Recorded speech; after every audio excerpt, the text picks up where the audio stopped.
Recording by Anna Simon. A Silent Witness by R. Austin Freeman. Chapter 1. The Beginning of the Mystery. The history upon which I am now embarking abounds in incidents so amazing that, as I look back on them, a something approaching to scepticism contends with my vivid recollections, and makes me feel almost apologetic in laying them before the reader. Some of them, indeed, are so out of character with the workaday life in which they happened that they will appear almost incredible. But none is more fraught with mystery than the experience that befell me on a certain September night in the last year of my studentship, and ushered in the rest of the astounding sequence. It was past 11 o'clock when I let myself out of my lodgings at Gospel Oak. A dark night, cloudy and warm, and rather inclined to rain. But, despite the rather unfavourable aspect of the weather, I turned my steps away from the town, and walking briskly up the Highgate Road, presently turned into Millfield Lane. This was my favourite walk, and the pretty winding lane, meandering so pleasantly from Lower Highgate to the heights of Hampstead, was familiar to me under all its aspects. On sweet summer mornings, when the cuckoos called from the depths of Ken Wood, when the path was spangled with golden sunlight, and saucy squirrels played hide and seek in the shadows under the elms, though the place was within earshot of Westminster and within sight of the dome of St. Paul's. On winter days, when the heath wore its mantle of white, and the ring of gliding steel came up from the skaters on the pond below. On August evenings, when I would come suddenly on sequestered lovers, to our mutual embarrassment, and hurry by with ill-feigned unconsciousness, I knew all its phases and loved them all. Even its name was delightful, carrying the mind back to those more rustic days when the wits foregathered at the Old Flask Tavern, and John Constable tramped through this very lane with his collar-box slung over his shoulder. It was very dark after I had passed the lamp at the entrance to the lane. Very silent and solitary too. Not a soul was stirring at this hour, for the last of the lovers had long since gone home, and the place was little frequented even in the daytime. The elms brooded over the road, shrouding it in shadows of palpable black, and their leaves whispered secretly in the soft night breeze. But the darkness, the quiet and the solitude were restful after the long hours of study and the glare of the printed page, and I strolled on past the ghostly pond and the little thatched cottage, now wrapped in silence and darkness, with a certain wistful regret that I must soon look my last on them, for I had now passed all my examinations but the final fellowship, and must soon be starting my professional career in earnest. Presently a light rain began to fall. Foreseeing that I should have to curtail my walk, I stepped forward more briskly, and, passing between the posts, entered the narrowest and most secluded part of the lane. But now the rain suddenly increased, and a squall of wind drove it athwart the path. I drew up in the shelter of one of the tall oak fences by which the lane is here enclosed, and waited for the shower to pass. And as I stood with my back to the fence, pensively filling my pipe, I became for the first time sensible of the utter solitude of the place. I looked about me and listened. The lane was darker here than elsewhere, a mere trench between the high fences. I could dimly see the posts at the entrance and a group of large elms overshadowing them. In the other direction, where the lane doubled sharply upon itself, was absolute inky blackness, save where a faint glimmer from the wet ground showed the corner of the fence and a projecting stump or tree root jutting out from the corner and looking curiously like a human foot with the toes pointed upward. The rain fell steadily with a soft continuous murmur. The leaves of the elm trees whispered together and answered the falling rain. The Scotch pines above my head stirred in the breeze with a sound like the surge of the distant sea. The voices of nature, hushed and solemn, oblivious of man like the voices of the wilderness, and over all and through all a profound enveloping silence. I drew up closer to the fence and shivered slightly, for the night was growing chill. It seemed a little lighter now in the narrow, trench-like lane, not that the sky was less murky, but because the ground was now flooded with water. The posts stood out less vaguely against the background of wet road, and the odd-looking stump by the corner was almost distinct. And again it struck me as looking curiously like a foot, a booted foot with a toe pointing upwards.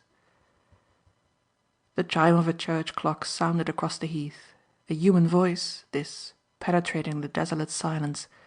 Then, after an interval, the solemn boom of Big Ben came up faintly from the sleeping city. Midnight, and time for me to go home.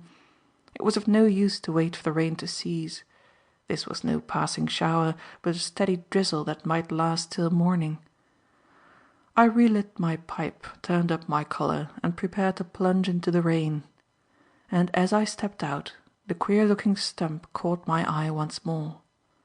It was singularly like a foot, and it was odd too that I had never noticed it before in my many rambles through the lane. A sudden childish curiosity impelled me to see what it really was before I went, and the next moment I was striding sharply up the sodden path. Of course, I expected the illusion to vanish as I approached, but it did not. The resemblance increased as I drew nearer, and I hurried forward with something more than curiosity. It was a foot. I realized it with a shock while I was some paces away, and, as I reached the corner, I came upon the body of a man lying in the sharp turn of the path, and the limp, sprawling posture, with one leg doubled under, told its tale at a glance. I laid my finger on his wrist. It was clammy and cold, and not a vestige of a pulse could I detect. I struck a wax match and held it to his face. The eyes were wide open and filmy, staring straight up into the reeking sky. The dilated pupils were insensitive to the glare of the match, the eyeballs insensitive to the touch of my finger. Beyond all doubt, the man was dead. But how had he died? Had he simply fallen dead from some natural cause, or had he been murdered? There was no obvious injury and no sign of blood. All that the momentary glimmer of the match showed was that his clothes were shiny with the wet, a condition that might easily, in the weak light, mask a considerable amount of bleeding. When the match went out, I stood for some moments looking down on the prostrate figure as it lay with the rain beating down on the upturned face, professional interest contending with natural awe of the tragic presence. The former prompted me to ascertain without delay the cause of death, and, indeed, I was about to make a more thorough search for some injury or wound, when something whispered to me that it is not well to be alone at midnight in a solitary place with a dead man, perchance a murdered man. Had there been any sign of life, my duty would have been clear. As it was, I must act for the best with a due regard to my own safety, and, reaching this conclusion, I turned away, with a last glance at the motionless figure, and set forth homeward at a rapid pace. As I turned out of Millfield Lane into Highgate Rise, I perceived a policeman on the opposite side of the road standing under a tree, where the light from a lamp fell on his shining tarpaulin cape. I crossed the road, and, as he civilly touched his helmet, I said, "I'm afraid there is something wrong up the lane, constable. I've just seen the body of a man lying in the pathway." The constable woke up very completely. "Do you mean a dead man, sir?" he asked. "Yes, he is undoubtedly dead," I replied. "Whereabouts did you see the body?" enquired the constable. "In the narrow part of the lane, just by the stables of Mansfield House." "That's some distance from here," said the constable. "You had better come with me and report at the station. You're sure the man was dead, sir?" "Yes, I have no doubt about it. I am a medical man," I added, with some pride. I had been a medical man about 3 months, and the sensation was still a novel one. "Oh, are you, sir?" said the officer, with a glance at my half-fledged countenance. "Then I suppose you examined the body?" "Sufficiently to make sure that the man was dead, but I did not stay to ascertain the cause of death." "No, sir, quite so. We can find that out later." As we talked, the constable swung along down the hill, without hurry, but at a pace that gave me very ample exercise, and I caught his eye from time to time, travelling over my person with obvious professional interest.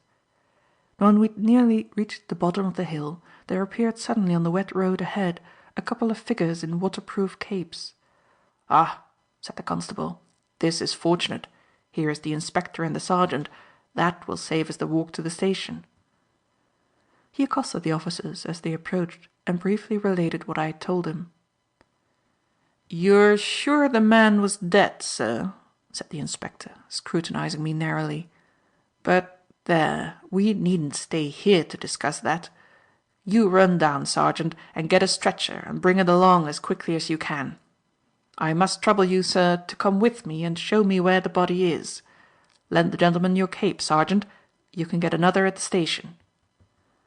I accepted the stout cape thankfully, for the rain still fell with steady persistency, and set forth with the inspector to retrace my steps.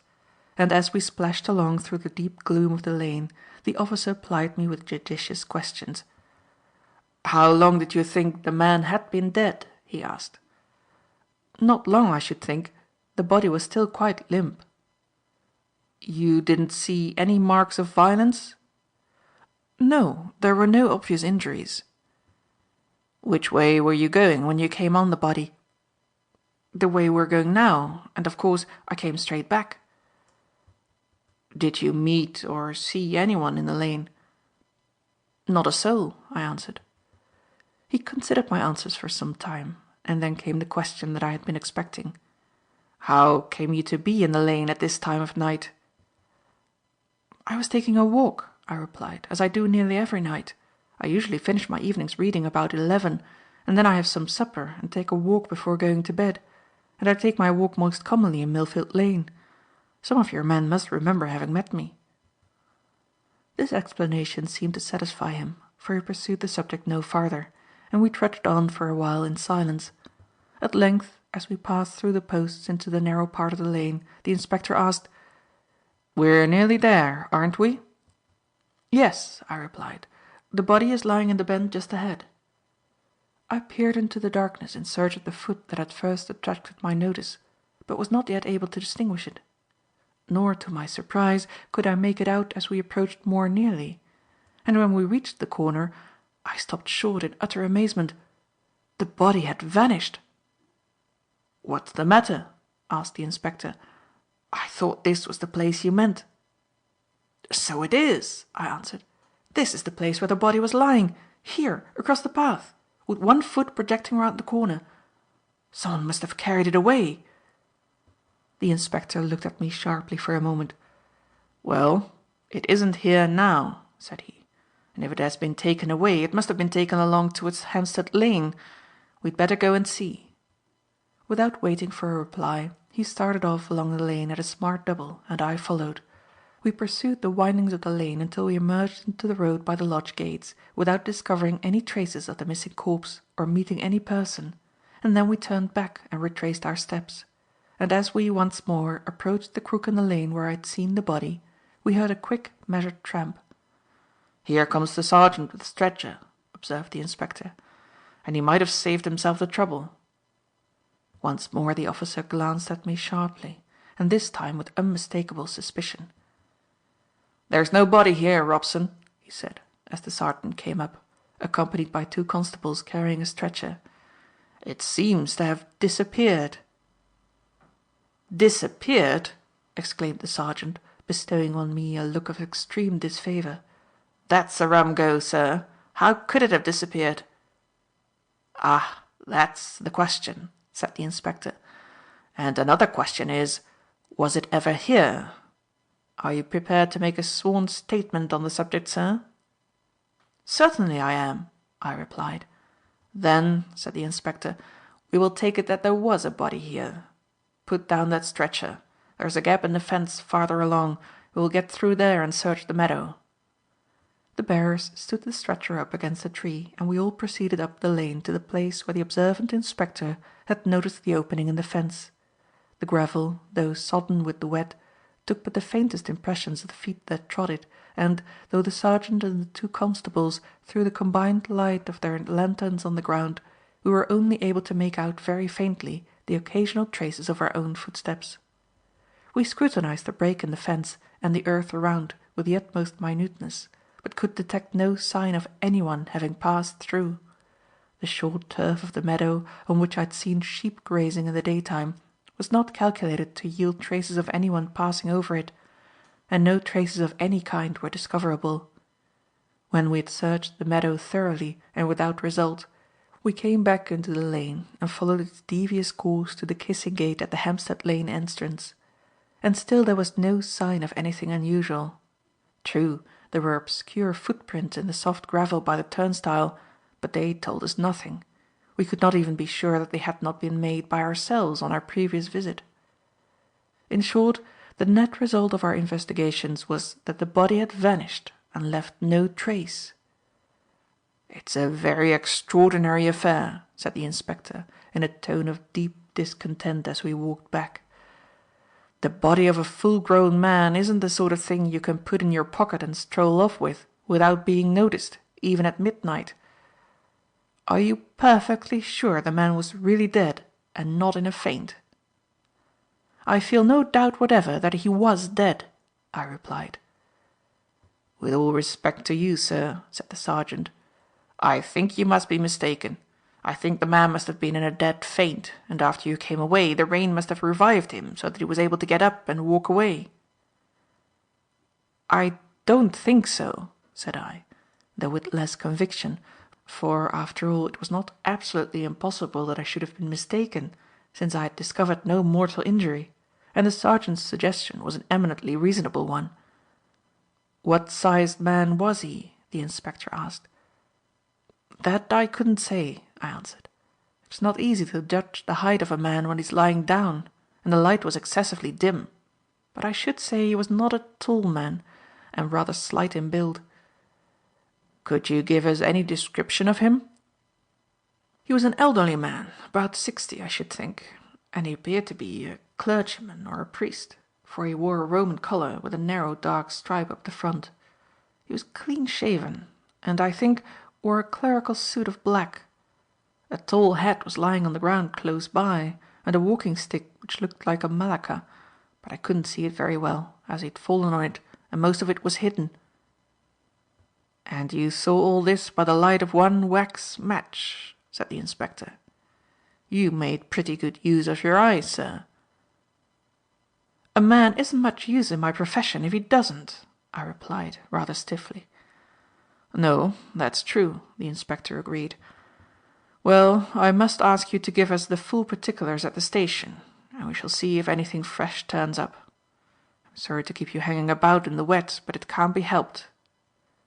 "Of course it can't," said I, and we trudged on in silence until we reached the station, which looked quite cheerful and homelike despite the grim blue lamp above the doorway. "Well, doctor," said the inspector when he had read over my statement and I had affixed my signature, "if anything turns up you'll hear from us. But I doubt if we shall hear anything more of this. Dead or alive, the man seems to have vanished completely. Perhaps the sergeant's right after all, and your dead man is at this moment comfortably tucked up in bed. Good night, doctor, and thank you for all the trouble you've taken." By the time that I reached my lodgings I was tired out and miserably cold, so cold that I was fain to brew myself a jorum of hot grog in my shaving pot. As a natural result, I fell fast asleep as soon as I got to bed, and slept on until the autumn sunshine poured in through the slats of the Venetian blind. End of Chapter 1.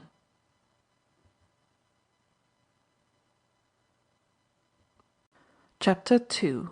The Finding of the Reliquary.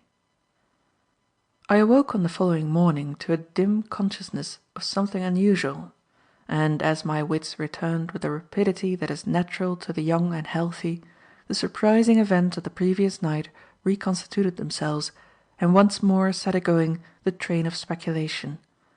Vividly I saw with my mind's eye the motionless figure lying limp and inert, with the pitiless rain beating down on it, the fixed pupils, the insensitive eyeballs, the pulseless wrist and the sprawling posture; and again I saw the streaming path, void of its dreadful burden, the suspicious inspector, the incredulous sergeant, and the unanswerable questions formulated themselves anew. Had I, after all, mistaken a living man for a dead body? It was in the highest degree improbable, and yet it was not impossible. Or had the body been spirited away without leaving a trace? That also was highly improbable, and yet not absolutely impossible. The two contending improbabilities cancelled one another. Each was as unlikely as the other. I turned the problem over again and again as I shaved and took my bath. I pondered upon it over a late and leisurely breakfast. But no conclusion emerged from these reflections. The man, living or dead, had been lying motionless in the lane all the time that I was sheltering, and probably for some time before. In the interval of my absence he had vanished. These were actual facts, despite the open incredulity of the police. How he had come there, what had occasioned his death or insensibility, how he had disappeared, and whither he had gone, were questions to which no answer seemed possible. The fatigues of the previous night had left me somewhat indolent. There was no occasion for me to go to the hospital to-day. It was vacation time, the school was closed, the teaching staff were mostly away, and there was little doing in the wards. I decided to take a holiday and spend a quiet day rambling about the Heath. And, having formed this resolution, I filled my pipe, slipped a sketch-book into my pocket, and set forth. Automatically my feet turned towards Millfield Lane. It was, as I have said, my usual walk, and on this morning, with last night's recollections fresh in my mind, it was natural that I should take my way thither. Very different was the aspect of the lane this morning from that which I had last looked upon. The gloom and desolation of the night had given place to the golden sunshine of a lovely autumn day. The elms, clothed already in the sober livery of the waning year, sighed with pensive reminiscence of the summer that was gone. The ponds repeated the warm blue of the sky, and the lane itself was a vista of flickering sunlight and cool, reposeful shadow. The narrow continuation beyond the posts was wrapped, as always, in a sombre shade, save where a gleam of yellow light streamed through a chink between the boards of the fence. I made my way straight to the spot where the body had lain and stooped over it, examining each pebble with the closest scrutiny. But not a trace remained. The hard, gravelly soil retained no impression either of the body or even of our footsteps. And as for the stain of blood, if there had ever been any, it would have been immediately removed by the falling rain, for the ground here had a quite appreciable slope, and must have been covered last night by a considerable flowing stream. I went on to the break in the fence. It was on the right-hand side of the path, and was at once discouraged by the aspect of the ground, for even our rough tramplings had left hardly a trace behind. After an aimless walk across the meadow, now occupied by a flock of sheep, I returned to the lane and walked slowly back past the place where I had sheltered from the rain. And then it was that I discovered the first hint of any clue to the mystery. I had retraced my steps some little distance past the spot where I had seen the body, when my eye was attracted by a darkish streak on the upper part of the high fence. It was quite faint, and not at all noticeable on the weather-stained oak, but it chanced to catch my eye, and I stopped to examine it. The fence which bore it was the opposite one to that in which the break occurred, and, since I had sheltered under it, the side of it which looked towards the lane must have been the lee side, and thus less exposed to the rain. I looked at the stain attentively. It extended from the top of the fence, which was about 7 feet high, half-way to the ground, fading away gradually in all directions. The colour was a dull brown, and the appearance very much that of blood which had run down a wet surface. The board which bore the stain was traversed by a vertical crack near one edge, so that I was able to break off a small piece without much difficulty, and on examining that portion of the detached piece which had formed the side of the crack, I found it covered with a brownish-red, shiny substance, which I felt little doubt was dried blood, here protected by the crack, and so less altered by contact with water. Naturally, my next proceeding was to scrutinize very carefully the ground immediately beneath the stain. At the foot of the fence, a few tussocks of grass and clumps of undergrown weeds struggled for life in the deep shade. The latter certainly had, on close examination, the appearance of having been trodden on, though it was not very evident.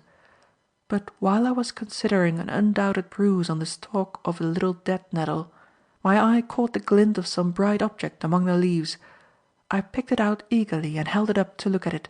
And a very curious object it was. Evidently an article of jewellery of some kind, but quite unlike anything I had ever seen before. It appeared to be a little elongated gold case with 8 sides and terminating at either end in a blunt octagonal pyramid with a tiny ring at its apex, so that it seemed to have been part of a necklace. Of the 8 flat sides, 6 were ornamented with sunk quatrefoils, 4 on each side. The other 2 sides were plain, except that each had a row of letters engraved on it. AMDG on one side and SVDP on the other. There was no hole mark and, as far as I could see, no means of opening the little case. It seemed to have been suspended by a thin silk cord, a portion of which remained attached to one ring and showed a frayed end where it had broken or chafed through. I wrapped the little object and the detached fragment of the fence in my handkerchief, for I had broken off the latter with the idea of testing it chemically for blood pigment, and then resumed my investigations. The appearances suggested that the body had been lifted over the fence, and the question arose, what was on the other side? I listened attentively for a few seconds, and then, hearing no sound of footsteps, I grasped the top of the fence, gave a good spring, and hoisting myself up, sat astride and looked about me. The fence skirted the margin of a small lake much overgrown with weeds, amidst which I could see a couple of water hens making off in alarm at my appearance, and beyond the lake rose the dark mass of Kenwood. The ground between the fence and the lake was covered with high reedy grass which, immediately below my perch, bore very distinct impressions of feet, and an equally distinct set of tracks led away towards the wood. Or from the wood to the fence, it was impossible to say which. But in any case, as there were no other tracks, it was certain that the person who made them had climbed over the fence. I dropped down on the grass, and, having examined the ground attentively without discovering anything fresh, set off to follow the tracks. For some distance they continued through high grass in which the impressions were very distinct. Then they entered the wood, and here also, in the soft humus, lightly sprinkled with fallen leaves, the footprints were deep and easy to follow. But presently they struck a path, and, as they did not reappear on the farther side, it was evident that the unknown person had proceeded along it. The path was an old one, well made, of hard gravel, and, where it passed through the deeper shade of the wood, was covered with velvety moss and grey-green lichen, on which I made out with some difficulty the imprints of feet. But these were no longer distinct. They did not form a connected track, nor was it possible to distinguish them from the footprints of other persons who might have passed along the path. Even these I soon lost where I had halted irresolutely under a noble beech that rose from a fantastic coil of roots, and was considering how, if at all, I should next proceed, when there appeared round a curve of the path a man in cord breeches and gaiters, evidently a keeper. He touched his hat civilly and ventured to inquire my business. "I am afraid I have no business here at all," I replied, for I did not think it expedient to tell him what had brought me into the wood. "I suppose I am trespassing." "Well, sir, it is private property," he rejoined, "and being so near London we have to be rather particular. Perhaps you would like me to show you the way out on to the Heath." I accepted his offer with many thanks for his courteous method of ejecting a trespasser, and we walked together through the beautiful woodland until the path terminated at a rustic turnstile. "That will be your way, sir," he said, as he led me out, indicating a track that led down to the Vale of Health. I thanked him once more and then asked, "Is that a private house, or does it belong to your estate?" I pointed to a small house or large cottage that stood within a fenced enclosure not far from the edge of the wood. "That, sir," he replied, "was formerly a keeper's lodge. It is now let for a short term to an artist gentleman who is making some pictures of the Heath. But I expect it will be pulled down before long, as there is some talk of the County Council taking over that piece of land to add to the public grounds. Good morning, sir." And the keeper, with a parting salute, turned back into the wood. As I took my way homeward by the Highgate ponds, I meditated on the relation of my new discoveries to the mystery of the preceding night. It was a strange affair, and sinister withal. That the tracks led from the lane to the wood, and not from the wood to the lane, I felt firmly convinced, and equally so that the body of the unknown priest or clergyman had undoubtedly been spirited away. But whither had it been carried? Presumably to some sequestered spot in the wood. And what better hiding place could be found? There, buried in the soft leaf mould, it might lie undisturbed for centuries, covered only the deeper as each succeeding autumn shed its russet burden on the unknown grave. And what, I wondered, was the connection between this mysterious tragedy and the queer little object that I had picked up? Perhaps there was none. Its presence at that particular spot might be nothing but a coincidence. I took it from my handkerchief and examined it afresh. It was a very curious object. As to its use or meaning, I could only form vague surmises. Perhaps it was some kind of locket, enclosing a wisp of hair, the hair perhaps of some dead child or wife or husband or even lover. It was impossible to say. Of course, this question could be settled by taking it to pieces, but I was loath to injure the pretty little bauble. Besides, it was not mine. In fact, I felt that I ought to notify publicly that I had found it, though the circumstances did not make this very advisable. But if it had any connection with the tragedy, what was the nature of that connection? Had it dropped from the dead man or from the murderer, as I assumed the other man to be? Either was equally possible, though the two possibilities had very different values. Then the question arose as to what course I should pursue. Clearly it would be my duty to inform the police of the mark on the fence and the tracks through the grass. But should I hand over the mysterious trinket to them? It seemed the correct thing to do, and yet there might after all be no connection between it and the crime. In the end I left the matter to be decided by the attitude of the police themselves. I called at the station on my way home and furnished the inspector with an account of my new discoveries, of which he made a careful note, assuring me that the affair should be looked into. But his manner expressed frank disbelief, and was even a trifle hostile, and his emphatic request that I would abstain from mentioning the matter to anyone left me in no doubt that he regarded both my communications as wild delusions, if not as a deliberate hoax. Consequently, though I frequently reproached myself afterwards with the omission, I said nothing about the trinket, and when I left the station I carried it in my pocket. No communication on the subject of this mysterious affair ever reached me from the police. That they did actually make some perfunctory investigations I learned later, as will appear in this narrative. But they gave no publicity to the affair, and they sought no further information from me. For my own part, I could naturally never forget so strange an experience, but time and the multitudinous interests of my opening life tended to push it farther into the background of memory, and there it might have remained forever had not subsequent events drawn it once more from its obscurity. End of chapter 2.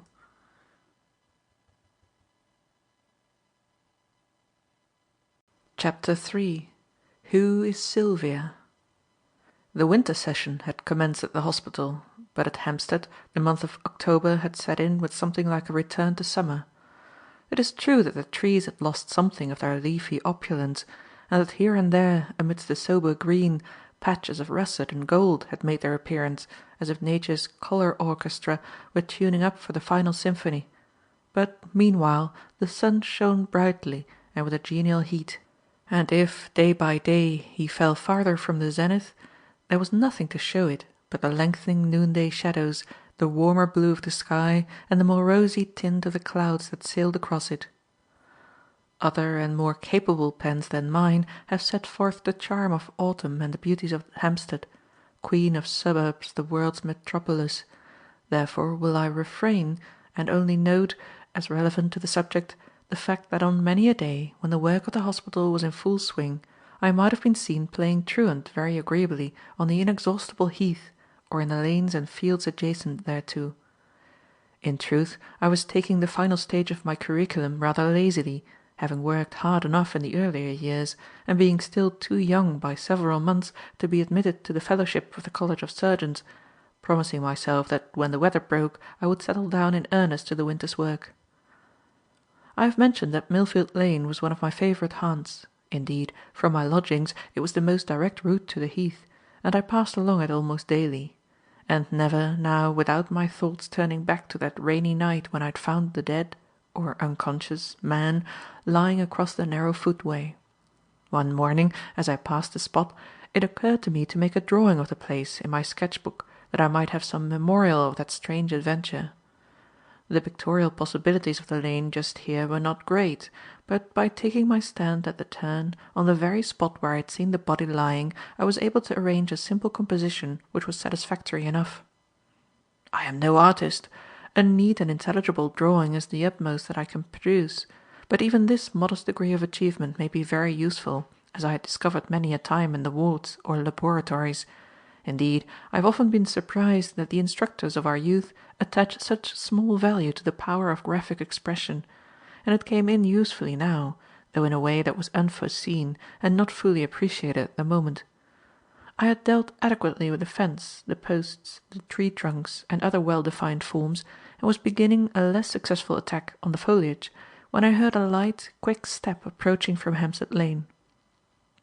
Intuition, if there is such a thing, fitted the footstep with a personality, and, for once in a way, was right. As the newcomer reached the sharp bend of the path, I saw a girl of about my own age, simply and serviceably dressed, and carrying a pochade box and a small camp stool. She was not an entire stranger to me. I had met her often in the lane and on the heath, so often in fact that we had developed that profound unconsciousness of one another's existence that almost amounts to recognition, and had wondered vaguely who she was and what sort of work she did on the panels in that mysterious box. As I drew back to make way for her, she brushed past, with a single, quick, inquisitive glance at my sketch book, and went on her way, looking very much alive and full of business. I watched her as she tripped down the lane and passed between the posts out into the sunlight beyond, to vanish behind the trunks of the elms. Then I returned to my sketch and my struggles to express foliage with a touch somewhat less suggestive of a birch broom. When I had finished my drawing, I sauntered on rather aimlessly, speculating for the 100th time on the meaning of those discoveries of mine in this very lane. Was it possible that the man whom I had seen was not dead, but merely insensible? I could not believe it. The whole set of circumstances, the aspect of the body, the blood stain on the fence, the tracks through the high grass, and the mysterious gold trinket, were opposed to any such belief. Yet, on the other hand, one would think that a man could not disappear unnoticed. This was no tramp or nameless vagrant. He was a clergyman or a priest, a man who would be known to a great number of persons, and whose disappearance must surely be observed at once, and be the occasion of very stringent inquiries. But no inquiries had apparently been made. I had seen no notice in the papers of any missing cleric, and clearly the police had heard nothing, or they would have looked me up. The whole affair was enveloped in the profoundest mystery. Dead or alive, the man had vanished utterly, and whether he was dead or alive, the mystery was equally beyond solution. These reflections brought me, almost unconsciously, to another of my favourite walks, the pretty footpath from the Heath to Temple Fortune. I had crossed the stile and stepped off the path to survey the pleasant scene, when my eye was attracted by a number of streaks of alien colour on the leaves of a burdock. Stooping down, I perceived that they were smears of oil paint, and inferred that someone had cleaned a palette on the herbage, an inference that was confirmed a moment later by what looked like the handle of a brush projecting from a clump of nettles. When I drew it out, however, it proved to be not a brush, but a very curious knife with a blade shaped like a diminutive and attenuated trowel, evidently a painting knife, and also evidently home-made, at least in part, for the tang had been thrust into a short, stout brush handle and secured with a whipping of waxed thread. I dropped it into my outside breast pocket and went on my way, wondering if by chance it might have been dropped by my fair acquaintance, and the thought was still in my mind when its object hove in sight. Turning a bend in the path, I came on her quite suddenly, perched on a little campstool in the shadow of the hedge, with the open sketching book on her knees, working away with an industry and concentration that seemed to rebuke my own idleness. Indeed, she was so much engrossed with her occupation that she did not notice me until I stepped off the path and approached with the knife in my hand. "I wonder," said I, holding it out and raising my cap, "if this happens to be your property. I picked it up just now among the nettles near the barn." She took the knife from me and looked at it inquisitively. "No," she replied. "It isn't mine, but I think I know whose it is. I suspect it belongs to an artist who has been doing a good deal of work about the Heath. You may have seen him." "I have seen several artists working about here during the summer. What was this one like?" "Well," she answered with a smile, "he was like an artist. Very much like. Quite the orthodox get-up. White brimmed head, rather long hair and a ragged beard. And he wore sketching spectacles, half moon-shaped things, you know, and kid gloves, which were not quite so orthodox." "Very inconvenient, I should think." "Not so very. I work in gloves myself in the cold weather, or if the midges are very troublesome. You soon get used to the feel of them, and the man I am speaking of wouldn't find them in the way at all, because he works almost entirely with painting knives. That is what made me think that this knife was probably his. He had several, I know, and very skilfully he used them too." "You've seen his work then?" "Well," she admitted, "I'm afraid I descended once or twice to play the snooper. You see, his method of handling interested me." "May I ask what a snooper is?" I inquired. "Don't you know? It's a student's slang name for the kind of person who makes some transparent pretext for coming off the path and passing behind you to get a look at your picture by false pretences." For an instant there flashed into my mind the suspicion that she was administering a quiet backhander, and I rejoined hastily, "I hope you are not including me in the genus snooper." She laughed softly. "It did sound rather like it. But I'll give you the benefit of the doubt in consideration of your finding the knife, which you'd better keep in trust for the owner." "Won't you keep it?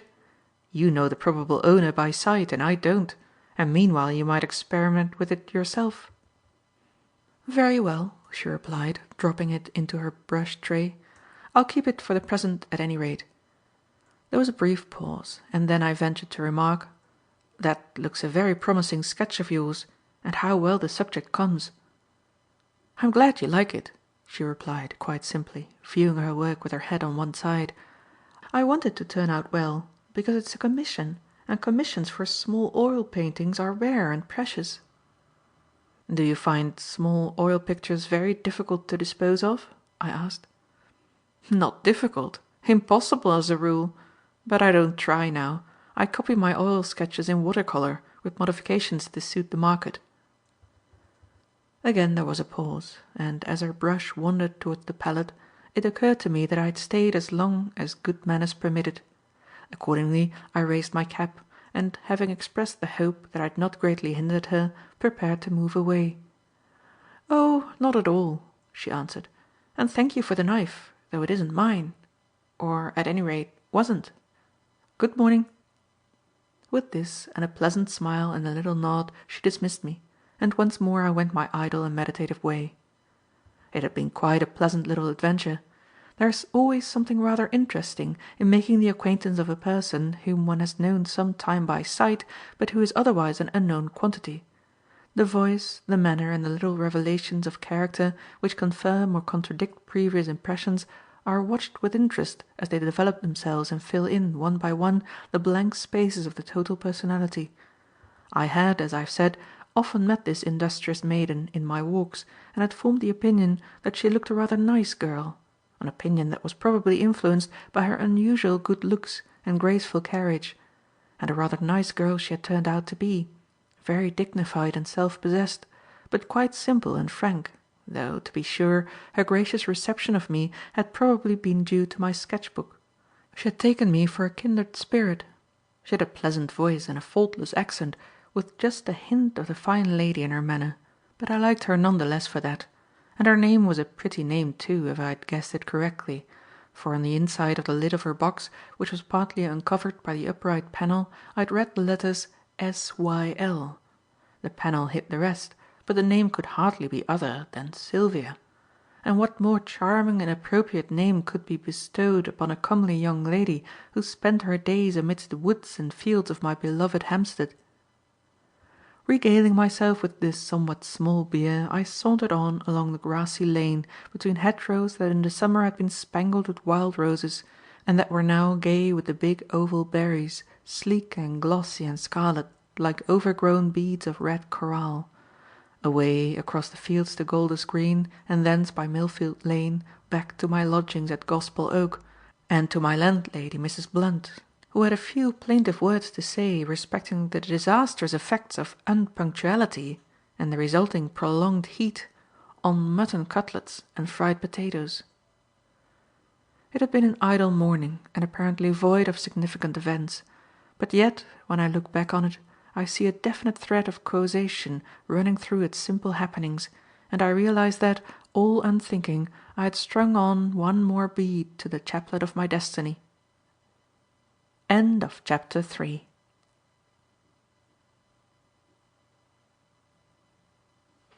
Chapter 4. Septimus Maddock, deceased. It was getting well on into November when I strolled one afternoon into the hospital museum, not with any specific object, but rather vaguely in search of something to do. During the last few days I had developed a slight revival of industry, which had coincided, oddly enough, with a marked deterioration of the weather, and, pathology being my weakest point, the museum had seemed to call me, though not very loudly I fear, to browse amongst its multitudinous jars and dry preparations. There was only one person in the great room, but he was a very important person, being none other than our lecturer on medical jurisprudence, Dr. John Thorndyke. He was seated at a small table whereon was set out a collection of jars and a number of large photographs, of which he appeared to be making a catalogue. But intent as he was on his occupation, he looked up as I entered and greeted me with a genial smile. "What do you think of my little collection, Jardine?" he asked, as I approached deferentially. Before replying, I ran a vaguely inquiring eye over the group of objects on the table, and was mighty little enlightened thereby. It was certainly a queer collection.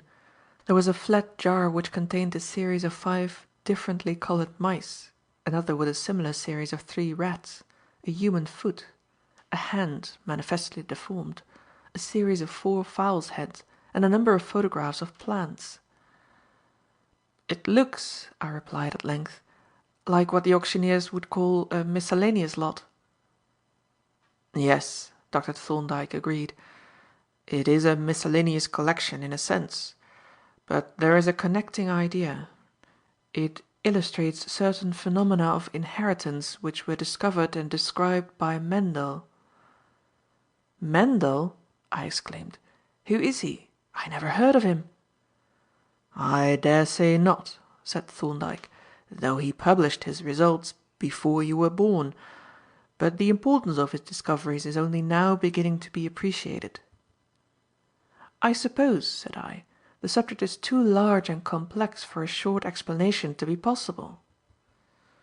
"The subject is a large one, of course," he replied, "but, put in a nutshell, Mendel's great discovery amounts to this, that whereas certain characters are inherited only partially and fade off gradually in successive generations, certain other characters are inherited completely and pass unchanged from generation to generation.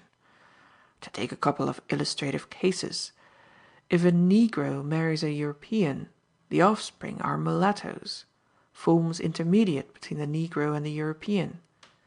If a mulatto marries a European, the offspring are quadroons, another intermediate forms, and the next generation gives us the octoroon, intermediate again between the quadroon and the European. And so, from generation to generation, the Negro character gradually fades away and finally disappears. But there are other characters which are inherited entire or not at all, and such characters appear in pairs which are positive or negative to one another. Sex is a case in point. A male marries a female, and the offspring are either male or female, never intermediate. The sex character of only one parent is inherited, and it is inherited completely. The characters of maleness or femaleness pass down unchanged through the ages with no tendency to diminish or to shade off into one another. That is a case of Mendelian inheritance. I ran my eyes over the collection, and they presently lighted on the rather abnormal-looking foot hanging, white and shrivelled, in the clear spirit. I lifted the jar from the table, and then, noticing for the first time that the foot had a supernumerary toe, I inquired what point the specimen illustrated. "That six-toed foot," Thorndyke replied, "is an example of a deformity that is transmitted unchanged for an indefinite number of generations. This brachydactylous hand is another instance. The brachydactyly reappears in the offspring either completely or not at all. There are no intermediate conditions." He picked up the jar, and, having wiped the glass with a duster, exhibited the hand which was suspended within. And a strange-looking hand it was, broad and stumpy, like the hand of a mole. "There seem to be only 2 joints to each finger," I said. "Yes. The fingers are all thumbs, and the thumb is only a demi-thumb. A joint is suppressed in each digit." "It must make the hand very clumsy and useless," I remarked. "So one would think. It isn't exactly the type of hand for a Liszt or a Paganini. And yet we mustn't assume too much. I once saw an armless man copying pictures in the Luxembourg, and copying them very well too. He held his brush with his toes, and he was so handy with his feet that he not only painted really dexterously, but managed to take his hat off to a lady with quite a fine flourish. So you see, Jardine, it is not the hand that matters, but rather the brain that actuates it. A very indifferent hand will serve if the motor centres are of the right sort." He replaced the jar on the table, and then, after a short pause, turning quickly to me, he asked, "What are you doing at present, Jardine?" "Principally idling, sir," I replied. "And not a bad thing to do either," he rejoined with a smile, "if you do it thoroughly and don't keep it up too long. How would you like to take charge of a practice for a week or so?" "I don't know that I should particularly care to, sir," I answered. "Why not? It would be a useful experience and would bring you useful knowledge, knowledge that you have got to acquire sooner or later. Hospital conditions, you know, are not normal conditions. General practice is normal medical practice, and the sooner you get to know the conditions of the great world, the better for you. If you stick to the wards too long, you'll get to be like the nurses, who seem to think that all the world's a hospital and men and women only patients." I reflected for a few moments. It was perfectly true. I was a qualified medical man, and yet of the ordinary routine of private practice I had not the faintest knowledge. To me, all sick people were either inpatients or outpatients. "Had you any particular practice in your mind, sir?" I asked. "Yes. I met one of our old students just now. He is at his wits' end to find a locum tenens. He has to go away tonight or tomorrow morning, but he can't get anyone to look after his work. Won't you go to his relief? It's an easy practice, I believe." I turned the question over in my mind, and finally decided to try the venture. "That's right," said Dr. Thorndyke. "You'll help a professional brother at any rate, and pick up a little experience. Our friend's name is Batson, and he lives in Jacob Street, Hampstead Road. I'll write it down." He handed me a slip of paper with the address on it, and wished me success. I started at once from the hospital, already quite elated, as is the way of the youthful, at the prospect of a new experience. Dr. Batson's establishment in Jacob Street was modest to the verge of dinginess. But Jacob Street itself was dingy, and so was the immediate neighbourhood, a district of tall, grimy houses that might easily have seen better days. However, Dr. Batson himself was spruce enough, and in excellent spirits at my arrival, as was evident when he bounced into the room with a jovial greeting, bringing in with him a faint aroma of sherry. "Delighted to see you, Doctor," he exclaimed in his large, brisk voice. That "Doctor" was a diplomatic hit on his part. They don't call newly qualified men doctor at the hospital. I met Thorndyke this morning and told him of my predicament. A busy man is the great unraveller, but never too busy to do a kindness to his friends. Can you take over tonight?" "I could," said I. "Then do. I want particularly to be off by the 8:30 from Liverpool Street. Drop in and have some grub about 6:30. I shall have polished off the day's work by then, and you'll just come in for the evening consultations." "Are there any cases that you'll want me to see with you?" I asked. "Oh, no," Batson replied, rather airily I thought. "They're all plain sailing. There's a typhoid, he's doing well, 4th week, and there's a tonsillitis, and a psoas abscess. That's rather tedious, but still, it's improving. And an old woman with a liver. You won't have any difficulty with them. There's only one queer case, a heart." "Valvular?" I asked. "No, not valvular. I can tell you that much. I know what it isn't, but I'm hanged if I know what it is. Chappie complains of pain, shortness of breath, faintness and so on, but I can't find anything to account for it. Heart sounds all right, pulse quite good, no dropsy, no nothing. Seems like malingering, but I don't see why he should malinger. I think I'll get you to drop in this evening and have a look at him." "Are you keeping him in bed?" I asked. "Yes," said Batson, "I am now. Not that his general condition seems to demand it, but he has had 1 or 2 fainting attacks, and yesterday he must needs fall down flop in his bedroom when there was nobody there, and, by way of making things more comfortable, he drops his medicine bottle and falls on the fragments. He might have killed himself, you know," Batson added in an aggrieved tone. "As it was, a long splinter from the bottom of the bottle stuck into his back and made quite a deep little wound.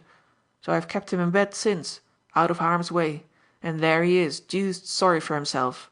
But, as far as I can make out, without a single tangible symptom." "No facial signs? Nothing unusual in his colour or expression?"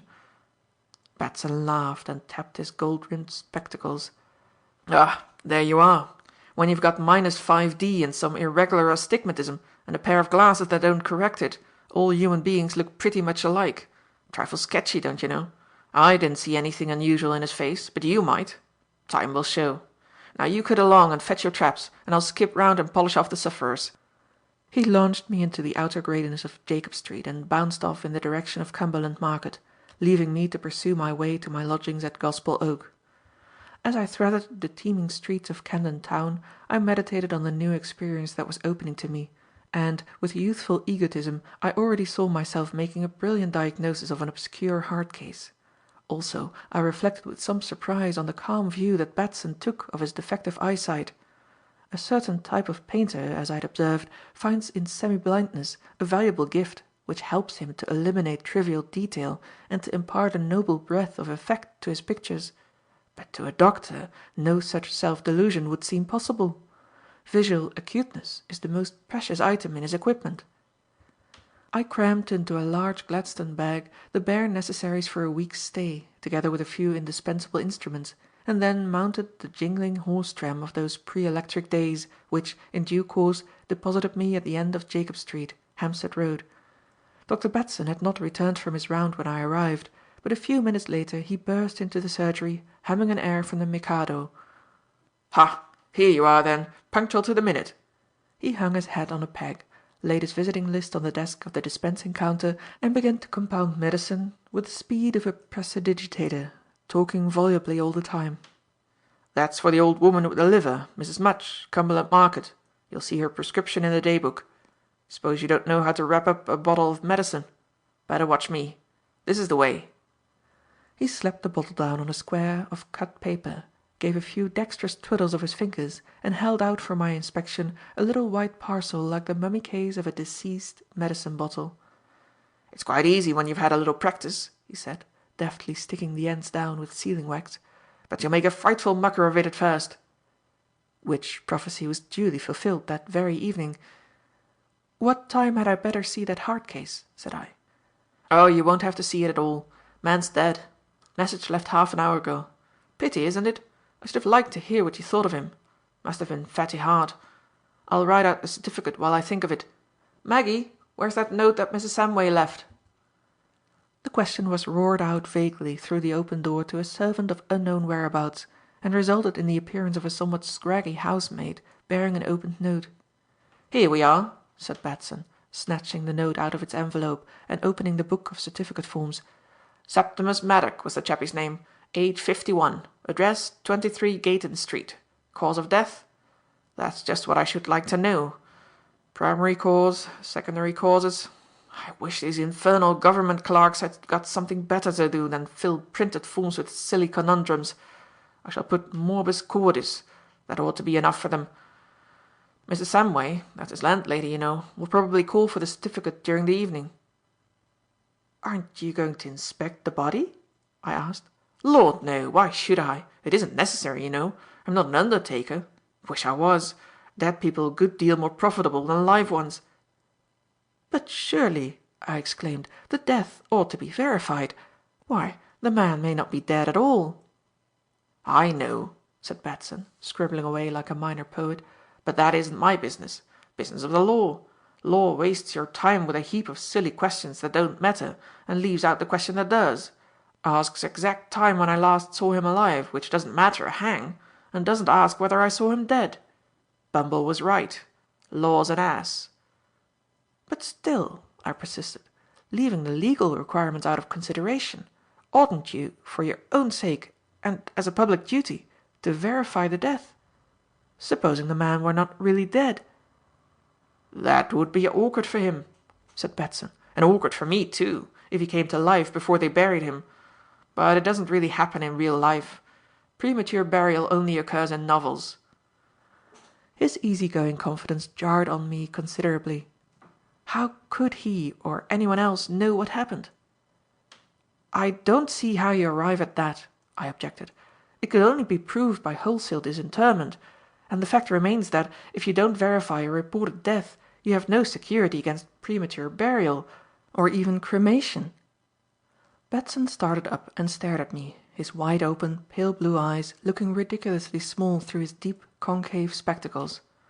"By Jove!" he exclaimed. "I'm glad you mentioned that. About cremation, I mean, because that is what will probably happen. I witnessed the chappie's will a couple of days ago, and I remember now that one of the clauses stipulated that his body should be cremated. So I shall have to verify the death for the purpose of the cremation certificate. We'd better pop round and see him at once." With characteristic impulsiveness he sprang to his feet, snatched his hat from its peg, and started forth, leaving me to follow. "Beastly nuisance, these special regulations," said Batson, as he ambled briskly up the street. "Give a lot of trouble and cause a lot of delay." "Isn't the ordinary death certificate sufficient in a case of cremation?" I asked. "For purposes of law it is, though there is some talk of new legislation on the subject. But the company are a law unto themselves. They have made the most infernally stringent regulations, and as there is no crematorium near London excepting the one at Woking, you have to abide by their rules. And that reminds me—" Here Batson halted and scowled at me ferociously through his spectacles. "Reminds you?" I repeated. "That they require a second death certificate, signed by a man with certain special qualifications." He stood a while frowning and muttering under his breath, and then suddenly turned and bounced off in a new direction. "Going to catch the other chappie and take him with us," he explained as he darted out into the Hampstead Road. "Be off my mind then. A fellow named O'Connor, assistant physician to the North London Hospital. He'll do if you can catch him at home. If not, you'll have to manage him." Batson looked at his watch, holding it within 4 inches of his nose, and broke into a trot as we entered a quiet square. Half-way up he halted at a door which bore a modest brass plate inscribed "Dr. O'Connor," and seizing the bell knob, worked it vigorously in and out as if it were the handle of an air pump. "Doctor in?" he demanded briskly of a startled housemaid, and, without waiting for an answer, he darted into the hall, down the whole length of which he staggered, executing a sort of sword dance, having caught his toe on an unobserved door-mat. The doctor was in, and he shortly appeared in evening dress with an overcoat on his arm, and apparently in as great a hurry as Batson himself. "Won't it do tomorrow?" he asked, when Batson had explained his difficulties and the service required. "Might as well come now," said Batson persuasively. "Won't take a minute, and then I can go away in peace." "Very well," said O'Connor, wriggling into his overcoat. "You go along and I'll follow in a few minutes. I've got to look in on a patient on my way up west, and I shall be late for my appointment as it is. Write the address on my card here." He held out a card to my principal, and when the latter had scribbled the address on it, he bustled out and vanished up the square. Batson followed at the same headlong speed, and again overlooking the mat, came out on the pavement like an ill-started sprinter. Gayton Street, at which we shortly arrived, was a grey and dingy side street exactly like a score of others in the same locality, and number 23 differed from the rest of the seedy-looking houses in no respect, save that it was perhaps a shade more dingy. The door was opened in answer to Batson's indecorously brisk knock by a woman, or perhaps I should say a lady, who at once admitted us and to whom Batson began, without preface, to explain the situation. "I got your note, Mrs. Samway. Was going to bring my friend here round to see the patient. Very unfortunate affair. Very sad. Unexpected too. Didn't seem particularly bad yesterday. What time did it happen?" "I can't say exactly," was the reply. "He seemed quite comfortable when I looked in on him the last thing at night, but when I went in about 7 this morning he was dead. I should have let you know sooner, but I was expecting you to call." Yes," said Batson. "Very unfortunate. By the way, Mr. Maddock desired that his remains should be cremated, I think?" "Yes, so my husband tells me. He is the executor of the will, you remember, in the absence of any relatives. All Mr. Maddock's relations seem to be in America." "Have you got the certificate forms?" asked Batson. "Yes. My husband got all the papers from the undertaker this afternoon." "Very well, Mrs. Samway. Then we'll just take a look at the body. Have to certify that I've seen it, you know." Mrs. Samway ushered us into a sitting room where she had apparently been working alone, for an unfinished mourning garment of some kind lay on the table. Leaving us here, she went away and presently returned with a sheaf of papers and a lighted candle, when we rose and followed her to a back room on the ground floor. It was a smallish room, sparely furnished, with heavy curtains drawn across the window, and by one wall a bed on which was a motionless figure covered by a sheet. Our conductress stood the candlestick on a table by the bed and stepped back to make way for Batson, who drew back the sheet and looked down on the body in his peering, near-sighted fashion. The deceased seemed to be a rather frail-looking man of about 50, but beyond the fact that he was clean-shaven, I could form very little idea of his appearance, since, in addition to the usual bandage under the chin to close the mouth, a tape had been carried round the head to secure a couple of pads of cotton wool over the eyes to keep the eyelids closed. As Batson applied his stethoscope to the chest of the dead man, I glanced at our hostess not without interest. Mrs. Samway was an unusual-looking woman, and I thought her decidedly handsome, though not attractive to me personally. She seemed to be about 30, rather over the medium height, and of fine Juanesque proportions, with a small head very gracefully set on the shoulders. Her jet-black hair, formally parted in the middle, was brought down either side of the forehead in wavy but very smooth masses and gathered behind in a neat, precisely plaited coil. The general effect reminded me of the so-called Clythea, having the same reposefulness, though not the gentleness and softness of that lovely head. But the most remarkable feature of this woman was the colour of her eyes, which were of the palest grey or hazel that I have ever seen, so pale in fact that they told as spots of light, like the eyes of some lemurs or those of a cat seen in the dusk, a peculiarity that imparted a curiously intense and penetrating quality to her glance. I had just noted these particulars when Batson, having finished his examination, held out the stethoscope to me. "May as well listen, as you're here," said he, and turning to our hostess, he added, "Let us see those papers, Mrs. Samway." As he stepped over to the table, I took his place on a chair by the bedside and proceeded to make an examination. It was, of course, only a matter of form, for the man was obviously dead, but having insisted so strongly on the necessity of verifying the death, I had to make a show of becoming scepticism. Accordingly, I tested, both by touch and with the stethoscope, the region of the heart. Needless to say, no heart sounds were to be distinguished, nor any signs of pulsation. Indeed, the very first touch of my hand on the chilly surface of the chest was enough to banish any doubt. No living body could be so entirely destitute of animal heat. I laid down the stethoscope and looked reflectively at the dead man, lying so still and rigid, with his bandaged jaws and blindfolded eyes, and speculated vaguely on his personality when alive, and on the hidden disease that had so suddenly cut him off from the land of the living, and insensibly, by habit I suppose, my fingers strayed to his clammy, pulseless wrist. The sleeve of his nightshirt was excessively long, almost covering the fingers, and I had to turn it back to reach the spot where the pulse would normally be felt. In doing this I moved the dead hand slightly and then became aware of a well marked rigor mortis, or death stiffening, in the arm of the corpse, a condition which I ought to have observed sooner. At this moment, happening to look up, I caught the eye of Mrs. Samway fixed on me with a very remarkable expression. She was leaning over Batson as he filled up the voluminous certificate, but had evidently been watching me, and the expression of her pale, cat-like eyes left no doubt in my mind that she strongly resented my proceedings. In some confusion, and accusing myself of some failure in outward decorum, I hastily drew down the dead man's sleeve and rose from the bedside. "You noticed, I suppose," said I, "that there is fairly well marked rigor mortis?" "I didn't," said Batson, "but if you did it'll do as well. Better mention it to O'Connor when he comes. He ought to be here now." "Who's O'Connor?" asked Mrs. Samway. "Oh, he's the doctor who's going to sign the confirmatory certificate." Again a gleam of unmistakable anger flashed from her hostess' eyes as she demanded, "Then who is this gentleman?" "This is Dr. Humphrey Jardine," said Batson. "Apologize for not introducing him before. Dr. Jardine is taking my practice while I'm away. I'm off tonight for about a week." Mrs. Samway withered me with a baleful glance of her singular eyes and remarked stiffly, "I don't quite see why you brought him here." She turned her back on me, and I decided that Mrs. Samway was somewhat of a Tartar, though, to be sure, my presence was a distinct intrusion. I was about to beat a retreat when Batson's apologies were interrupted by a noisy rat-tat at the street door. "Ah, here's O'Connor," said Batson, and, as Mrs. Samway went out to open the door, he added, "Seem to have put our foot in it, though I don't see why she need have been so peppery about it. And O'Connor needn't have banged at the door like that, with death in the house. He'll get into trouble if he doesn't look out." Our colleague's manner was certainly not ingratiating.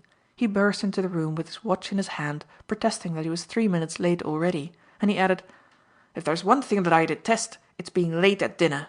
Got the forms?" "Yes," replied Batson. "Here they are. That's my certificate on the front page. Yours is over leaf." Dr. O'Connor glanced rapidly down the long table of questions, muttering discontentedly.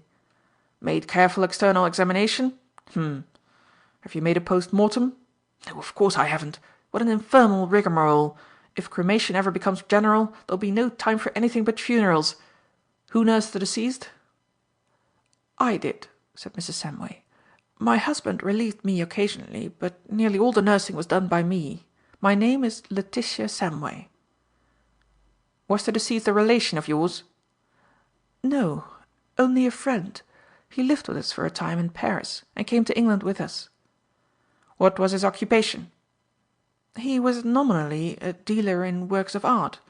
Actually, he was a man of independent means." "Have you any pecuniary interest in his death?" "He has left us about £70. My husband is the executor of the will." "I see. Well, I'd better have a few words with you outside, Batson, before I make my examination. It's all a confounded farce, but we must go through the proper forms, I suppose." "Yes, by all means," said Batson. "Don't leave any loophole for queries or objections." He rose and accompanied O'Connor out into the hall, whence the sound of hurried muttering came faintly through the door. As soon as we were alone, I endeavoured to make my peace with Mrs. Samway by offering apologies for my intrusion into the house of mourning. "For the time being," I concluded, "I am Dr. Batson's assistant, and as he seemed to wish me to come with him, I came without considering that my presence might be objected to. I hope you will forgive me." My humility appeared entirely to appease her. In a moment her stiff and forbidding manner melted into one that was quite gracious, and she rewarded me with a smile that made her face really charming. "Of course," she said, "it was silly of me to be so cantankerous and rude too. But it did look a little callous, you know, when I saw you playing with his poor dead hand, so you must make allowances." She smiled again, very prettily, and at this moment my two colleagues re-entered the room. "Now then," said O'Connor, "let us see the body, and then we shall have finished." He strode over to the bed, and turning back the sheet, made a rapid inspection of the corpse. "Ridiculous farce," he muttered. "Looks all right. Would, in any case, though. Parcel of wrapped tape. What's the good of looking at the outside of a body? Post-mortem's the only thing that's any use." What's this piece of tape plaster on the back?" "Oh," said Batson, "that is a little cut that he made by falling on a broken bottle. I stuck the plaster on because you can't get a bandage to hold satisfactorily on the back. Besides, he didn't want a bandage constricting his chest." "No, of course not," O'Connor agreed. "Well, it's all regular and straightforward. Give me the form and I'll fill it up and sign it." He seated himself at the table, looked once more at his watch, groaned aloud, and began to write furiously. "The Egyptians weren't such bad judges after all," he remarked as he laid down the pen and rose from his chair. "Embalming may have been troublesome, but when it was done for good. The deceased was always accessible for reference in case of a dispute, and all this red tape was saved. Good night, Mr. Samway." He buttoned up his coat and bustled off, and a minute or so later we followed. "By Jove!" exclaimed Batson. "This business has upset my arrangements finally. I shall have to buck up if I'm going to catch my train. There's all the medicine to be made up and sent out yet, to say nothing of dinner. But dinner'll have to wait until the business is all settled up. Don't you hurry, Jardine. I'll just run on and get to work." He broke into an elephantine trot and soon disappeared round a corner, and, when I arrived at the surgery, I found him posting up the day book with the speed of a parliamentary reporter. Batson's dexterity with medicine bottles and wrapping paper filled me with admiration and despair. I made a futile effort to assist, but in the end he snatched away the crumpled paper in which I was struggling to enswathe a bottle, dropped it into the waste paper basket, snatched up a clean sheet, and slap bang, in the twinkling of an eye, he had transformed the bottle into a neat little white parcel, as a conjurer changes a cocked hat into a guinea pig. It was wonderful. My host was a cheerful soul, but restless. He got up from the table no less than 6 times to pack some article that he had just thought of, and after dinner, when I accompanied him to his bedroom, I saw him empty his trunk no less than 3 times to make sure that he had forgotten nothing. He quite worried me. Your over-quick man is apt to wear out other people's nerves more than his own. I began to look anxiously at the clock, and felt a real relief when the maid came to announce that the cab was at the door. "Well, good-bye. Doctor," he sang out cheerily, shaking my hand through the open window of the cab, "don't forget to keep the stock bottles filled up. Saves a world of trouble. And don't take too long on your rounds. Ta-ta!" The cab rattled away, and I went back into the house, a full-blown general practitioner. End of chapter 4.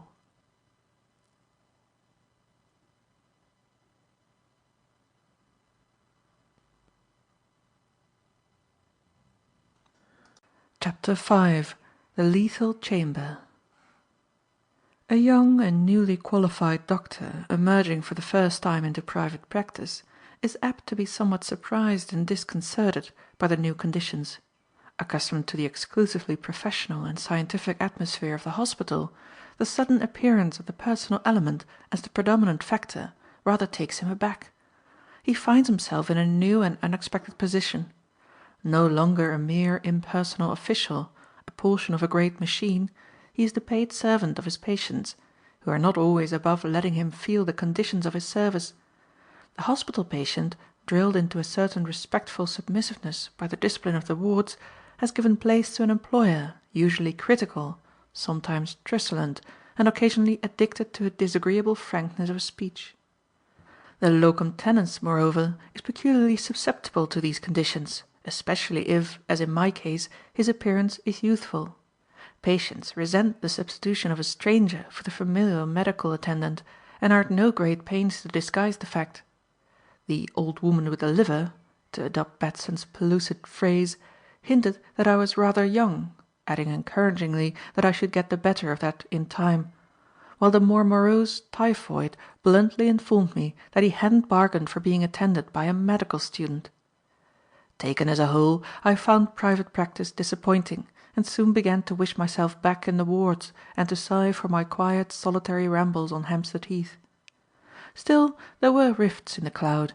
Some of the patients appreciated the interest that I took in their cases, evidently contrasting it with the rather casual attitude of my principal, and some were positively friendly. But, in general, my reception was such as to make me slightly apprehensive whenever a new patient appeared. On the 4th evening after Batson's departure, Mrs. Samway was announced, and I prepared myself for the customary snub. But I was mistaken. nothing could be more gracious than her manner towards me, though the object of her visit occasioned me some embarrassment. "I have called, Dr. Jardine," she said, "to ask you if you could let me have the account for poor Mr. Maddock. My husband is the executor, you know, and as we shall be going back to Paris quite shortly, he wants to get everything settled up." I was in rather a quandary. Of the financial side of practice I was absolutely ignorant, and I thought it best to say so. "But," I added, "Dr. Batson will be back on Friday evening, if you can wait so long." "Oh, that will do quite well," she replied, "but don't forget to tell him that we want the account at once." I promised not to forget, and then remarked that she would, no doubt, be glad to be back in Paris. "No," she answered, "I shall be rather sorry. Of course, Camden Town is not a very attractive neighbourhood, but it is close to the heart of London. And then there are some delightful places near and quite accessible. There is Highgate, for instance." "Yes, but it's getting very much built over, isn't it?" "Unfortunately it is, but yet there are some very pleasant places left. The old village is still charming, so quaint and old world. And then there's Hampstead. What could be more delightful than the Heath? But perhaps you don't know Hampstead?" "Oh yes, I do," said I. "My rooms are at Gospel Oak, quite near the Heath, and I think I know every nook and corner of the neighbourhood. I am pining for a stroll on the Heath at this very moment." "I dare say you are," she said sympathetically. "This is a depressing neighbourhood if you can't get away from it. We found it very dismal, at first, after Paris." "Do you live in Paris?" I asked. "Not permanently," she replied, "but we spend a good deal of time there.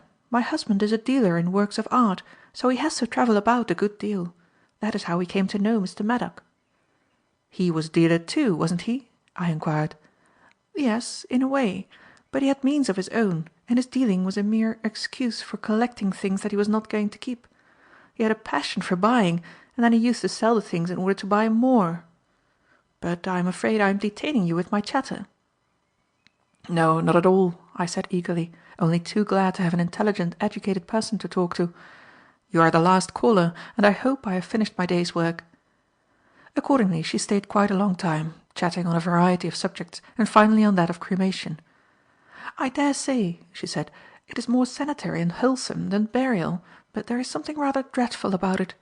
Perhaps it is because we are not accustomed to the idea." "Did you go to the funeral?" I asked. "Yes. Mr. Maddock had no friends in England but my husband and me, so we both went. It was very solemn and awesome. The coffin was laid on the catafalque while a short service was read, and then two metal doors opened and it was passed through out of our sight. We waited some time, and presently they brought us a little terracotta urn with just a handful or two of white ash in it. That was all that was left of our poor friend Septimus Maddock. Don't you think it is rather dreadful?" "Death is always rather dreadful," I answered, "but when we look at the ashes of a dead person we realize the total destruction of the body, whereas the grave keeps its secrets. If we could look down through the earth and see the changes that are taking place, we should probably find the slow decay more shocking than the swift consumption by fire. Fortunately we cannot, but we know that the final result is the same in both." Mrs. Samway shuddered slightly and drew her wraps more closely about her. "Yes," she said with a faint sigh, "the same end awaits us all, but it is better not to think about it." We were both silent for a while. I sat with my gaze bent rather absently on the casebook before me, turning over her last somewhat gloomy utterance, until, chancing to look up, I found her pale, penetrating eyes fixed on me with the same strange intentness that I had noticed when she had looked at me as I sat by the body of Maddock. As she met my glance, she looked down quickly but without confusion, and with a return to her habitual reposefulness. Half unconsciously I returned her scrutiny. She was a remarkable looking woman. A beautiful woman too, but of a type that is, in our time and country, rare. An ancient or barbaric type in which womanly beauty and grace are joined to manifest physical strength. I felt that some unusual racial mixture spoke in her inconsistent colouring. Her clear pink skin, her pale eyes and the jet black hair that rippled down either side of her low forehead in little crimpy waves, as regular and formal as the archaic curls of early Greek sculpture. but predominant over all other qualities was that of strength.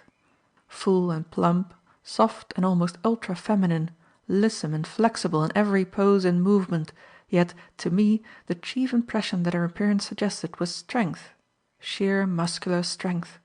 Not the rigid bulldog strength of a strong man, but the soft and supple strength of a leopard.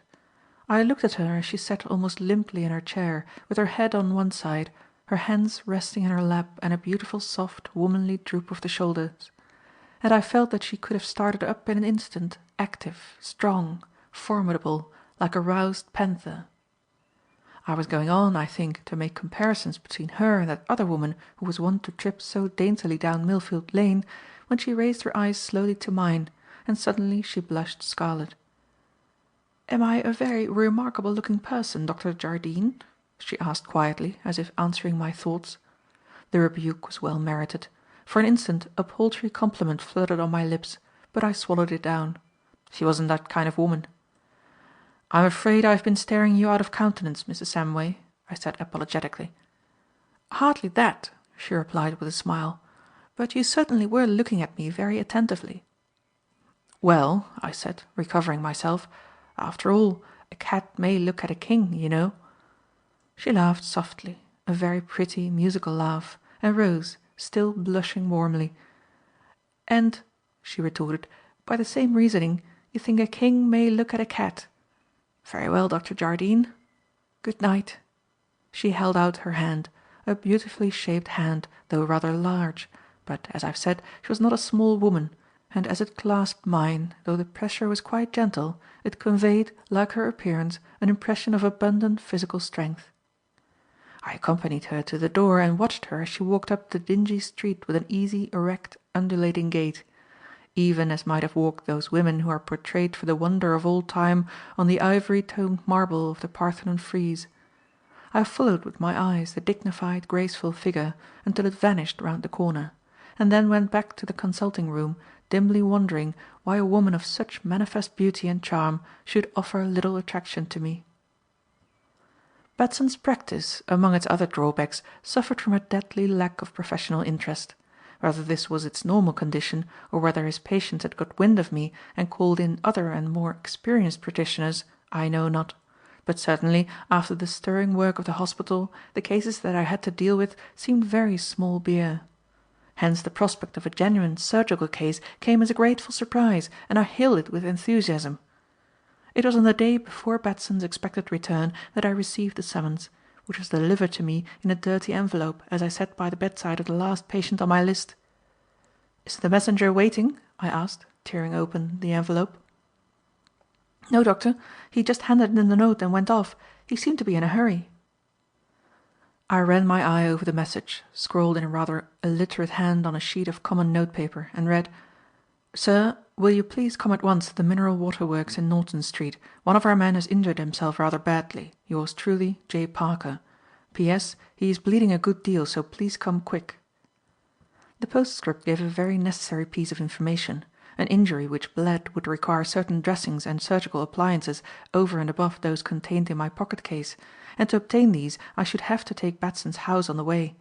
Slipping the note into my pocket, I wished my patient a hasty adieu and strode off at a swinging pace in the direction of Jacob Street. The housemaid, Maggie, helped me to find the dressings and pack the bag, for she was a handy, intelligent girl, though no beauty, and meanwhile I questioned her as to the whereabouts of Norton Street and the mineral water factory.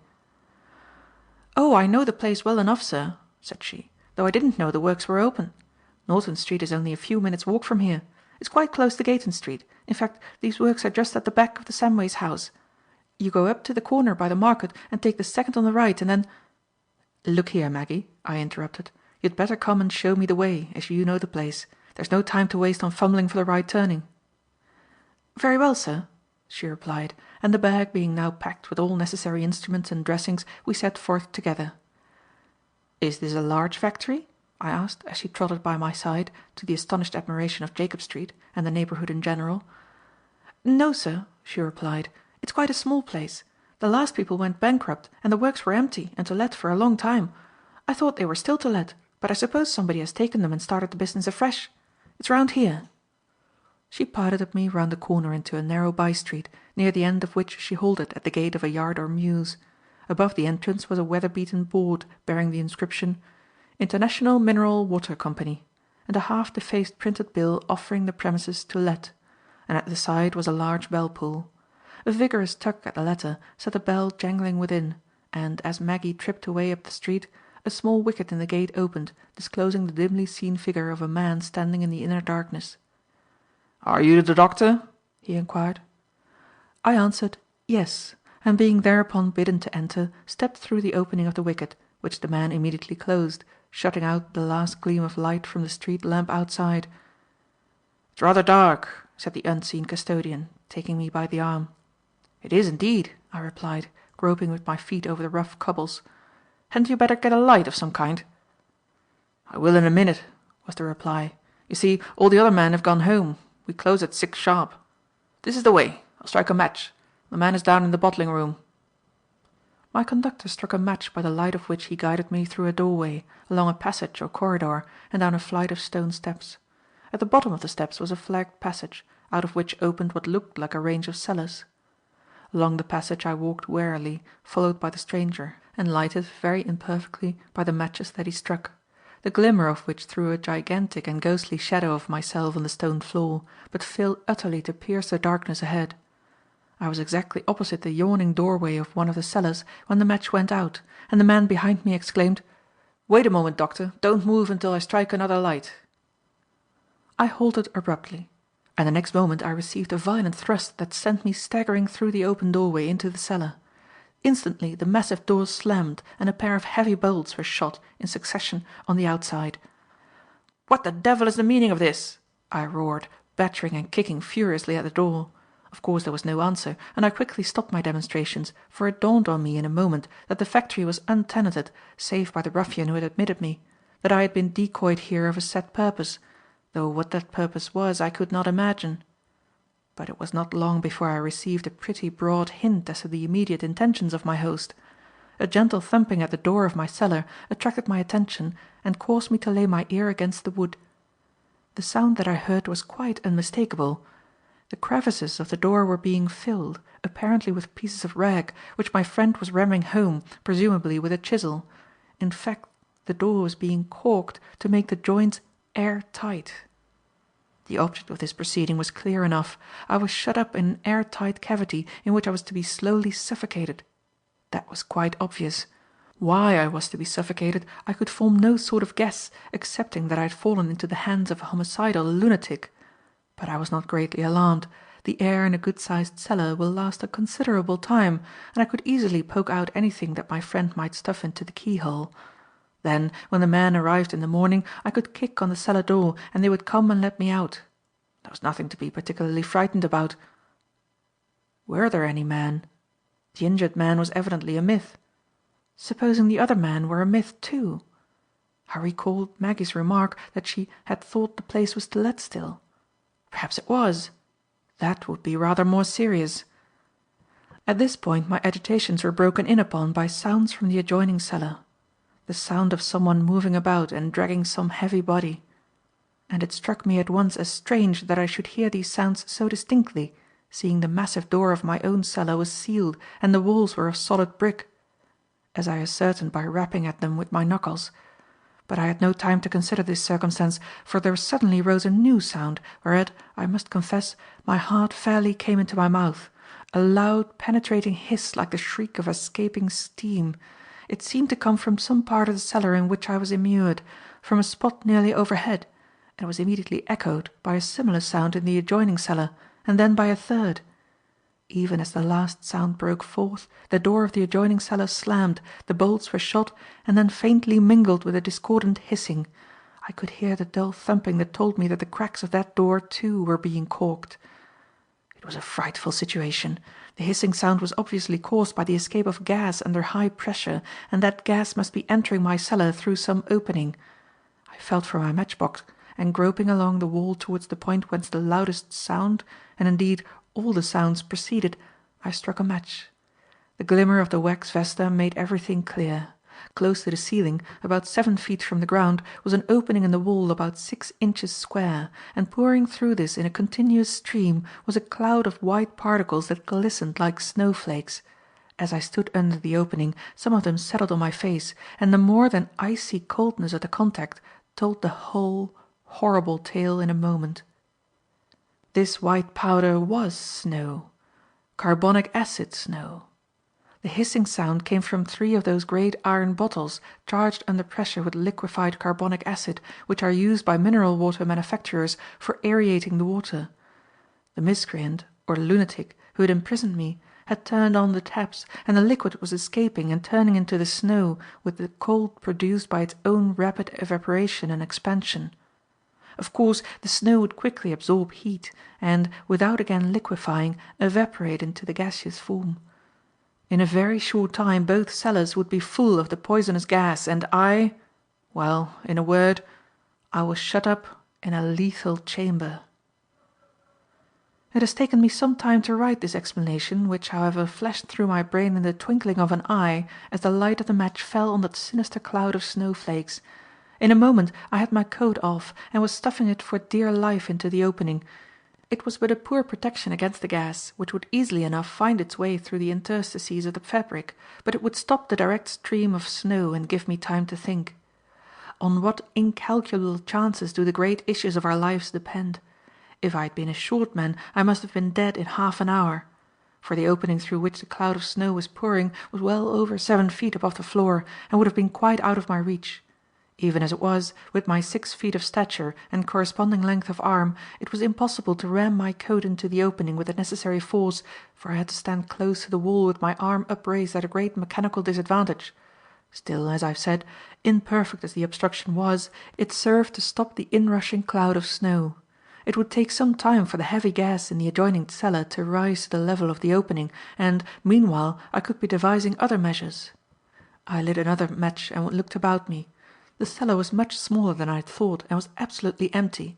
The floor was of concrete, the walls of rough brickwork, and the ceiling of plaster, all cracked and falling in. There was plenty of ventilation there, but that was of no interest to me. Carbonic acid is so heavy that it behaves almost like a liquid, and it would have filled the cellar and suffocated me even if the top of my prison had been open to the sky. The adjoining cellar was already filling rapidly, and when the gas in it reached the level of the opening, it would percolate through my coat and come pouring down into my cellar. But that, as I have said, would take some time, if the dividing wall was moderately sound. This important qualification, as soon as it occurred to me, set me exploring the wall with the aid of another match, and very unsatisfactory was the result. It was a bad wall, built of inferior brick and worse mortar, and was marked by innumerable holes, where wall hooks and other fastenings had been driven in between the bricks. My brief survey convinced me that, so far from being gas-tight, the wall was as pervious as a sponge, and that whatever I meant to do to preserve my life, I must set about without delay. But what was I to do? That was the urgent, the vital question. Escape was evidently impossible. There were no means of stopping up the numberless holes and weak places in the wall. The only vulnerable spot was the door. If I could establish some communication with the outer air, I could, for a time at least, disregard the poisonous gas with which I should presently be surrounded. The first thing to be considered was the keyhole. That must be unstopped at once.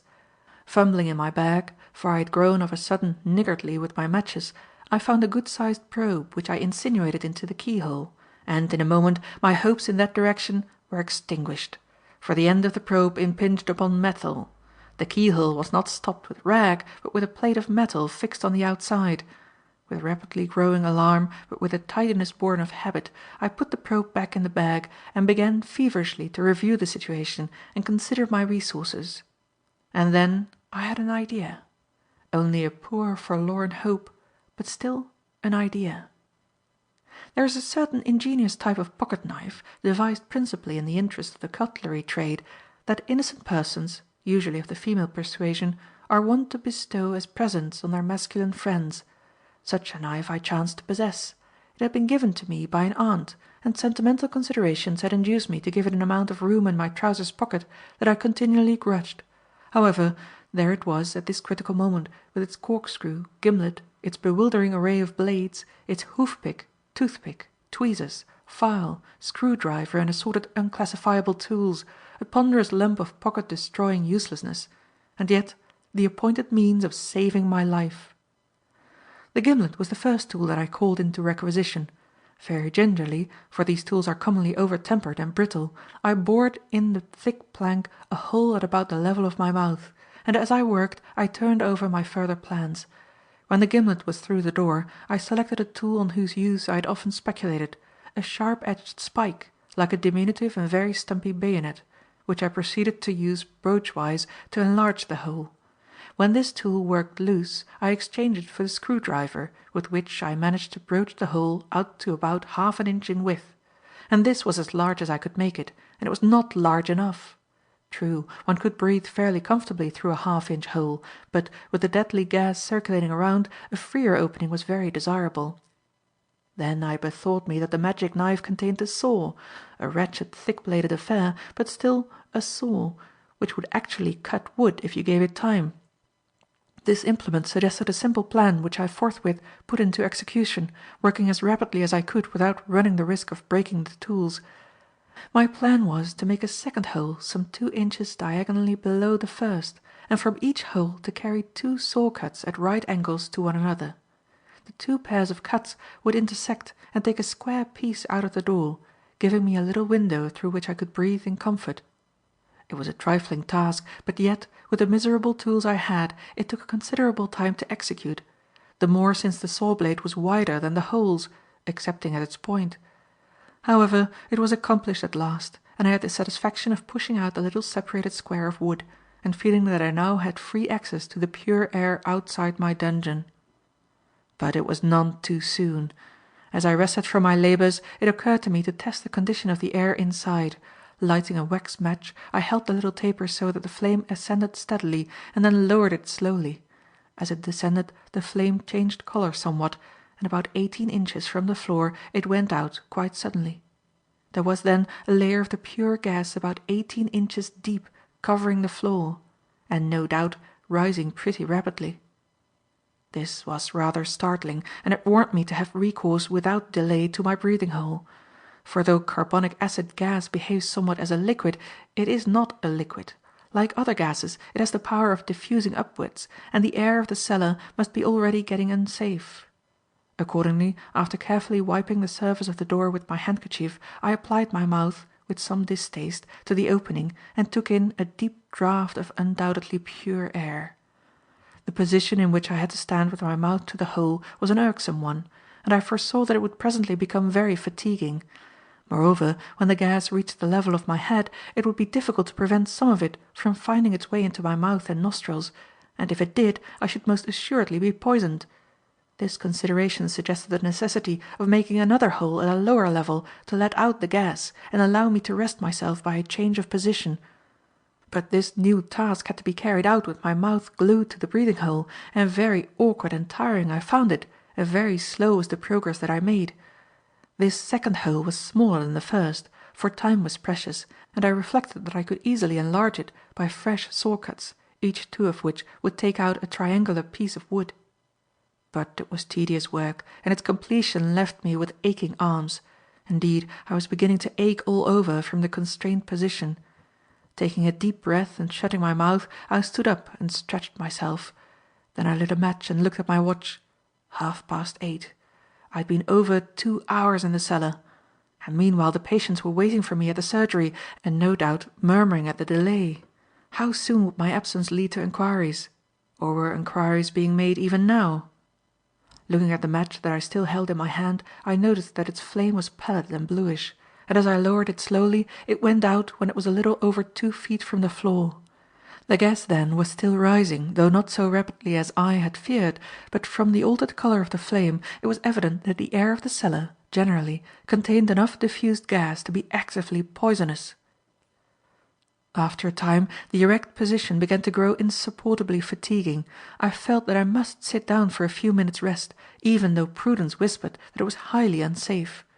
I struggled for a while, but eventually, conquered by fatigue, sat down on the floor with my mouth applied closely to the lower breathing hole. I persuaded myself that I would sit only just long enough to recover some of my strength. But minute after minute sped by, and still I felt an unaccountable reluctance to rise. Suddenly I became conscious of a vague feeling of drowsiness, of a desire to lean back against the wall and doze. It was only slight, but its significance was so appalling that I scrambled to my feet in a panic, and, putting my mouth to the upper breathing hole, took several deep inspirations. But I soon realized that the upright position was impossible. The drowsy feeling continued, and there was growing with it a lassitude and weakness of the limbs that threatened to leave me only the choice between sitting or falling. A wave of furious anger swept over me and roused me a little, a burst of hatred of the cowardly wretch who had decoyed me, as I now suspected, to my death. Then this feeling passed and was succeeded by chilly fear, and I sank down once more into a sitting position with my mouth pressed to the lower opening. The time ran on unreckoned by me. Gradually, by imperceptible degrees, my mental state grew more and yet more sluggish. Anger and fear and ever-dwindling hope flitted by turns across the slowly fading field of my consciousness. Intervals of quiet indifference, almost of placid comfort, began to intervene, with increasing lassitude and a growing desire for rest. To lie down, that was what I wanted. To lay my head upon the stony floor and sink into sweet oblivion. At last I must have actually dozed, though, fortunately, without removing my mouth from the breathing hole, for I had no sense of the passage of time, when I was suddenly aroused by the loud and continuous jangling of a bell. I listened with a sort of dull eagerness, and keeping awake with a conscious effort. The bell pealed wildly and without a pause for what seemed to me quite a long time. Then it ceased, and again my consciousness began to grow dim.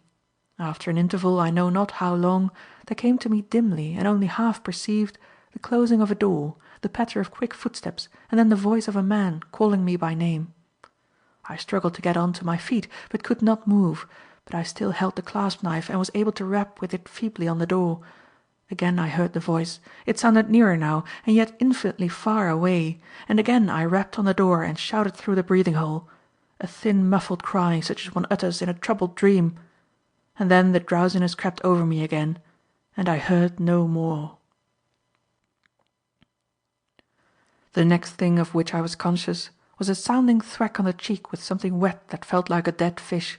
I opened my eyes and looked vaguely into two faces that were close to mine and seemed to be lighted by a lamp or candle. The faces were somehow familiar, but yet I failed clearly to recognize them, and, after staring stupidly for a few moments, I began to doze again.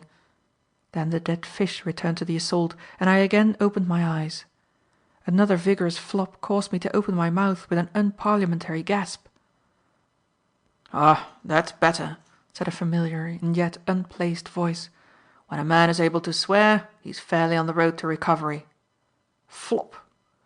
The renewed attentions of the dead fish, which turned out later to be merely a wet towel, evoked further demonstrations on my part of progressing recovery, accompanied by a nervous titter in a female voice.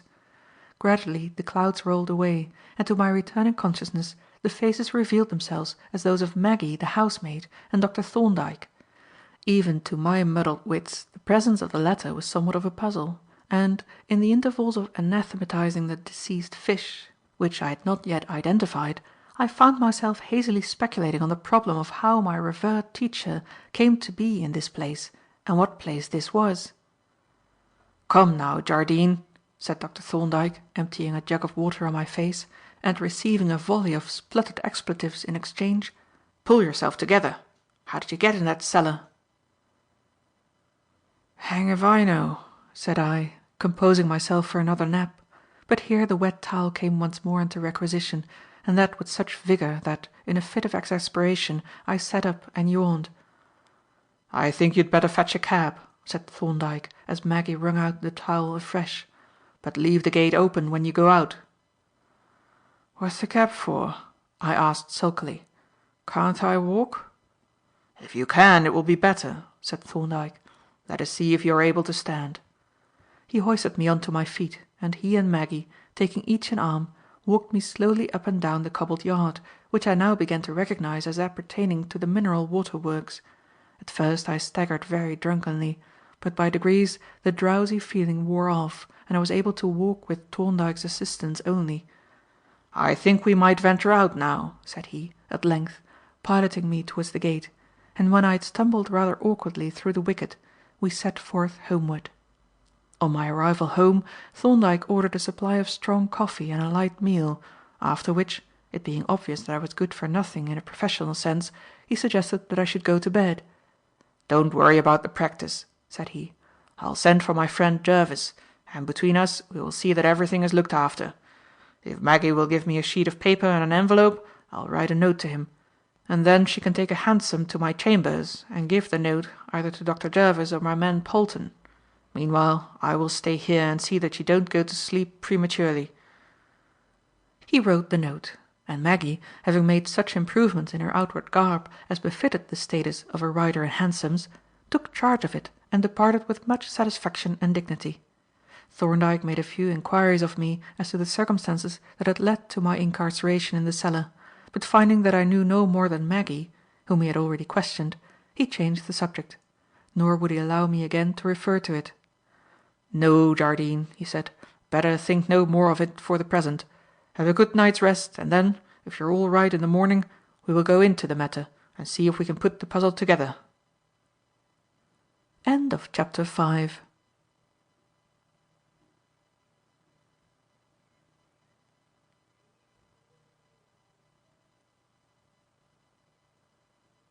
Chapter 6. A Council of War. I awoke somewhat late on the following morning.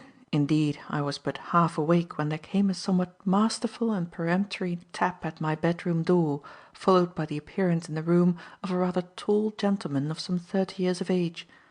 I should have diagnosed him instantly as a doctor by his self-possessed, proprietary manner of entering, but he left me no time for guessing as to his identity. "Good morning, Jardine," he said briskly, jingling the keys and small change in his trousers pockets. "My name is Jervis, second violin in the Thorndyke orchestra. I'm in charge here pro tem. How are you feeling?" "Oh, I'm all right. I was just going to get up. You needn't trouble about the practice. I'm quite fit." "Glad to hear it," said Jervis. "But you'd better keep quiet all the same. My orders are explicit, and I know my place too well to disobey. Thorndyke's instructions were that you are not to make any visits or go abroad until after the inquest." "Inquest?" I exclaimed. "Yes. He's coming here at 4 o'clock to hold an inquiry into the circumstances that led to your being locked up in a cellar, and until then I'm to look after the practice and keep an eye on you. What time do you expect the offspring of the flittermouse?" "Who?" I demanded. "Batson. He's coming back today, isn't he?" "Yes, about 6 o'clock tonight." "Then you'll be able to clear out. So much the better. The neighbourhood doesn't seem very wholesome for you." "I suppose I can do the surgery work," said I. "You'd better not. Better follow Thorndyke's instructions literally. But you can tell me about the patients and help me to dispense. And that reminds me that a person named Samway called just now, a rather fine-looking woman. Reminded me of a big, sleek tabby cat. She wouldn't say what she wanted. Do you know anything about her?" "I expect she came about her account. But she'll have to see Batson. I told her so only a night or two ago." "Very well, then," said Jervis. "Then I'll be off now, and you take things easy, and just think over what happened last night so as to be ready for Thorndyke." With this he bustled away, leaving me to rise and breakfast at my leisure. His advice to me to think over the events of the previous night was rather superfluous. The experience was not one that I was likely to forget. To have escaped from death by the very slenderest chance was in itself a matter to occupy one's thoughts pretty completely, apart from the horrible circumstances. And then there was the mystery in which the whole affair was enveloped, a mystery which utterly baffled any attempt to penetrate it. Turn it over as I would, and it was hardly out of my thoughts for a minute at a time all day, no glimmer of light could I perceive, no faintest clue to any explanation of that hideous and incomprehensible crime. At 4 o'clock punctually to the minute, Dr. Thorndyke arrived, and, having quickly looked me over to see that I was none the worse for my adventure, proceeded to business. "Have you finished the visits, Jervis?" he asked. "Yes, and sent off all the medicine. There's nothing more to do until 6. "Then," said Thorndyke, "we might have a cup of tea in the consulting room and talk this affair over. I'm rather taking possession of you, Jardine," he added, "but I think we ought to see where we are quite clearly, even if we decide finally to hand the case over to the police. Don't you agree with me?" "Certainly," I agreed, highly flattered by the interest he was taking in my affairs. "Naturally, I should like to get to the bottom of the mystery." "So should I," said he, "and to that end I propose that you give us a completely circumstantial account of the whole affair. I have had a talk with your very intelligent little maid, Maggie, and now I want to hear what happened after she left you." "I don't think I have much to tell that you don't know," said I. "However, I will take up the story where Maggie left off." And I proceeded to describe the events in detail, much as I have related them to the reader. Thorndyke listened to my story with profound attention, making an occasional memorandum, but not uttering a word until I had finished. Then, after a rapid glance through his memoranda, he said: "You spoke of a note that was handed in to you. Have you got that note?" "I left it on the writing table, and it's probably there still." "Yes, here it is." I brought it over to the little table on which our tea was laid and handed it to him, and as he took it from me with the dainty carefulness of a photographer handling a wet plate, I noted mentally that the habit of delicate manipulation contracted in a laboratory makes itself evident in the most trifling of everyday actions. "I see," he remarked, turning the envelope over and scrutinizing it minutely, "that this is addressed to Dr. H. Jardine. It appears, then, that he knows your Christian name. Can you account for that?" "No, I can't. The only letter I have had here was addressed Dr. Jardine, and I have signed no certificates or other documents." He made a note of my answer, and, drawing the missive from its envelope, read it through. "The handwriting," he remarked, "looks disguised rather than illiterate, and the diction is inconsistent. The blatantly incorrect adverb at the end does not agree with the rest of the phraseology and the correct punctuation. As to the signature, we may neglect that, unless you are acquainted with anyone in these parts of the name of Parker." "I am not," said I. "Very well. Then if you will allow me to keep this note, I will file it for future reference. Now I will ask you a few questions about this adventure of yours, which is really a most astonishing and mysterious affair, even more mysterious, I may add, than it looks at the first glance. But we shall come to that presently.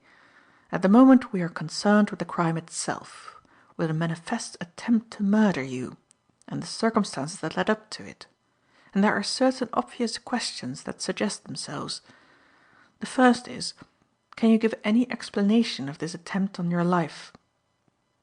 "No, I can't," I replied. "It is a complete mystery to me. I can only suppose that the fellow was a homicidal lunatic." "A homicidal lunatic," said Thorndyke, "is the baffled investigator's last resource, but we'd better not begin supposing at this stage. Let us keep strictly to facts. You do not know of anything that would explain this attack on you?" "No." "Then the next question is, had you any property of value on your person?" "No. £5 would cover the value of everything I had about me, including the instruments." "Then that seems to exclude robbery as a motive. The next question is, does any person stand to benefit considerably by your death? Have you any considerable expectations in the way of bequests, reversions, or succession to landed property or titles?" "No," I replied with a faint grin. "I shall come in for 1,000 or 2 when my uncle dies, but I believe the London Hospital is the alternative legatee, and I suppose we would hardly suspect the hospital governors of this little affair. Otherwise, the only person who would benefit by my death would be the undertaker who got the contract to plant me." Thorndyke nodded and made a note of my answer. "That," said he, "disposes of the principal motives for premeditated murder. There remains the question of personal enmity. Not a common motive in this country. Have you, as far as you know, an enemy or enemies who might conceivably try to kill you?" "As far as I know, I have not an enemy in the world, or anyone even who would wish to do me a bad turn." "Then," said Thorndyke, That seems to dispose of all the ordinary motives for murder, and I may say that I have only put these questions as a matter of routine precaution, ex abundantia cautelae, as Jervis says when he is in a forensic mood, because certain other facts which I have learned seem to exclude any of these motives except, perhaps, robbery from the person." "You haven't been long picking up those other facts," remarked Jervis. "Why, the affair only happened last night." "I've only made a few simple inquiries," replied Thorndyke. "This morning I called on Mr. Highfield, whose name, as solicitor and agent to the landlords, I copied from the notice on the gate at the works last night. He knows me slightly, so I was able to get from him the information that I wanted. It amounts to this. About 4 months ago a Mr. Gill wrote to him and offered a lump sum for the use of the mineral water works for 6 months. Highfield accepted the offer and drew up an agreement, as desired, granting Gill immediate possession of the premises and the small stock and plant, of which the residue was to be taken back at a valuation by the landlords at the expiration of the term. I noted Gill's address, as it appeared on the agreement, and sent my man, Polton, to make inquiries. The address is that of a West Kensington lodging house at which Gill was staying when he signed the agreement. He had been there only 3 weeks. He left 2 days after the date of the agreement, and the landlady does not know where he went or anything about him." "Sounds a bit fishy," Jervis remarked. "Did he tell Highfield what he wanted the premises for?" "I understood that something was said about some assay work in connection with certain, or rather uncertain, mineral concessions. But of course that was no affair of Highfield's. His business was to get the rent, and, having got it, his interest in Mr. Gill lapsed. But you see the bearing of these facts. Gill's connection with these works does, as Jervis says, look a little queer, especially after what has happened. But seeing that he made his arrangements 4 months ago, at a time when Jardine had no thought of coming into this neighbourhood, it is clear that those arrangements could have no connection with this particular attempt. Gill obviously did not take those works with the intention of murdering Jardine. He took them for some other purpose, quite possibly the purpose that he stated. And we must not assume that Gill was the perpetrator of this outrage at all. Could you identify the man who let you in?" "No," I replied, "certainly not. I hardly saw him at all. The place was pitch dark, and whenever he struck a match he was either behind me or in front with his back to me. The only thing I could make out about him was that he had some sort of coarse wash leather gloves on." "Ha!" exclaimed Thorndyke. "Then we were right, Jervis." I looked in surprise from one to the other of my friends, and was on the point of asking Thorndyke what he meant when he continued. "That closes another track. If you couldn't identify the man, a description of Gill, if we could obtain it, would not help us. We must begin at some other point." "It seems to me," said Jervis, "that we haven't much to go upon at all." "We haven't much," agreed Thorndyke, "but we still have something. We find that the motive of this attempt was apparently not robbery, nor the diversion of inheritable property, nor personal enmity. It must have been premeditated, but yet it could not have been planned more than a week in advance, for Jardine has only been in this neighbourhood for that time, and his coming was unexpected. The appearances very strongly suggest that the motive, whatever it was, has been generated recently and probably locally. So we'd better make a start from that assumption."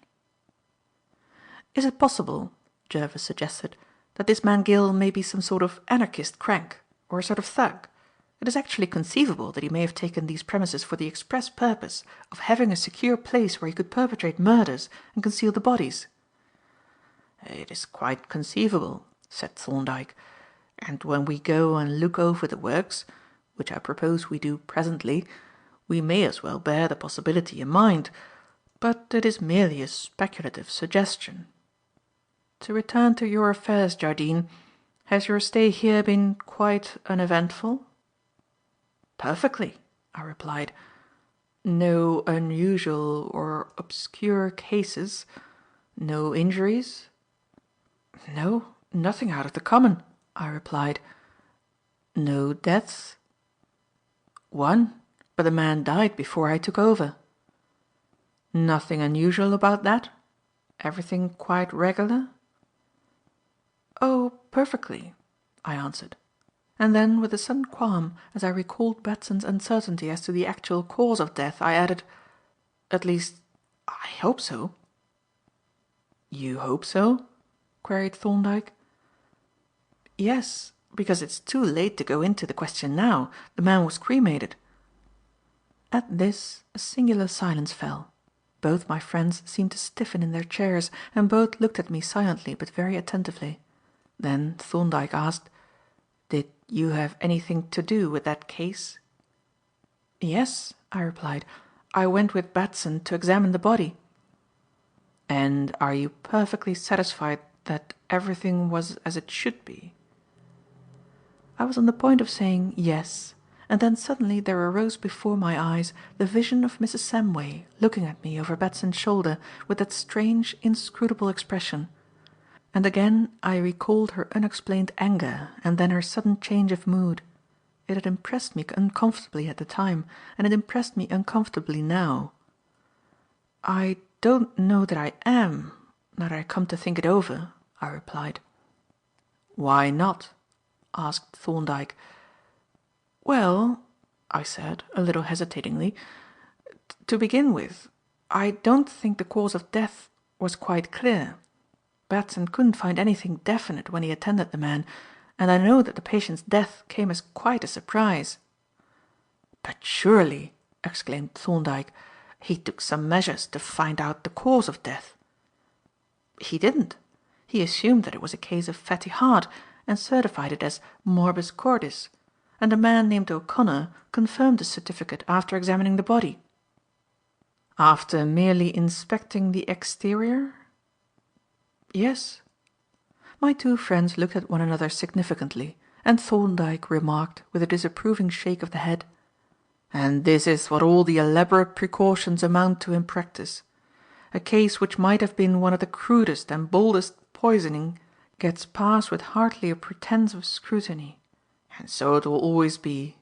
Routine precautions against the unsuspected are no precautions at all. That is the danger of cremation. It restores to the poisoner the security that he enjoyed in the old days when there were no such sciences as toxicology and organic chemistry, when it was impossible for him to be tripped up by an exhumation and an analysis." "You don't think it likely that this was a case of poisoning, do you?" I asked. "I know nothing about the case," he replied, "excepting that there was gross neglect in issuing the certificates. What do you think about it yourself? Looking back at the case, is there anything besides the uncertainty that strikes you as unsatisfactory?" I hesitated, and again the figure of Mrs. Samway rose before me with that strange, baleful look in her eyes. Finally I described the incident to my colleagues. "Mrs. Samway!" exclaimed Jervis.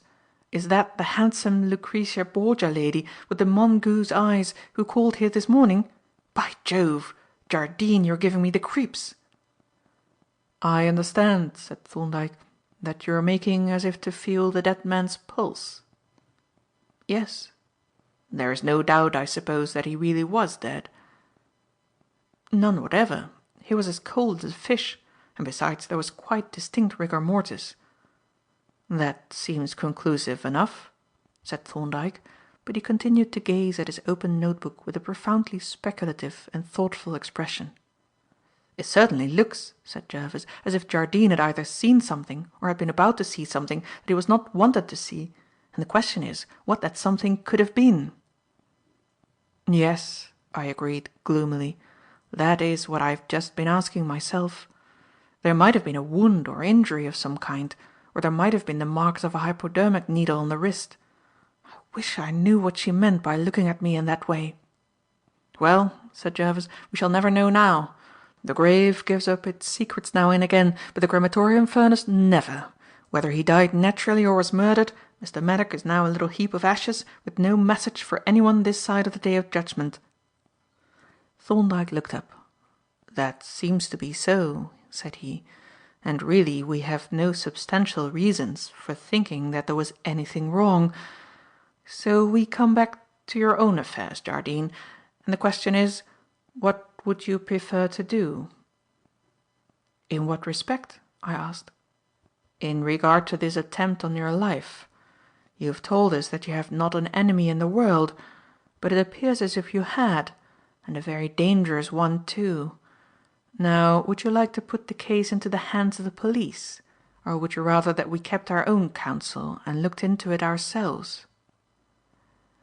"I should like you to decide that," said I. "The reason that I ask," said Thorndyke, "is this.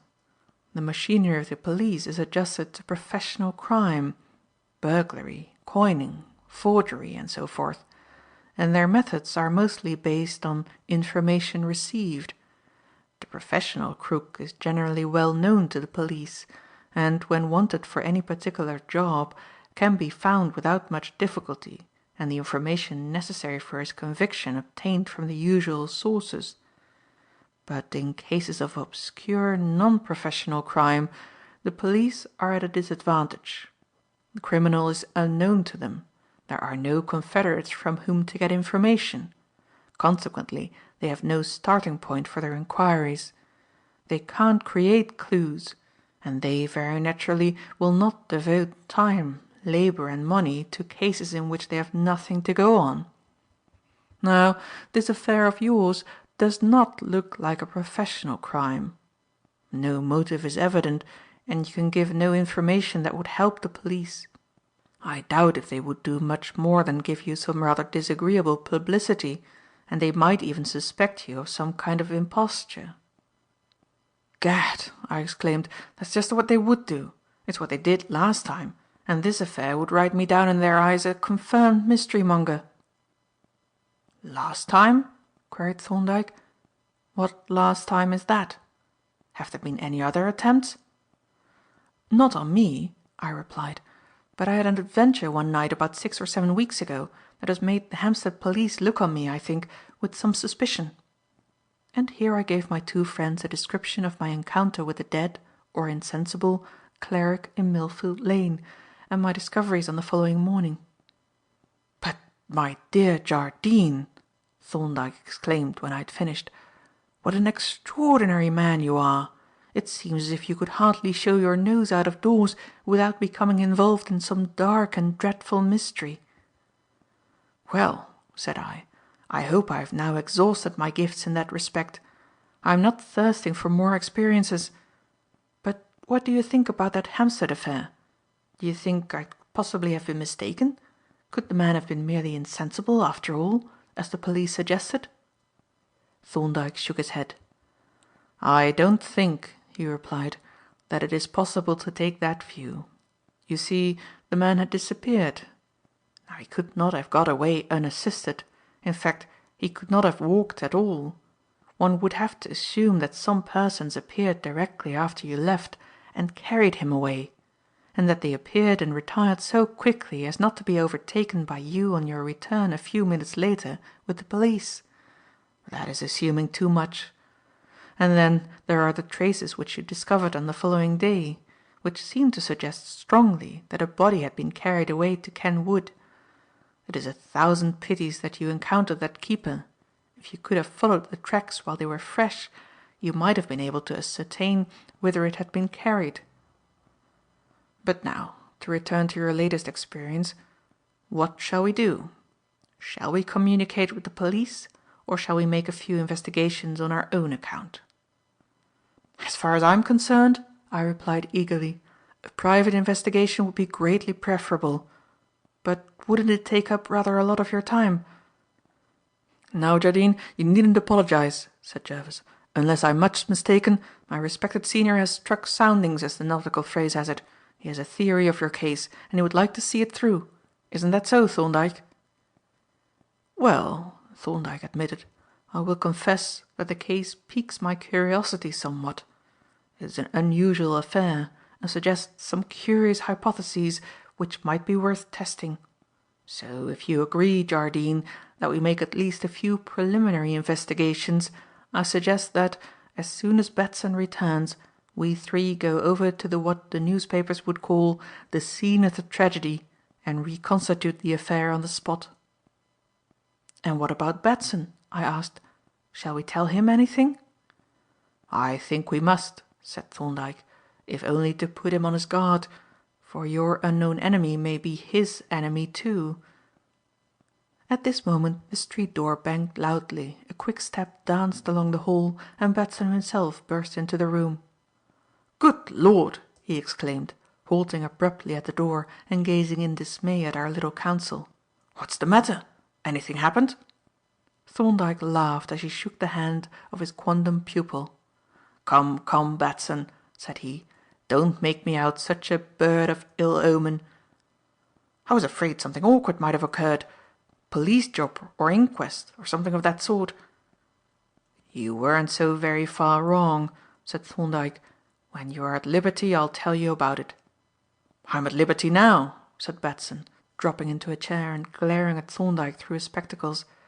"No scandal, I hope?"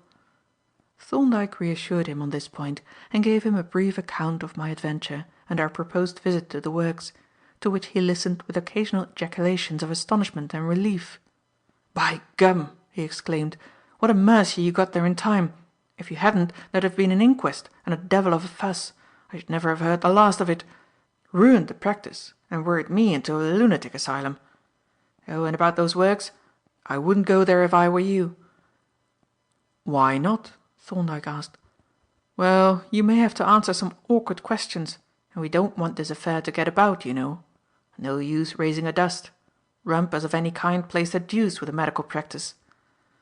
Thorndyke smiled at my principal's frank egoism. "Jervis and I went over last night," said he, "and had a hasty look around, and we found the place quite deserted.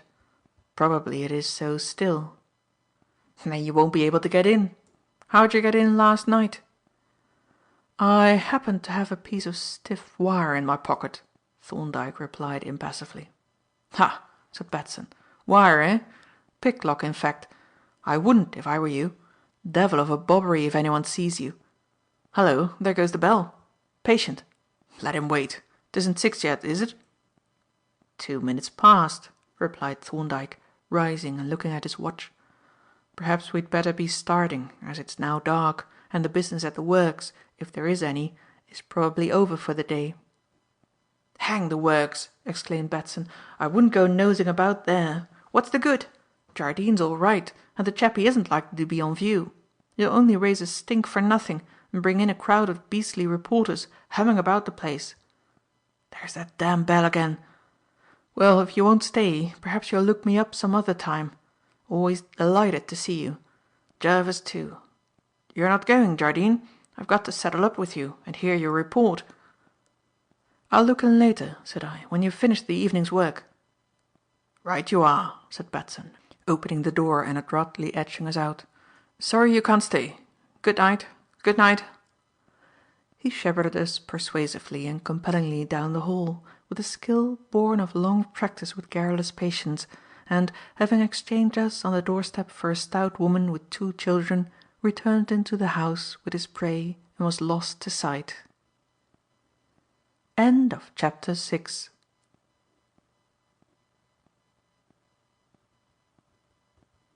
Chapter 7. An Unseen Enemy.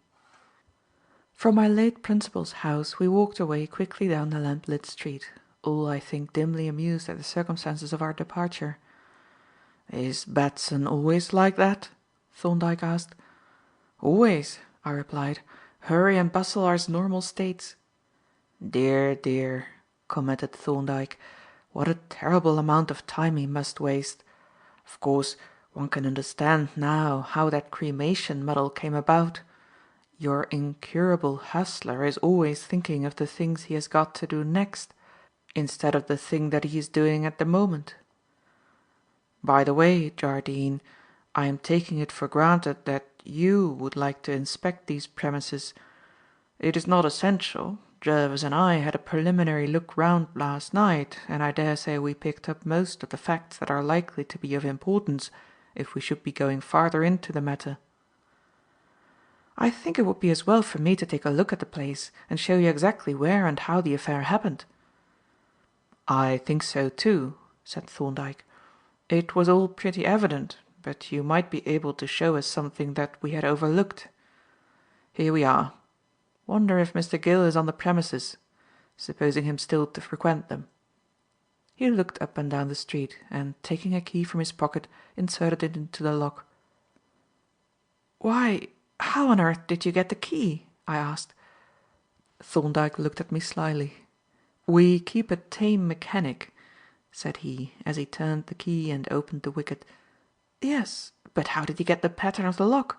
I asked. Thorndyke laughed softly. "It is only a simple trade lock. The fact is, Jardine, that in our branch of practice we have occasionally to take some rather irregular proceedings. For instance, I usually carry a small set of picklocks, fortunately for you.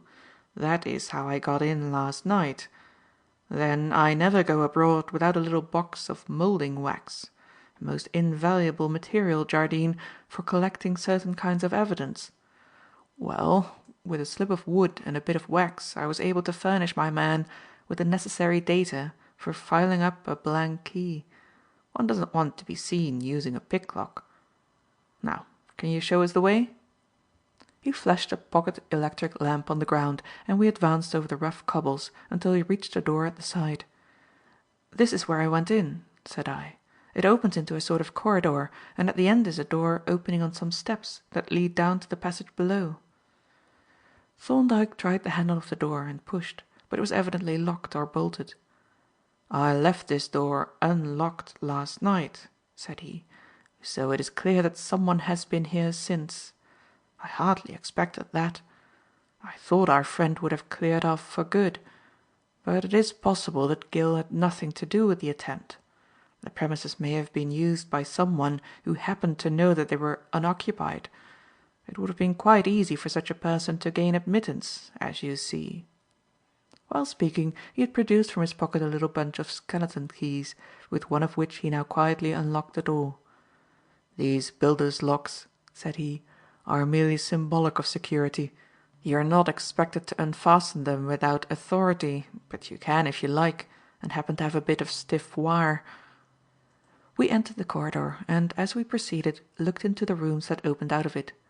One of them was meagrely furnished as an office, but the thick layer of dust on the desk and stools showed clearly that it had been long disused.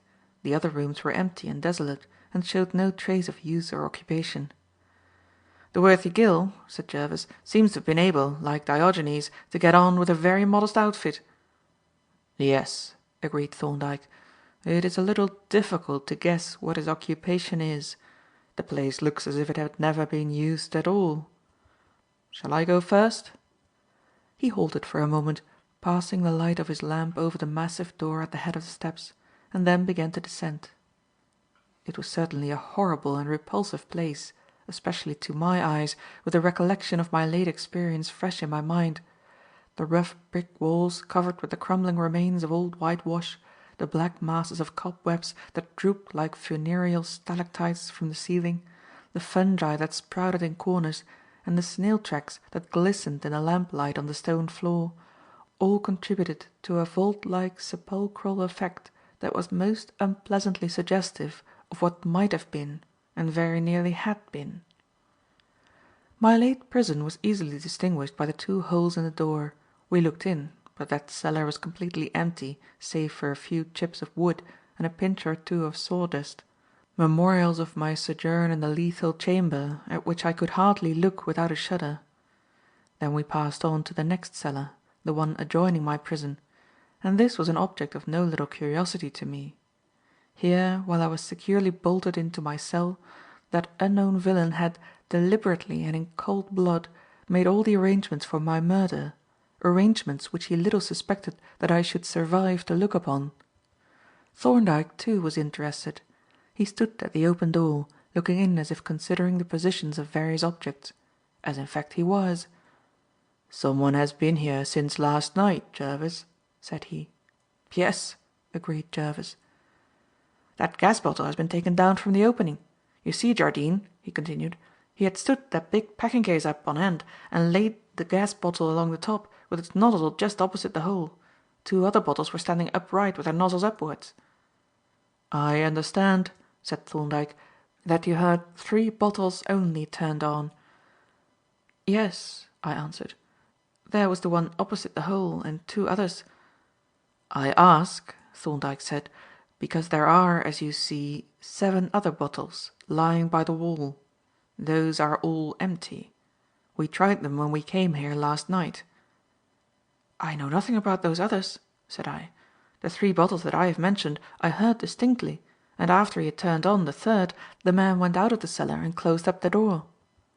"Then," said Thorndyke, "the other 7 were presumably used for some other and, let us hope, more legitimate purpose. I wonder why our friend has been at the trouble of moving the cylinders." "Perhaps," suggested Jervis, "he thought that the arrangement might be a little too illuminating for the police if they should happen to pay a visit to the place. He may not be aware that the apparatus had already been inspected in situ by us. Or again, the cylinders may have been moved by someone else. We are assuming that he is a lawful occupant of the premises, but he may be a mere secret intruder like ourselves, who has discovered that the place is more or less unoccupied, and has made use of the premises and plant for his own benevolent purposes." "Yes," agreed Thorndyke, "that is perfectly true. But we can put the matter to the test, at least negatively. If the cylinders have been moved by an innocent stranger, they will bear the prints of hands." "But why shouldn't the man himself leave the prints of his hands on the cylinders?" I asked. "Because, my dear Jardine, he is too knowing a bird. Jervis and I went carefully over the cylinders last night in the hope of getting a few finger prints to submit to Scotland Yard, but not a vestige could we find. Our friend has seen to that. We assumed that he had operated in gloves, and your description of him confirmed our assumption.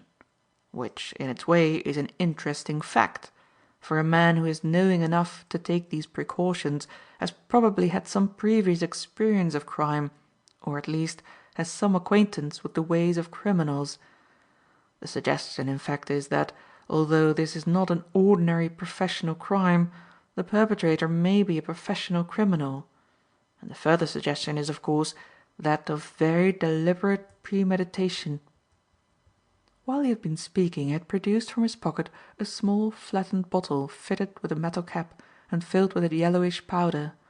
Removing the cap and uncovering a perforated inner cap, like that of an iodoform dredger, he proceeded to shake a cloud of the light powder over the 3 upper cylinders, jarring them with his foot to make the powder spread.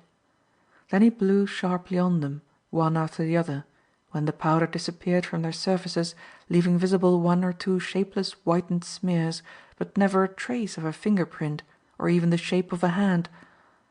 Thorndyke rose and slipped the bottle back in his pocket. "Apparently," said he, "the cylinders were moved by our unknown friend with the same careful precautions as on the first occasion. A wary gentleman this, Jervis.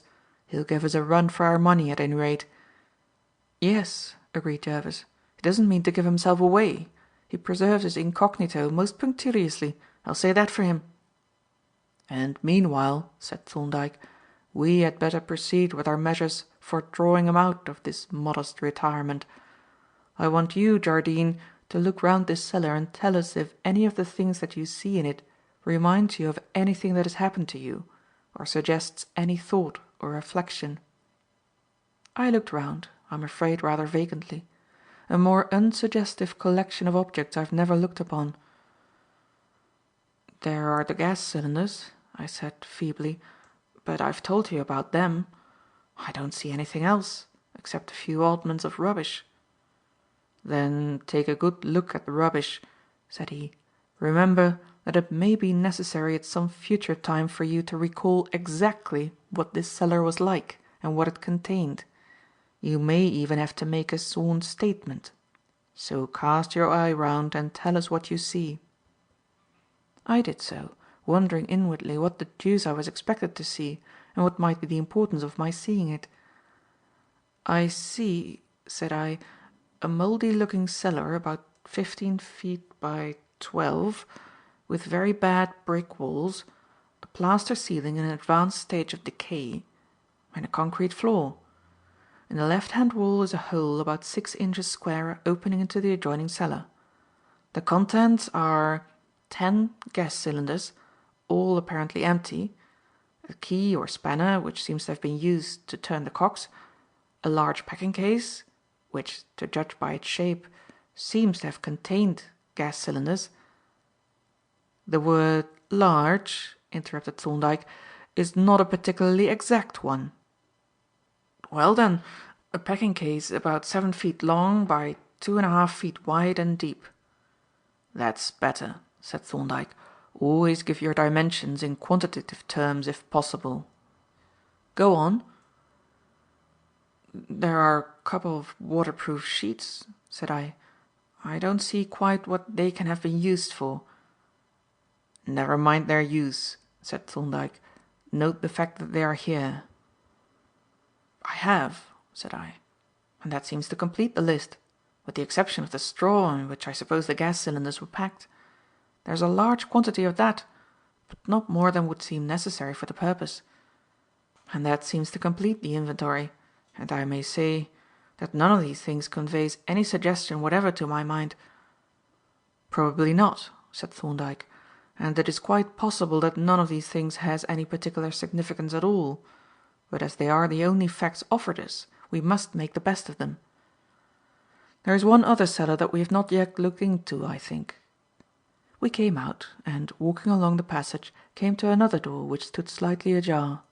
Thorndyke opened it, and, throwing in the light of his lamp, revealed a considerable stack of long iron gas bottles and one or two packing cases similar to the one I had already seen. "I presume," said he, "that these are full cylinders, the store from which our friend got his supply. But we may as well make sure."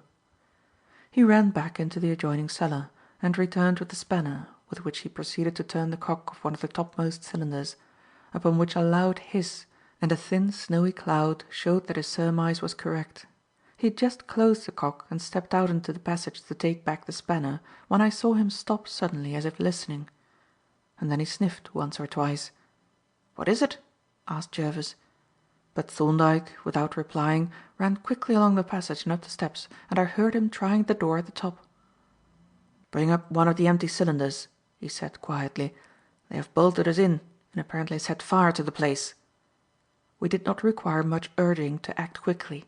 Picking up one of the long, ponderous iron cylinders, we ran with it along the passage towards the light of Thorndyke's lamp. As we ascended the steps, I became plainly aware of the smell of burning wood and of a crackling sound, faintly audible through the massive door. "There is only one bolt," said Thorndyke. "I noticed it as we came in.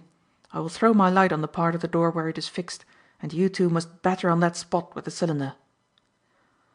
The door was, as I have said, a massive one, but it would have been a massive door indeed that could have withstood the blows of that ponderous iron cylinder wielded by two strong men whose lives depended on their efforts. At the very first crash of the battering ram, a tiny chink opened, and at each thundering blow the building shook. Furiously we pounded at the thick, plank-built door, and slowly the chink widened as the screws of the bolt tore out of the woodwork. And as the chink opened, a thin reek of pungent smoke filtered in, and the cold light of Thorndyke's lantern became contrasted with a red glare from without. And then, suddenly, the door, under the heavy battering, burst from its fastenings and swung open. A blinding, choking cloud of smoke and sparks rolled in upon us, through which we could see in the corridor outside a pile of straw and crates and broken packing cases, blazing and cracking furiously. It looked as if we were cut off beyond all hope. Jervis and I had dropped the now useless cylinder, and were gazing in horror at the blazing mass that filled the corridor and cut off our only means of escape, when we were recalled by the voice of Thorndyke, speaking in his usual quiet and precise manner. "We must get the full cylinders up as quickly as possible," said he. And, running down the steps, he made straight for the end cellar, whither we followed him. Picking up one of the cylinders, we carried it quickly to the top of the steps. "Lay it down," said Thorndyke, "and fetch another." Jervis and I ran back to the cellar, and taking up another cylinder, brought it along the passage. As we were ascending the steps, there suddenly arose a loud penetrating hiss, and as we reached the top, we saw Thorndyke disengaging the spanner from the cock of the cylinder, out of which a jet of liquid was issuing, mingled with a dense, snowy cloud. An instantaneous glance, as we laid down the fresh cylinder, reassured me very considerably. the icy volatile liquid and the falling cloud of intensely cold carbonic acid snow had produced an immediate effect, as was evident in a blackened smouldering patch in the midst of the blazing mass. With reviving hope I followed Jervis once more down the steps and along the passage to the end cellar, from which we brought forth a third cylinder. By this time the passage was so filled with smoke that it was difficult either to see or to breathe, and the bright light that had first poured in through the open doorway had already pulled down so far that Thorndyke's figure, framed in the opening, loomed dim and shadowy amidst the smoke and against the dusky red background. We found him, when we reached the top of the steps, holding the great gas bottle and directing the stream of snow and liquid onto those parts of the wood and straw from which flames still issued. "It will be all right," he said in his calm, unemotional way. "The fire had not really got an effective start. The straw made a great show, but that is nearly all burnt now, and all this carbonic acid gas will soon smother the burning wood. But we must be careful that it doesn't smother us too. The steps will be the safest place for the present." He opened the cock of the new cylinder, and, having placed it so that it played on the most refractory part of the burning mass, backed to the steps where Jervis and I stood looking through the doorway. The fire was, as he had said, rapidly dying down. The volumes of gas produced by the evaporation of the liquid and the melting snow cut off the supply of air, so that, in place of the flames that had at first looked so alarming, only a dense reek of smoke arose. "Now," said Thorndyke, after we had waited on the steps a couple of minutes more, "I think we might make a sortie and put an end to it. If you can get the smouldering stuff off that wooden floor down onto the stone, the danger will be over."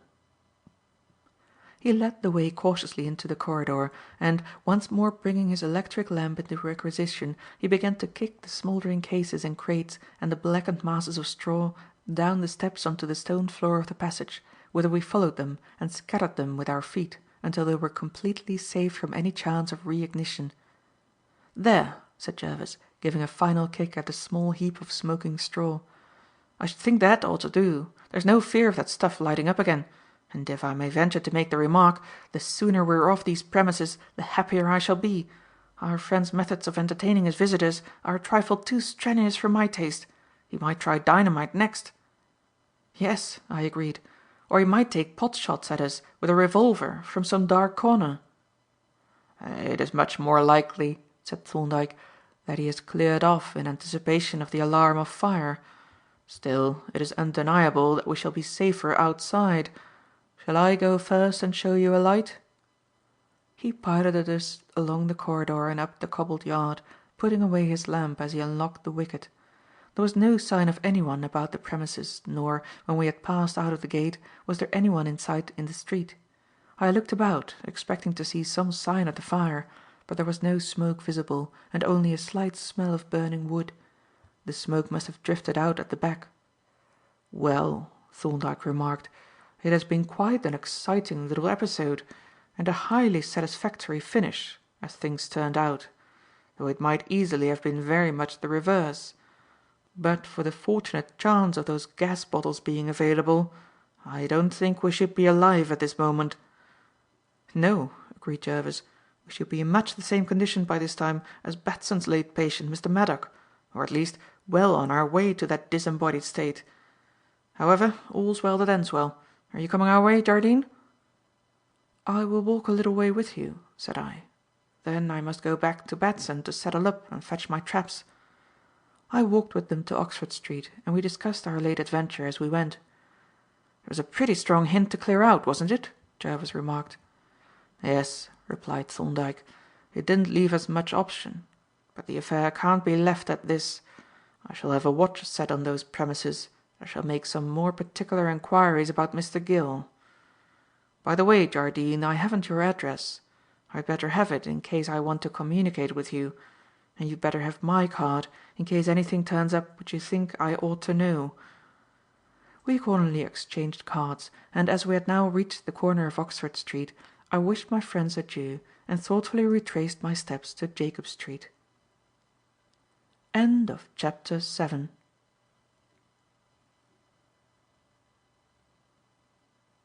Chapter 8 of A Silent Witness by R. Austin Freeman. It's an ill wind. London is a wonderful place. From the urban greyness of Jacob Street to the borders of Hampstead Heath was, even in those days of the slow horse tram, but a matter of minutes. A good many minutes perhaps, but still considerably under an hour. Yet in that brief and leisurely journey one exchanged the grim sordidness of a most unlovely street for the solitude and sweet rusticity of open and charming country. A day or two after my second adventure in the mineral water works, I was leaning on the parapet of the viaduct, the handsome red brick viaduct with which some builder, unknown to me, had spanned the pond beyond the upper heath, apparently with purely decorative motive, and in a spirit of sheer philanthropy; for no road seemed to lead anywhere in particular over it, and there was no reason why any wayfarer should wish to cross the pond rather than walk round it. Indeed, in those days it was covered by a turfy expanse seldom trodden by any feet but those of the sheep that grazed in the meadows bordering the pond. I leaned on the parapet, smoking my pipe with deep contentment and looking down into the placid water. Flags and rushes grew at its borders, water lilies spread their flat leaves on its surface, and a small party of urchins angled from the margin, with the keen joy of the juvenile sportsman who suspects that his proceedings are unlawful. I had lounged on the parapet for several minutes when I became aware of a man approaching along the indistinct track that crossed the viaduct, and, as he drew near, I recognized him as the keeper whom I had met in Ken Wood on the morning after my discovery of the body in Millfield Lane. I would have let him pass with a smile of recognition, but he had no intention of passing. Touching his hat politely, he halted, and, having wished me good morning, remarked, "You didn't tell me, sir, what it was you were looking for that morning when I met you in the wood." "No," I replied, "but apparently someone else has."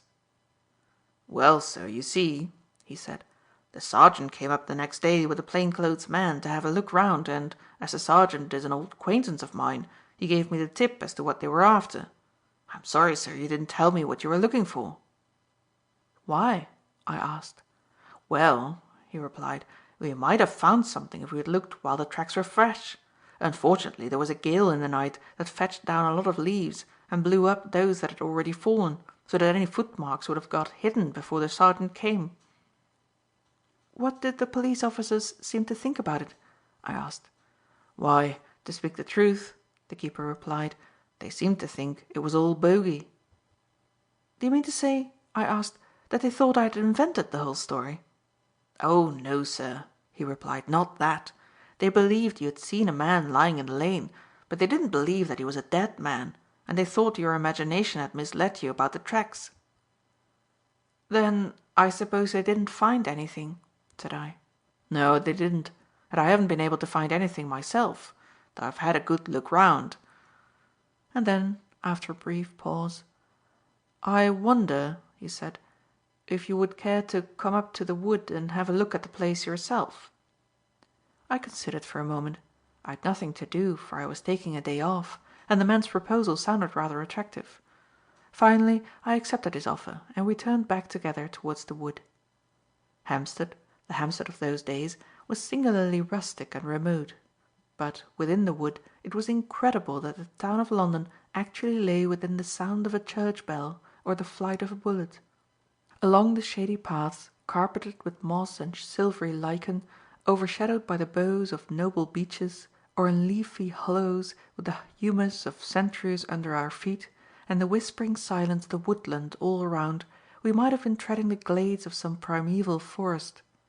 Nor was the effect of this strange remoteness less when presently, emerging from the thicker portion of the wood, we came upon a moss-grown, half-ruinous boat-house on the sedgy margin of a lake, in which was drawn up a rustic-looking and evidently little-used punt.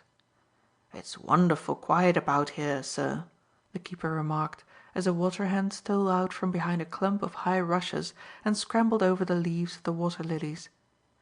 "And presumably," I remarked, "it's quieter still at night." "You're right, sir," the keeper replied. "If that man had got as far as this, he'd have had mighty little trouble in putting the body where no one was ever likely to look for it." "I suppose," said I, "that you had a good look at the edges of the lake?" "Yes," he answered. "I went right round it, and so did the police, for that matter, and we had a good look at the punt too. But, all the same, it wouldn't surprise me if, one fine day, that body came floating up among the lilies. Always supposing, that is," he added, "that there really was a body." "How far is it," I asked, "from the lake to the place where you met me that morning?" "It's only a matter of 2 or 3 minutes," he answered. "We may as well walk that way, and you can see for yourself." Accordingly we set forth together, and coming presently upon one of the moss-grown paths, followed it past a large summer house until we came in sight of the beach beyond which I had encountered him while I was searching for the tracks. As we went he plied me with questions as to what I had seen on the night in the lane, and I made no scruple of telling him all that I had told the police, seeing that they, on their side, had made no secret of the matter. Of course it was idle after this long period, for it was now more than 7 weeks since I had seen the body, to attempt anything in the nature of research. It certainly did look as if the man who had stolen into that wood that night had been bound for the solitary lake. The punt, I had noticed, was only secured with a rope, so that the murderer, for such I assumed he must have been, could easily have carried his dreadful burden out into the middle and there sunk it with weights, and so hidden it for ever.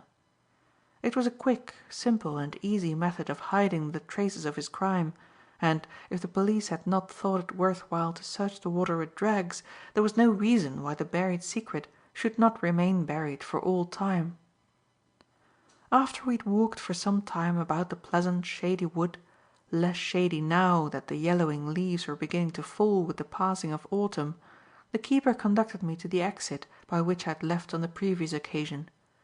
As I was passing out of the wicket, my eye fell once more on the cottage which I had then noticed, and, recalling the remark that my fair acquaintance had let fall concerning the artist to whom the derelict knife was supposed to belong, I said: "You mentioned, I think, that that house was let to an artist." "It was," he replied, "but it's empty now. The artist has gone away." "It must be a pleasant little house to live in," I said, "at any rate in summer." "Yes," he replied, "a country house within an hour's walk of the Bank of England. Would you like to have a look at it, sir? I've got the keys."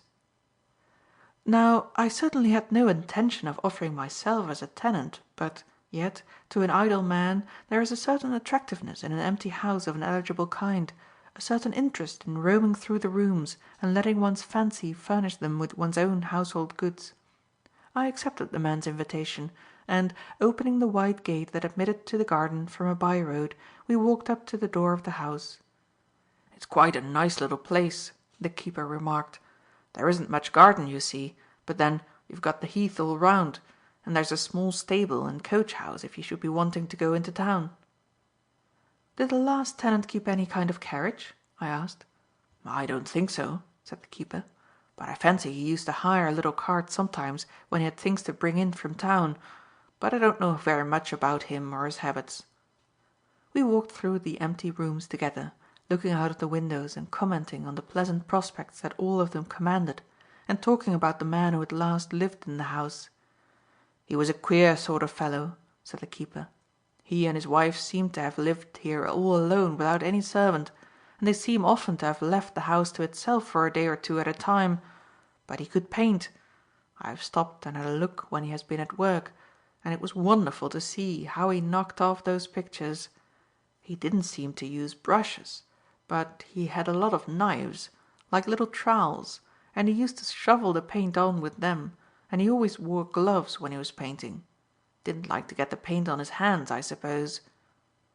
"It sounds as if it would be very awkward," I said. "Just what I should have thought," the keeper agreed, "but he didn't seem to find it so. This seems to be the place that he worked in." Apparently the keeper was right. The room which we had now entered was evidently the late studio, and did not appear to have been cleaned up since the tenant left. The floor was littered with scraps of paper on which a palette knife had been cleaned, with empty paint tubes and 1 or 2 broken and worn out brushes, and, in a packing case which seemed to have served as a receptacle for rubbish, were 1 or 2 canvases that had been torn from their stretchers and thrown away. I picked them out and glanced at them with some interest, remembering what my fair friend had said. For the most part they were mere experiments or failures, deliberately defaced with strokes or daubs of paint, but one of them was a quite spirited and attractive sketch, rough and unfinished, but skilfully executed and undefaced. I stretched out the crumpled canvas and looked at it with considerable interest, for it represented Millfield Lane, and showed the large elms and the posts and the high fence under which I had sheltered in the rain. In fact, it appeared to have been taken from the exact spot on which the body had been lying, and from which I had made my own drawing. Not that there was anything in the latter coincidence, for it was the only sketchable spot in the lane. "It's really quite a nice sketch," I said. "It seems a pity to leave it here among the rubbish." "It does, sir," the keeper agreed. "If you like it, you'd better roll it up and put it in your pocket. You won't be robbing anyone." As it seemed that I was but rescuing it from a rubbish heap, I ventured to follow the keeper's advice, and, rolling the canvas up, carefully stowed it in my pocket. And shortly after, as I had now seen all that there was to see, which was mighty little, we left the house, and, at the gate, the keeper took leave of me with a touch of his hat. I made my way slowly back towards my lodgings by way of the Spaniards Road and Hampstead Lane, turning over in my mind as I went the speculations suggested by my visit to the wood. Of the existence of the lake I had not been previously aware. Now that I had seen it, I felt very little doubt that it was known to the mysterious murderer, for such I felt convinced he was, who must have been lurking in the lane that night when I was sheltering under the lee of the fence. The route that he had then taken appeared to be the direct route to the lake. That he was carrying the body I had no doubt whatever, and seeing that he had carried it so far, it appeared probable that he had some definite hiding place in view. And what hiding place could be so suitable as this remote piece of still water? No digging, no troublesome and dangerous preparation would be necessary. There was the punt in readiness to bear him to the deep water in the middle. A silent, easily handled conveyance.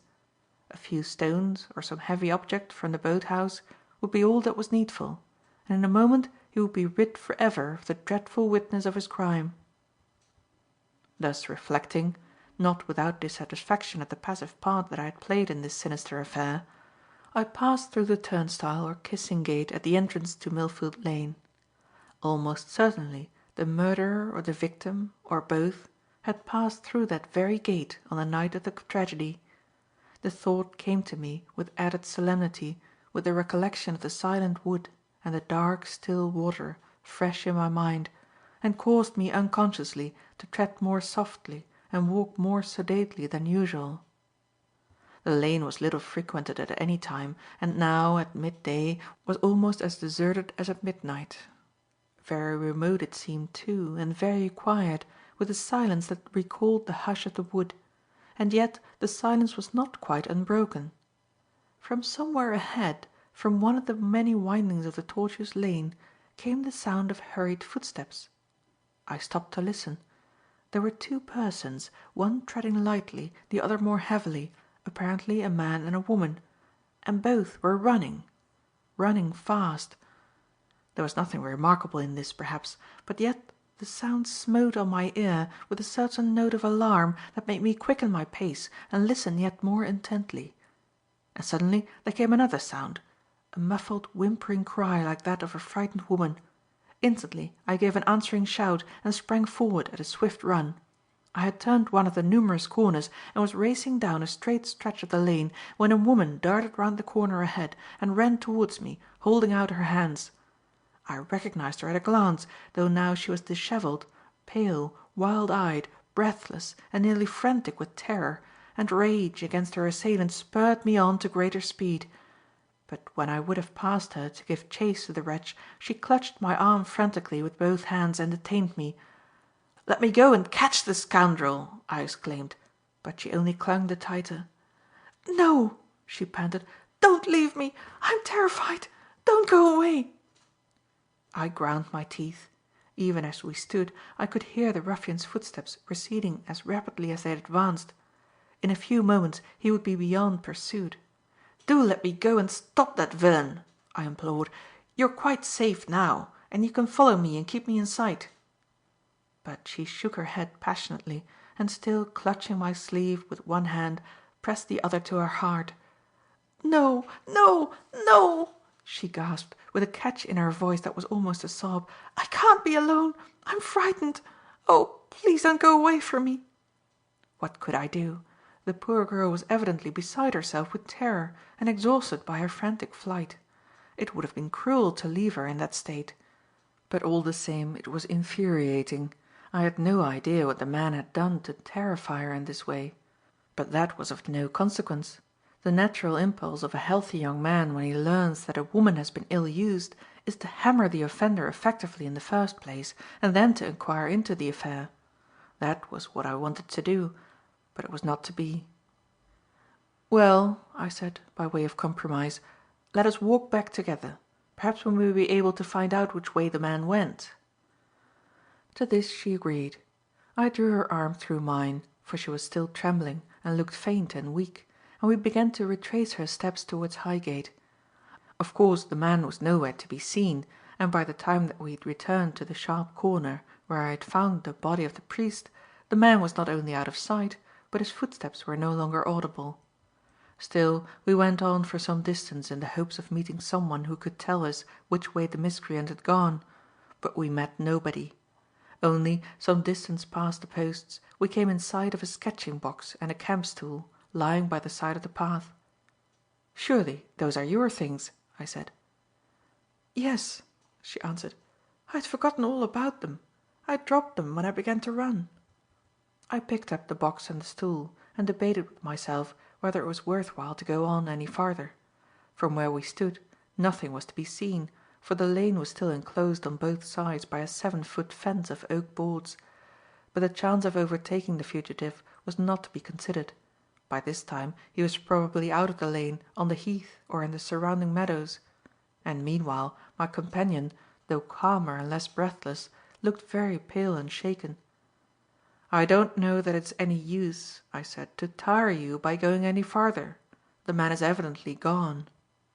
She seemed relieved at my decision, and it then occurred to me to suggest that she should sit down a while on the bank under the high fence to recover herself, and to this, too, she assented gladly. "If it wouldn't distress you," I said, "would you mind telling me what had happened?" She pondered for a few seconds, and then answered: "It doesn't sound much in the telling, and I expect you'll think me very silly to be so much upset." "I'm sure I shan't," I said, with perfect confidence in the correctness of my statement. "Well," she said, "what happened was this, as nearly as I can remember. I was coming up the path from the ponds, and I had to pass a man who was leaning against the fence by the stile. As I came near to him, he looked at me at first in quite an ordinary way, and then he suddenly began to stare in a most singular and disturbing fashion. Not at me so much as at this little crucifix which I wear hung from my neck. As I passed through the turnstile he spoke to me. 'Would you mind letting me look at that crucifix?' he asked. It was a most astonishing piece of impertinence, and I was so taken aback that I hardly had the presence of mind to refuse. However, I did, and very decidedly too. Then he came up to me and, in a most threatening and alarming manner, said, 'You found that crucifix. You picked it up somewhere near here. It's mine, and I'll ask you to let me have it, if you please.' Now, this was perfectly untrue. The crucifix was given to me by my father when I was quite a little child, and I've worn it ever since I have been grown up. Ever since he died, in fact, 6 years ago. I told the man this, but he made no pretence of believing me, and was evidently about to renew his demand when 2 labourers appeared, coming down the lane. I thought this a good opportunity to escape, and walked away quickly up the lane. It was very silly of me. I ought to have gone the other way." "Of course you ought," I agreed. "You ought to have got out into a public road at once." "Yes, I see that now," she said. "It was very foolish of me. However, I walked on pretty quickly, for there was something in the man's face that had frightened me, and I was anxious to get home. I looked back from time to time, and, when I saw no sign of the man, I began to recover myself. But just as I'd got to the most solitary part of the lane, just about where we are now, shut in by these high fences, I heard quick footsteps behind me. I looked back and saw the man coming after me. Then I suppose I got in a sudden panic, for I dropped my sketching things and began to run. But as soon as I began to run, the man broke into a run too. I raced for my life, and when I heard the man gaining on me, I suppose I must have called out. Then I heard your shout from the upper part of the lane and ran on faster than ever to gain your protection. That's all. And I suppose you think that I've been making a great fuss about nothing." "I don't think anything of the kind," I said, "and neither would our absent friend if I could get hold of him. By the way, what sort of person was he? A tramp?" "Oh no, quite a respectable looking person. In fact, he would have passed for a gentleman." "Can you give any sort of description of him? Not that verbal descriptions are of much use, except in the case of a hunchback or a Chinaman or some other easily identifiable creature." "No, they're not," she agreed, "and I don't think that I can tell you much about this man, excepting that he was clean shaved, of medium height, quite well dressed, and wore a round head and slate-coloured suede gloves." "I'm afraid we shan't get hold of him from that description," I said. "The only thing that you can do is to avoid solitary places for the present, and not to come through this lane again alone." "Yes," she said, "I suppose I must. But it's very unfortunate. One cannot always take a companion when one goes sketching, even if it were desirable, which it is not." As to the desirability, in the case of a good-looking girl, of wandering about alone in solitary places, I had my own opinions, and very definite opinions they were, but I kept them to myself. And so we sat silent for a while. She was still pale and agitated, and perhaps her recital of her misadventure had not been wholly beneficial. At the moment that this idea occurred to me, a crackling in my breast pocket reminded me of the forgotten canvas, and I bethought me that perhaps a change of subject might divert her mind from her very disagreeable experience. Accordingly, I drew the canvas out of my pocket, and, unrolling it, asked her what she thought of the sketch. In a moment she became quite animated. "Why," she exclaimed, "this looks exactly like the work of that artist who was working on the Heath a little while ago." "It is his," I replied, considerably impressed and rather astonished at her instantaneous recognition. "But I didn't know you were so familiar with his work." "I'm not very familiar with it," she replied, "but, as I told you, I sometimes managed to steal a glance or two when I passed him. You see, his technique is so peculiar that it's easily recognized, and it interested me very much. I should have liked to stop and watch him and get a lesson." "It is rather peculiar work," I said, looking at the canvas with new interest. "Very solid and yet very smooth." "Yes, it is typical knife work, almost untouched with the brush. That was what interested me. The knife is a dangerous tool for a comparative tyro like myself, but yet one would like to learn how to use it. Did he give you this sketch?" I smiled guiltily. "The truth is," I admitted, "I stole it." "How dreadful of you!" she said. "I suppose that you could not be bribed to steal another." "I would steal it for nothing if you asked me," I answered, "and meanwhile you had better take possession of this one. It will be of more use to you than to me." She shook her head. "No, I won't do that," she said, "though it is most kind of you. You paint, I think, don't you?" "I am only the merest amateur," I replied. "I annexed the sketch for the sake of the subject. I have rather an affection for this lane." "So had I," said she, "until today. Now I hate it. But might I ask how you managed your theft?" I told her about the empty cottage and the rejected canvases in the rubbish box. "I'm afraid none of the others would be of any use to you, because he had drawn a brushful of paint across each of them." "Oh, that wouldn't matter," she said. "The brush strokes would be on dry paint and could easily be scraped off. Besides, it is not the subject but the technique that interests me." Then I will get into the cottage somehow and purloin the remaining canvases for you." "Oh, but I mustn't give you all this trouble," she protested. "It won't be any trouble," I said. "I shall quite enjoy a deliberate and determined robbery. But where shall I send the spoil?" She produced her card case and, selecting a card, handed it to me, with a smile.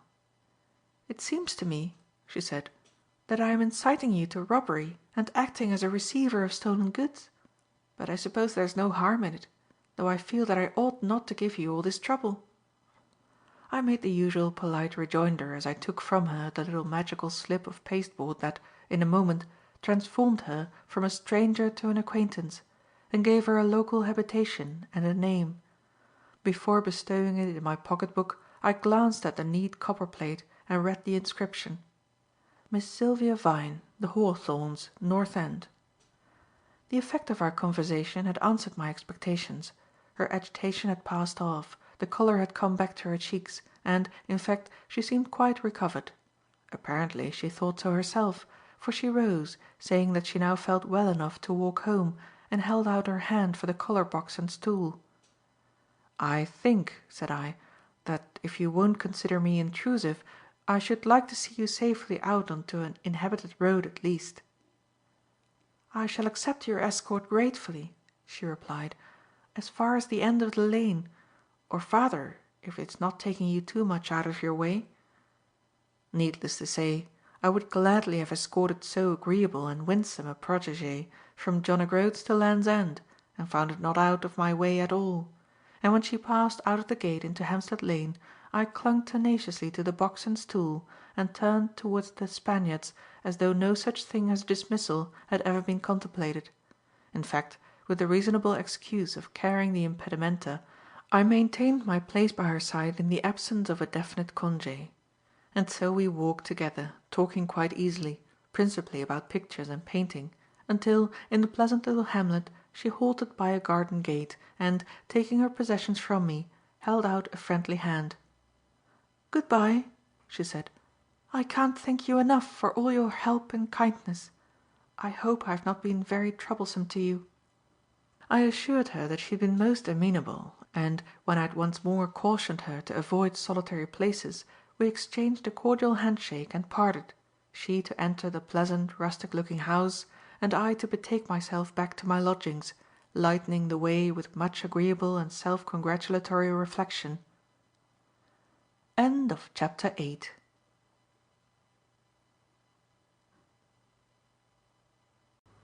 Chapter 9. Thorndyke takes up the scent. At my lodgings, which I reached at an unconscionably late hour for lunch, I found a little surprise awaiting me. A short note from Dr. Thorndyke asking me if I should be at liberty early on the following afternoon to show him the spot on which I had found the mysterious body. Of course I answered by return, begging him to come straight on from the hospital to an early lunch, over which we could discuss the facts of the case before setting out. Having dispatched my letter, I called at the offices of the house agent who had the letting of the cottage on the Heath to see if he had duplicate keys. Fortunately he had, and was willing to entrust them to me on the understanding that they should be returned sometime during the next day. I did not, however, go on to the cottage, for it occurred to me that Thorndyke would probably wish to visit the wood, and I could make my visit and purloin the canvases then. A telegram on the following morning informed me that Thorndyke would be with me at 12 o'clock, and, punctually to the minute, he arrived. "I hope you don't mind me swooping down on you in this fashion," he said, as the servant showed him into the room. I assured him very truthfully that I was delighted to be honoured by a visit from him, and he then proceeded to explain. "You may wonder, Jardine, why I am busying myself about this case, which is really no business of mine, or at least appears to be none. But the fact is that as a teacher and a practitioner of medical jurisprudence, I find it advisable to look into any unusual cases.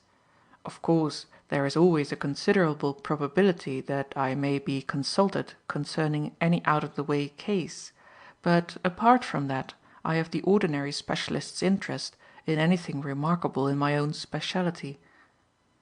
"I should think," said I, "that it would be well for me to give you all the facts before we start." "Exactly, Jardine," he replied, That is what I want. Tell me all you know about the affair, and then we shall be able to test our conclusions on the spot."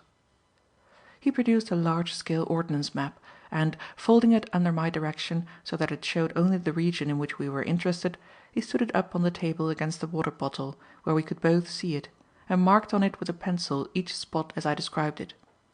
It is not necessary for me to record our conversation. I told him the whole story as I have already told it to the reader, pointing out on the map the exact locality where each event occurred. "It's a most remarkable case, Jardine," was his thoughtful comment when I had finished. "Most remarkable. Curiously puzzling and inconsistent, too. For you see that on the one hand it looks like a casual or accidental crime, and yet on the other strongly suggests premeditation. No man, one would think, could have planned to commit a murder in what is, after all, a public thoroughfare, and yet the long distance which the body seems to have been carried and the apparently selected hiding place seem to suggest the previously considered plan." "You think that there is no doubt that the man was really dead?" I asked. "Had you any doubt at the time yourself?" "None at all," I replied. "It was only the disappearance of the body and, perhaps, the sergeant's suggestion that made me think it possible that I might have been mistaken." Thorndyke shook his head. "No, Jardine," said he. "The man was dead. We are safe in assuming that.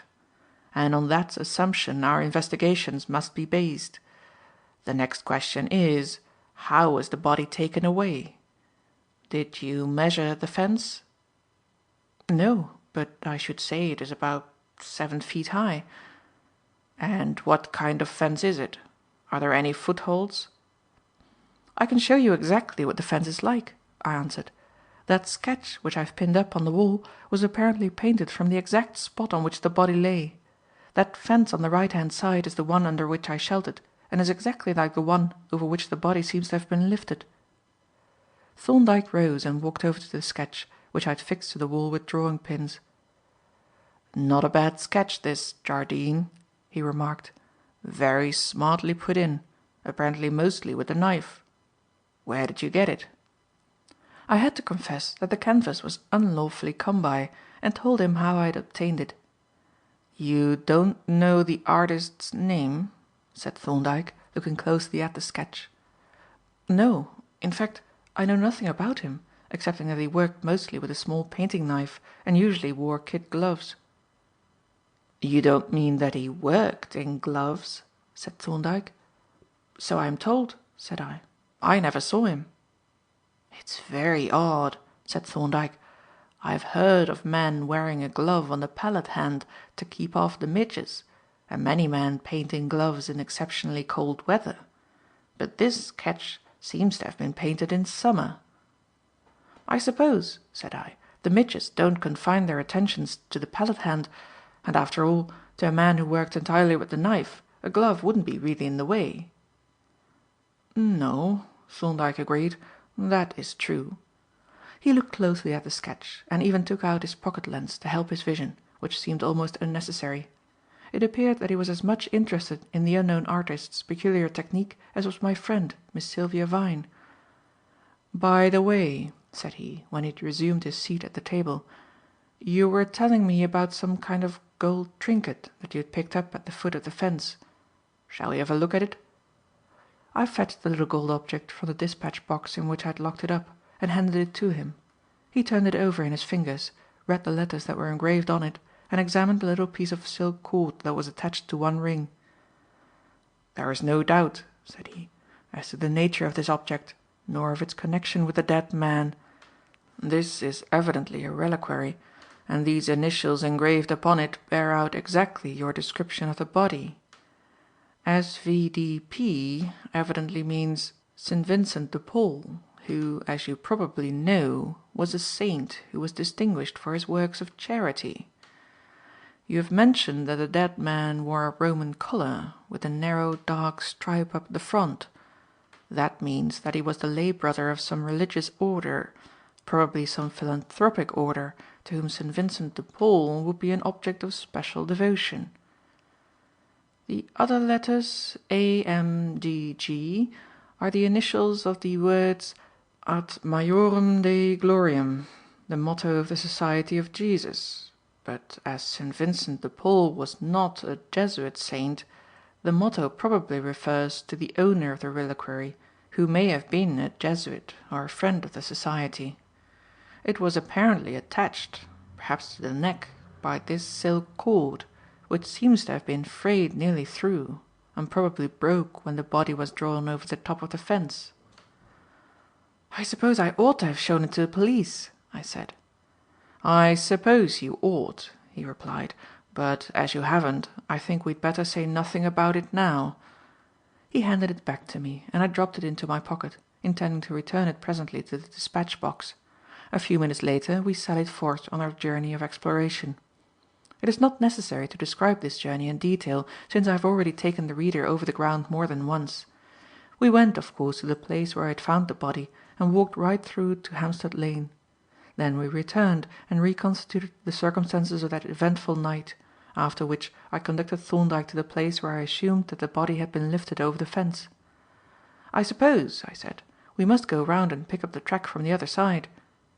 He looked up and down the lane and smiled. "Would your quondam professor lose your respect for ever, Jardine, if you saw him climb over a fence in a frock coat and a topper?" "No," I answered, "but it might look a little quaint if anyone else saw you." "I think we will risk that," he said.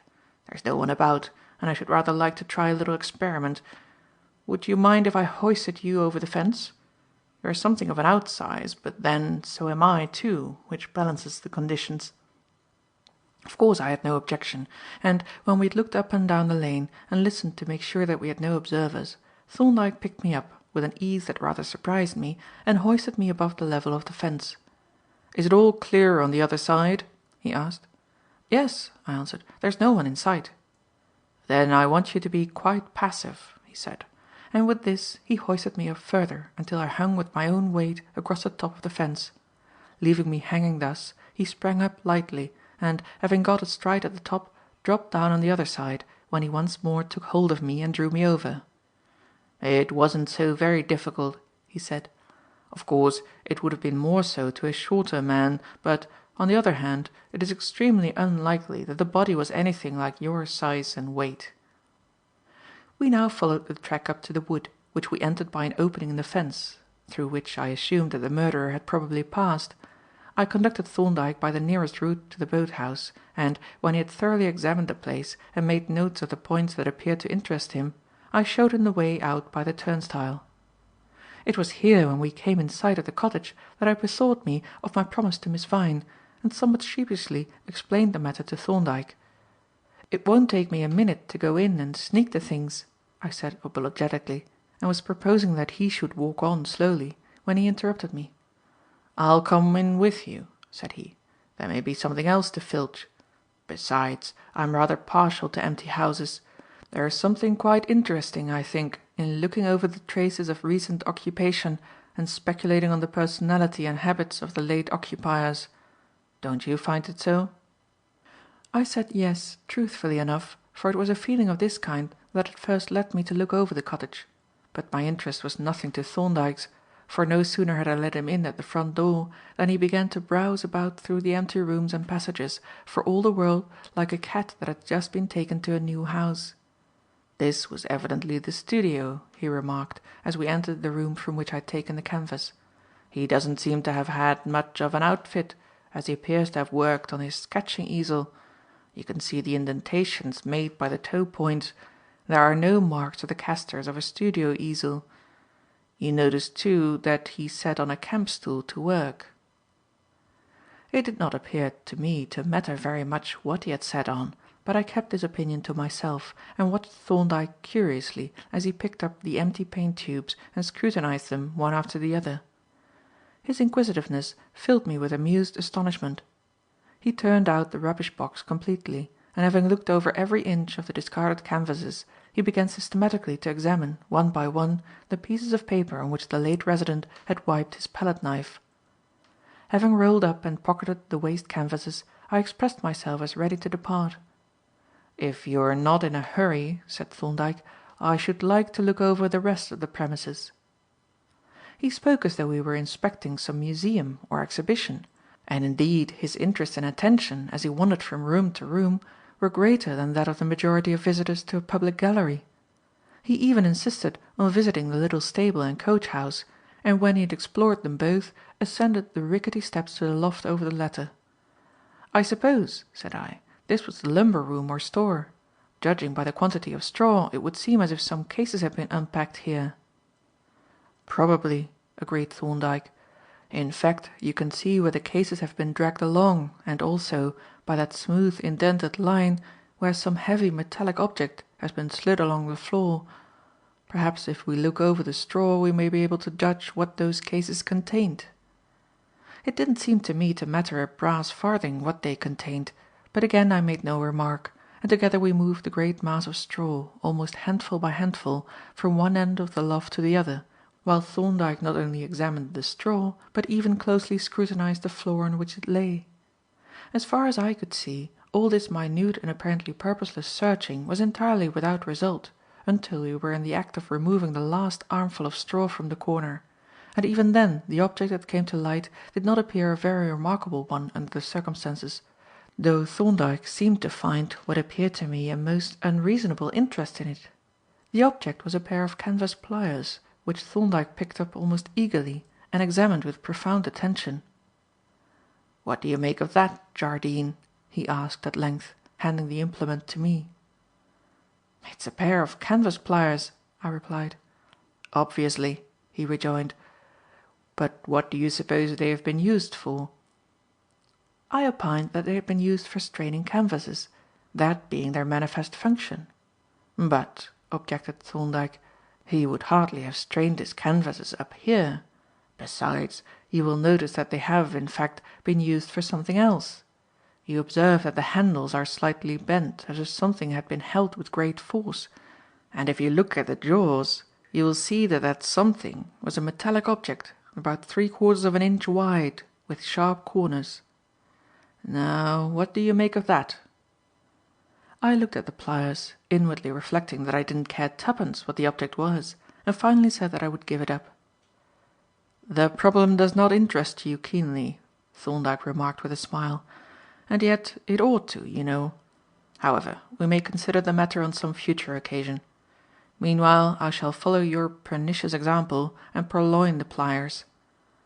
His interest in this complete stranger appeared to me very singular, and it seemed for the moment to have displaced that in the mysterious case which was the object of his visit to me. "A strange, vagabond sort of man that artist must have been," he remarked as we walked home across the Heath. "But I suppose one picks up vagabond habits in travelling about the world." "Do you gather that he travelled much, then?" I asked. "He appears to have visited New York, Brussels and Florence, which is a selection suggesting other travels." I was wondering vaguely how Thorndyke had arrived at these facts, and was indeed about to ask him, when he suddenly changed the subject by saying, "I suppose, Jardine, you don't wander about this place alone at night?" "I do sometimes," I replied. "Then I shouldn't," he said. "You must remember that a very determined attempt has been made on your life, and it would be unreasonable to suppose that it was made without some purpose. But that purpose is still unaccomplished. You don't know who your enemy is, and consequently can take no precautions against him excepting by keeping away from solitary places. It is an uncomfortable thought, but at present you have to remember that any chance stranger may be an intending murderer.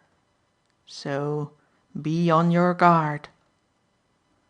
I promised to bear his warning in mind, though I must confess his language seemed to me rather exaggerated. And so we walked on, chatting about various matters until we arrived at my lodgings. Thorndyke was easily persuaded to come in and have tea with me, and while we were waiting for its arrival, he renewed his examination of the sketch upon the wall. "Aren't you going to have this strained on a stretcher?" he asked.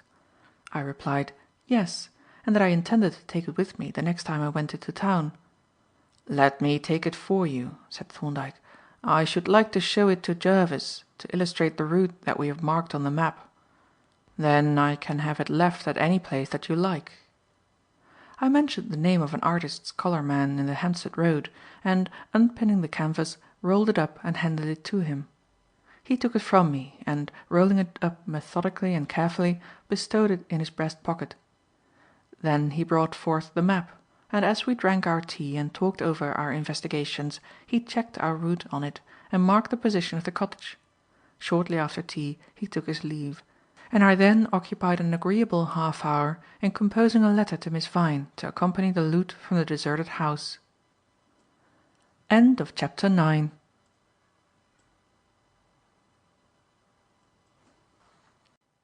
Chapter 10. The Unheeded Warning. Thorndyke's warning, so emphatically expressed, ought to have been alike unnecessary and effective. As a matter of fact, it was neither.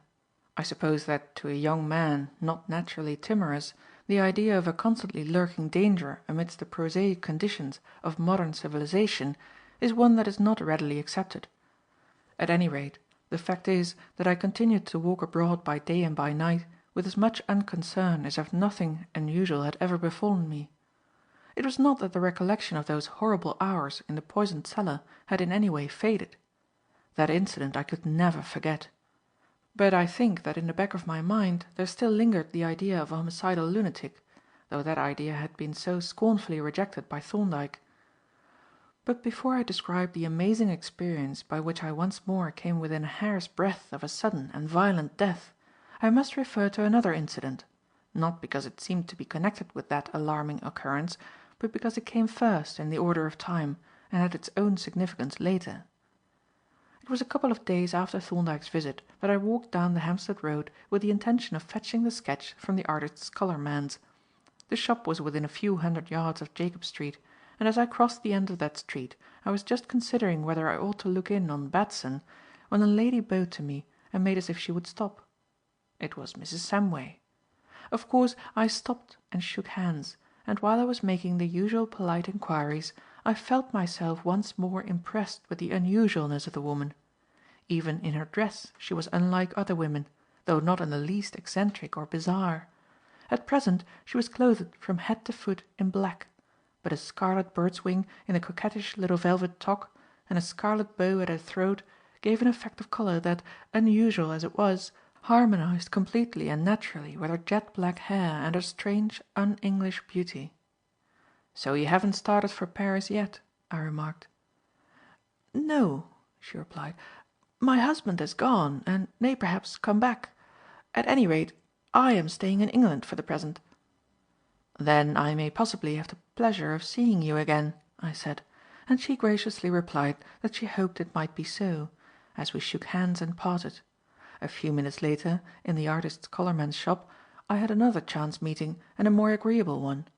The proprietor had just produced the sketch, now greatly improved in appearance by being strained on a stretcher, when the glass door opened and a young lady entered the shop. Imagine my surprise when that young lady turned out to be none other than Miss Vyne. "Well," I exclaimed, as we mutually recognized each other, "what an extraordinary coincidence!" "I don't see that it is very extraordinary," she replied. "Most of the Hampstead people come here because it's the nearest place where you can get proper artist's materials. Is that the sketch you were telling me about?" "Yes," I answered, "and it's the pick of the loot. But it isn't too late to alter your mind. Say the word and it's yours." "Well," she replied with a smile, "I'm not going to say the word, but I want to thank you for rescuing those other treasures for me." She had, as a matter of fact, already thanked me in a very pretty little note, but I was not averse to her mentioning the subject again.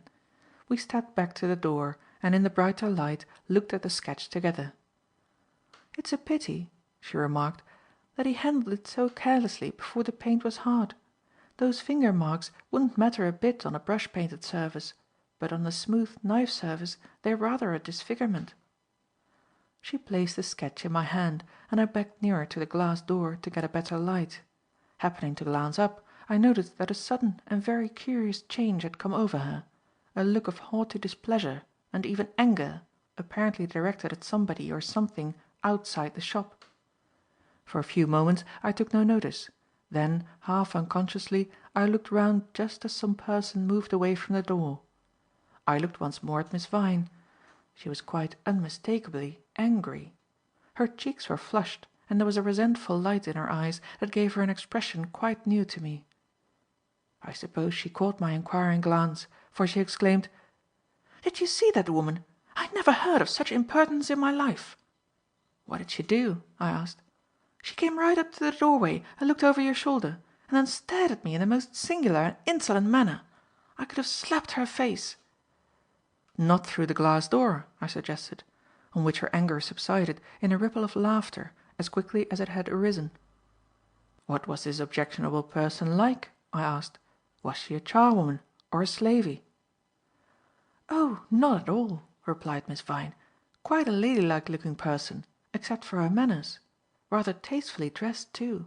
A black and vermilion scheme of colour." The reply startled me a little. "Had she a scarlet bird's wing in her hat?" I asked. "Yes, and a scarlet bow at her throat. I hope you're not going to say that you know her?" It was a rather delicate situation. I could not actually disavow the acquaintance, but I did not feel inclined to have a black and scarlet fly introduced into the sweet-smelling ointment of my intercourse with the fair Sylvia. So I explained with great care the exact scope of the acquaintance, on which Miss Vyne remarked that she supposed that doctors could not be held responsible for the people they knew, and proceeded to make her purchases. I did not take the sketch away with me after all, for it occurred to me that I might as well leave it to be framed, but instead I carried forth with me the parcel containing Miss Vyne's purchases. I had not far to carry it, for she was returning at once to Hampstead. I was tempted to return, for the sake of enjoying a chat with her, too, but discreetly withstood the temptation, and, having escorted her to a tram, I turned my face south and walked away at a leisurely pace into the jaws of an all unsuspected danger. It was some hours, however, before anything remarkable happened.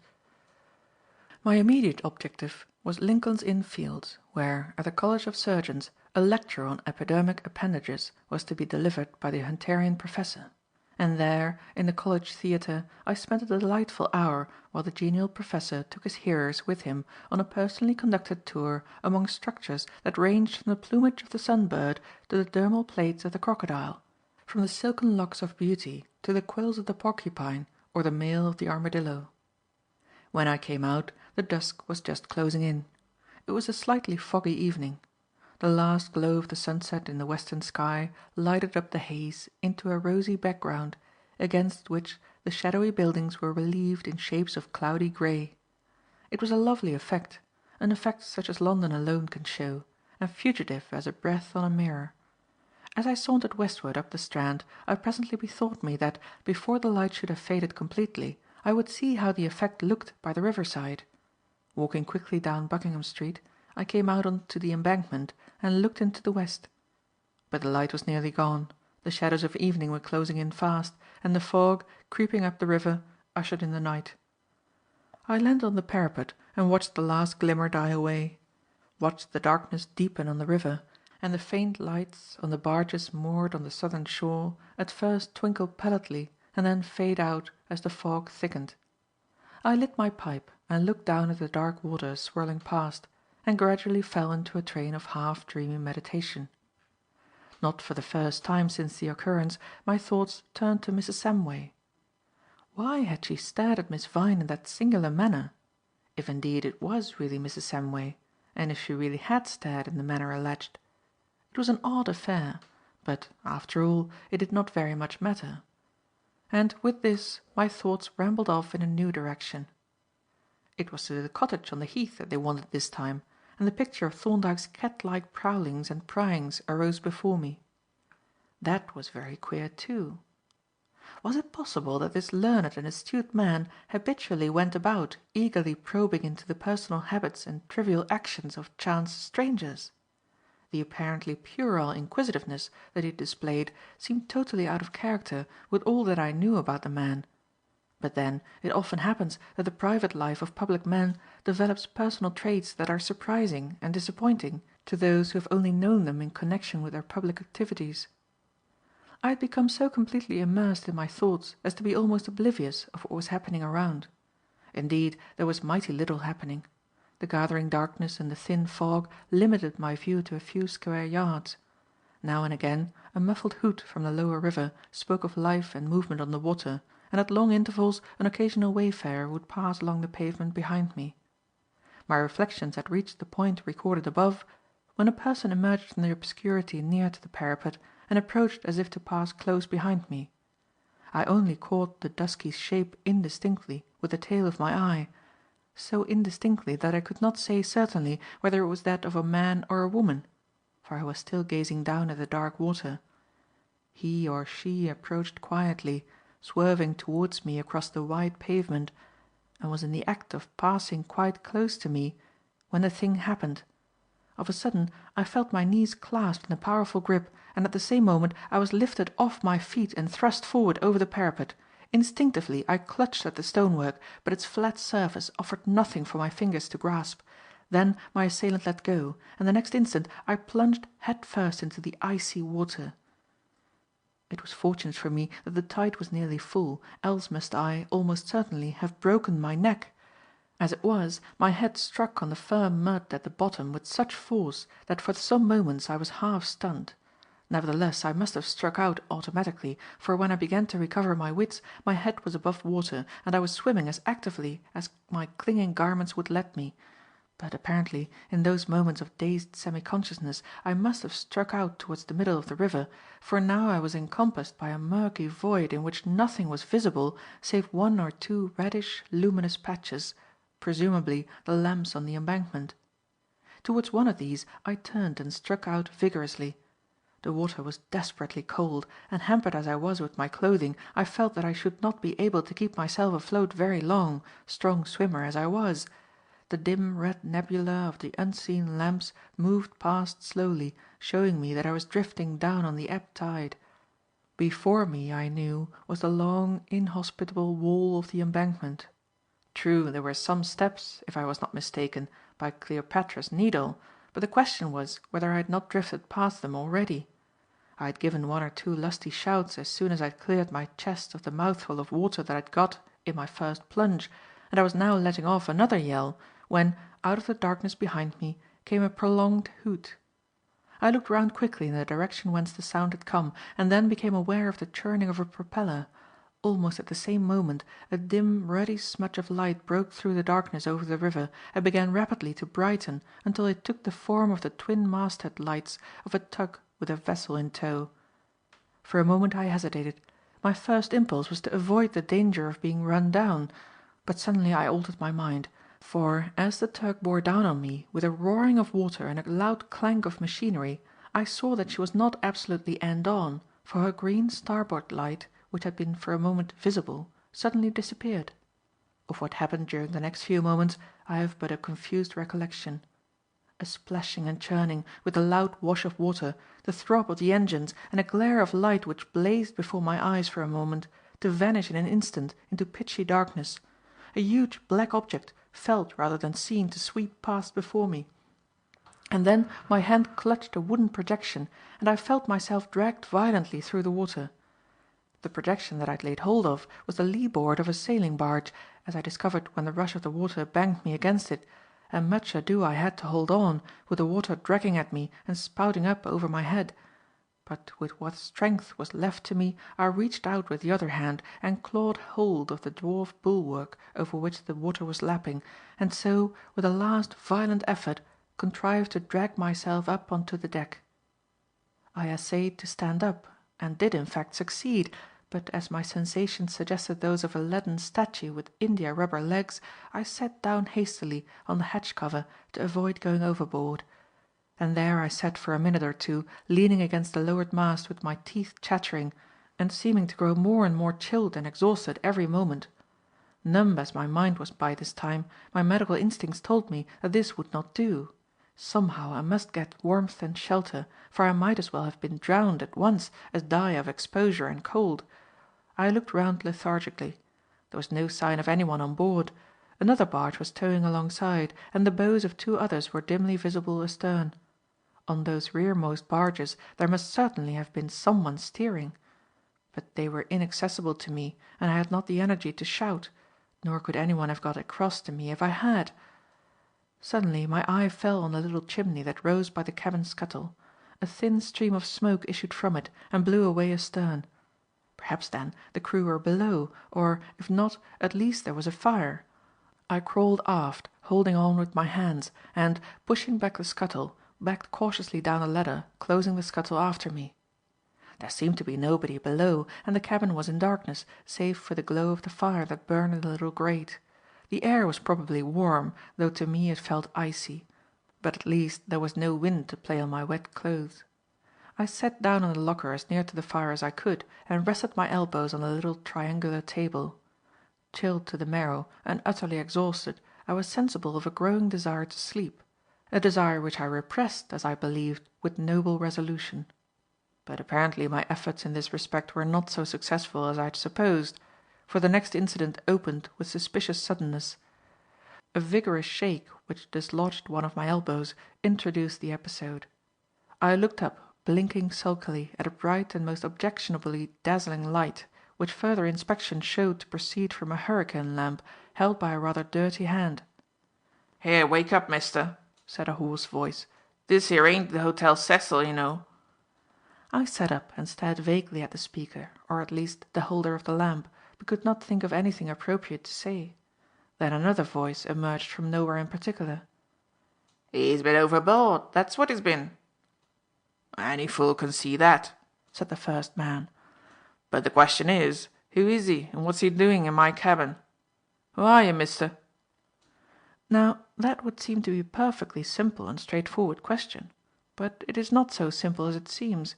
To a complete stranger the bare mention of a name is unilluminating. Further explanations are needed, and at that moment I did not feel equal to explanations. Besides, I was not so very clear on the subject myself. Consequently, I preserved a silence which, perhaps, was wooden rather than golden. The ear," persisted the first man. "I'm asking you a question." "What's the good of asking questions of a man what's been a ramming his crumpet against the bottom of the river?" protested the other man. "What do you mean?" demanded the first mariner. "Can't you see?" retorted the other. "As he's took the ground hard. Look at his head."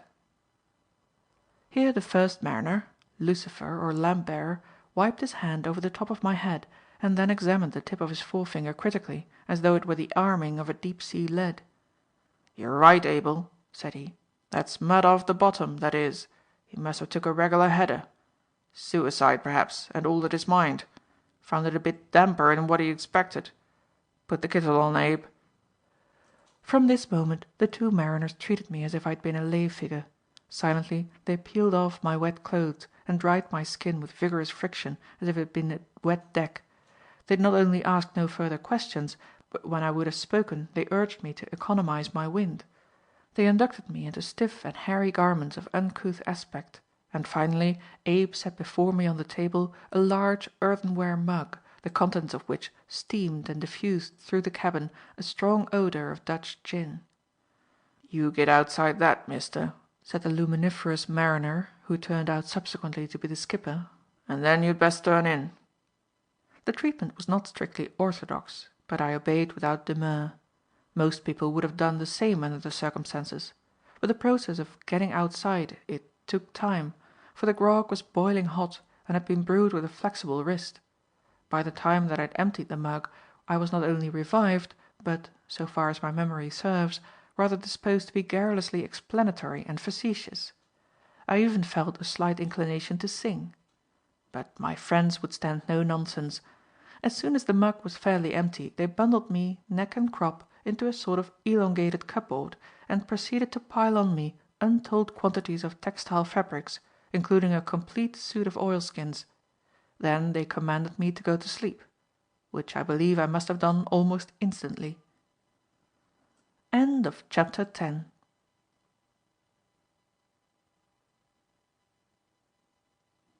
Chapter 11. A chapter of accidents. Awakening in a strange place is always a memorable experience, especially to the young, in whom the capacity for novel sensations has not yet been exhausted by repetition.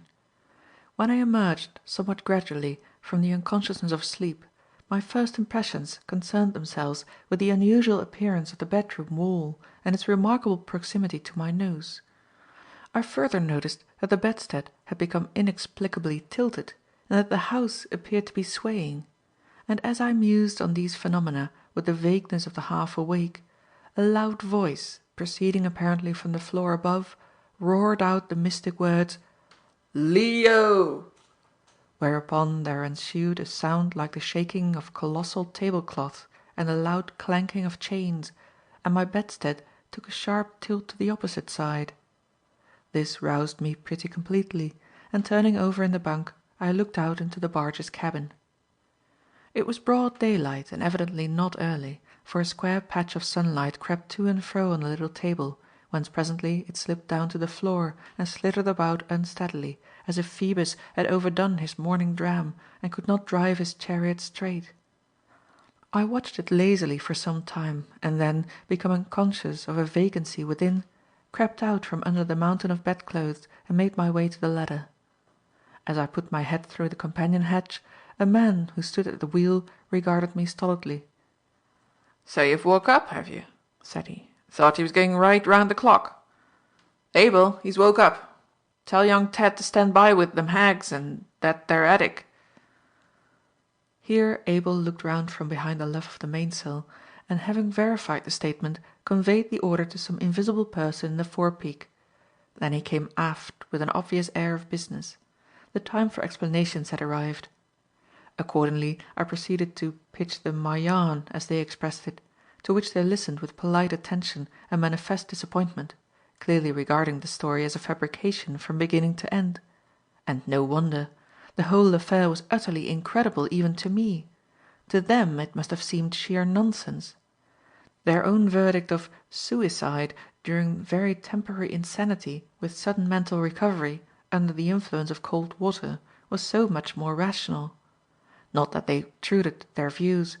They listened patiently and said nothing; and nothing that they could have said could have been more expressive. Meanwhile I looked about me with no little surprise.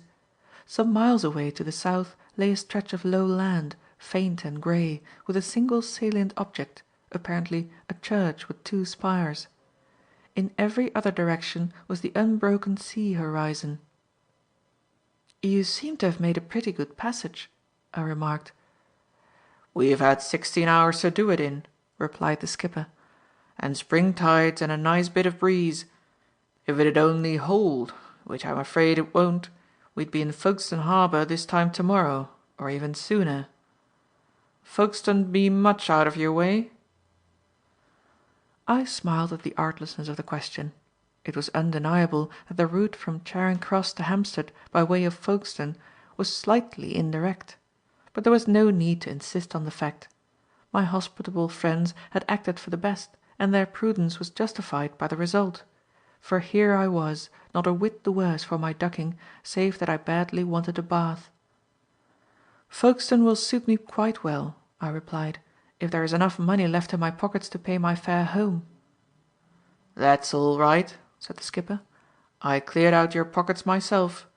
You'll find the things in a mug in the starboard locker.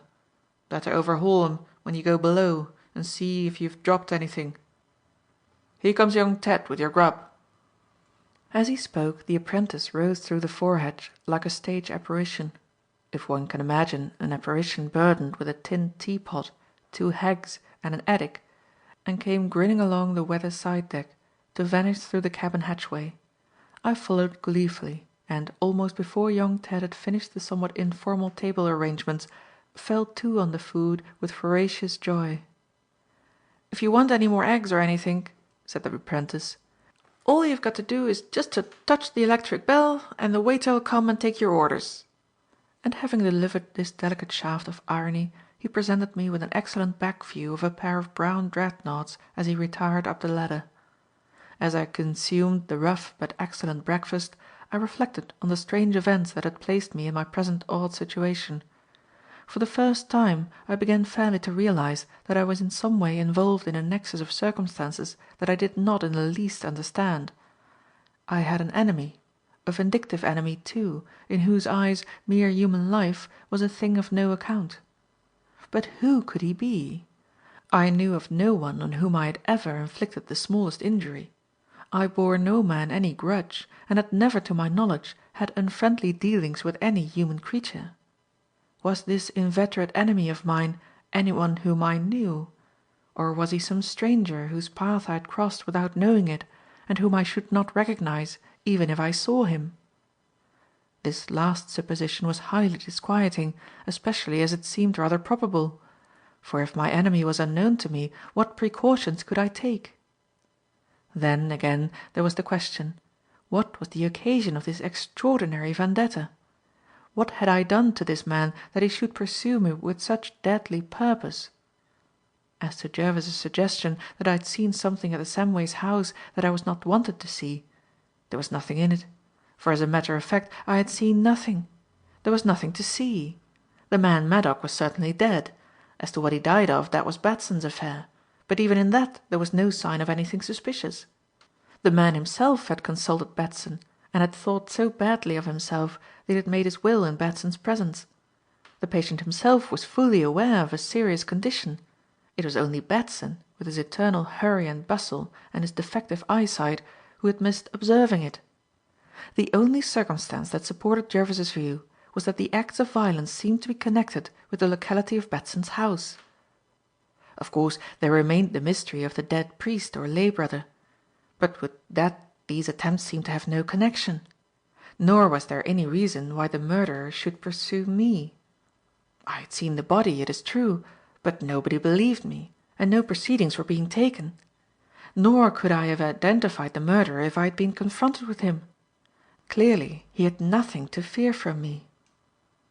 From the causes of my present predicament I passed to the immediate future. I should have to get back from Folkestone, and I ought to send a telegram to my landlady, Mrs. Blunt, who would probably be in a deuce of a twitter about me. I raised the lid of the locker, and, reaching out the big earthenware mug, emptied its contents on the table. All my portable property seemed to be there, including the little gold reliquary which I had carelessly carried in my pocket ever since I had shown it to Thorndyke. My available funds were some £4 or £5, amply sufficient to get me home and to discharge my liability to the skipper as well. I swept the things back into the mug, which I returned to the locker, and having cut myself another thick slice of bread, proceeded with the largest breakfast that I have ever eaten. The skipper's forebodings were justified by the course of events. When I came on deck, the breeze had died down to a mere faint breath, hardly sufficient to keep the big red mainsail asleep, as the pretty old nautical phrase has it. The skipper was still at the wheel, and Abel was anxiously taking soundings with a hand lead. "You won't do it, Bill," said the latter, coiling up the lead line with an air of finality. "This here breeze is a petering right out." The skipper said nothing, but stared gloomily at the land which was now right ahead and much nearer than when I had last looked; and from the land his eye travelled to a sandbank from which rose a tall post at the top of which was an inverted cone. "Ought to gone about a bit sooner, Bill," pursued Abel, whereupon the skipper turned on him fiercely. "What's the good of saying that now?" he demanded. "If you'd have told me the wind was going to drop, I'd have gone about sooner. What water is there?" "5 fathom here," replied Abel. "That means 1 1/4 on the Woolpack. You'd best shove her nose round now, Bill." "Oh, all right," retorted the skipper. "Lee-o! This is going to be an all-night job, this is." And with this gloomy prediction he spun the wheel round viciously and once more headed away from the land. Prophecy appeared to be the skipper's speciality, and, like most prophets, he tended to view the future with an unfavourable eye. Gradually the breeze died away into a dead calm, so that we had presently to let go the anchor to avoid drifting on to a great sandbank which now lay between us and the land. And here we remained, not only for the rest of the day and the succeeding night, as the skipper had promised, but throughout the whole of the next day and following night. I have already remarked on the incalculable chances by which the course of a man's life is determined. Looking back now, I see that the skipper's little miscalculation and his failure to cross the Woolpack shoal into the inshore channel was an antecedent determining the most momentous consequences for me.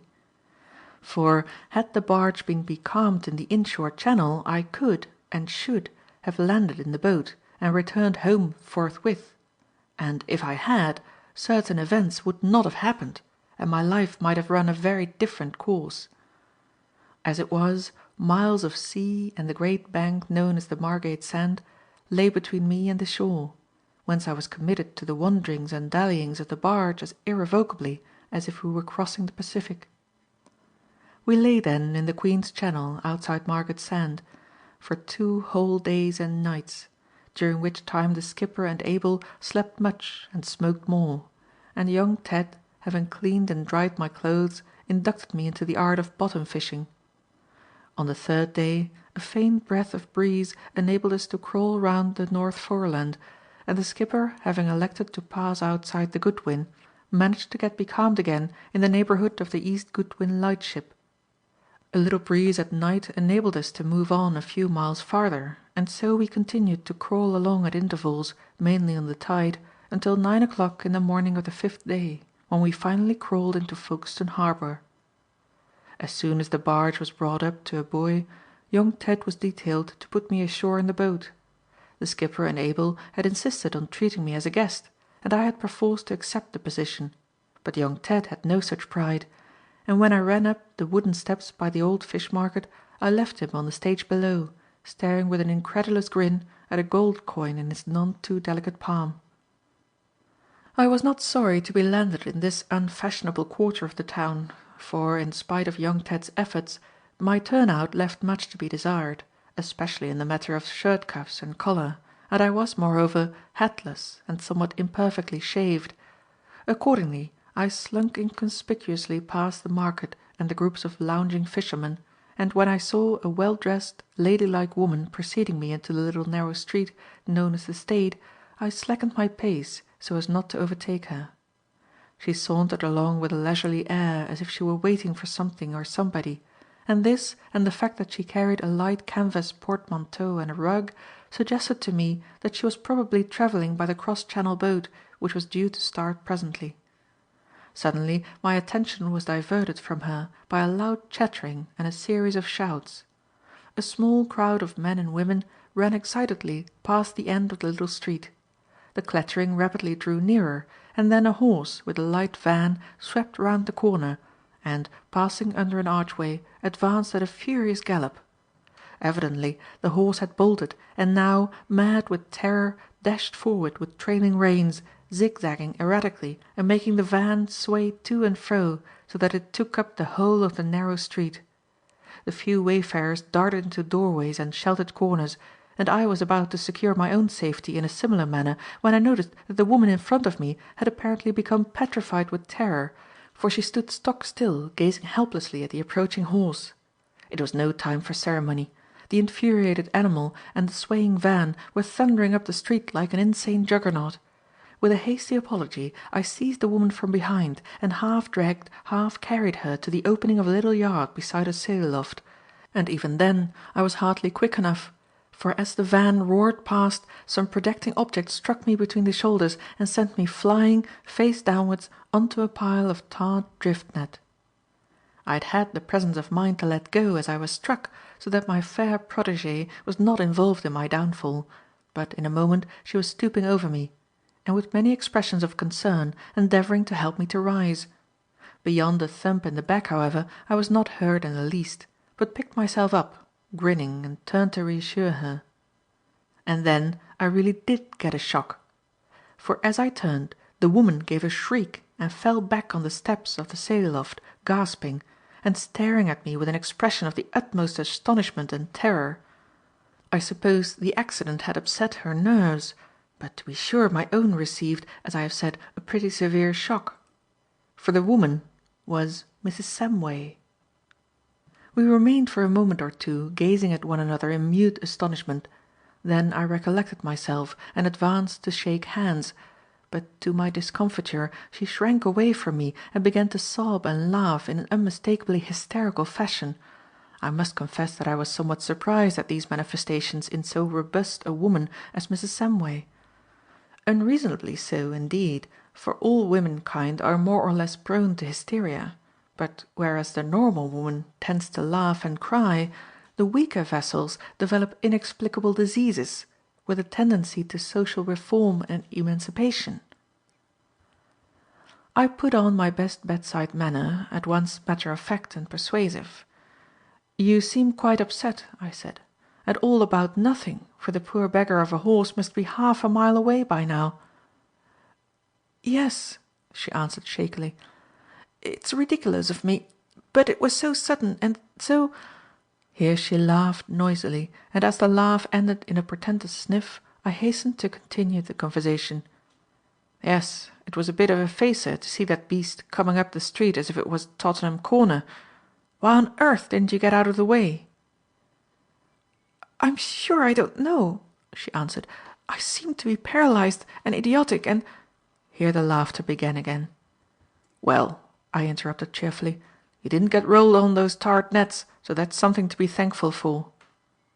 This was a rather unlucky shot, for the semblance of facetiousness started a most alarming train of giggles, interrupted by rather loud sobs.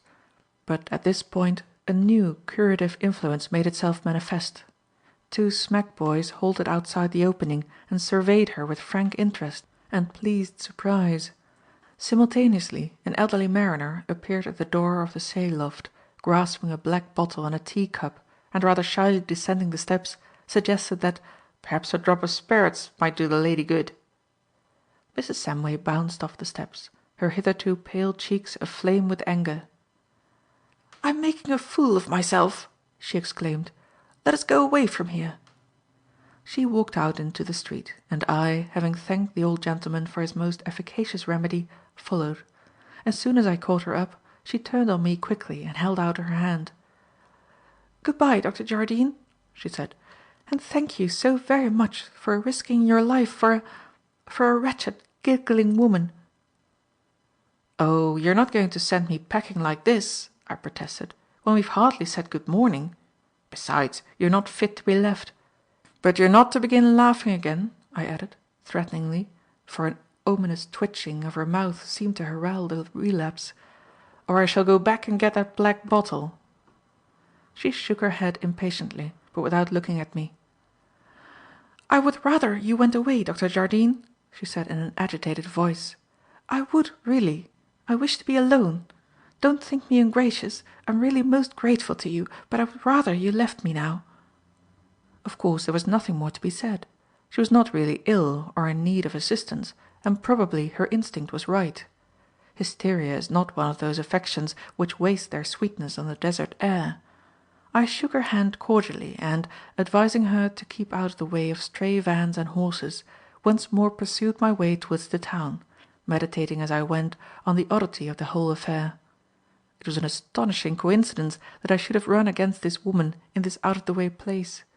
I had left her but a few days since apparently firmly rooted in the Hampstead Road, and now, behold, as I step ashore from the barge, she is almost the first person that I meet.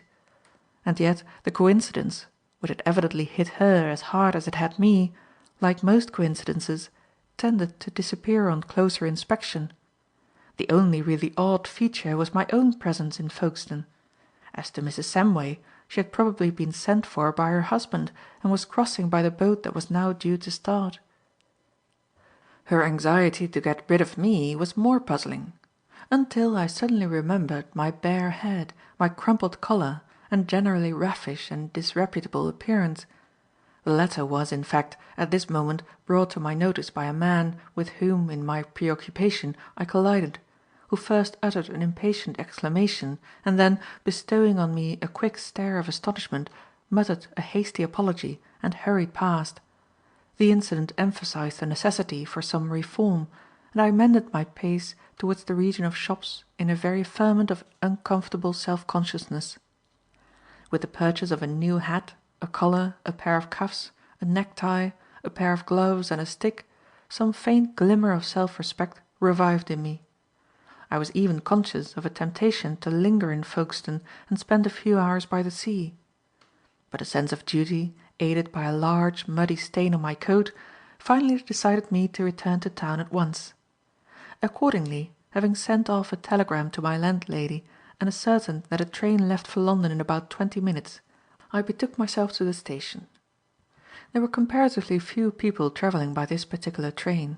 In fact, when I had established myself with the morning paper in the off-side corner seat of a smoking compartment, I began, with an Englishman's proverbial unsociability, to congratulate myself on the prospect of having the compartment to myself, when my hopes were dashed by the entrance of an elderly clergyman, who not only broke up my solitude, but aggravated the offence by quite unnecessarily seating himself opposite to me. I was almost tempted to move to another corner, for my length of leg gives an added value to space, but it seemed a rude thing to do, and as the train moved off at this moment, I resigned myself to the trifling discomfort. My clerical friend was a somewhat uncommon-looking man, with a countenance at once strong and secretive, a rectangular, masterful face with a bull-like dewlap and a small and very sharp Roman nose. On further inspection, I decided that he was either a High Church parson or a Roman Catholic priest.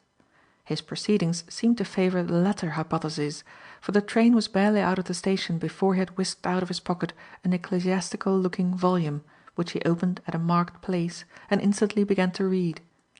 I watched him with inquisitive interest, for his manner of reading was very singular. There was something habitual, almost mechanical about it, suggesting an allotted and familiar task, and a lack of concentration that suggested a corresponding lack of novelty in the matter. As he read, his lips moved, and now and again I caught a faint whisper, by which I gathered that he was reading rapidly. But the most singular phenomenon was, that when his eyes strayed out of the carriage window, as they did at frequent intervals, his lips went on sputtering with unabated rapidity. Quite suddenly he appeared to come to the end of a sort of literary measured mile, for even as his lips were still moving, he clapped in the bookmark, shut the volume, and returned it to his pocket with a curious air of businesslike finality. As his eyes were no longer occupied with the book, my observations had to be suspended, and my attention was now turned to my own affairs. Putting my hand in my coat pocket for my pipe and pouch, I became aware of a state of confusion in the said pocket which I had already noticed when making my purchases. The fact is that I had nearly come away from the barge without my portable property. It was only at the last moment that the skipper, remembering the mug, had fetched it hurriedly from the locker and shot its contents bodily into my coat pocket.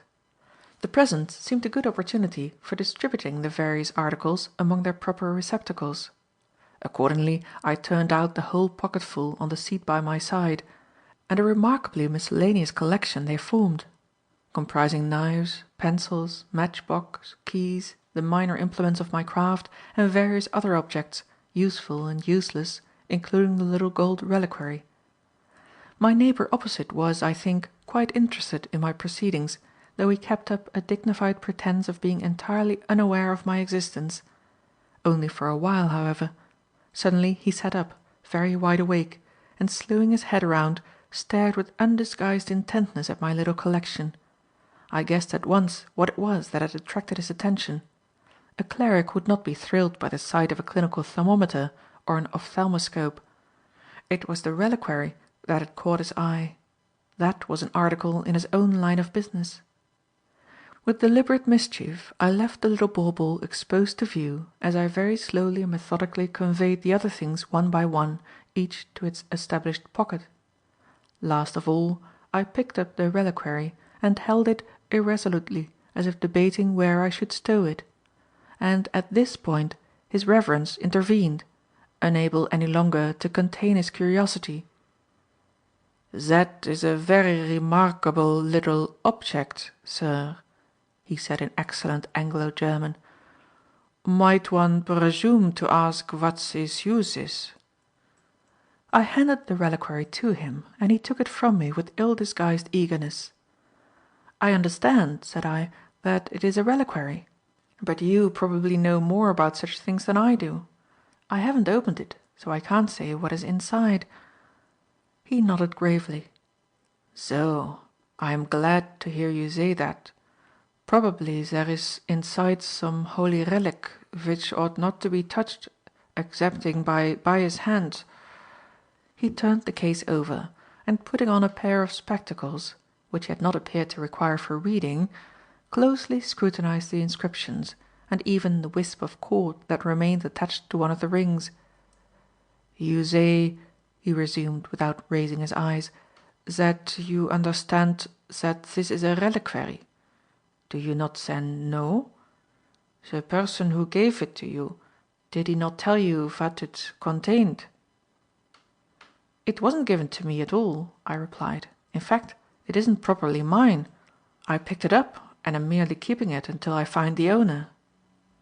He pondered this statement with a degree of profundity that seemed rather out of proportion to its matter, and he continued to gaze at the reliquary, never once raising his eyes to mine.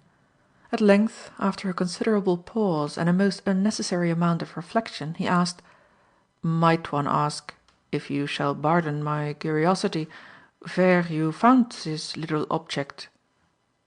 I hesitated before replying. My first and natural impulse was to tell him exactly where and under what circumstances I had found the "object." But the way in which my information had been received by the police had made me rather chary of offering confidences, besides which I had half promised them not to talk about the affair.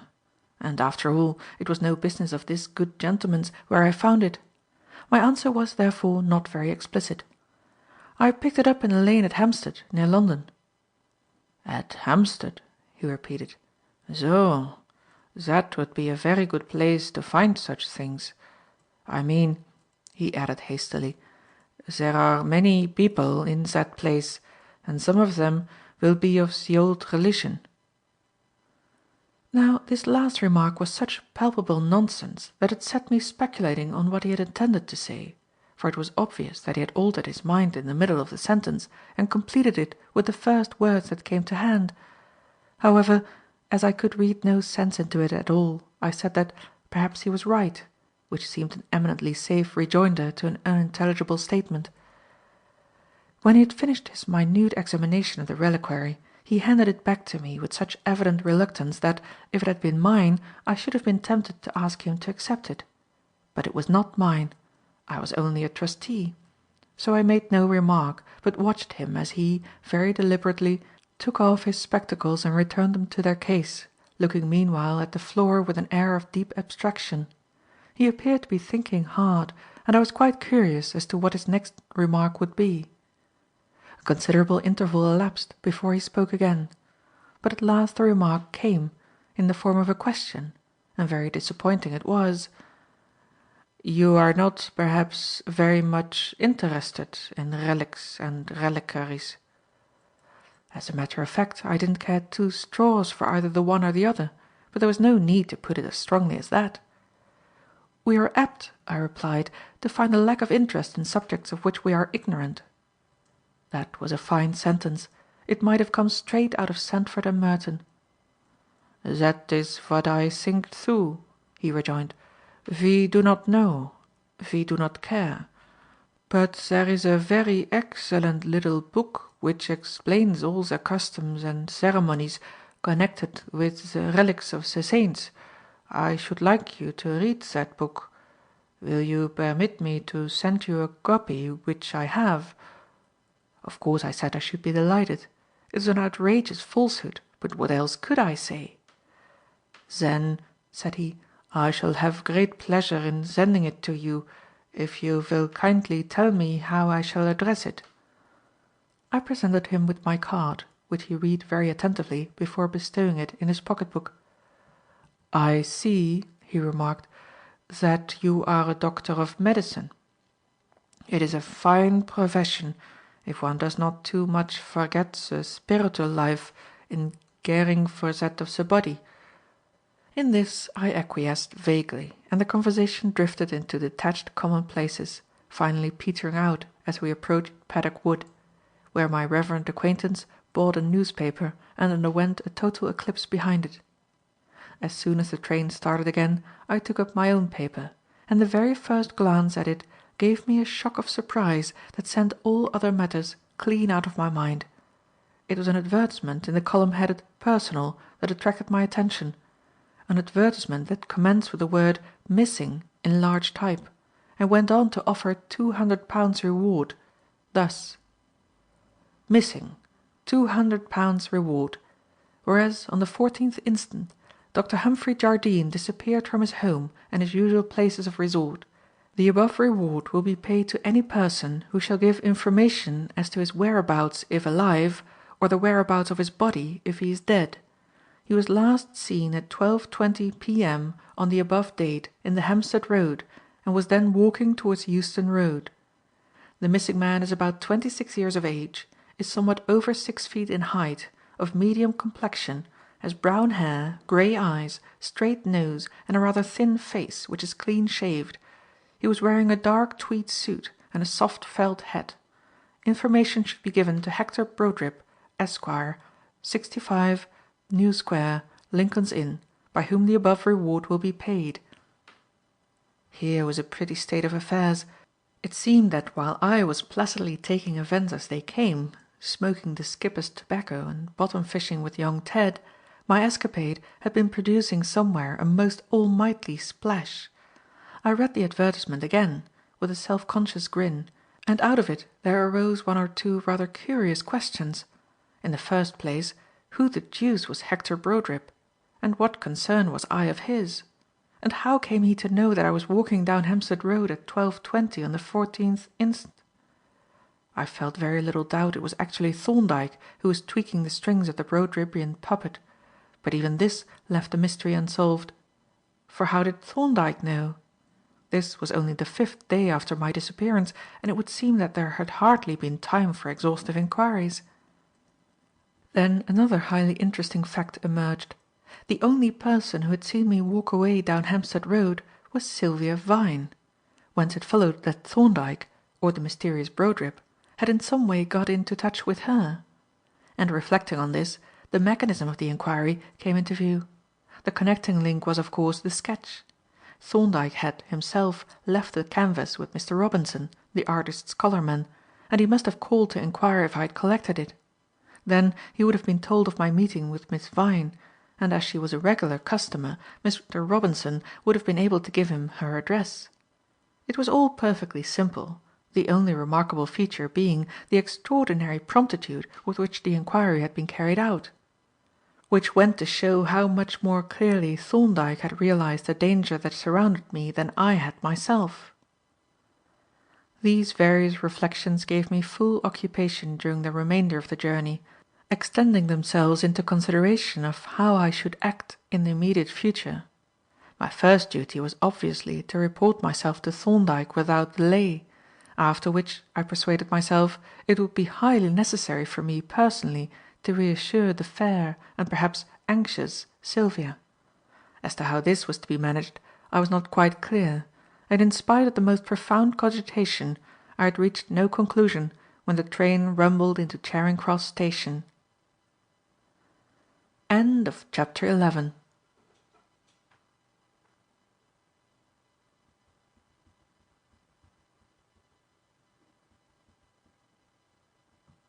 Chapter 12. Miss Vyne. As I stepped out onto the platform with a valedictory bow to my reverend fellow passenger, my irresolution came to an end and my duty became clear. I must, in common decency, report myself at once to Thorndyke, seeing that he had been at so much trouble on my account. His card, which he had given me, I had unfortunately, or perhaps fortunately, as it turned out, left on the mantelpiece at my lodgings, but I remembered that the address was King's Bench Walk, and assumed that I should have no difficulty in finding the house. Nor had I, for, as I entered the Temple by the Tudor Street gate, having overshot my mark on the embankment, I was almost immediately confronted by a fine brick doorway, surmounted by a handsome pediment, and bearing legibly painted on its jamb, "First pair Dr. Thorndyke." I ascended the first pair of stairs, which brought me to an open oak door, massive and iron-bound, and a closed inner door, on the brass knocker of which I executed a flourish that would have done credit to a Belgravian footman, whereupon the door opened and a small man of sedate and clerical aspect regarded me with an air of mild inquiry. "Is Dr. Thorndyke at home?" I asked. "No, sir. He is at the hospital." "Dr. Jervis?" "Is watching a case in the probate court. Perhaps you would like to leave a message or write a note." A message in writing would be preferable." "I don't know that it is necessary," said I. "My name is Jardine, and if you tell him that I called, that will probably be enough." The little man gave me a quick, bird-like glance of obviously heightened interest. "If you are Dr. Humphrey Jardine," said he, "I think a few explanatory words would be acceptable. The doctor has been extremely uneasy about you. A short note and an appointment, either here or at the hospital, would be desirable." With this he stepped back, holding the door invitingly open, and I entered, wondering who the deuce this prim little cathedral dean might be, with his persuasive manners and his quaintly precise forms of speech. He placed a chair for me at the table, and, having furnished me with writing materials, stood a little way off, unobtrusively examining me as I wrote. I had finished the short letter, closed it up and addressed it, and was rising to go, when, almost automatically, I took out my watch and glanced at it. Of course it had stopped. "Can you tell me the time?" I asked. My acquaintance drew out his own watch and replied deliberately, 17 minutes and 40 seconds past 1. He paused for a moment and then added, "I hope, sir, you have not got any water in your watch?" "I'm afraid I have," I replied, rather taken aback by the rapidity of his diagnosis. "But I'll just wind it up to make sure." "Oh, don't do that, sir," he exclaimed. "Allow me to examine it before you disturb the movement." He whipped out of his pocket a watchmaker's eyeglass, which miraculously glued itself to his eye, and, having taken a brief glance at the opened watch, produced a minute pocket screwdriver and a sheet of paper, and, in the twinkling of an eye, as it seemed to me, the paper was covered with the dismembered structures which had in their totality formed my timepiece. "It's quite a small matter, sir," was his report as he rose from his inspection and pocketed his eyeglass. "Just a speck or two of rust. If you will take my watch for the present, I will have your own in going order by the next time you call." It seemed an odd transaction, but the little man's manner, though quiet, was so decisive that I took his proffered watch and, affixing it to my chain, thanked him for his kindness and departed, wondering if it was possible that this prim clerical little person could possibly be the tame mechanic of whom Thorndyke had spoken. Travelling in London was comparatively slow in those days, which perhaps was none the worse for a near and pleasant suburb like Hampstead. It had turned 2:30 when I let myself into my lodgings with a rather rusty key, and almost literally fell into the arms of Mrs. Blunt. I feared for a moment that she was going to kiss me, but that was a false alarm. What she actually did was to seize both my hands and burst into tears with such violence as to cover me with confusion and cause the servant maid to rise like a domestic and highly inquisitive apparition from the kitchen stairs. I pacified Mrs. Blunt as well as I could and shook hands heartily with the maid, who thereupon retired, much gratified, to the underworld, whence presently issued an odour suggestive of sacrificial rites, not entirely unconnected with fried onions, and accompanied by an agreeable hissing sound. "But wherever have you been all this time?" Mrs. Blunt asked as she preceded me up the stairs, wiping her eyes.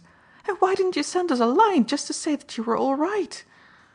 To this question I made a somewhat guarded answer in so far as the cause of my immersion in the river was concerned.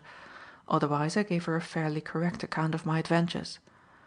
"Well, well," was her comment, "I suppose it was all for the best, but I do think those sailors might have put you on shore somewhere. Dear me, what a time it has been! I couldn't sleep at night for thinking of you, and what Susan and I have eaten between us wouldn't have kept a sparrow alive. And Dr. Thorndyke, too.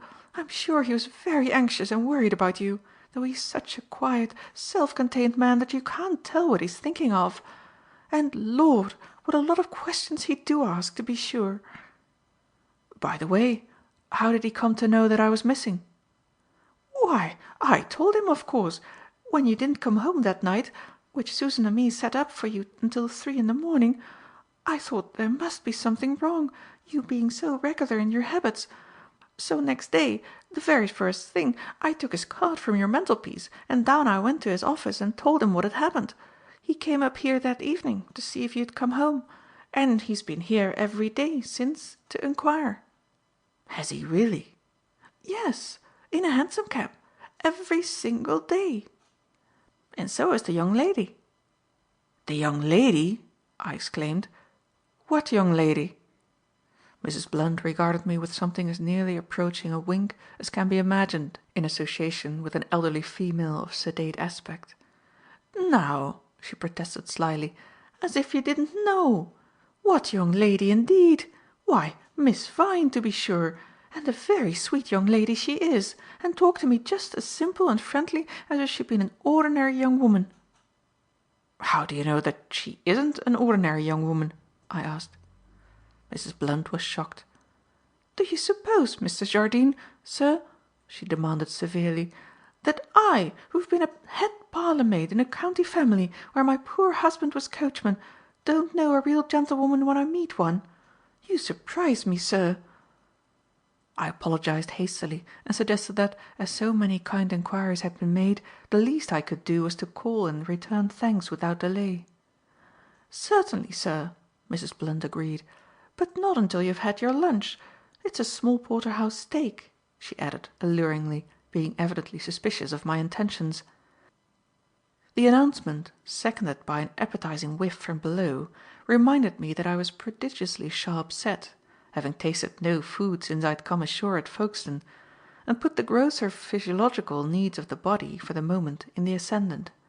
But even as I was devouring the steak with voracious gusto, my mind occupied itself with plans for a strategic descent on the abode of the fair Sylvia, and with speculations on the reception I should get; and the noise of water running into the bath formed a pleasing accompaniment to the final mouthfuls. When I had bathed, shaved, and attired myself in carefully selected garments, I set forth, as smart and spruce as the frog that would a wooing go, saving the opera hat, which would have been inappropriate to the occasion.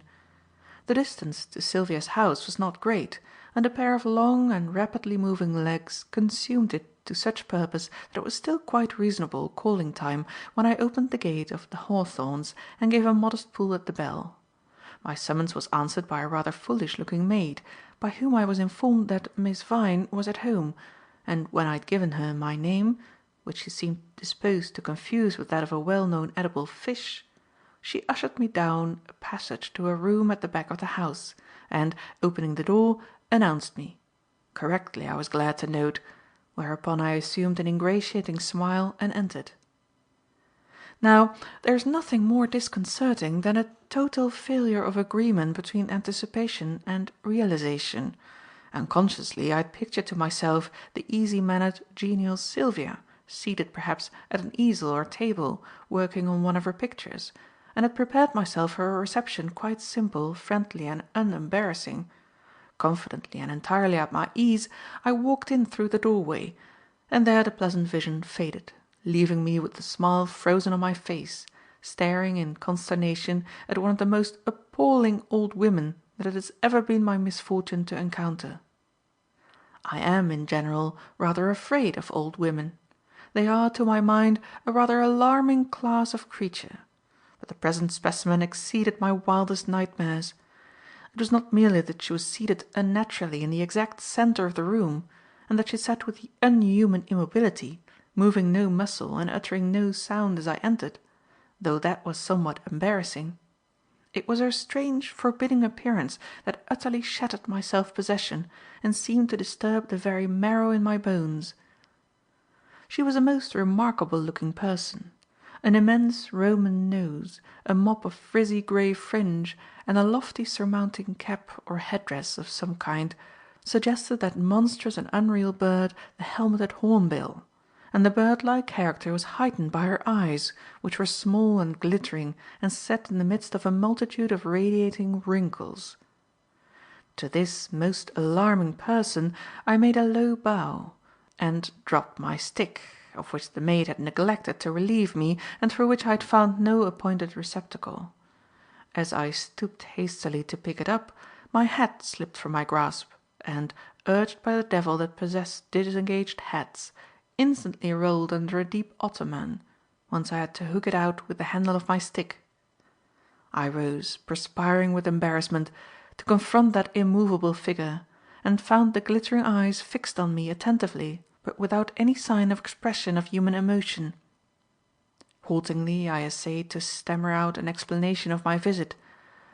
"I have called—" Here I paused to collect my ideas, and the old lady watched me stonily without offering any remark. Indeed, no comment was needed on a statement so self-evidently true. After a brief and hideous silence, I began again. "I thought it desirable, and in fact necessary and proper to call, and—" Here my ideas again petered out, and a horrid silence ensued, amidst which I heard a still, emotionless voice murmur: "Yes, and you have accordingly called." "Exactly," I agreed, grasping eagerly at the slenderest straw of suggestion. "I have called to well, the fact is that my very remarkable absence seemed to call for some explanation, especially as certain inquiries—" At this point I stopped suddenly with a horrible doubt as to whether I was not saying more than was discreet, and the misgiving was intensified by that chilly, calm voice framing the question: "Enquiries made personally?" Now this was a facer. I seemed to have put my foot in it at the first lead off. Supposing Sylvia had said nothing about her little visits to Mrs. Blunt? It would never do to give her away to this inquisitorial old waxwork. I endeavoured to temporize. "Well," I stammered, "not exactly made personally to me." "By letter, perhaps?" the voice suggested in the same even, impassive tone. No, not by letter." There was a short, embarrassing pause, and then the old lady, as if summing up the case, said frigidly: "Not exactly personally, and not by letter." I was so utterly confounded by her judicial manner, her immovable, expressionless face, and the hypnotic quality of those glittering eyes, that for the moment I could think of nothing to say. "Don't let me interrupt you," said she, after some seconds of agonized silence on my part, whereupon I pulled myself together and made a fresh start. "I should perhaps have explained that I have been unavoidably absent from home for some time, and, as I was unable to communicate with my friends, I have, I am afraid, caused them some anxiety. It was this that seemed to make it necessary for me to call and give an account of myself." She pondered a while on this statement, if a graven image can be said to ponder, and at length enquired: "You spoke of your friends. Are any of them known to me?" "Well," I replied, "I was referring more particularly to your daughter." She continued to regard me fixedly, and, after a brief interval, rejoined: "You are referring to my daughter. But I do not recall the existence of any such person. I think you must be mistaken." It seemed extremely probable, and I hastened to amend the description. "I beg your pardon, I should have said Miss Vyne, but perhaps she is not at home." "You are evidently mistaken," was the paralysing reply. "I am Miss Vyne, and I need not add that I am at home." "But," I demanded despairingly, "is there not another Miss Vyne?" "There is not," she answered. "But it is possible that you are referring to Miss Sylvia Vyne. Is that so?" I replied sulkily that it was, and being somewhat nettled by this unnecessary and rather offensive hair-splitting, offered no further remark. How the conversation would have proceeded after this I cannot even surmise, but it did not proceed at all, for the embarrassing silence was brought to an end by a very agreeable interruption. The door opened softly, and for one moment Sylvia herself stood framed in the portal. Then, with a little cry, she ran towards me with her hands held out impulsively and the prettiest smile of welcome. "So it is really you!" she exclaimed. "That silly little goose of a maid has only just told me you were here. I am glad to see you. When did you graciously please to descend from the clouds?" "I arrived home this afternoon, and as soon as I'd changed and had lunch I came here to report myself." "How nice of you!" said Sylvia. "I suppose you guessed how anxious we should be." "I didn't presume to think that you would actually be anxious about me," I replied, with a furtive eye on the waxwork, "though I knew that you had been kind enough to express an interest in my fate." "What a cold-bloodedly polite way to put it!" laughed Sylvia. "Express an interest indeed! We were most dreadfully worried about you." To a somewhat friendless man like myself this sympathetic warmth was very delightful, and my pleasure was not appreciably damped when a chill, emotionless voice affirmed: "The use of the first person singular would, I think, be preferable." Sylvia turned on her aunt with mock ferocity. "Well, really," she exclaimed, "you're a dreadful impostor, Mopsy dear. Just listen to her, Dr. Jardine. And if you had only seen what a twitter she was in as the time went on and no news came." I gasped, and the hair seemed to stir on my scalp. Mopsy! The name was obviously not applied to me. But could it be, was it possible that such a name could be associated with that terrific old lady? It was inconceivable. It was positively profane. It was almost as if one should presume to address the deity as "old chap." I could hardly believe my ears. I glanced at her nervously and caught her glittering eye, but the grotesque face was as immovable as everlasting granite, though indeed by some ventriloquial magic the word "rubbish" managed to disengage itself from her person. "It isn't rubbish," retorted Sylvia. "It's the plain truth.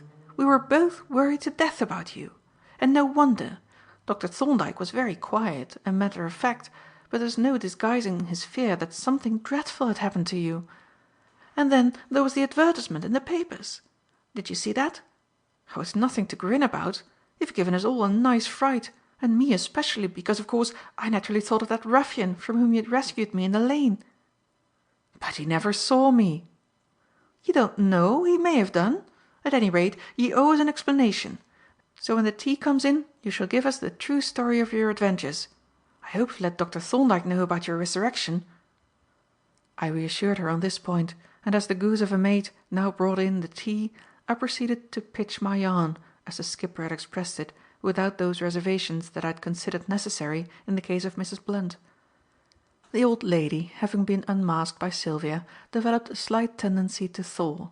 She even condescended, in a rigid and effigian fashion, to consume bread and butter, a proceeding that seemed to me weirdly incongruous, as though one should steal into the British Museum in off hours and find a seated statue of Amenhotep III in the act of refreshing itself with a sandwich and a glass of beer.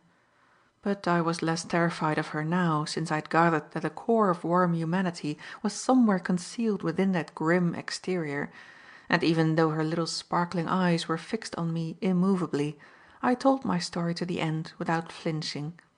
Sylvia listened to my narration with a rapt attention that greatly flattered my vanity and made me feel like a very Othello, and when I had finished she regarded me for a while silently and with an air of speculation. "It's a queer affair," she said at length, "and there is a smack of mystery and romance about it that is rather refreshing in these commonplace days. But I don't like it. Adventure is all very well, but there seems to have been a deliberate attempt to make away with you. Unless you think it may have been a piece of silly horseplay that went farther than it was meant to." "That is quite possible," I replied untruthfully, for I didn't think anything of the sort, and only made this evasive answer to avoid raising other and more delicate issues. "I hope that is the explanation," said Sylvia, "though it sounds rather a lame one.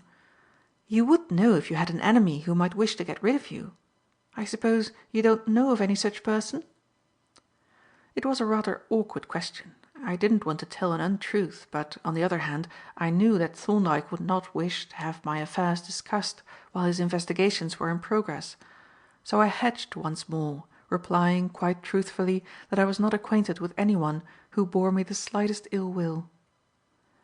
My adventures done with, the talk drifted into other channels, and presently came round to the little crucifix that had been the occasion of Sylvia's disagreeable experience in the lane.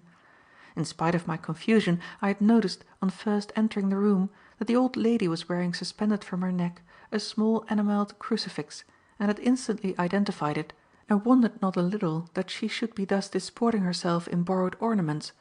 But when Sylvia had arrived, behold, the original crucifix was hanging on its chain from her neck. From time to time during my recital, my eyes had wandered from one to the other, seeking some difference or variation, but finding none, and at length my inquisitive glances caught the younger lady's attention. "I can see, Dr. Jardine," said she, "that you're eaten up with curiosity about the crucifix that my aunt is wearing. Now confess, aren't you?" "I am," I admitted. "When I first came in I naturally thought it was yours. Is it a copy?" "Certainly not," said Miss Vyne, the elder. "They are duplicates." Sylvia laughed. "You'd better not talk about copies," said she. "My aunt has only acquired her treasure lately, and she's as proud of it as a peacock. Aren't you, dear?" "The sensations of a peacock," replied Miss Vyne, "are unknown to me. I am very gratified at possessing the ornament." "Gratified indeed," said Sylvia. "I consider such vanity most unsuitable to a person of your age. But they are very charming. There is quite a little story attached to them. My father and a cousin of his—" "By marriage?" interposed Miss Vyne. "You needn't insist on that," said Sylvia, "as if poor old Vitalia were a person to be ashamed of. Well, my father and his cousin were at a Jesuit school in Belgium, at Leuven in fact, and among the teachers in the school was an Italian Jesuit named Giglioli. Now the respected Gigli—" "Oli," interposed Miss Vyne in a severe voice. "Oli," continued Sylvia, "had formerly been a goldsmith, and the Father Superior, with that keen eye to the main chance which you may have noticed among professed religious, furnished him with a little workshop and employed him in making monstrances, thuribles, and church plate in general. It was he who made these two crucifixes, and, with the Father Superior's consent, he gave one to my father and the other to the cousin as parting gifts on their leaving school. As the boys were inseparable friends, the two crucifixes were made absolute duplicates of one another, with the single exception that each had the owner's name engraved on the back. When my poor father died, his crucifix became mine, and a short time ago his cousin, who is now getting an old man, took a fancy that he would like the two crucifixes to be together once more, and gave his to my aunt. So here they are, after all these years, under one roof again." As she finished speaking, she detached the crucifix from her neck, and, having given it to me to examine, proceeded to remove its fellow from the neck of the elder lady, who not only submitted quite passively, but seemed to be unaware of the transaction, and handed that to me also. I laid them side by side in my palm and compared them, but could not detect the slightest difference between them. They were complete duplicates. Each was a Latin cross with trefoiled extremities, wrought from a single piece of gold and enriched with Champlevé enamel. The body of the cross was filled with a ground of deep translucent blue, from which the figure stood out in rather low relief, and the space between each of the trefoils was occupied by a single Greek letter, iota and chi at the top and bottom respectively, and at the ends of the horizontal arm alpha and omega. On turning them over, I saw that the back of each bore an engraved inscription, carried across the horizontal arm, that on Sylvia's reading A. M. Robertus, D.G., while that on the other read A. M. Vitalis, D.G. "They are very charming little things," I said, as I returned them to Sylvia, "and it was a pretty idea of the old Jesuit to make them both alike for the two friends. I suppose he didn't make any more of them for his other pupils." "What makes you ask that?" demanded Sylvia. "I am thinking of that man in the lane. He must have had some reason for claiming the crucifix as his, one would think, and as these are quite unlike any ordinary commercial jewellery, the suggestion is that the worthy Giglioli was tempted to repeat his successes. What do you think?" "I think," said Miss Vyne, "that the suggestion is inadmissible. Father Giglioli was an artist, and an artist does not repeat himself." "I am inclined to agree with my aunt," said Sylvia. "An artist does not care to repeat a design, excepting for a definite purpose, as in the case of these duplicates, especially when the thing designed is intended as a gift." To this I gave a somewhat qualified assent, though I found the argument far from convincing, and as I had made a very long visitation, especially for a first call, I now rose to depart. "I hope I may be allowed to come and see you again," I ventured to say, as Miss Vyne raised a sort of semaphore arm to my extended hand. "I see no reason why you should not," she replied judicially. "You seem to be a well-disposed young man, though indiscreet. Good afternoon." I bowed deferentially, and then, to my gratification, was escorted as far as the garden gate by Sylvia, who evidently wished to gather my impressions of her relative, for, as she let me out, she asked with a mischievous smile, "What do you think of my aunt, Dr. Jardine?" "She is rather a terrifying old lady," I replied. Sylvia giggled delightedly. "She does look an awful old griffin, doesn't she? But it's all nonsense, you know. She's really a dear old thing, and as soft as butter." "Well," I said, "she conceals the fact most perfectly." "She does. She's a most complete impostor. I'll tell you a secret, Dr. Jardine," Sylvia added in a mysterious whisper, as we shook hands over the gate. "She trades on her nose. I've told her so. Her nose is her fortune, and she plays it for all it's worth. Good bye, or rather, au revoir, for you've promised to come and see us again." With a bright little nod she turned and ran up the garden path, still chuckling softly at her joke, and I wended homewards, very well pleased with the circumstances of my visit, despite the soul-shaking incidents with which it had opened. End of chapter 12.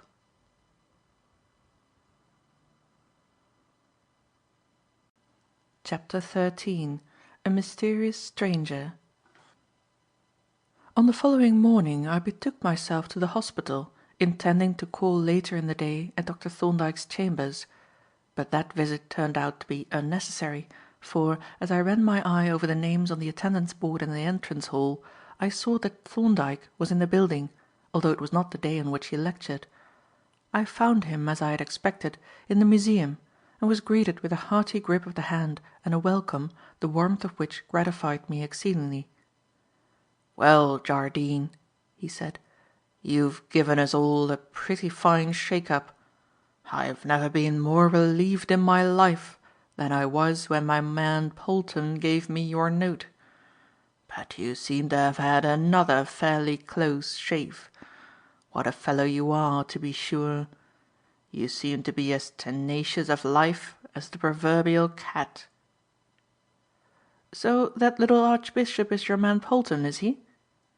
"Yes, and a most remarkable man, Jardine, and simply invaluable to me, though he ought to be in a very different position.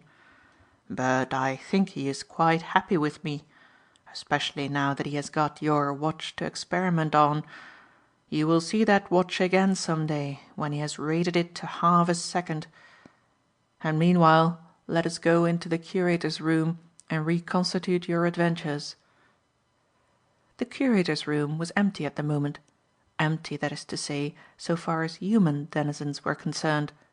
Otherwise it was decidedly full.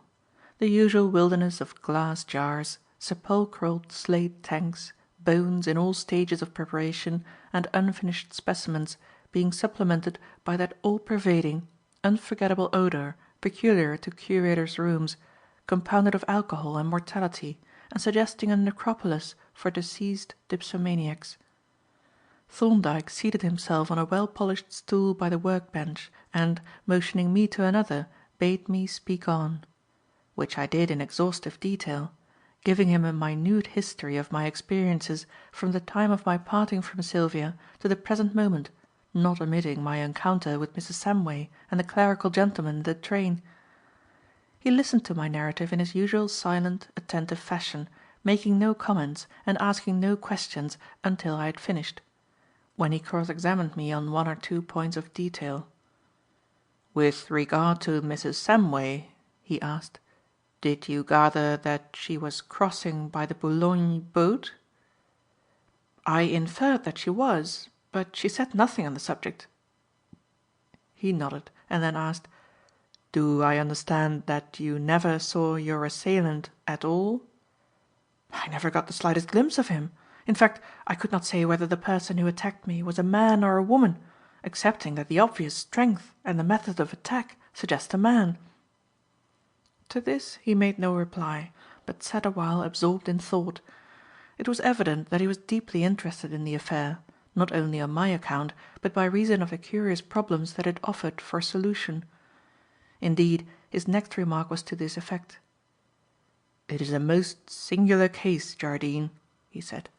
"So much of it is perfectly clear, and yet so much more is unfathomable mystery. But just now the speculative interest is overshadowed by the personal. I am rather doubtful as to what we ought to do. It almost looks as if you ought not to be at large." "I hope, sir, you don't suggest shutting me up," I exclaimed with a grin. "That was in my mind," he answered. "You are evidently in considerable danger, and you are not as cautious as you ought to be."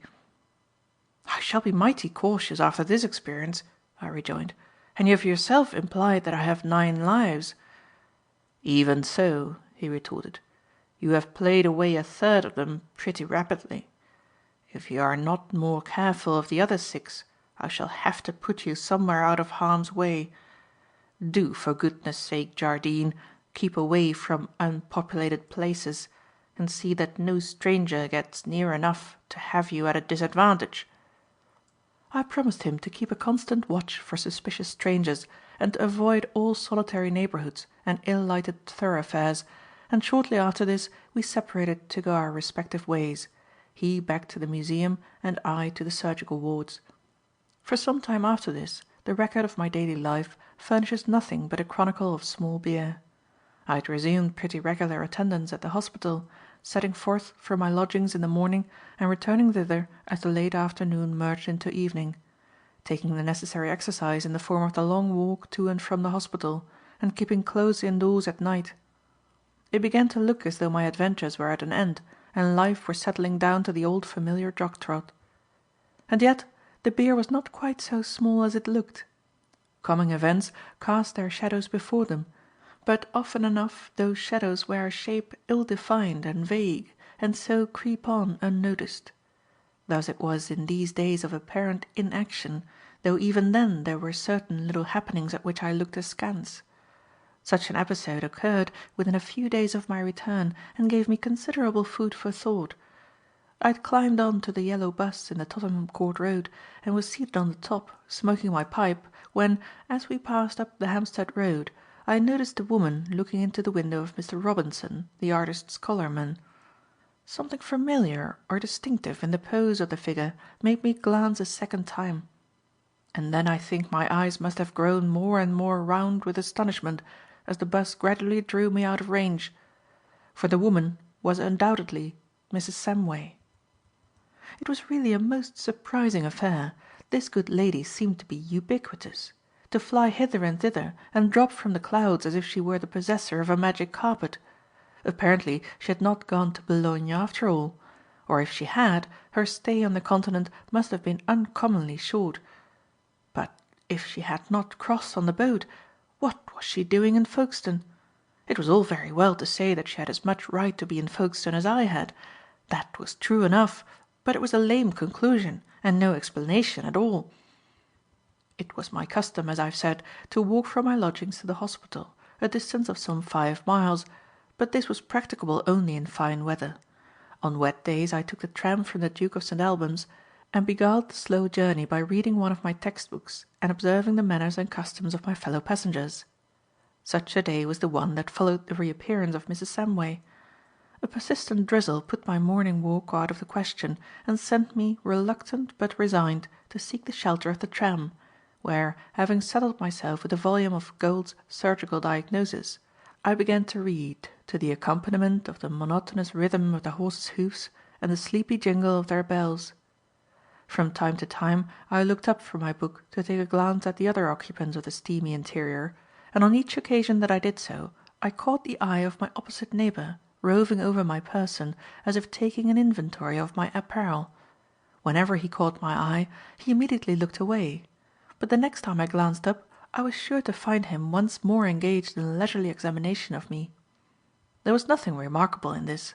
People who sit opposite in a public vehicle unconsciously regard one another, as I was doing myself. But when I had met my neighbour's eye a dozen times or more, I began to grow annoyed at his persistent inspection, and, finally shutting up my book, proceeded to retaliate in kind. This seemed to embarrass him considerably. Avoiding my steady gaze, his eyes flitted to and fro, passing restlessly from one part of the vehicle to another. And then it was that my medical eye noted a fact that gave an intrinsic interest to the inspection. The man had what is called a nystagmus, that is, a peculiar oscillatory movement of the eyeball. As his eyes passed quickly from object to object, they did not both come to rest instantaneously, but the right eye stopped with a sort of vertical stagger, as if the bearings were loose. The condition is not a very common one, and the one-sided variety is decidedly rare. It is usually associated with some defect of vision or habitual strain of the eye muscles, as in Miner's nystagmus, whence my discovery naturally led to a further survey and speculation as to the cause of the condition in the present case. The man was obviously not a miner. His hands, with the cigarette stain, as I noticed, on the left middle finger, were much too delicate, and he had not in any way the appearance of a labourer.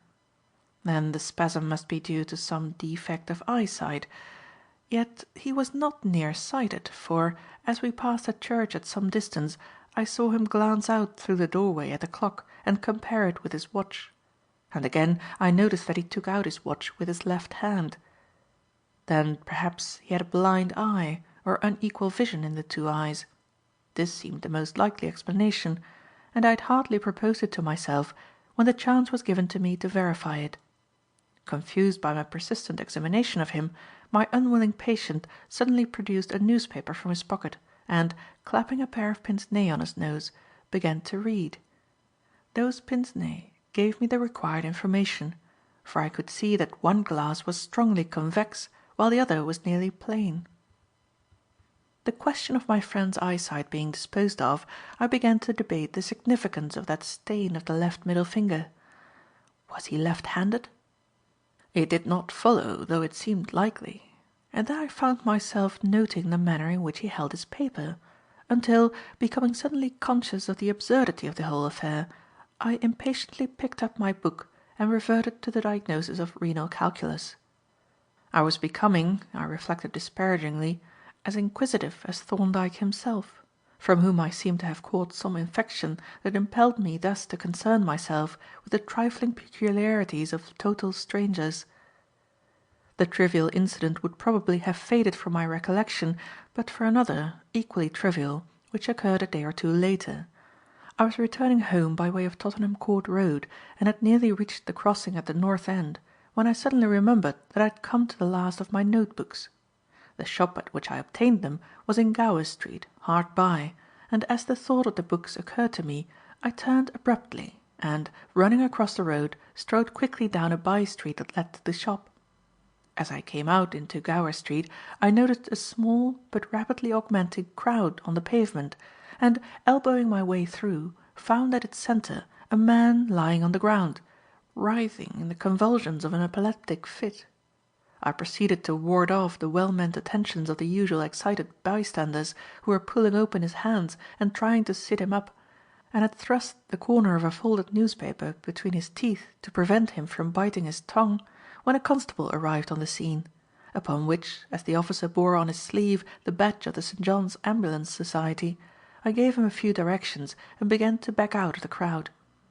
At this moment I became aware of a pressure behind me and a suspicious fumbling, strongly suggestive of the presence of a pickpocket. Instantly I turned right about and directed a searching look at the people behind me, and especially at a bearded nondescript person who seemed also to be backing out of the crowd. He gave me a single quick glance as I followed him through the press and then averted his eyes, and as he did so I noticed with something of a start that his right eye came to rest with a peculiar, rapid up and down shake. He had, in fact, a right-sided nystagmus. The coincidence naturally struck me with some force. A nystagmus is not, as I have said, a very common condition. One-sided nystagmus is actually a rare one, and, of the one-sided instances, only some 50% will affect the right eye. The coincidence was therefore quite a notable one, but had it any particular bearing? I had a half-formed inclination to follow the man, but he had not actually picked my pocket or done any other overt act, and one could hardly follow a person merely because he happened to suffer from an uncommon nervous affection. The man was now walking up the street briskly, but without manifest hurry, looking straight before him and swinging his stick with something of a flourish. I watched him speculatively, as I walked in the same direction, and then suddenly realized that he was carrying his stick in his left hand, and carrying it, too, with the unmistakable ease born of habit. Then he was left-handed, and here was another coincidence, not a remarkable one in itself, but, when added to the other, so singular and striking that I insensibly quickened my pace. As my acquaintance reached the corner of the Euston Road, an omnibus stopped to put down a passenger. It was about to move on when he raised his stick and, following it, stepped on to the footboard and mounted to the roof. I was undecided what to do. Should I follow him? And, if so, to what purpose? He would certainly notice me if I did and be on his guard, so that I should probably have my trouble for nothing and possibly look like a fool into the bargain. And while I was thus standing irresolute at the corner, the omnibus rumbled away westward and decided the question for me. I am not, as the reader may have gathered, a particularly cautious man or much given to suspicion. But recent events had made me a good deal more wary and had taught me to look with less charity on chance fellow creatures. And this left-handed person with the nystagmus occupied my thoughts to no small extent during the next day or two. Was he the man whom I had seen in the tram? Apparently not. The latter had been clean-shaven and dressed neatly in the style of a clerk or ordinary city man, whereas the former wore a full beard and was shabby, almost beyond the verge of respectability. As to their respective statures, I could not judge, as I had seen the one man seated and the other standing. But superficially they were not at all alike, and, in all probability, they were different persons. But this conclusion was not at all inevitable. When I reflected on the matter, I saw that the resemblances and differences did not balance. The two men resembled one another in qualities that were inherent and unalterable, but they differed in qualities that were superficial and subject to change. A man cannot assume or cast off a nystagmus, but he can put on a false beard. A left-handed man may endeavour to conceal his peculiarity, but the superior deftness of the habitually used hand will make itself apparent in spite of his efforts, whereas he can make any alterations in his clothing that he pleases. And thus reflecting, the suspicion grew more and more strong that the two men might very well have been one and the same person, and that it would be discreet to keep a bright lookout for a left-handed man with a right-sided nystagmus. During all this time I had seen nothing of my new friend Miss Sylvia, but I had by no means forgotten her. Without wishing to exaggerate my feelings, I may say that I had taken a strong liking to that very engaging young lady. She was a pleasant, easy-mannered girl, evidently good-tempered and very frank and simple. A girl, as Mr. Sparkler would have said, with no bigot nonsense about her. Her tastes ran along very similar lines to my own, and she was clever enough to be a quite interesting companion. Then it was evident that she liked me, which was in itself an attraction, to say nothing of the credit that it reflected on her taste, and, in a perfectly modest way, she had made no secret of the fact. And finally, she was exceptionally good-looking.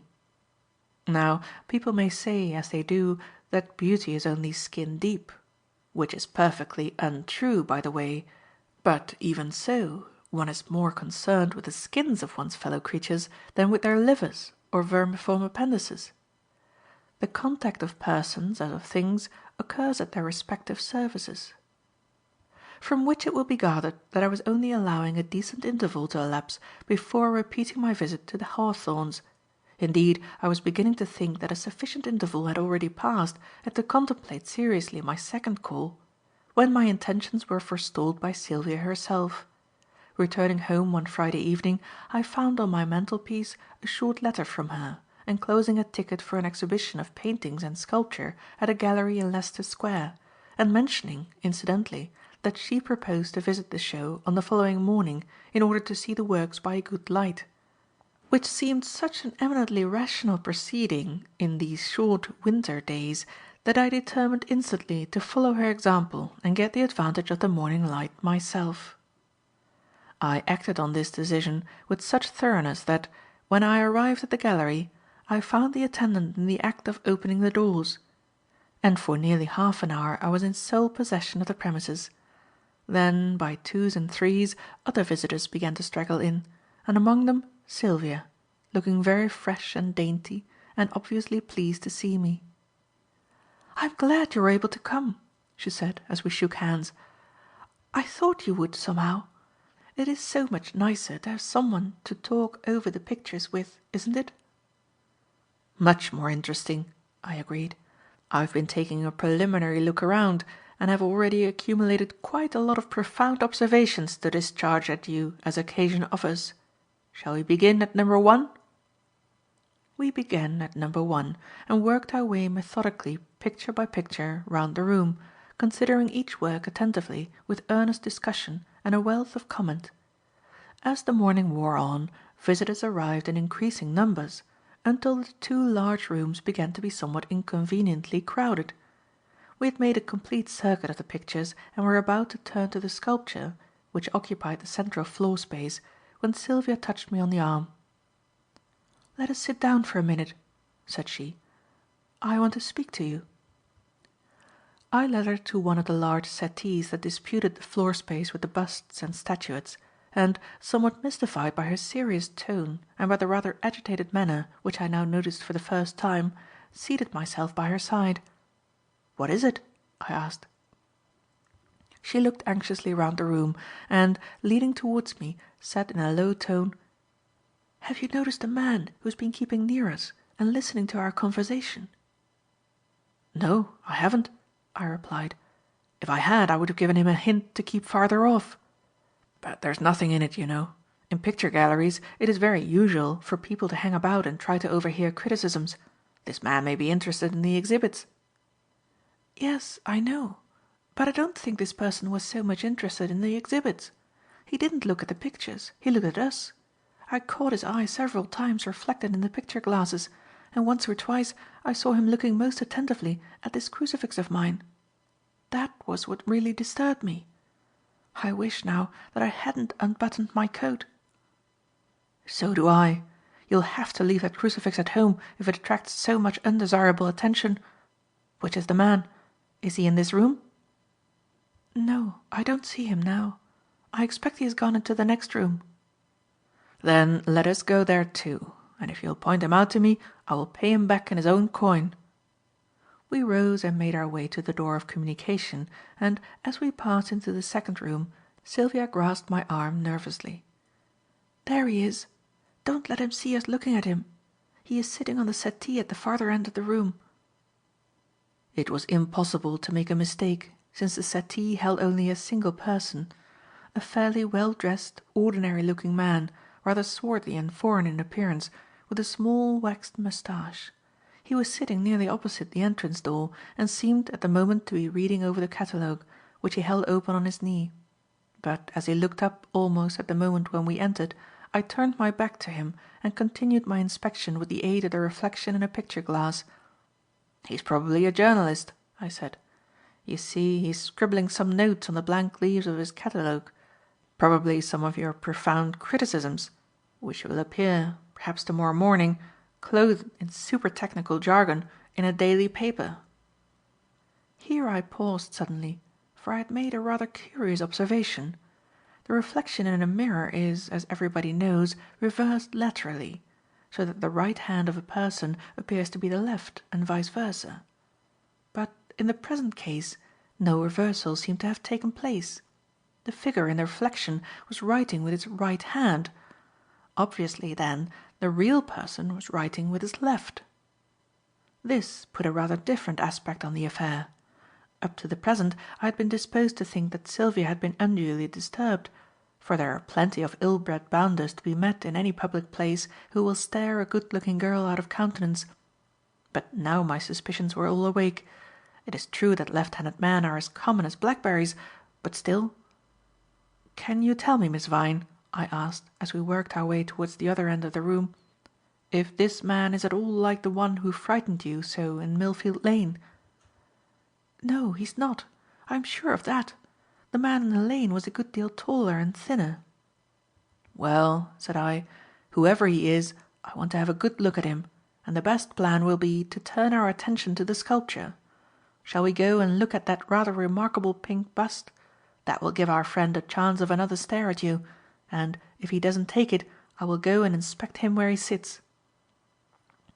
The bust to which I had referred was executed in a curious rose-tinted marble, very crystalline and translucent, a material that suited the soft, girlish features of its subject admirably.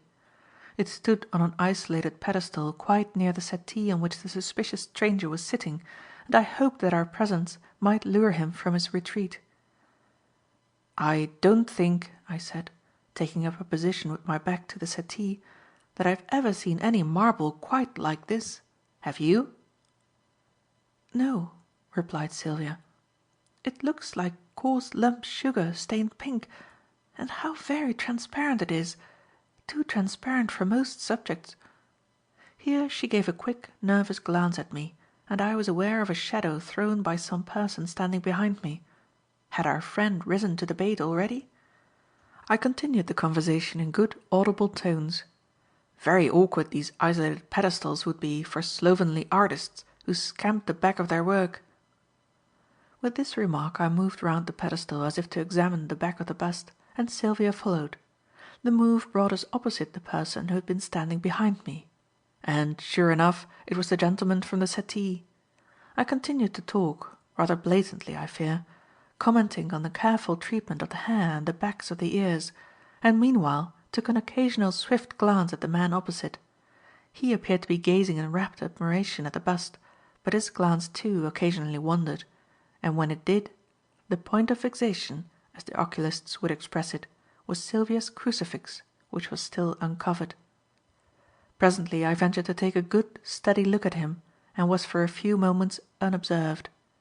His left eye moved, as I could see, quite smoothly and evenly from point to point, but the right, at each change of position, gave a little rapid vertical oscillation. Suddenly he became aware of my now undisguised inspection of him, and, immediately, the oscillation became much more marked, as is often the case with these spasmodic movements. Perhaps he was conscious of the fact. At any rate, he turned his head away, and then moved off to examine a statuette that stood near the middle of the room. I looked after him, wondering what I ought to do. That he was the man whom I had seen on the 2 previous occasions I had not the slightest doubt, although I was still unable to identify his features or anything about him excepting the nystagmus and the left-handed condition. But there could be no question that he was the same man, and this very variability in his appearance only gave a more sinister significance to the affair, pointing clearly, as it did, to careful and efficient disguise. Evidently he had been, and still was, shadowing me, and, what was still worse, he seemed to be taking a most undesirable interest in Sylvia. And yet, what could I do? My small knowledge of the law suggested that shadowing was not a criminal act unless some unlawful intent could be proved. As to punching the fellow's head, which was what I felt most inclined to do, that would merely give rise to disagreeable and perhaps dangerous publicity. "My lord is pleased to meditate," Sylvia remarked at length, breaking in upon my brown study. "I beg your pardon," I exclaimed. "The fact is, I was wondering what we had better do next. Do you want to see anything else?" "I should rather like to see the outside of the building," she answered. "That man has made me quite nervous." "Then we will go at once, and we won't sign the visitors' book." I led her to the door, and as we rapidly descended the carpeted stairs I considered once more what it were best to do. Had I been alone I would have kept our watcher in view and done a little shadowing on my own account, but Sylvia's presence made me uneasy. It was of the first importance that this sinister stranger should not learn where she lived. The only reasonable course seemed to be to give him the slip, if possible. "What did you make of that man?"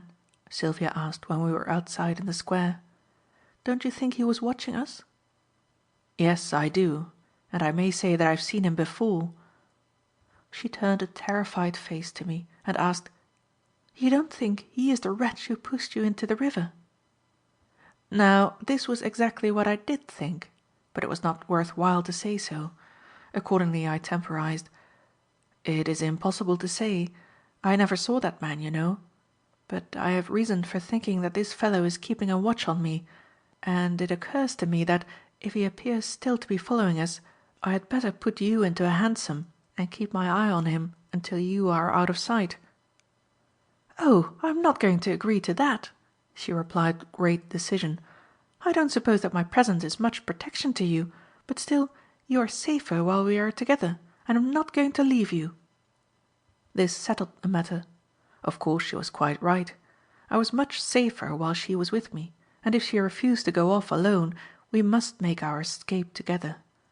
I looked up the square as we turned out of it towards the Charing Cross Road, but could see no sign of our follower, and, as we walked on at a good pace, I hoped that we might get clear away. But I was not going to take any chances. Before turning homewards, I decided to walk sharply some distance in an easterly direction, and then see if there was any sign of pursuit. For my previous experiences of this good gentleman led me to suspect that he was by no means without skill and experience in the shadowing art. We walked down to Charing Cross and turned eastward along the north side of the Strand. I had chosen this thoroughfare as offering a good cover to a pursuer, who could easily keep out of sight among the crowd of wayfarers who thronged the pavement, for the first question to be settled was whether we were or were not being shadowed. "Where are we going now?" Sylvia asked. "We are going up Bedford Street," I answered. "There is a bookshop on the right-hand side where we can loiter unobtrusively and keep a look-out. If we see nobody, we will try one of the courts off Maiden Lane, where we should be certain to catch anyone who is following. But we will try the bookstall first, because, if our friend is in attendance, I have a rather neat plan for getting rid of him." We accordingly made our way to the bookstall in Bedford Street and began systematically to look through the second-hand volumes, and as we pored over an open book, we were able to keep an effective watch on the end of the street and the Strand beyond. Our vigil was not a long one. We had been at the stall less than a minute when Sylvia whispered to me, "Do you see that man looking in the shop on the farther side of the Strand?" "Yes," I replied, "I've noticed him. He has only just arrived, and I fancy he is our man. If he is, he will probably go into the doorway so as not to have to keep his back to us." Almost as I spoke, the man moved into the deep doorway as if to inspect the end of the shop window, and Sylvia exclaimed, "I'm sure that is the man. I can see his profile now." There could be no doubt of the man's identity, and at this moment, as if to clinch the matter, he took out a cigarette and lighted it, striking the match with his left hand. "Come along," said I. "We will now try my little plan for getting rid of him. We mustn't seem to hurry." We sauntered up to the corner of Maiden Lane, and there stood for a few moments looking about us. Then we strolled across to the farther side of Chandos Street, and, as soon as we were out of sight of our follower, crossed the road and slipped in at the entrance to the Civil Service Stores. Passing quickly through the provision department, we halted at the glazed doors, from which we could look out through the Bedford Street entrance. "There he is!" exclaimed Sylvia. And there he was, sure enough, walking rather quickly up the east side of Bedford Street. "Now," said I, "let us make a bolt for it. This way." We darted out through the china, furniture and ironmongery departments, across the whole width of the building and out of the Agar Street entrance, where we immediately crossed into King William Street, turned down Adelaide Street, shot through the alley by St. Martin's Church, and came out opposite the Natural Portrait Gallery just as a yellow omnibus was about to start. We sprang into the moving vehicle, and, as it rumbled away into the Charing Cross Road, we kept a sharp watch on the end of King William Street. but there was no sign of our pursuer. We had got rid of him for the present, at any rate. "Don't you think," said Sylvia, "that he will suspect that we went into the stores?" "I have no doubt he will, and that is where we have him. He can't come away and leave the building unsearched. Most probably he is, at this very moment, racing madly up and down the stairs and trying to watch the 3 entrances at the same time." Sylvia chuckled gleefully. "It has been quite good fun," she said, "but I'm glad we have shaken him off.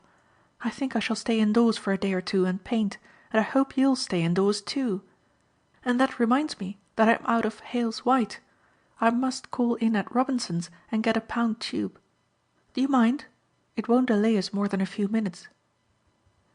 Now I would much rather have gone straight on to Hampstead, for our unknown attendant certainly knew the whereabouts of my lodgings and might follow us when he failed to find us in the stores.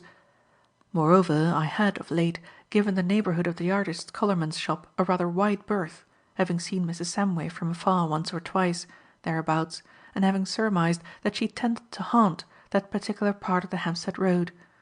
But the fresh supply of flake white seemed to be a necessity, so I made no objection, and we accordingly alighted opposite the shop and entered. Nevertheless, while Sylvia was making her purchase, I stood near the glass door and kept a watchful eye on the street.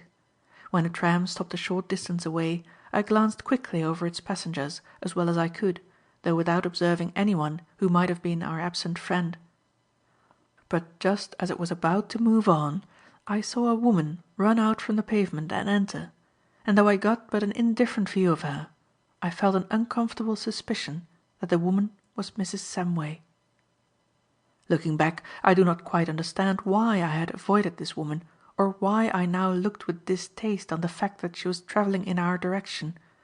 She was a pleasant-spoken, intelligent person, and I had no dislike of her, nor any cause for dislike. Perhaps it was the recollection of the offence that she had given Sylvia in this very shop but a short time since that made me unwilling to encounter her now in Sylvia's company. At any rate, whatever the cause may have been, throughout the otherwise pleasant journey, and in spite of an animated and interesting conversation, the thought of Mrs. Samway continually recurred, and this notwithstanding that I kept a constant unobtrusive look-out for the mysterious spy who might even now be hovering in our rear. We alighted from the tram at the Duke of St. Albans and made our way to North End by way of the Highgate Ponds. As we crossed the open fields and the heath, I turned at intervals to see if there was any sign of our being followed, but no suspicious-looking person appeared in sight, though on 2 separate occasions I noticed a woman ahead of us, and walking in much the same direction, turn round and look our way. There was no reason, however, to suppose that she was looking at us, and in any case she was too far ahead to be recognizable. At last, somewhere in the neighbourhood of the Spaniards Road, she finally disappeared, possibly into the hollow beyond, and I saw no more of her. At the gate of the Hawthorns I delivered up the heavy tube of paint, and thus, as it were, formally brought our little outing to an end, and as we shook hands Sylvia treated me to a parting exhortation. "Now do take care of yourself and keep out of harm's way," she urged. "You are so large, you see," she added with a smile, "and such a very conspicuous object that you ought to take special precautions. And you must come and see us again quite soon. I assure you my aunt is positively pining for another conversation with you. Why shouldn't you drop in tomorrow and have tea with us?" Now this very idea had already occurred to me, so I hastened to close with the invitation, and then, as she retired up the path with another good-bye and a wave of the hand, I turned away and walked back towards the heath. For some minutes I strode on, across furzy hollows or over little hills, traversed by sunken sandy paths, occupying myself with thoughts of the pleasant, friendly girl whom I had just left, and reflections on the strange events of the morning. Presently I mounted a larger hill, on which was perched a little old-fashioned house. Skirting the wooden fence that enclosed it, I turned the corner and saw before me, at a distance of some 40 yards, a rough, rustic seat. On that seat a woman was sitting, and somehow, when I looked at her and noted the graceful droop of the figure, it was without any feeling of surprise, almost that of realized expectation, that I recognized Mrs. Samway. End of chapter 13.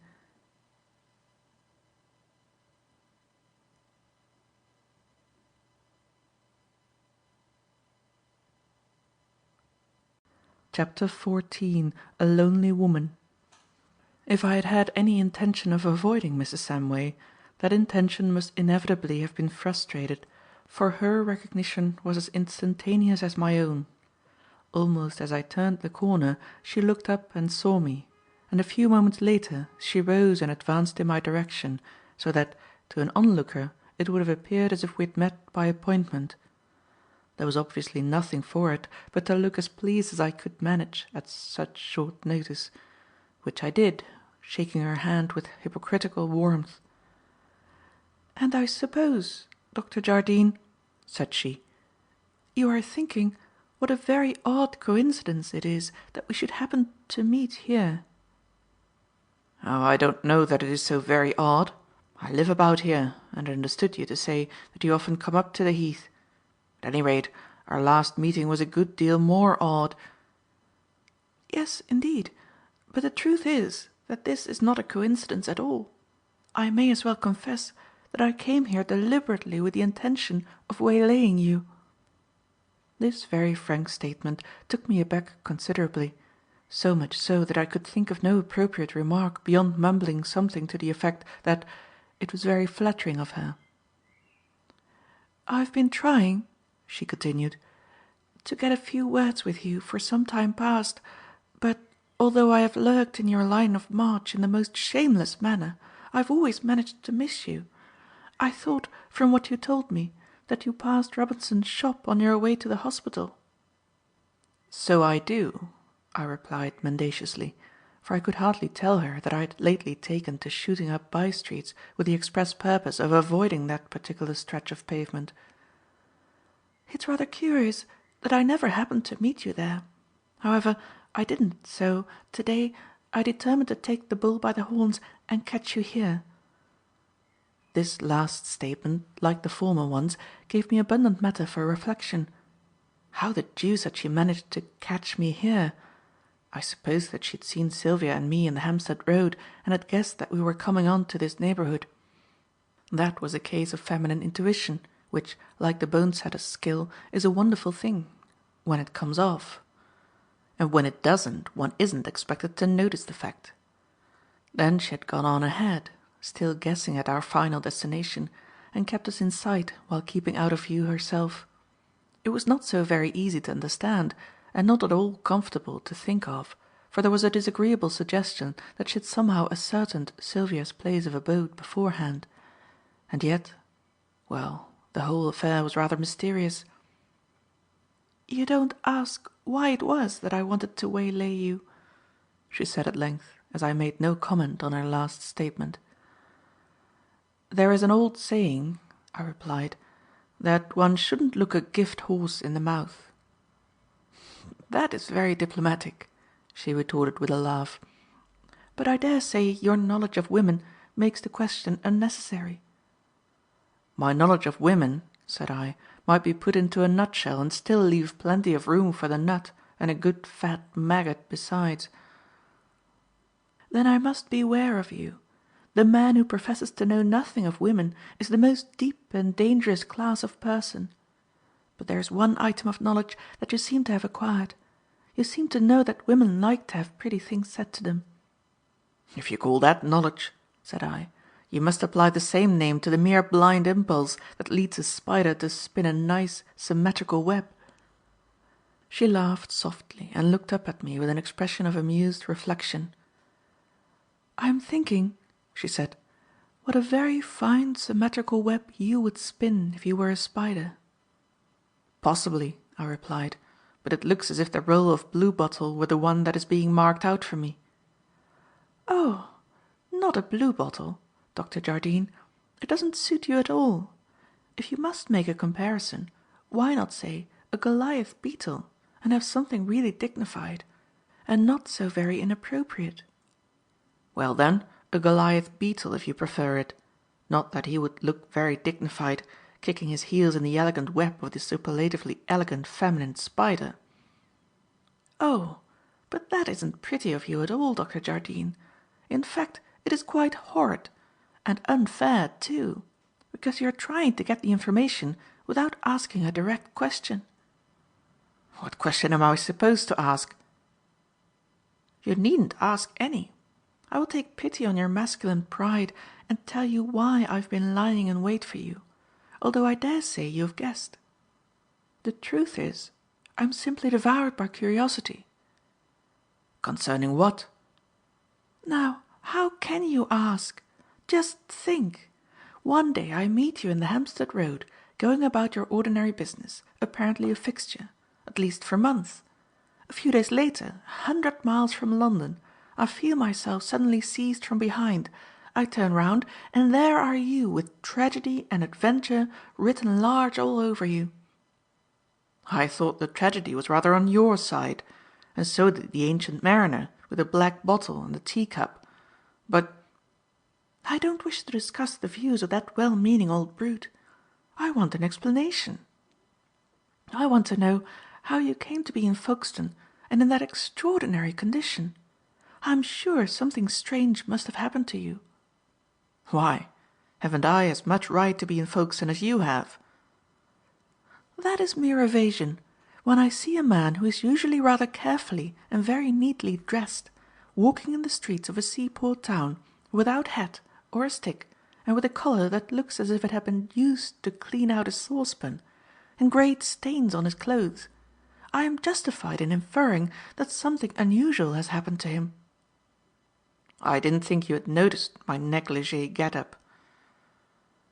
"At the time I did not. I was very upset and agitated. I just had a lot of worry and was compelled to cross to France at a moment's notice. And then there was that horrible horse. And the sudden way that you seized me and then got knocked down, and the—" "The Ancient Mariner?" "Yes, the Ancient Mariner. And the knowledge that I was behaving like an idiot and couldn't help it, though you were so nice and kind to me. So you see, I was hardly conscious of what was happening at the time. But afterwards, when I'd recovered my wits a little, I recalled the astonishing figure that you made, and I've been wondering ever since what had happened to you. I assure you, Dr. Jardine, you looked as if you might have swum to Folkestone."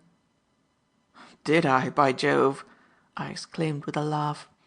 "Well, appearances weren't so very deceptive. The fact is that I'd swum part of the way." She looked at me incredulously. "Whatever do you mean?" she asked. "I mean that you are now looking on a modern and strictly up-to-date edition of Sinbad the Sailor." "That isn't very explanatory. But I suppose it isn't meant to be. It is just a preliminary stimulant to whet my appetite for marvels, and a most unnecessary one, I can assure you, for I am absolutely agape with curiosity. Do go on. Tell me exactly what had happened to you." Now the truth is that I had already said rather more than was strictly discreet, and would gladly have drawn in my horns. But I had evidently let myself in for some sort of plausible explanation, and a lack of that enviable faculty that enables its possessor to tell a really convincing and workmanlike lie condemned me to a mere unimaginative adherence to the bald facts, though I did make one slight and amateurish effort at prevarication. "You want a detailed log of Sinbad's voyages, do you?" said I. "Then you shall have it. We will begin at the beginning. The port of departure was the Embankment, somewhere near Cleopatra's Needle. I was leaning over the parapet, staring down at the water like a fool, when some practical joker came along and, apparently thinking it would be rather funny to give me a fright, suddenly lifted me off my feet. But my joker's friend hadn't allowed for the top heaviness of a person of my height, and, before you could say knife, I'd slipped from his hold and taken a most stylish header into the water. Fortunately for me, a barge happened at the moment to be towing past, and, when I'd managed to haul myself on board, I fell into the arms of a marine species of Good Samaritan, who, not having a supply of the orthodox oil and wine, proceeded to fill me up with hot gin and water, which is distinctly preferable for internal application. Then the Samaritan aforesaid clothed me in gorgeous marine raiment and stowed me in a cupboard to sleep off the oil and wine, which I did after some 16 hours, and then awoke to find our good ship on the broad bosom of the ocean.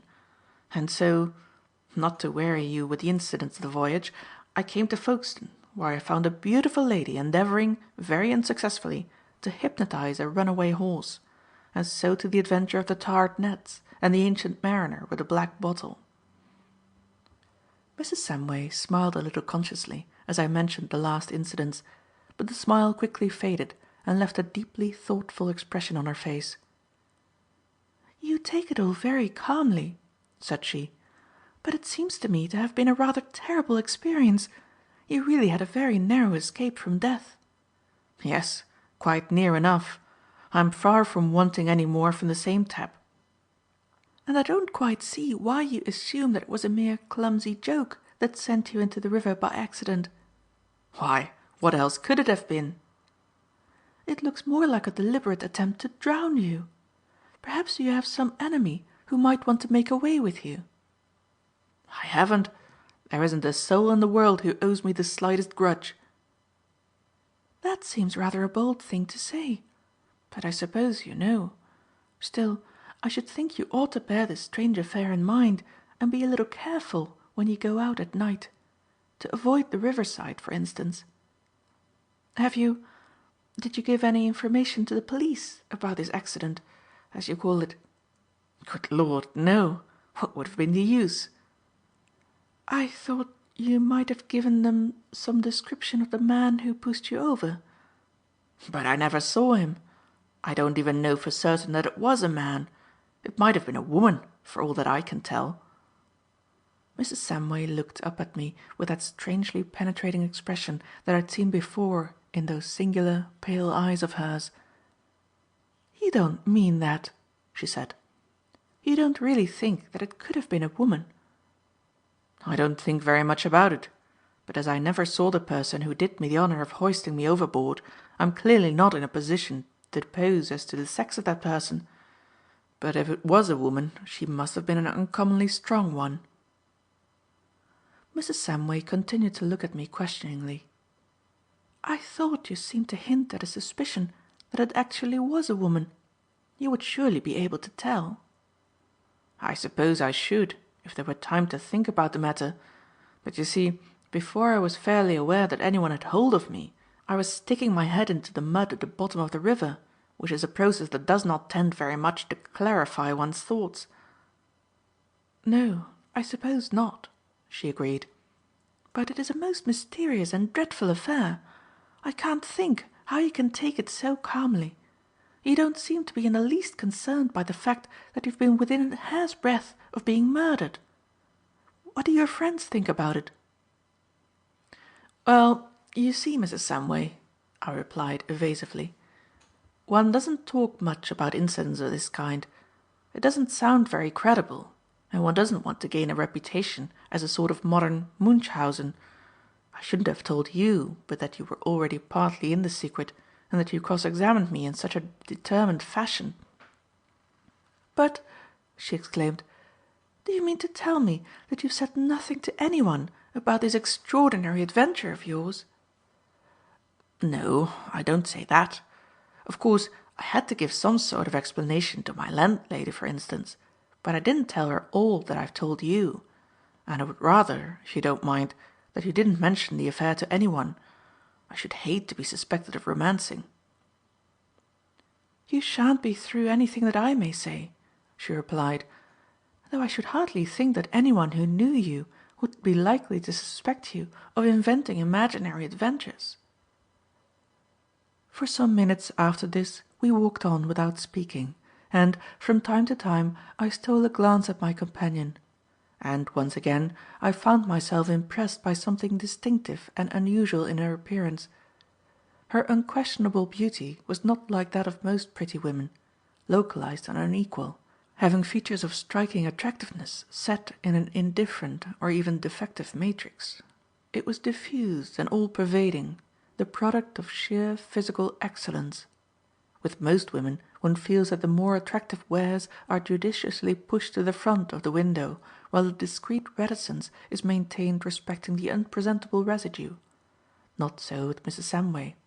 her small, shapely head, her symmetrical face, her fine, supple figure and her easy movements all spoke of a splendid physique.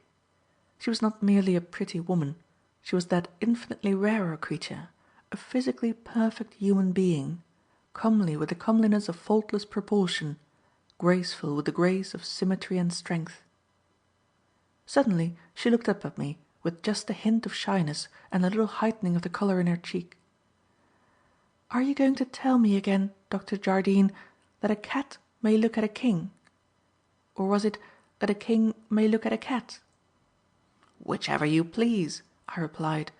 "We will put them on a footing of equality, excepting that the king might have the better claim if the cat happened to be an exceptionally good-looking cat. But I wasn't really staring at you this time. I was only giving you a sort of friendly look over.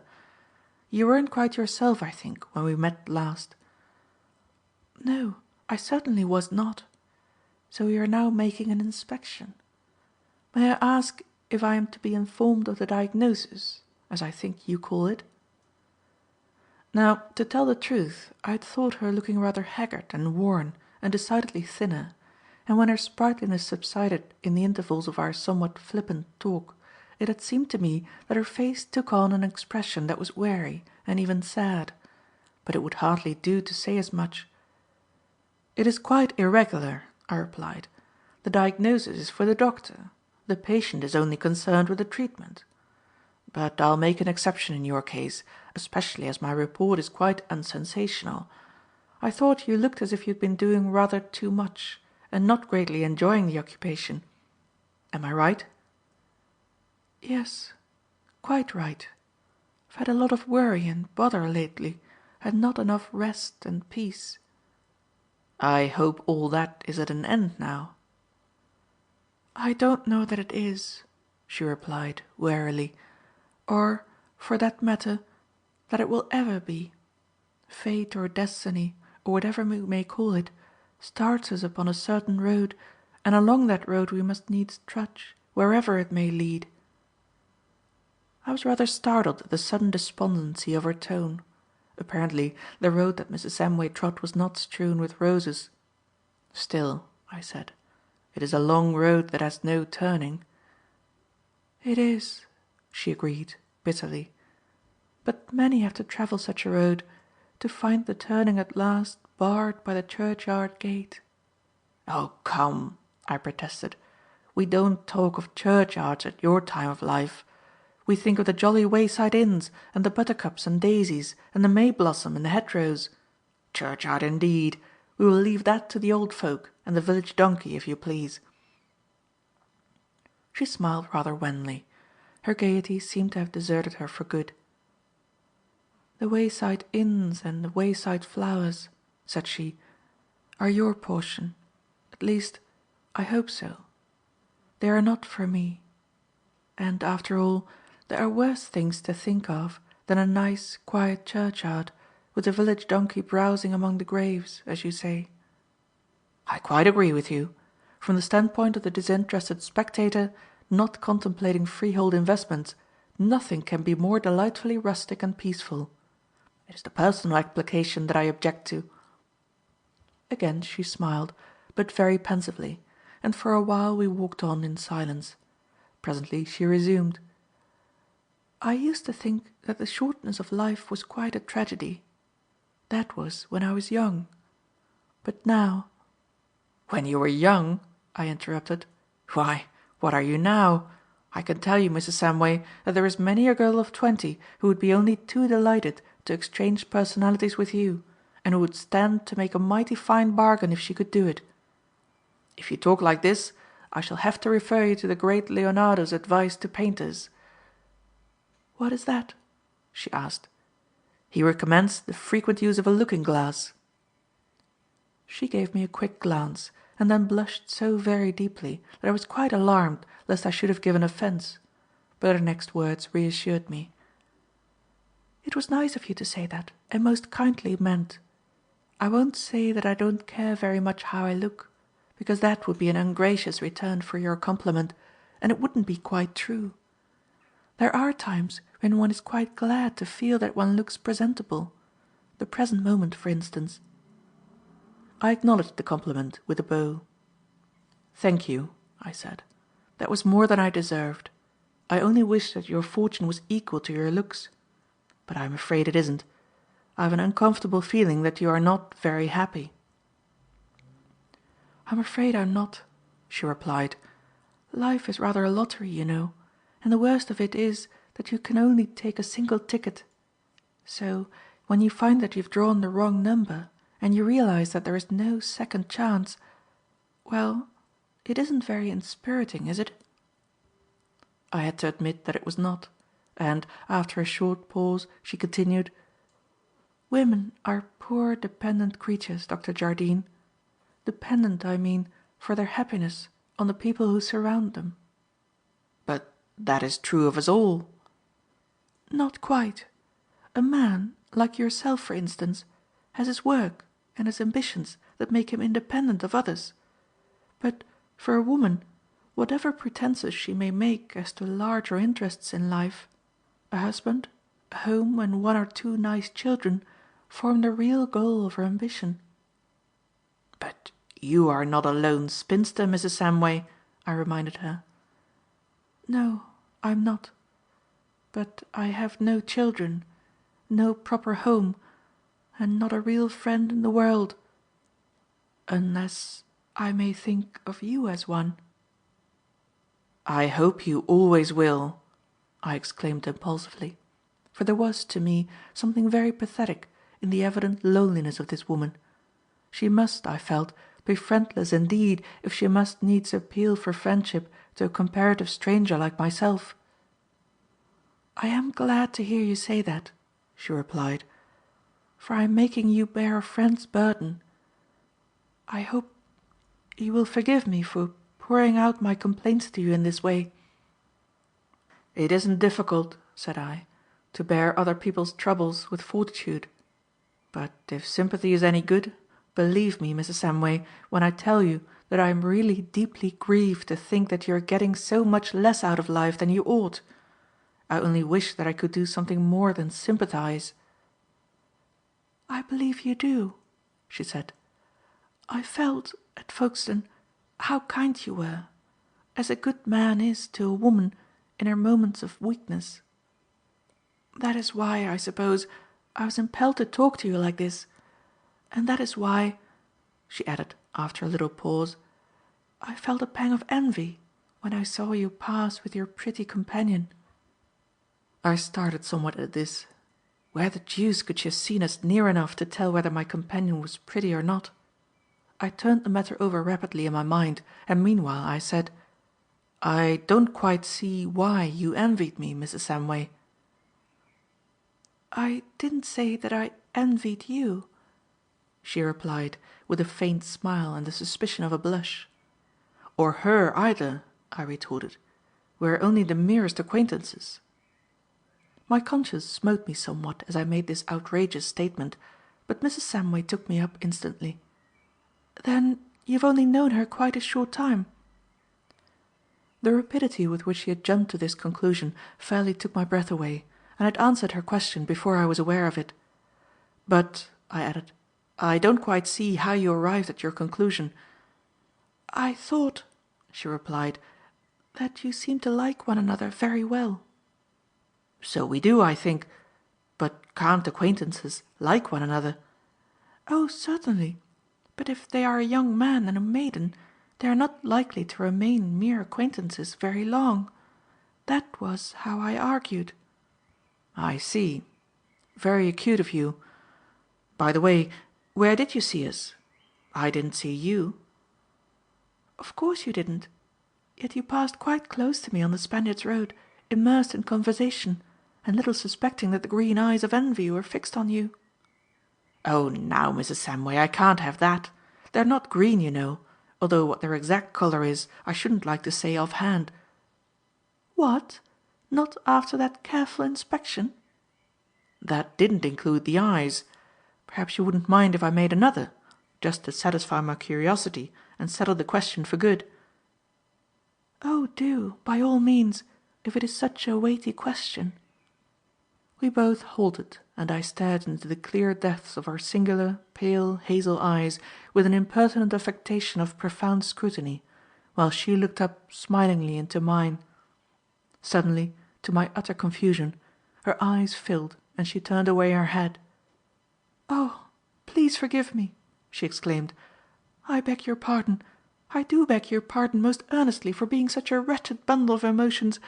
You would forgive me if you knew what I can't tell you." "There is no need, dear Mrs. Samway," I said very gently, laying my hand on her arm. "Are we not friends? And may I not give you my warmest sympathy without asking too curiously what brings the tears to your eyes?" I was in truth deeply moved, as a young man is apt to be by a pretty woman's tears. But more than this, something whispered to me that my playful impertinence had suddenly brought home to her the void that was in her life, the lack of intimate affection at which she had seemed to hint. And, instantly, all that was masculine in me had risen up with the immemorial instinct of the male in defence of the female. For, whatever her faults may have been, Mrs. Samway was feminine to the finger-tips. She pressed my hand for a moment and impatiently brushed the tears from her eyes. "I do hope, Dr. Jardine," she said, looking up at me with a smile, "that your wife will be a good woman. You'll be a dreadful victim if she isn't, with your quick sympathy and your endless patience with feminine silliness. And now I won't plague you any more with my tantrums. I hope I'm not bringing you a great deal out of your way. You do live in this direction, don't you?" "Yes, and I've been assuming that my direction was yours too. Is that right? Are you going back to Hampstead Road?" "Not at once. I'm going to make a call at Highgate first." "Then you'll want to go up Highgate Rise or Swain's Lane, and I will walk up with you, if you'll let me." "I think my nearest way will be up the little path that leads out of Swain's Lane. You know it, I expect?" "Yes. It is locally known as Love Lane. It leads to the crest of the hill." "That is right. You shall see me to the top of it, and then I'll take myself off and leave you in peace." We had by this time crossed Parliament Hill Fields and passed the end of the Highgate Ponds. A few paces more brought us out at the top of the grove, and a few more to the entrance of the rather steep and very narrow lane. For some time Mrs. Samway walked by my side in silence, and, by the reflective way in which she looked at the ground before her, seemed to be wrapped in meditation, which I did not disturb. As we entered the lane, however, she looked up at me thoughtfully and said, "I wonder what you think of me, Dr. Jardine." It was a fine opening for a compliment, but somehow compliments seemed out of place, after what had passed between us. I accordingly evaded the question with another. "What do you suppose I think of you?" "I don't know. I hardly know what I think of myself. You would be quite justified in thinking me rather forward to waylay you in this deliberate fashion." "Well, I don't. Your curiosity about that Folkestone affair seems most natural and reasonable." "I'm glad you don't think me forward," she said. "But, as to my curiosity, I am beginning to doubt whether it was that alone that determined me of a sudden to come here and talk to you. I half suspect that I was feeling a little more solitary than usual, and that some instinct told me that you would be kind to me and say nice things and pet me just a little, as you have done." I was deeply touched by her pathetic little confession, so deeply that I could find nothing to say in return. "You don't think any the worse of me," she continued, "for coming to you and begging a little sympathy and friendship?" As she spoke, she looked up very wistfully and earnestly in my face, and rested her hand for a moment on my arm. I took it in mine and drew her arm under my own as I replied, "Of course I don't. Only I think it a wonder and a shame that my poor friendship and sympathy should be worth the consideration of a woman like you." She pressed my arm slightly, and, after a little interval, said in a low voice with just a suspicion of a tremor in it, "You've been very kind to me, Dr. Jardine. More kind than you know. I'm very, very grateful to you for taking what was really an intrusion so nicely." "It was not in the least an intrusion," I protested, "and as to gratitude, a good many men would be very delighted to earn it on the same terms. You don't seem to set much value on your own exceedingly agreeable society." She smiled very prettily at this, and again we walked on for a while up the slope without speaking. Once she turned her head as if listening for some sound from behind us, but our feet were making so much noise on the loose gravel, and the sound reverberated so much in the narrow space between the wooden fences that I, at least, heard nothing. Presently we turned a slight bend and came in sight of the opening at the top of the hill, guarded by a couple of posts. Within a few yards of the latter she halted, and withdrawing her hand from my arm, turned round and faced me. "We must say good-bye here," said she. "I wonder if I shall ever see you again." For a moment I felt a strong impulse to propose some future meeting at a definite date, but fortunately some glimmering of discretion, and perhaps some thought of Sylvia, restrained me. "Why shouldn't you?" I asked. "I don't know. But mine is rather a vagabond existence, and I suppose you will be travelling about. I hope we shall meet again soon. But if we do not, I shall always think of you as my friend, and you will have a kind thought for me sometimes, won't you?" "I shall indeed. I shall think of you very often, and hope that your life is brighter than it seems to be now." "Thank you," she said earnestly. "And now, good-bye." She held out her hand, and, as I grasped it, she looked in my face with the wistful, yearning expression that I had noticed before, and which so touched me to the heart that, yielding to a sudden impulse, I drew her to me and kissed her. Dim as was the light of the fading winter's day, I could see that she had in an instant turned scarlet. But she was not angry, for, as she drew away from me, shyly and almost reluctantly, she gave me one of her prettiest smiles and whispered "Good-bye" again. Then she ran out between the posts, and turning once again, and still as red as a peony, waved me a last farewell. I stood in the narrow entrance looking out after her with a strange mixture of emotions: pity, wonder and admiration, and a little doubt as to my own part in the late transaction. For I had never before kissed a married woman, and cooling judgment did not altogether approve the new departure. For if Mr. Samway was not all that he might be, still he was Mr. Samway and I wasn't. Nevertheless, I stood and watched my late companion with very warm interest until she faded into the dusk, and even then I continued to stand by the posts, gazing out into the waning twilight and cogitating on our rather strange interview. Suddenly my ear caught a sound from behind me, down the lane, a sound which, while it set my suspicion on the alert, brought a broad grin to my face.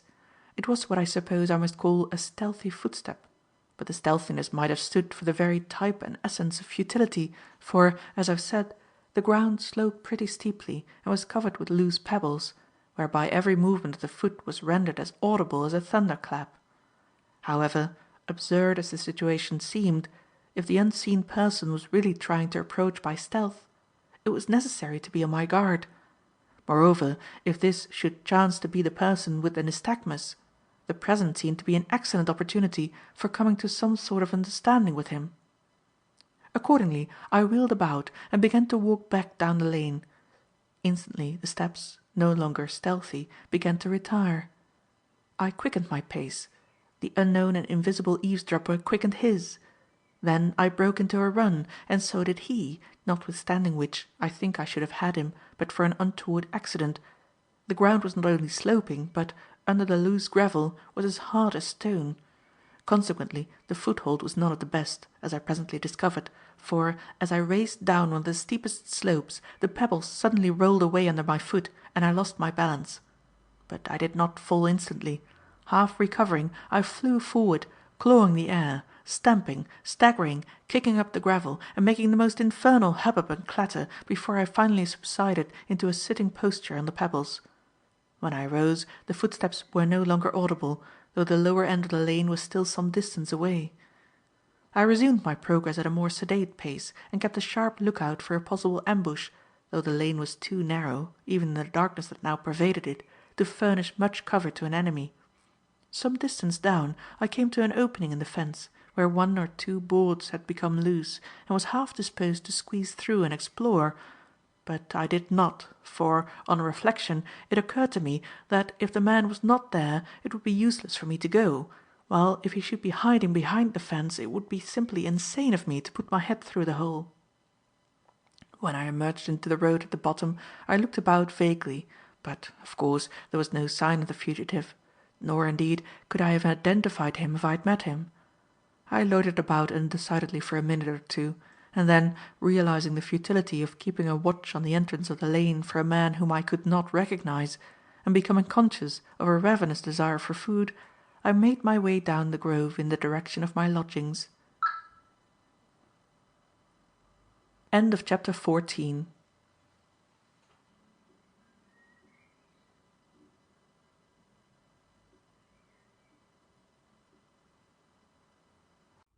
Chapter 15. Exit Dr. Jardine.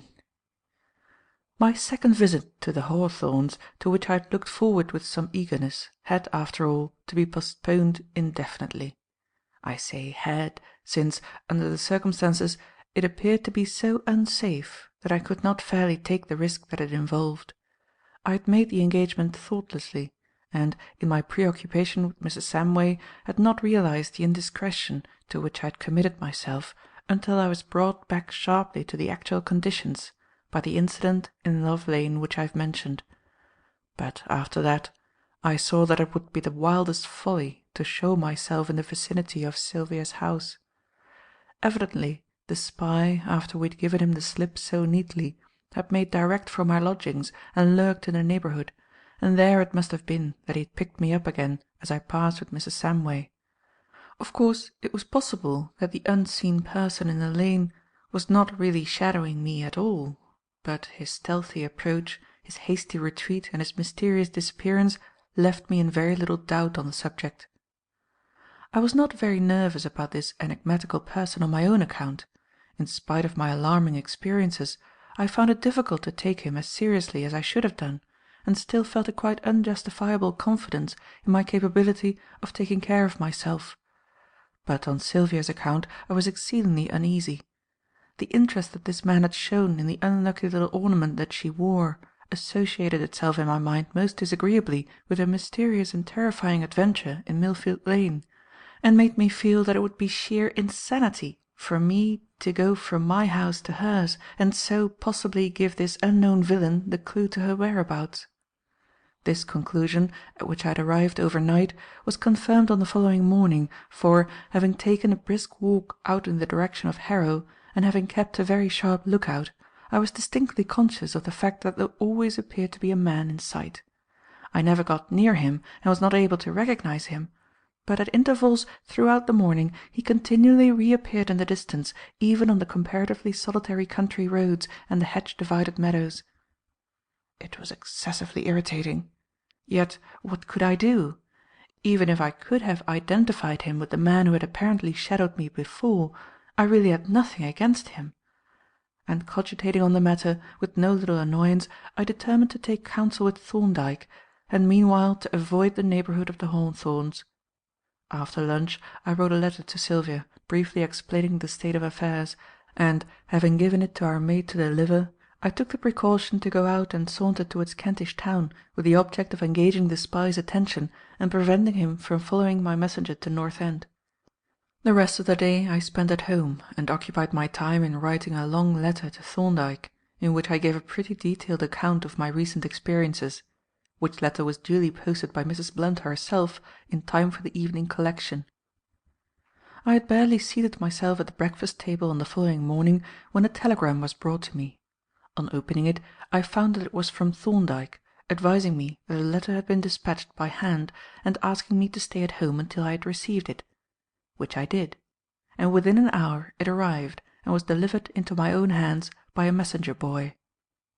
It was curt and rather peremptory in tone, desiring me to meet him at 1 o'clock at Salter's Club in a turning off St. James's Street, and concluding with these somewhat remarkable instructions: "I want you to wear an overcoat and hat of a distinctive and easily recognizable character, and to take every means that you can of being seen and, if possible, followed to the club. You had better put a few necessaries in a bag or suit case, and tell your landlady that you may not be home to-night. Follow these instructions to the letter, and bring this note with you."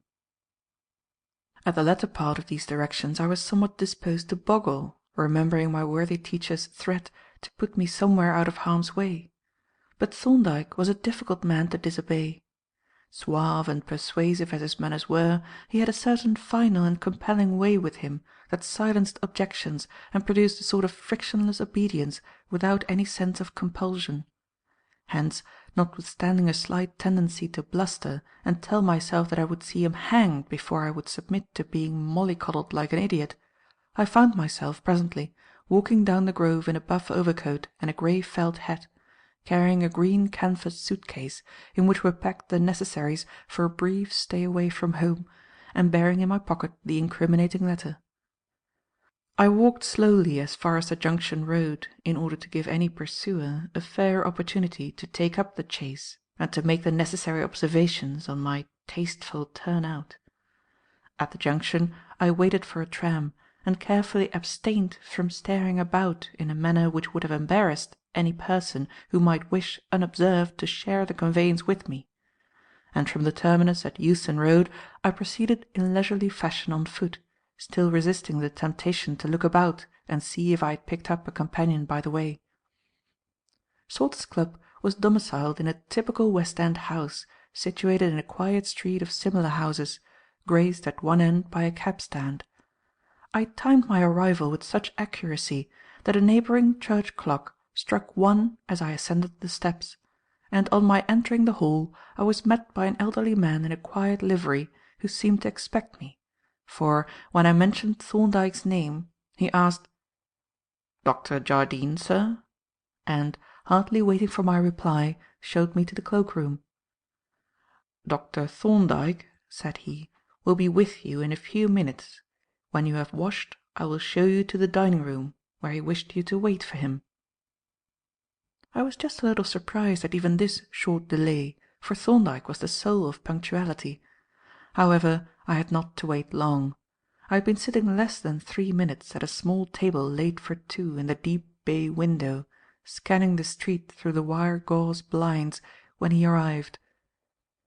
"I needn't apologize, I suppose, Jardine," he said, shaking my hand heartily. "You will have guessed why I have kept you waiting."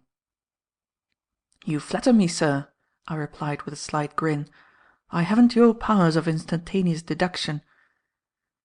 "You hardly needed them," he retorted. "Of course, I was watching your approach and observing the corner by which you entered the street, to see who came after you." "Did anyone come after me?" "Several persons. I examined them all very carefully with a prism binocular that magnifies 12 times linear, and an assistant is now at the same window, the one over this, following the fortunes of those persons with the same excellent glass." "Did you spot anyone in particular as looking a likely person?" "Yes. The second man who came after you seemed to be sauntering in a rather unpurposive fashion and looking a little obtrusively unconcerned. I noticed, too, that he was carrying an umbrella in his left hand. But we needn't concern ourselves. If anyone is shadowing you, we are certain to see him. He must expose himself to view from time to time, for he can't afford to lose sight of our doorway for more than a few seconds, and there is practically no cover in this street." "He might hide in a doorway," I suggested. "Oh, might he? These are all clubs in this street. He'd very soon have the servants out wanting to know his business. No, he'll have to keep on the move, and he'll have to keep mostly in sight of this house. And meanwhile we are going to take our lunch at our leisure and have a little talk to while away the time. The lunch was on a scale that my youthful appetite approved strongly, though the number of courses and irrelevant, time-consuming kickshaws struck me as rather unusual, and I never saw a man eat so slowly and delay a meal so much as Thorndyke did on that occasion.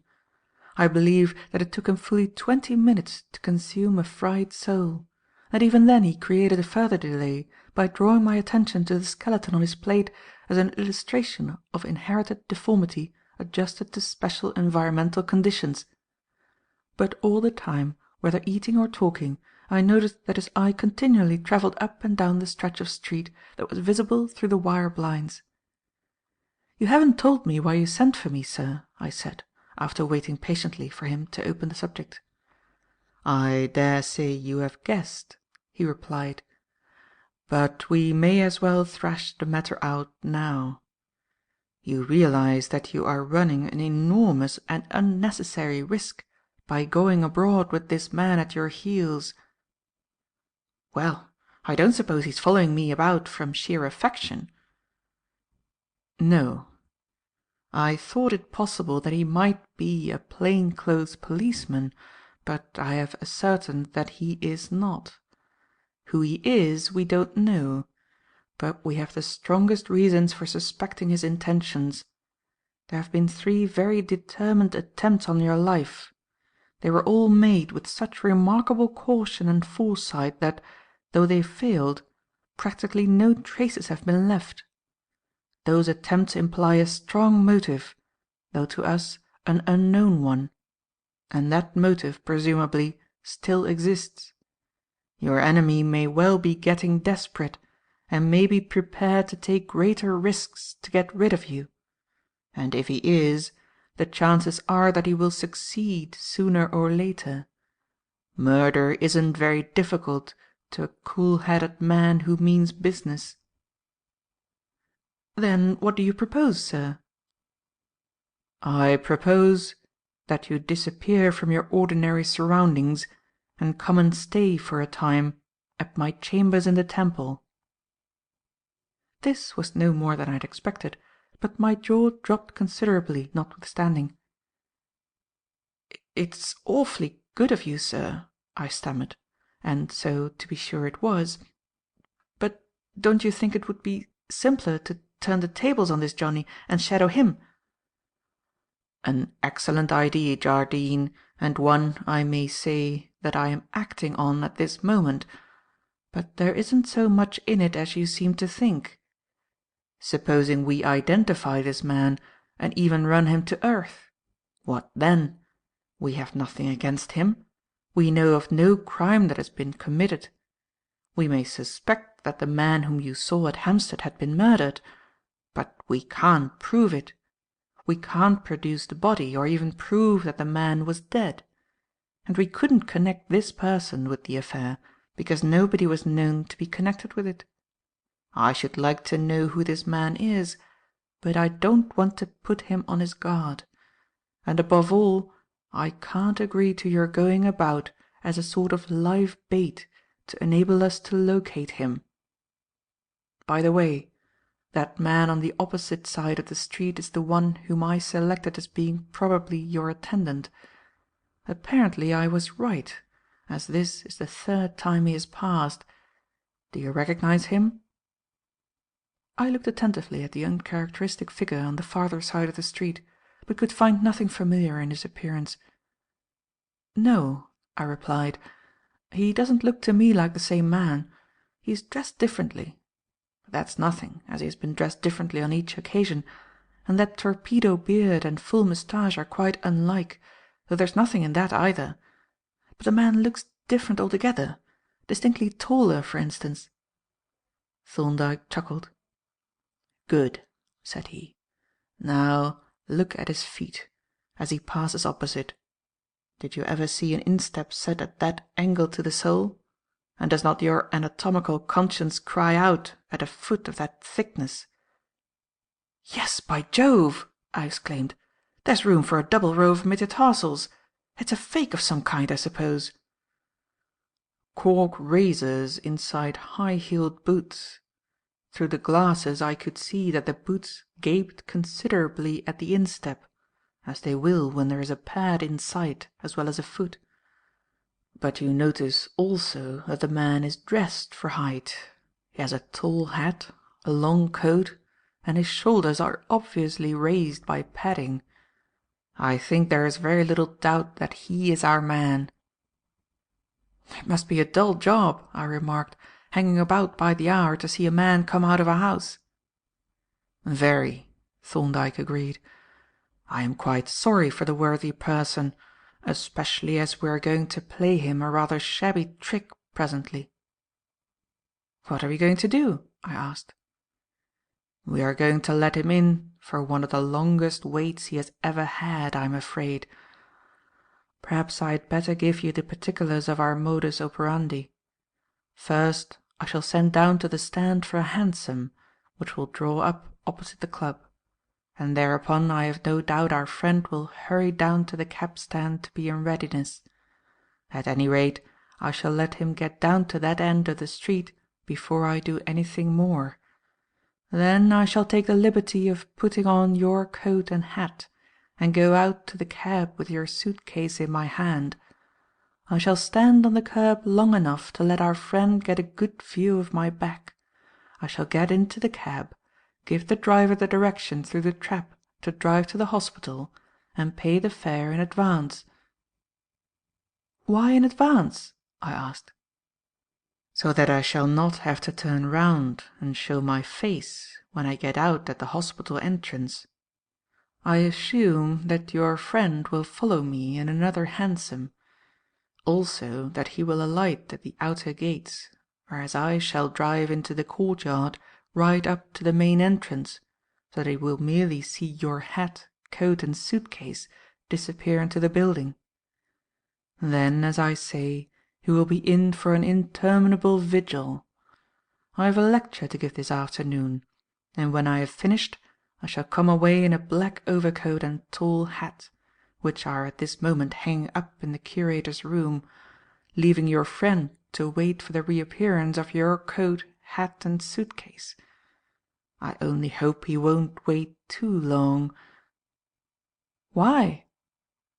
"Because he may wear out the patience of my assistant. I have a plain-clothes man keeping a watch from the window above. If your friend sets off in pursuit of your garments, as I anticipate, the plain-clothes man will go straight to the hospital and take up his post in the porter's lodge, which, as you know, commands the whole street outside the gates."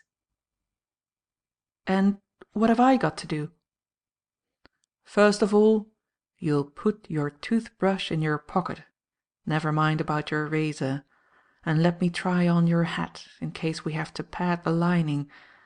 Then, when you have seen your friend start off in pursuit and are sure the coast is clear, you will make straight for my chambers and wait there for me." "And supposing the chappie doesn't start off in pursuit? Supposing he twigs the imposture?" "Then the plain-clothes man will go out and threaten to arrest him for loitering with intent to commit a felony. That would soon move him on out of the neighbourhood, and the officer might accompany him some distance and try to get his address. Meanwhile you would be off to King's Bench Walk." "But wouldn't it be simpler to run the Johnny in any case? Then we should know all about him." "No, it wouldn't do. The police wouldn't actually make an arrest without an information, and if they did proceed, they would want me to appear. That wouldn't suit me at all. Until we obtain some fresh evidence, I don't want this man to get any suspicion that the case is being investigated. And now I think the time has come for a move. Let us go to the cloak-room and see if your hat fits me sufficiently well." It was not a good fit, being just a shade small, but, as it was a soft felt, this was not a vital defect. The overcoat fitted well enough, though a trifle long in the sleeves, and when Thorndyke was fully arrayed in this borrowed plumage, his back view, so far as I could judge, was indistinguishable from my own. "If you will take out your toothbrush and hand me your suit-case," said he, "I will send for a hansom, and then we will watch the progress of events from the dining-room window." I handed him the green canvas case, and we returned to the dining-room, and there, when he had ordered the cab, we took up a position at the window, screened from observation by the wire blinds. "Our friend," said Thorndyke, "was walking towards the right-hand end of the street when we saw him last. As the cab stand is at the left-hand end, we may hope to look upon his face once again." As he spoke, the air was rent by the shriek of the cab whistle, and the leading hansom began immediately to bear down on the club. It had hardly come to rest at our door when a figure appeared from the opposite direction, advancing at a brisk walk on our side of the road. I recognized him instantly as the man to whom Thorndyke had directed my attention, and watched him closely as he approached to see if I could identify him with the man who had shadowed Sylvia and me at the picture gallery. But, though he passed within a few yards of the window, and I felt no doubt that he was the same man, I could trace no definite resemblance. It is true that while actually passing the club he averted his face somewhat, but I had a good view of him within an easy distance, and the face that I then saw was certainly not the face of the man at the gallery. The skilfulness of the make-up, assuming it to be really a disguise, was incredible, and I remarked on it to Thorndyke. "Yes," he agreed, "a really artistic make-up is apt to surprise the uninitiated. And that reminds me that Polton has instructions to make a few trifling alterations in your own appearance." I stared at him aghast. "You don't mean to say," I exclaimed, "that you contemplate making me up?" "We won't discuss the question now," he replied a little evasively. "You talk it over with Polton. It is time for me to go now, as our quarry has considerately acted up to our expectations. He little knows what confusion of our plans he would have occasioned by simply staying at the other end of the street." The spy had, in fact, now halted opposite the cab-stand and was apparently making some notes in a pocket-book, facing meanwhile in our direction. With a few parting instructions to me, Thorndyke picked up the suit-case and hurried out, and I saw him dart down the steps, with his face turned somewhat to the right, and stand for a few seconds at the edge of the pavement with his back to the cab-stand, but in full view, looking at his watch as if considering some appointment. Suddenly he sprang into the cab and, pushing up the trap, gave the driver his instructions and handed up the fare. At the same moment I saw the unknown shadower hail a hansom and, scrambling to the footboard, give some brief directions to the driver. Then Thorndyke's cabman touched his horse with the whip, and away he went at a smart trot. But hardly had the cab turned the first corner when the second hansom rattled past the club in hot pursuit. I was about to turn away from the window when a tall, well-dressed man ran down the steps and immediately signalled to the cab-stand with his stick. Thinking it probable that this was the plain-clothes policeman, I stopped to watch, and when I had seen him enter the cab and drive off in the same direction as the other two, I decided that the show was over and that it was time for me to take my departure, which I did, after stuffing a couple of envelopes into the lining of Thorndyke's hat to prevent it from slipping down towards my ears. That my arrival at No. 5A King's Bench Walk was not quite unexpected, I gathered not only from the fact that the oak stood wide open, revealing the inner door, but from the instantaneous way in which this latter opened in response to my knock; and something gleeful and triumphant in Mr. Polton's manner as he invited me to enter stirred my suspicions and aroused vague forebodings. He helped me out of my, or rather Thorndyke's, overcoat, and, having taken the hat from me, peered inquiringly into its interior and fished out the two envelopes, which he politely offered to me. Then, having disposed of his employer's property, he returned to confront me, and, wrinkling his countenance into a most singular and highly corrugated smile, he opened his mouth and spoke. "So you've come, sir, the doctor tells me, to take sanctuary for a time with us from the malice of your enemies." "I don't know about that," I replied, "but there's a cock-eyed transformationist who seems to be dodging about after me, and Dr. Thorndyke thinks I'd better give him the go-by for the present." "And very proper too, sir. Discretion is the better part of valour, as the proverb says, though I really could never see that it is any part at all.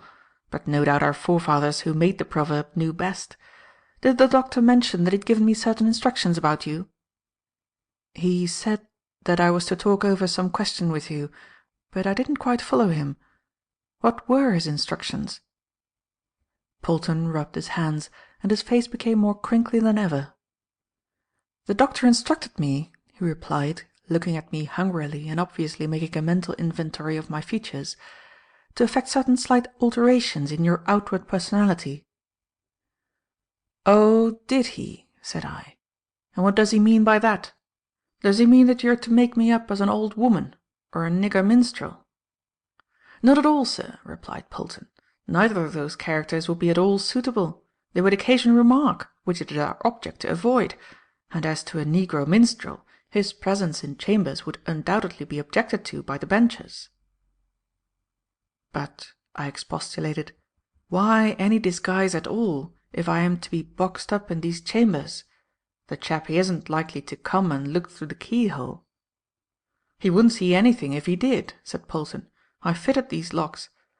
But you see, sir, many strangers come to these chambers, and then, too, you might like to take a little exercise about the inn or the gardens. That would probably be quite safe if you were unrecognizable, but otherwise I should think inadmissible. And really, sir," he continued persuasively, "if you do a thing at all, you may as well do it thoroughly. The doctor wishes you to disappear. Then disappear completely. Don't do it by halves." I could not but admit to myself that this was reasonable advice. Nevertheless, I grumbled a little sulkily. "It seems to me that Dr. Thorndyke is making a lot of unnecessary fuss. It is absurd for an able-bodied man to be sneaking into a hiding-place and disguising himself like a runaway thief." "I can offer no opinion on that, sir," said Polton. "But you're wrong about the doctor. He's a cautious man, but he's not nervous or fussy. He would be wise to act as he thinks best, I'm sure." "Very well," I said. "I won't be obstinate. When do you want to begin on me?" "I should like," replied Polton, brightening up wonderfully at my sudden submission, "to have you ready for inspection by the time that the doctor returns. If agreeable to you, sir, I would proceed immediately." "Then in that case," said I, "we had better adjourn to the green room forthwith." "If you please, sir," replied Polton. And with this, having opened the door and cautiously inspected the landing, he conducted me up the stairs to the floor above, the rooms of which appeared to be fitted as workshops and laboratories. In one of the former, which appeared to be Polton's own special den, I saw my watch hanging from a nail, with a rating table pinned above it, and proceeded to claim it. "I suppose, sir," said Polton, reluctantly taking it from its nail and surrendering it to me, "as you are going to reside on the premises and I can keep it under observation, you may as well wear it. The present rate is plus 1.3 seconds daily. And now I will trouble you to sit down on this stool and take off your collar." I did as he bade me, and, meanwhile, he turned up his cuffs and stood a little way off, surveying me as a sculptor might survey a bust on which he was at work. Then he fetched a large cardboard box, the contents of which I could not see, and fell to work. His first proceeding was to oil my hair thoroughly, part it in the middle, and brush it smoothly down either side of my forehead. Next he shaved off the outer third of each eyebrow, and, having applied some sort of varnish or adhesive, he proceeded to build up, with a number of short hairs, a continuation of the eyebrows at a higher level. The result seemed to please him amazingly, for he stepped back and viewed me with an exceedingly self-satisfied smirk. "It is really surprising, sir," said he, "how much expression there is in the corner of an eyebrow. You look a completely different gentleman already." "Then," said I, "there is no need to do any more. We can leave it at this." "Oh, no, we can't, sir," Polton replied hastily, making a frantic dive into the cardboard box. "Begging your pardon, sir, it is necessary to attend to the lower part of the face, in case you should wish to wear a hat, which would cover the hair and throw the eyebrows into shadow." Here he produced from the box an undeniable false beard, of the torpedo type, and approached me, holding it out as if it were a poultice. "You are not going to stick that beastly thing on my face!" I exclaimed, gazing at it with profound disfavour. "Now, sir," protested Polton, "pray be patient. We will just try it on, and the doctor shall decide if it is necessary." With this he proceeded to affix the abomination to my jowl with the aid of the same sticky varnish that he had used previously, and, having attached a moustache to my upper lip, worked carefully round the edges of both with a quantity of loose hair, which he stuck on the skin with the adhesive liquid and afterwards trimmed off with scissors. The process was just completed, and he had stepped back once more to admire his work, when an electric bell rang softly in the adjoining room. "There's the doctor," he remarked. "I'm glad we are ready for him. Shall we go down and submit our work for his inspection?" I assented readily, having some hopes that Thorndyke would veto the beard, and we descended together to the sitting-room, where we found that Jervis and his principal had arrived together. As to the former, he greeted my entrance by staggering back several paces with an expression of terror, and then seated himself on the edge of the table and laughed with an air of enjoyment that was almost offensive, particularly to Polton, who stood by my side, rubbing his hands and smiling with devilish satisfaction. "I assume," Thorndyke said, gravely, "that this is our friend Jardine." "It isn't," said Jervis. "It's a shop-walker from Wallace's. I recognized him instantly." "Look here," I said, with some heat. "It's all very well for you to make me up like Charlie's aunt, and then jeer at me, but what's the use of it? The 5th of November's past." "My dear Jardine," Thorndyke said, soothingly, "you are confusing your sensations with your appearance. I dare say that make-up is rather uncomfortable, but it is completely successful, and I must congratulate Polton, for the highest aim of a disguise is the utterly commonplace, and I assure you that you are now a most ordinary-looking person. Fetch the looking-glass from the office, Polton, and let him see for himself." I gazed into the mirror which Polton held up to me with profound surprise. There was nothing in the least grotesque or unusual in the face that looked out at me, only it was the face of an utter stranger, and, as Thorndyke had said, a perfectly commonplace stranger at whom no one would look twice in the street. Grudgingly I acknowledged the fact, but still objected to the beard. "Do you think it is really necessary, sir, in addition to the other disfigurements?" "Yes, I do," replied Thorndyke. "It is only a temporary expedient, because, in a fortnight, your own beard will have grown enough to serve with a little artificial reinforcement. And," he continued, as Polton retired with a gratified smile, "I am anxious that your disappearance shall be complete. It is not only a question of your safety, although that is very urgent and I feel myself responsible for you, as we are not appealing to the police. There are other issues. Assuming, as we do assume, that some crime has been committed, the lapse of time must inevitably cause some of the consequences of that crime to develop. If the man whose body you saw at Hampstead was really murdered, he must presently be missed and inquired for. Then we shall learn who he was, and perhaps we may gather what was the motive of the crime. Then your secret enemy will be left unemployed, and may produce some fresh evidence, for he can't wait indefinitely for your reappearance. And finally, certain inquiries which I am making may set us on the right track. And, if they do, you must remember, Jardine, that you are probably the sole witness to certain important items of evidence, so you must be preserved in safety as a matter of public policy, apart from your own prejudices in favour of remaining alive." "I didn't know that you were actually working at the case," I said. "Have you been following up that man Gill of the Mineral Water Works?" "I followed him up to the vanishing point. He has gone and left no trace, and I have been unable to get any description of him." "Then," said I, "if it is allowable to ask the question, in what direction have you been making inquiries?" "I have been interesting myself," Thorndyke replied, "in the other case, that of your patient Mr. Maddock, as the attacks on you seemed to be associated with his neighbourhood rather than with that of Hampstead. I have examined his will at Somerset House, and am collecting information about the persons who benefited by its provisions. Especially, I am making some inquiries about a legatee who lives in New York, and concerning whom I am rather curious. I can't go into further details just now, but you will see that I am keeping the case in hand, and you must remember that, at any moment, fresh information may reach me from other sources.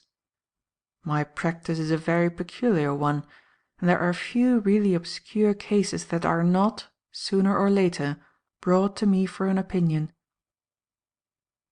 And meanwhile I am to eat the bread of idleness here and wait on events." "You won't be entirely idle," Thorndyke replied. "We shall find you some work to do, and you will extend your knowledge of medico-legal practice. You write shorthand fairly well, don't you?" "Yes, and I can draw a little, if that is of any use." "Both accomplishments are of use, and, even if they are not, we should have to exercise them for the sake of appearances. It will certainly become known that you are here, so we had better make no secret of it, but find you such occupation as will account for your presence. And as you will have to meet strangers now and again, we must find you a name. What do you think of William Morgan Howard?" "It will do as well as any other," I replied. "Very well, then. William Morgan Howard let it be. And, in case you might forget your alias, as the crooks are constantly doing, we will drop the name of Jardine and call you Howard even when we're alone. It will save us all from an untimely slip." To this arrangement also I agreed with a sour smile, and so, with some physical discomfort in the neighbourhood of the lower jaw, and a certain relish of the novelty and absurdity of my position, I placed myself, under the name of Howard, on the roster of Thorndyke's establishment.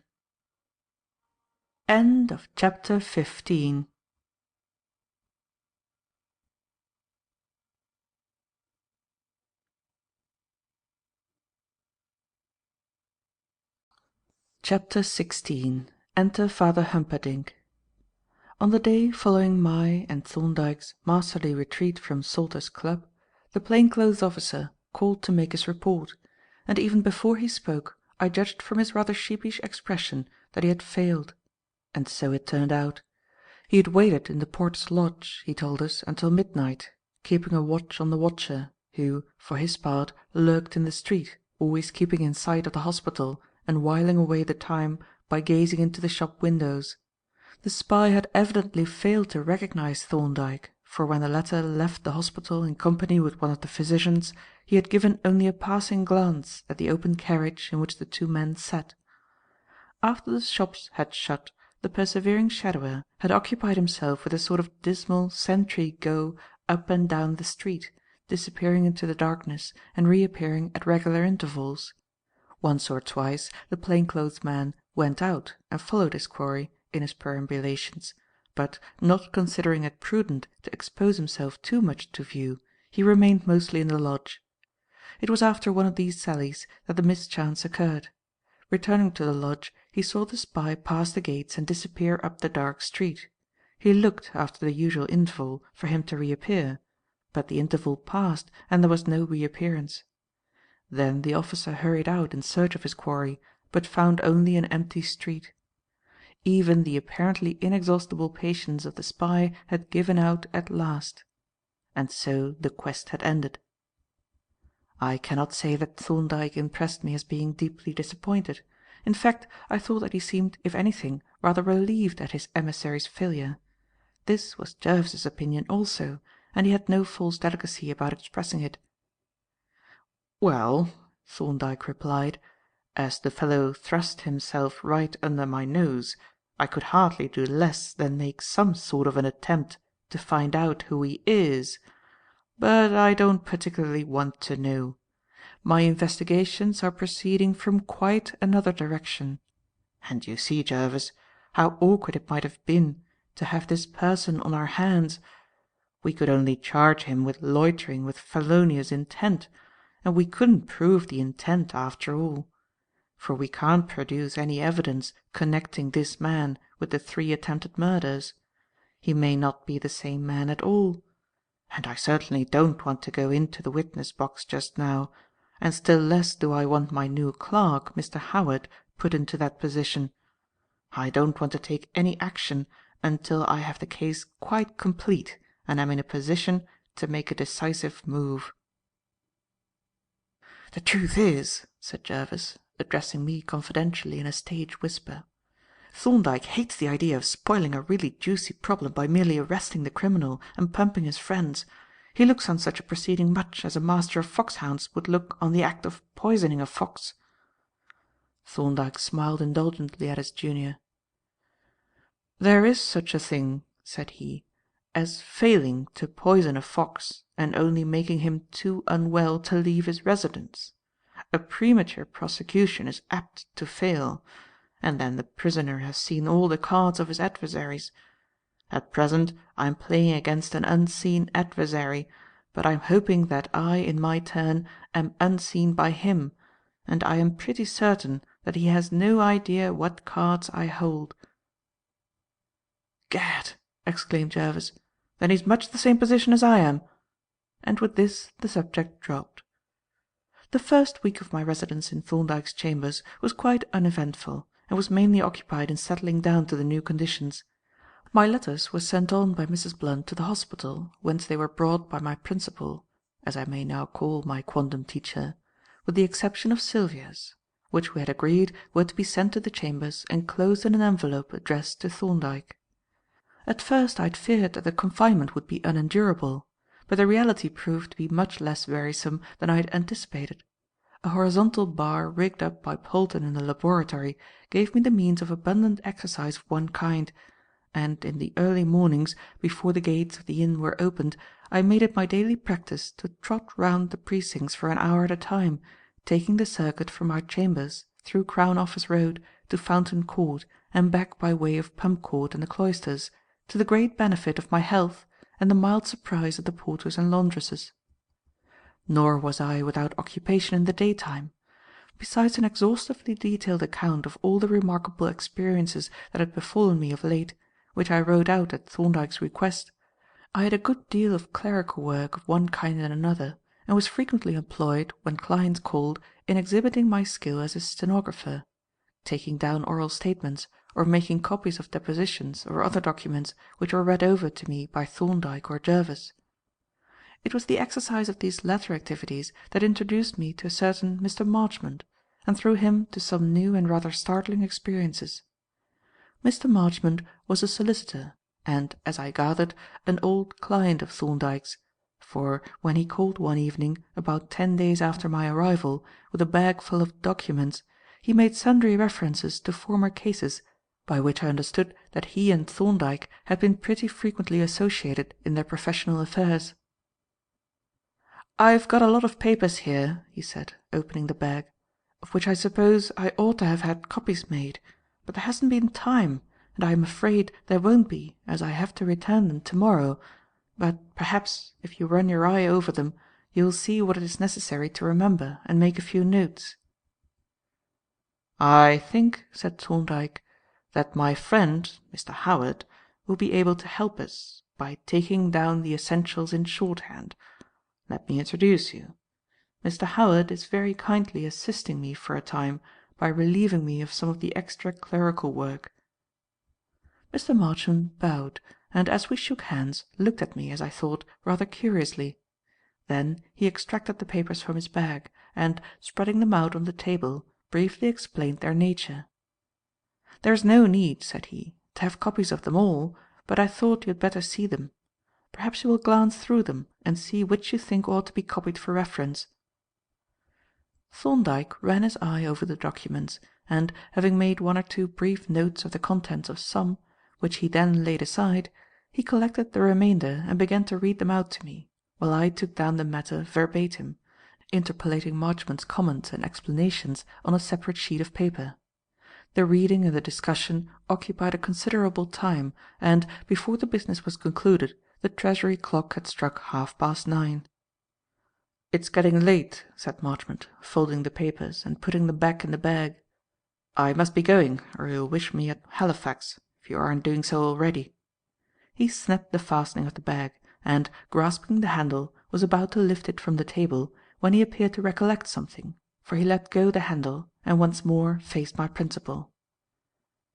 "By the way, Thorndyke," said he, there is a matter on which I have wanted to consult you for some time past, but couldn't get my client to agree. It is a curious affair, quite in your line, I think, a case of disappearance.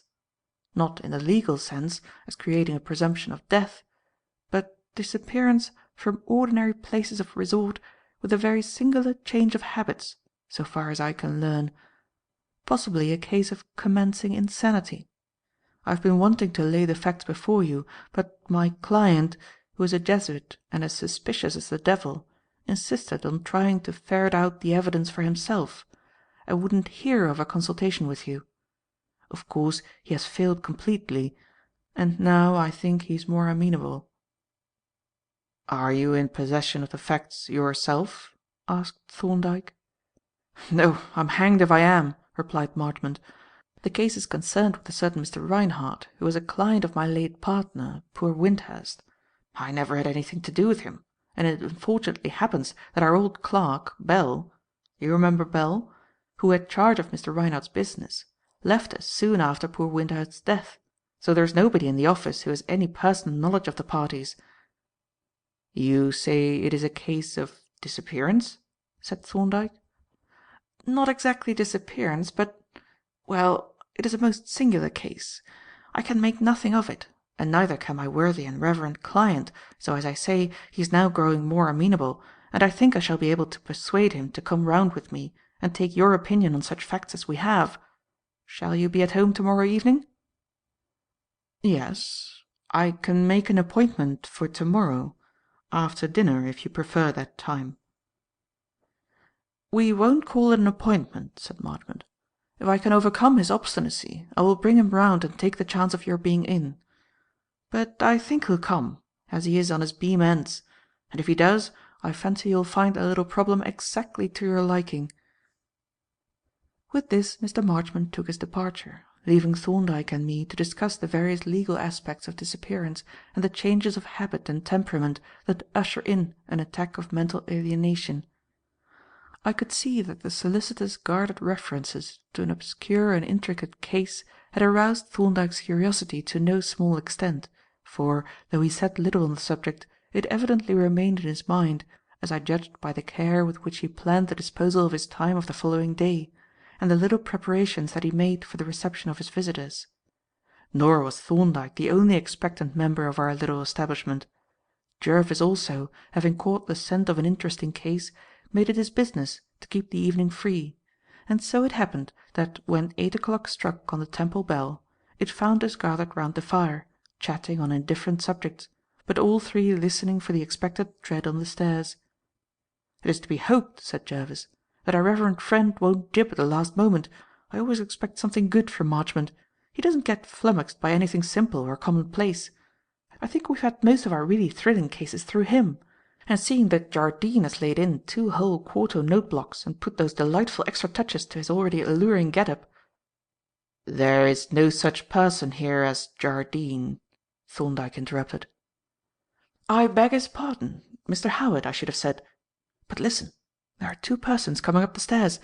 You had better take your place at the table, Howard, and look beastly businesslike, or the reverend gentleman will want you chucked out, and then you'll lose the entertainment." I hurried across to the table and had just seated myself and taken up a pen when the brass knocker on our inner door rattled out its announcement. Thorndyke strode across and threw the door open, and as Mr. Marchmont entered with his client, I looked at the latter inquisitively. But only for a single instant. Then I looked down and tried to efface myself utterly, for Mr. Marchmont's client was none other than the cleric with whom I had travelled from Folkestone to London. The solicitor ushered in his client with an air of but half-concealed triumph, and proceeded with exaggerated geniality to do the honours of introduction.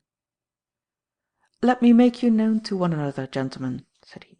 "This is the Very Reverend Father Humperdinck. These gentlemen are Dr. Thorndyke, Dr. Jervis, and Mr. Howard, who will act on this occasion as the recording angel to take down in writing the particulars of your very remarkable story." Father Humperdinck bowed stiffly. He was evidently a little disconcerted at finding so large an assembly, and glanced at me in particular with undisguised disfavour, while I, my oiled hair, deformed eyebrows, and false beard notwithstanding, perspired with anxiety lest he should recognise me. But however unfavourably the reverend father may have viewed our little conclave, Mr. Marchmont, who had been watching him anxiously, gave him no chance of raising objections, but proceeded to open the matter forthwith. "I have not brought any digest or précis of the case," said he, "because I know you prefer to hear the facts from the actual parties, but I had better give you a brief outline of the matter of our inquiry. The case is concerned with a Mr. Vitalis Reinhardt, who has been closely associated with Father Humperdinck for very many years past, and who has now, without notice or explanation, disappeared from his ordinary places of resort, ceased from communication with his friends, and adopted a mode of life quite alien from and inconsistent with his previous habits. Those are the main facts, stated in general terms." "And the inquiry to which you referred?" said Thorndyke. "Concerns itself with 3 questions," replied Marchmont, and he proceeded to check them off on his fingers. "First, is Vitalis Reinhardt alive or dead? Second, if he is alive, where is he? Third, having regard to the singular change in his habits, is his conduct such as might render it possible to place him under restraint or to prove him unfit to control his own affairs?" "To certify him as insane, if I may put it bluntly," said Thorndyke. "That question could be decided only on a full knowledge of the nature of the changes in this person's habits, with which, no doubt, you are prepared to furnish us.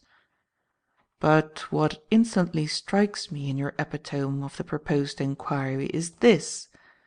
You raise the question whether Mr. Reinhardt is alive or dead, and then you refer to certain changes in his habits. But since a man must be alive to have any habits at all, the 2 questions seem to be mutually irreconcilable in relation to the same group of facts." Father Humperdinck nodded approvingly. "That is just our great difficulty," said he. "Some things make me suspect that my friend Reinhardt is dead. Some other things make me feel certain that he is alive. I do not know which to think. I am completely puzzled."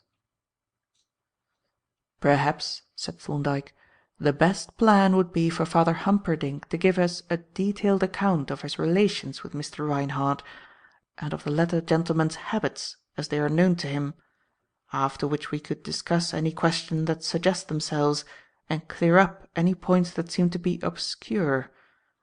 What do you say, Marchmont?" "It will be a long story," Marchmont replied doubtfully. "So much the better," rejoined Thorndyke.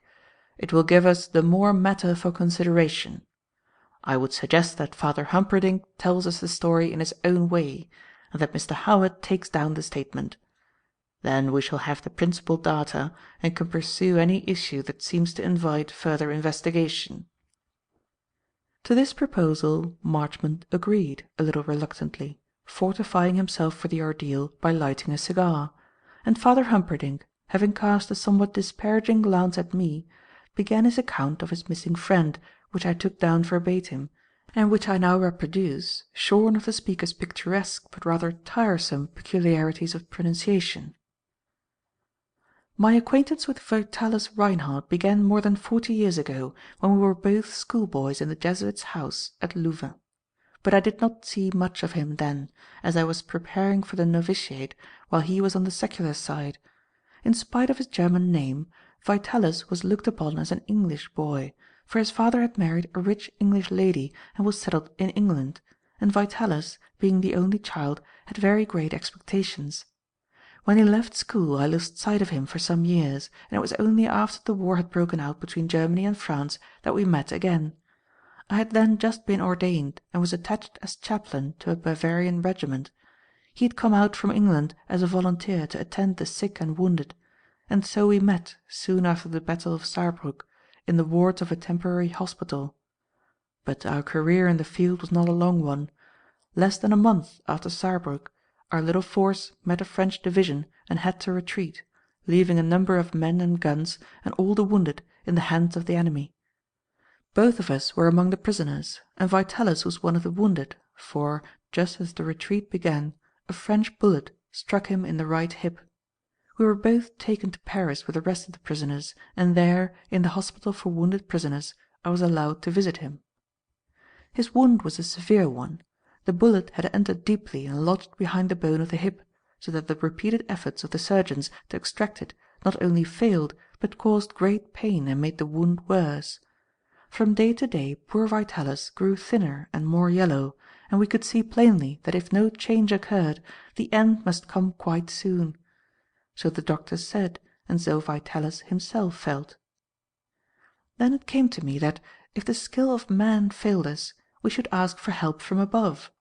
It happened that I possessed a relic of the blessed Saint Vincent de Paul, who was contained in a small gold reliquary, and which I had been permitted by the Father General to keep. I proposed to Vitalis that we should apply the relic and make a special appeal to the saint for help, and also that he should promise to dedicate some part of his great possessions to the service of God. He agreed readily, for he had always been a deeply pious man. Accordingly he made the promises as I suggested. We offered up special prayers to the saint, and, with the permission of the surgeons, I attached the reliquary to the dressings of the wound, praying that it should avail to draw out the bullet. "And did it?" asked Marchmont, in a tone which evidently did not escape the observant Jesuit, for that noble-witted gentleman turned sharply on the lawyer and replied with severe emphasis: "No, sir, it did not. And why? Because there was no need. The very next day after the reliquary was applied, when the dressings were changed, a small shred of filthy cloth came out of the wound. That was the cause of the trouble, not the clean metal bullet. The saint, you see, sir, knew better than the surgeon." "Evidently," said Marchmont, glancing quickly at me, and the expression that I caught in the eye of that elderly heathen suggested that he had actually contemplated a wink and then thought better of it. "As soon as the piece of cloth was out of the wound," Father Humperdinck resumed, "all the trouble ceased. The fever abated, the wound healed, and very soon Vitalis was able to get about, none the worse for his mishap. It was natural that he should be grateful to the saint who had saved his life, for though we look forward to the hereafter, we do not wish to die. Also was it natural that he should feel a devotion to the holy relic which had been the appointed instrument of his recovery. He did, and to gratify him I obtained the Father General's permission to bestow it on him, which gave him great joy, and thenceforth he always carried the reliquary on his person." "I hope he kept his promise to the saint," said Marchmont. "He did, faithfully, and indeed handsomely. No sooner was he recovered of his wound than he proposed to me the founding of a new society of brothers of charity to attend the sick and wounded. I consulted with the Father General of my society, the Society of Jesus, and received his sanction to act as director of the new society or fraternity, which was to be affiliated to the Society of Jesus under the title of the Poor Brothers of St. Joseph of Arimathea." "Why not St. Vincent de Paul?" asked Marchmont. "Because there was already a society named after that saint, and because St. Joseph was a man of eminent charity. But I shall not weary you with a history of our society. It was founded and blessed by His Holiness the Pope. It prospered, and it still prospers, to the glory of God and to the benefit and relief of the sick, the poor, and the suffering. At first Vitalis paid all the costs, and he has been a generous benefactor ever since." "This is all extremely interesting," said Marchmont, "but you will excuse my asking, has it any bearing on your friend's disappearance?" "Yes, sir, it has," replied Father Humperdinck, "as you shall perceive when I my narrative continue." Mr. Marchmont bowed, and Father Humperdinck, quite undisturbed by the interruption, continued his narrative. "Our first house was established in Belgium, near Brussels, and Vitalis came to live with us in community. He did not regularly join the society or take any vows, but he lived with us as one of ourselves, and wore the habit of a lay brother when in the house and the dress of one when he went abroad. This he has continued to do ever since. Though bound by no vows, he has lived the life of a professed religious by choice, occupying an ordinary cell for sleeping and taking his meals at the refectory table. But not always. From time to time he has taken little holidays, to travel about and mix with the outer world. Sometimes he would come to England to visit his relatives, and sometimes he would spend a few weeks in one of the great cities of the Continent, looking over the museums and picture galleries. He was greatly interested in art, and liked to frequent the society of painters and sculptors, of whom he knew several, and one in particular, an English painter named Burton, whose acquaintance he made quite recently, he seemed very much attached to, for he stayed with him at Bruges for more than a month. When he came back from Bruges, he told me that he proposed going to England to see his relatives and to make certain arrangements with his lawyers for securing a part of his property to our society. I had often urged him to do this, but, hitherto, he had retained complete control of his property and only paid the expenses of the society as they occurred. He was most generous, but, of course, this was a bad arrangement, because, in the event of his death, we should have been left without the support that he had promised. It seemed that while he was at Bruges he had discussed this matter with Mr. Burton, who was a Catholic, and that the Englishman also had advised him to make a permanent provision for the society. It seemed that he had decided to divide his property between our community and a cousin of his who lives in England, a project of which I strongly approved. After staying with us for a month or two, he left for England with the purpose of making this arrangement. That was in the middle of last September, and I have not seen him since." "Did he complete the arrangements that he had mentioned?" Thorndyke asked. "No, he did not. He made certain arrangements as to his property, but they were very different ones from those he had proposed. But we shall come to that presently. Let me finish my story. A few days after Vitalis left us, our oldest lay brother was taken very seriously ill. I wrote to Vitalis, who is deeply attached to Brother Bartholomew, telling him of this, and as I did not know where he was staying, I sent the letter to his cousin's house at Hampstead. He replied on the 18th of September that he should return immediately. He said that he was then booking his luggage and paying his hotel bill, that he had to see his cousin again, but that he would try to come by the night train, or if he missed that, he would sleep at the Station Hotel and start as early as possible on the following day, the 19th. That was the last I ever heard from him. He never came, and has never communicated with me since." "You have made enquiries, of course?" said Thorndyke. "Yes. When he did not come, I wrote to his lawyer, Mr. Wyndhurst, whom I knew slightly. But Mr. Wyndhurst was dead, and my letter was answered by Mr. Marchmont. From him I learned that Vitalis had called on him on the morning of the 19th and made certain arrangements of which he, perhaps, will tell you. Mr. Marchmont ascertained that, on the same day, Vitalis's luggage was taken from the cloak-room in time to catch the boat train. I have made enquiries and find that he arrived at Calais, and I have succeeded in tracing him to Paris, but there I have lost him. Where he is now I am unable to discover. And now, before I finish my story, you had better hear what Mr. Marchmont has to tell. He has been very close with me, but you are a lawyer, and perhaps know better how to deal with lawyers." Thorndyke glanced enquiringly at the solicitor, who, in his turn, looked dubiously at the end of his waning cigar. "The fact is," said he, "I am in a rather difficult position. Mr. Reinhardt has employed me as his solicitor, and I don't quite see my way to discussing his private affairs without his authority." "That is a perfectly correct attitude," said Thorndyke, "and yet I am going to urge you to tell us what passed at your interview with your client. I can't go into particulars at present, but I will ask you to take it from me that there are sound reasons why you should, and I will undertake to hold you immune from any blame for having done so." Marchmont looked sharply and with evidently awakened interest at Thorndyke. "I think I know what that means," he said, "and I will take you at your word, having learned by experience what your word is worth. But before describing the interview, I had better let you know how Reinhardt had previously disposed of his property. About 12 years ago he got Wyndhurst to draft a will for him by which a life interest in the entire property was vested in his cousin, a Miss Augusta Vyne, with reversion to her niece Sylvia Vyne, the only child of his cousin Robert. This will was duly executed in our office. After that our firm had, until quite recently, no special business to transact for Mr. Reinhardt beyond the management of his investments. The whole of his property, which was all personal, was in our hands to invest, and our relations with him were confined to the transfer of sums of money to his bank when we received instructions from him to effect such transfer.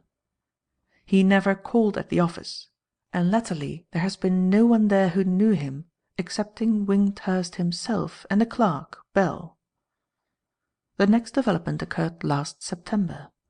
On the 17th I received a letter from him, written at Miss Vyne's house at Hampstead, saying that he had been discussing his affairs with her, and that he should like to call on me and make some slight alterations in the disposal of the property. I replied on the 18th, addressing my letter to him at Miss Vyne's house, making an appointment for 11 o'clock on the morning of the 19th. He kept the appointment punctually, and we had a short interview, at which he explained the new arrangements which he wished to make. He began by saying that he had found it somewhat inconvenient, living as he did on the Continent, to have his account at an English bank. He proposed, therefore, to transfer it to a private bank at Paris, conducted by a certain Monsieur Désir, or rather to open an account there, for he did not suggest closing his account at his English bank. "Do you know anything about this Monsieur Désir?" asked Thorndyke. "I did not, but I have since ascertained that he is a person of credit, quite a substantial man in fact, and that his business is chiefly that of private banker and agent to the officers of the army. Well, Mr. Reinhardt went on to say that he had become rather tired of the monotonous life of a lay brother, which he after all was not, and wished for a little freedom and change. Accordingly he intended to travel for a time, which was his reason for employing Monsieur Désir, and did not propose necessarily to keep anyone informed of his whereabouts. He was a rich man, and he had decided to get some advantage from his wealth, which really did not seem to me at all an unreasonable decision. He added that he had no intention of withdrawing his support from the Society of the Poor Brothers. He merely intended to dissociate himself personally from it, and he suggested that any occasions that might arise for pecuniary assistance should be addressed to him under cover of Monsieur Désir. Finally, he desired me to transfer £1,000 stock to his new agent 7 days from the date of our interview, and gave me an authority in writing to that effect, in which he instructed me to accept Monsieur Désir's receipt as a valid discharge. "And you did so?" asked Thorndyke. "Certainly I did, and I hold Monsieur Désir's receipt for the amount." "Did you think it necessary to raise the question of your client's identity, seeing that no one in the office knew him personally?" "No, I did not. The question did not arise. There could not possibly be any doubt on the subject. He was an old client of the firm, and our correspondence had been carried on under cover of his cousin, Miss Vyne, who had known him all his life. You remember that I wrote to him at Miss Vyne's address, making the appointment for the interview." "And what happened next?" "The next development was a letter from Father Humperdinck asking if I could give him Mr. Reinhardt's address. Of course I could not, but I wrote to Monsieur Désir asking him if he could give it to me. Désir replied that he did not at the moment know where Mr. Reinhardt was, but would, if desired, take charge of any communications and forward them at the first opportunity. This statement may or may not have been true, but I don't think we shall get any more information out of Désir. He is Reinhardt's agent and will act on his instructions. If Reinhardt has told him not to give anyone his address, naturally he won't give it. So there the matter ends, so far as I am concerned." "Did Vitalis make no suggestion as to altering his will?" Father Humperdinck inquired. "None whatever. Nothing was said about the will." But," Mr. Marchmont added, after a cogitative pause, "we must remember that he has another man of business now. There is no saying what he may have done through Monsieur Desire." Father Humperdinck nodded gloomily, and Thorndyke, addressing the solicitor, asked, "And that is all you have to tell us?" "Yes. And I'm not sure that it is not a good deal more than I ought to have told you. It is Father Humperdinck's turn now." The Jesuit acknowledged the invitation to resume his narrative by a stiff bow, and then proceeded: "You can now see, sir, that what I said is perfectly correct. The conduct of my friend Vitalis shows a sudden and unaccountable change. It is quite inconsistent with his habits and his way of thinking. And the change is, as I say, so sudden. One day he is coming with the greatest haste to the bedside of his sick friend, Brother Bartholomew, and the next he is making arrangements for a life of selfish pleasure, utterly indifferent as to whether that friend is alive or dead. As a matter of fact, the good brother passed away to his reward the day after Vitalis should have arrived, without even a message from his old friend. But now I return to my story. When Vitalis failed to appear, and I could get no news of him, I became very anxious, and, as it happened that the business of our society called me to England, I determined to inquire into the matter. Circumstances compelled me to travel by way of Boulogne and cross to Folkestone. I say circumstances, but I should rather say that I was guided that way by the hand of Providence, for, in the train that brought me from Folkestone to London, I had a most astonishing experience. In the carriage, alone with me, there travelled a young man, a very strange young man indeed. He was a very large man, or I should say very high, and in appearance rather fierce and wild. His clothes were good, but they were disordered and stained with mud, as if he had been drunk at night and had rolled in the gutter. And this, I think, was the case, for, soon after we had started, he began to turn out his pockets on the seat of the carriage, as if to see whether he had lost anything during his debauch. And then it was that I saw a most astonishing thing. Among the objects that this man took from his pockets and laid on the seat was the reliquary that I had given so many years ago to Vitalis. I could not mistake it. Once it had been mine, and I had been accustomed to see it almost daily since. Moreover, the young man had the effrontery to pass it to me that I might examine it, and I found on it the very letters which I myself had caused to be engraved on it. When I asked him where he had obtained it, he told me that he had picked it up at Hampstead, and he professed not to know what it was. But his answers were very evasive, and I did not believe him. "Nevertheless," said Mr. Marchmont, "there was nothing improbable in his statement. Mr. Reinhardt had been at Hampstead, and might have dropped it." "Possibly, but he would have taken measures to recover it. He would not have left England until he had found it. He was a rich man, and he would have offered a large reward for this his most prized possession." "You say," said Thorndyke, "that he habitually carried this reliquary on his person. Can you tell us how he carried or wore it?" "That," replied Father Humperdinck, "was what I was coming to. The reliquary was a small gold object with a ring at each end. It was meant, I suppose, to be worn round the wrist, or perhaps the neck, by means of a cord or chain attached to the two rings, or to be inserted into a chaplet of devotional beads. But this was not the way in which Vitalis carried it. He possessed a small and very beautiful crucifix, which he set great store by, because it was given to him by one of the fathers when he left school, and which he used to wear suspended from his neck by a green silk cord. Now, when I gave him the reliquary, he caused a goldsmith to link one of its rings to the ring of the crucifix, and he fastened the silk cord to the other ring, and so he suspended both the reliquary and the crucifix from his neck." "Did he wear them outside his clothing, so that they were visible?" Thorndyke asked. "Yes, outside his waistcoat, so that they were not only visible but very conspicuous when his coat was unbuttoned. It was, of course, very unsuitable to the dress of a lay brother, and I spoke to him about it several times, but he was sometimes rather self-willed, as you may judge by his refusal to settle an endowment on the society, and naturally, as he was not professed, I had no authority over him. But I shall return presently to the Reliquary. Now I continue about this young man.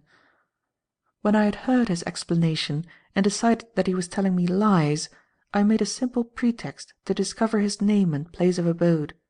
With the same effrontery he gave me his card, which I have here, and which, you will see, is stained with mud, owing no doubt to those wallowings in the mire of which I have spoken.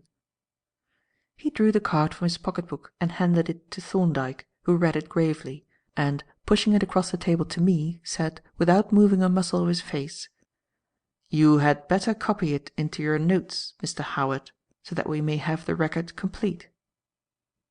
I accordingly copied out my own name and address with due solemnity and a growing enjoyment of the situation, and then returned the card to Father Humperdinck, who pocketed it carefully and resumed, "Having the name and address of this young man, I telegraphed immediately to a private detective bureau in Paris, asking to have sent to me, if possible, a certain Monsieur Foucault, who makes a specialty of following and watching suspected persons. This Foucault is a man of extraordinary talent. His power of disguising himself is beyond belief, and his patience is inexhaustible. Fortunately he was disengaged and came to me without delay, and, when I had given him the name and address of this young man, Jardine, and described him from my recollection of him, he set a watch on the house, and found that the man was really living there, as he had said, and that he made a daily journey to the hospital of St. Margaret's, where he seemed to have some business, as he usually stayed there until evening." "St. Margaret's!" exclaimed Marchmont. "Why, that is your hospital, Thorndyke. Do you happen to know this man Jardine?"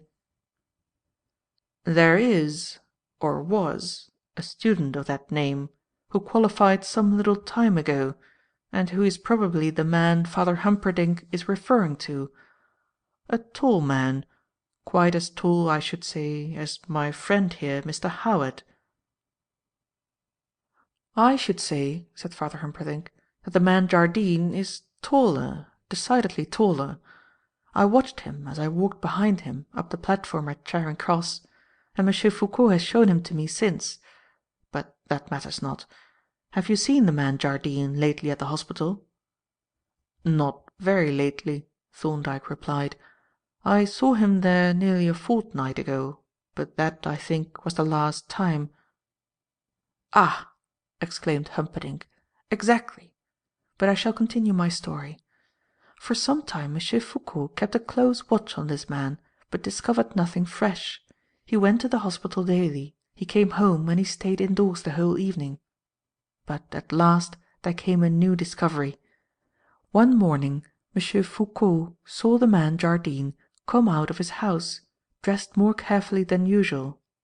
From his house Foucault followed him to a picture gallery in Leicester Square, and went in after him.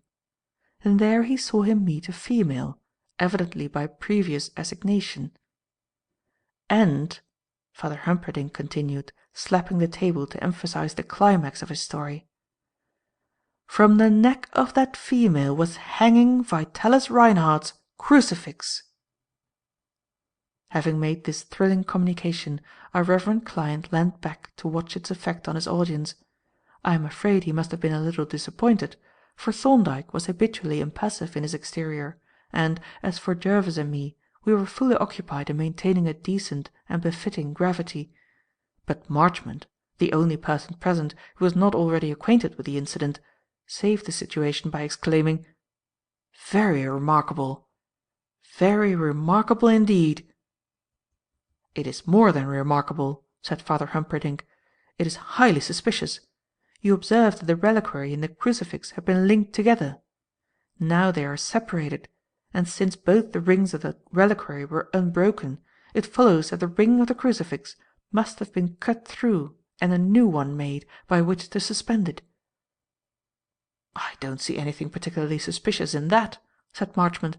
"If Jardine found the two articles fixed together, and, having failed to discover the owner, wished to give the crucifix to his friend, it is not unnatural that he should have separated them."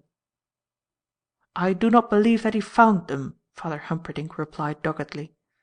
"But I shall continue my story and you will see. There is not much more to tell. It seems that the man Jardine suspected Foucault of watching him, for presently he left the gallery in company with the female, and, after being followed for some distance, he managed to escape. As soon as Foucault found that he had lost him, he went to Jardine's house and waited about the neighbourhood, and an hour or two later he had the good fortune to see him coming from Hampstead towards Highgate in company with another female. He followed them until they entered a narrow passage or lane that leads up the hill, and when they had gone up this some distance he followed but could not get near enough to hear what they were saying. And now he had a most strange and terrible experience. For some time past he had felt a suspicion that some person, some accomplice of Jardine's perhaps, was following and watching him, and now he had proof of it. At the top of the lane Jardine stopped to talk to the female, and Foucault crept on tiptoe towards him, and while he was doing so he heard some one approaching stealthily up the lane, behind him. Suddenly Jardine began to return down the lane. As it was not convenient for Foucault to meet him there, he also turned and walked back. And then he heard a sound as if some one were climbing the high wooden fence that enclosed the lane. Then Jardine began to run, and Foucault was compelled also to run, but he would have been overtaken if it had not happened that Jardine fell down. Now, just as he heard Jardine fall, he came to a broken place in the fence, and it occurred to him to creep through the hole and hide while Jardine passed. He accordingly began to do so, but no sooner had he thrust his head through the hole than some unseen ruffian dealt him a violent blow, which rendered him instantly insensible. When he recovered his senses, he found himself lying in a churchyard which adjoins the lane, but Jardine and the other ruffian were, of course, nowhere to be seen. And now I come to the last incident that I have to relate. The assault took place on a Saturday. On the Sunday Monsieur Foucault was somewhat indisposed and unable to go out, but early on Monday he resumed his watch on Jardine's house. It was nearly noon when Jardine came out, dressed as if for travelling and carrying a valise. He went first to a house near Piccadilly, and from thence to the hospital in a cab. Foucault followed in another cab, and saw him go into the hospital, and waited for him to come out. But he never came. Foucault waited until midnight, but he did not come out. He had vanished. "He had probably come out by a back exit and gone home," said Marchmont. "Not so," replied Humperdinck. "The next day Foucault watched Jardine's house, but he did not come there. Then he made inquiries, but Jardine is not there, and the landlady does not know where he is. Also the porter at the hospital knows nothing and is not at all polite. The man Jardine has disappeared as if he had never been." "That really is rather queer," said Marchmont. "It is a pity that you did not give me all these particulars at first. However, that can't be helped now. Is this all that you have to tell us?" "It is all, unless there is anything that you wish to ask me." "I think," said Thorndyke, "that it would be well for us to have a description of Mr. Reinhardt, and, as we have to trace him, if possible, a photograph would be exceedingly useful." "I have not a photograph with me," said Father Humperdinck, "but I will obtain one and send it to you. Meanwhile I will tell you what my friend Vitalis is like. He is 62 years of age, spare, upright, rather tall. His height is 173 centimetres. "Roughly 5 feet 9, interposed Thorndyke. "His hair is nearly white. He is, of course, clean shaven. He has grey eyes, a straight nose, not very prominent, and remarkably good teeth for his age, which he shows somewhat when he talks. I think he is a little vain about his teeth, and he well may be, for there are not many men of 62 who have not a single false tooth, nor even one that has been stopped by the dentist. As to his clothing, he wears the ordinary dress of a lay brother, which you are probably familiar with, and he nearly always wears gloves, even indoors." "Is there any reason for his wearing gloves?" Thorndyke asked. "Not now. The habit began when he had some affliction of the skin, which made it necessary for him to keep his hands covered with gloves which contained some ointment or dressing, and afterwards for a time to conceal the disagreeable appearance of the skin. The habit having been once formed, he continued it, saying that his hands were more comfortable covered up than when exposed to the air." "Was he dressed in this fashion when he called at your office, Marchmont?" asked Thorndyke. "Yes, even to the gloves. I noticed with some surprise that he did not take them off even when he wrote and signed the note of which I told you." "Was he then wearing the reliquary and crucifix, as Father Humperdinck has described, on the front of his waistcoat?" "He may have been, but I didn't notice them, as I fancy I should have done if they had been there." "And you have nothing more to tell us, Father Humperdinck, as to your friend's personal appearance?" "No. I will send you the photograph and write to you if I think of anything that I have forgotten. And now perhaps you can tell me if you think that you will be able to answer those questions that Mr. Marchmont put to you." "I cannot, of course, answer them now," replied Thorndyke. "The facts that you have given us will have to be considered and compared, and certain enquiries will have to be made. Are you staying long in England?" "I shall be here for at least a month, and I may as well leave you my address, although Mr. Marchmont has it." "In the course of a month," Thorndyke said, as he took the proffered card, "I think I may promise you that we shall have settled definitely whether your friend is alive or dead. And if we find that he is alive, we shall, no doubt, be able to ascertain his whereabouts." "That is very satisfactory," said Father Humperdinck. "I hope you shall be able to make good your promise." With this he rose, and, having shaken hands stiffly with Thorndyke, bestowed on Jervis and me a ceremonious bow and moved towards the door. I thought that Marchmont looked a little wistful, as if he would have liked to stay and have a few words with us alone. Indeed, he lingered for a moment or two after the door was open, but then, apparently altering his mind, he wished us good night and followed his client. Chapter 16.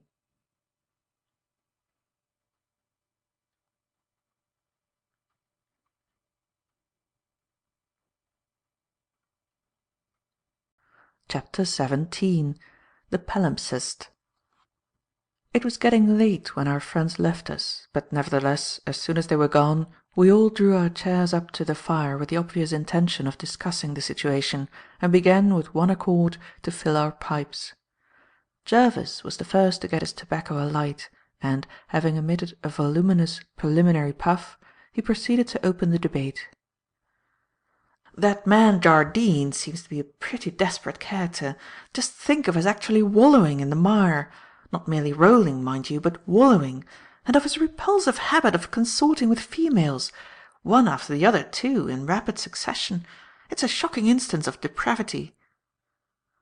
"Our reverend friend," said Thorndyke, "reaches his conclusions by a rather short route. In some cases at least.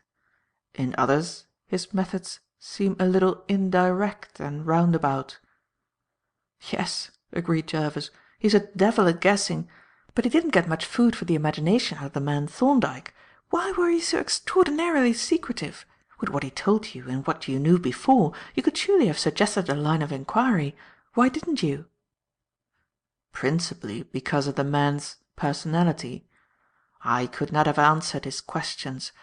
I could only have suggested one or two highly probable solutions of the problem that he offered, and partial solutions at that.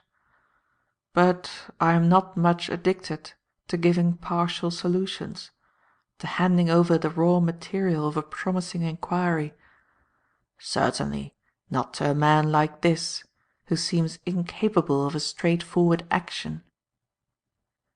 "The Reverend Father," said Jervis, "does certainly seem to be a rather unnecessarily downy bird. He doesn't seem to have got much by his excessive artfulness, after all." "No," agreed Thorndyke. "Nothing whatever. Quite the contrary, in fact. Look at his ridiculous conduct in respect of the man Jardine. I don't complain of his having taken the precaution to obtain that malefactor's address. But when he had got it, if he had not been tortuous, so eager to be cunning, if, in short, he had behaved like an ordinary sensible man, he would have got, at once, all the information that Jardine had to give. He could have called on Jardine, written to him, employed a lawyer, or applied to the police. Either of these simple and obvious plans would have been successful. Instead of which, he must needs go to the trouble and expense of engaging this absurd spy.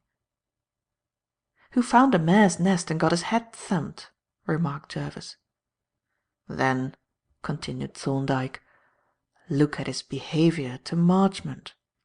Evidently he put the case into Marchmont's hands, but, equally evident, he withheld material facts and secretly tinkered at the case himself. No, Jervis, I give no information to Father Humperdinck until I have this case complete to the last rivet. But, all the same, I am greatly obliged to him, and especially to Marchmont, for bringing him here. He has given us a connected story to collate with our rather loose collection of facts, and, what is perhaps more important, he has put our investigation on a business footing. That is a great advantage. If I should want to invoke the aid of the powers that be, I can do so now with a definite locus standi as the legal representative of interested parties." "I can't imagine," said I, "in what direction you are going to push your inquiries. Father Humperdinck has given us, as you say, a connected story, but it is a very unexpected one, to me at least, and does not fall into line at all with what we know.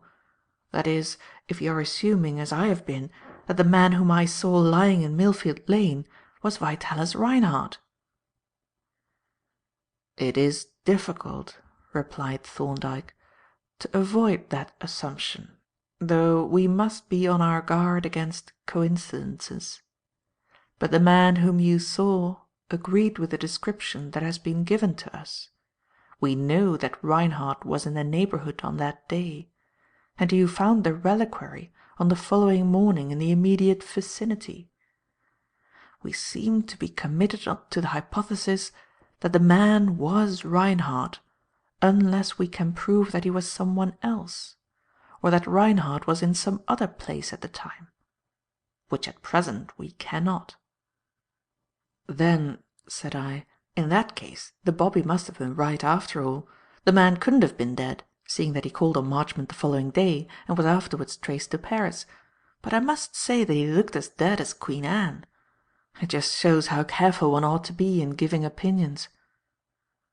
"Some authority has said," remarked Jervis, "that the only conclusive proof of death is decomposition. I believe it was old Taylor who said so, and I'm inclined to think that he wasn't far wrong." "But," said Thorndyke, "assuming that the man whom you saw was Reinhardt, and that he was not dead, how do you explain the other circumstances? Was he insensible from the effects of injury or drugs, or was he deliberately shamming insensibility? Was it he who passed over the fence, and if so, did he climb over unassisted, or was he helped over? And what answers do you suggest to the questions that Marchmont propounded? You answer his first question, 'Is Reinhardt alive?' in the affirmative. What about the others?" "As to where he is," I replied, "I can only say, the Lord knows. Probably skulking somewhere on the Continent. As to his state of mind, the facts seem to suggest that, in vulgar parlance, he has gone off his onion. He must be as mad as a hatter to have behaved in the way that he has. For, even assuming that he wanted to get clear of the poor brothers of St. Jeremiah Diddler, without explicitly saying so, he adopted a fool's plan. There's no sense in masquerading as a corpse one day and turning up smiling at your lawyer's office the next. If he meant to be dead, he should have stuck to it and remained dead." "The objection to that," said Jervis, "is that Marchmont would have proceeded to get permission to presume death and administer the will." "I see. Then I can only suppose that he'd got infected by Father Humperdinck and resolved to be artful at all costs and hang the consequences." "Then," said Thorndyke, "I understand your view to be that Reinhardt is at present hiding somewhere on the Continent, and that his mind is more or less affected." "Yes. Though as to his being unfit to control his own affairs, I am not so clear. I fancy there was more evidence in that direction when he was forking out the bulk of his income to maintain the poverty of the poor brothers. But the truth is, I haven't any opinions on the case at all. I'm in a complete fog about the whole affair." "And no wonder," said Jervis. "One set of facts seems to suggest most strongly that Reinhardt must certainly be dead. Another set of facts seems to prove beyond doubt that he was alive, at least after that affair in Millfield Lane. He may be perpetrating an elephantine practical joke on the poor brothers, but that doesn't seem to be particularly probable. The whole case is a tangle of contradictions which one might regard as beyond unravelment, if it were not for a single clear and intelligible fact."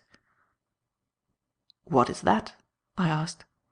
"That my revered senior has undertaken to furnish a solution in the course of a month, from which I gather that my revered senior has something up his sleeve."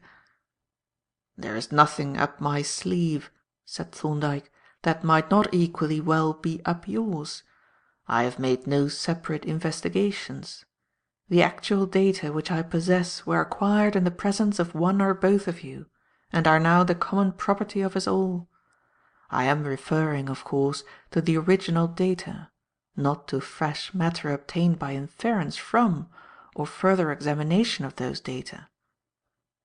Jervis smiled sardonically. "It is the old story," said he. "The magician offers you his hat to inspect. You observe, ladies and gentlemen, that there is no deception. You can look inside it and examine the lining, and you can also inspect the top of my head. I now put on my hat. I now take it off again, and you notice that there is a guinea pig sitting in it. There was no deception, ladies and gentlemen. You had all the data." Thorndyke laughed and shook his head. "That's all nonsense, Jervis," he said. "It is a false analogy. I have done nothing to divert your attention.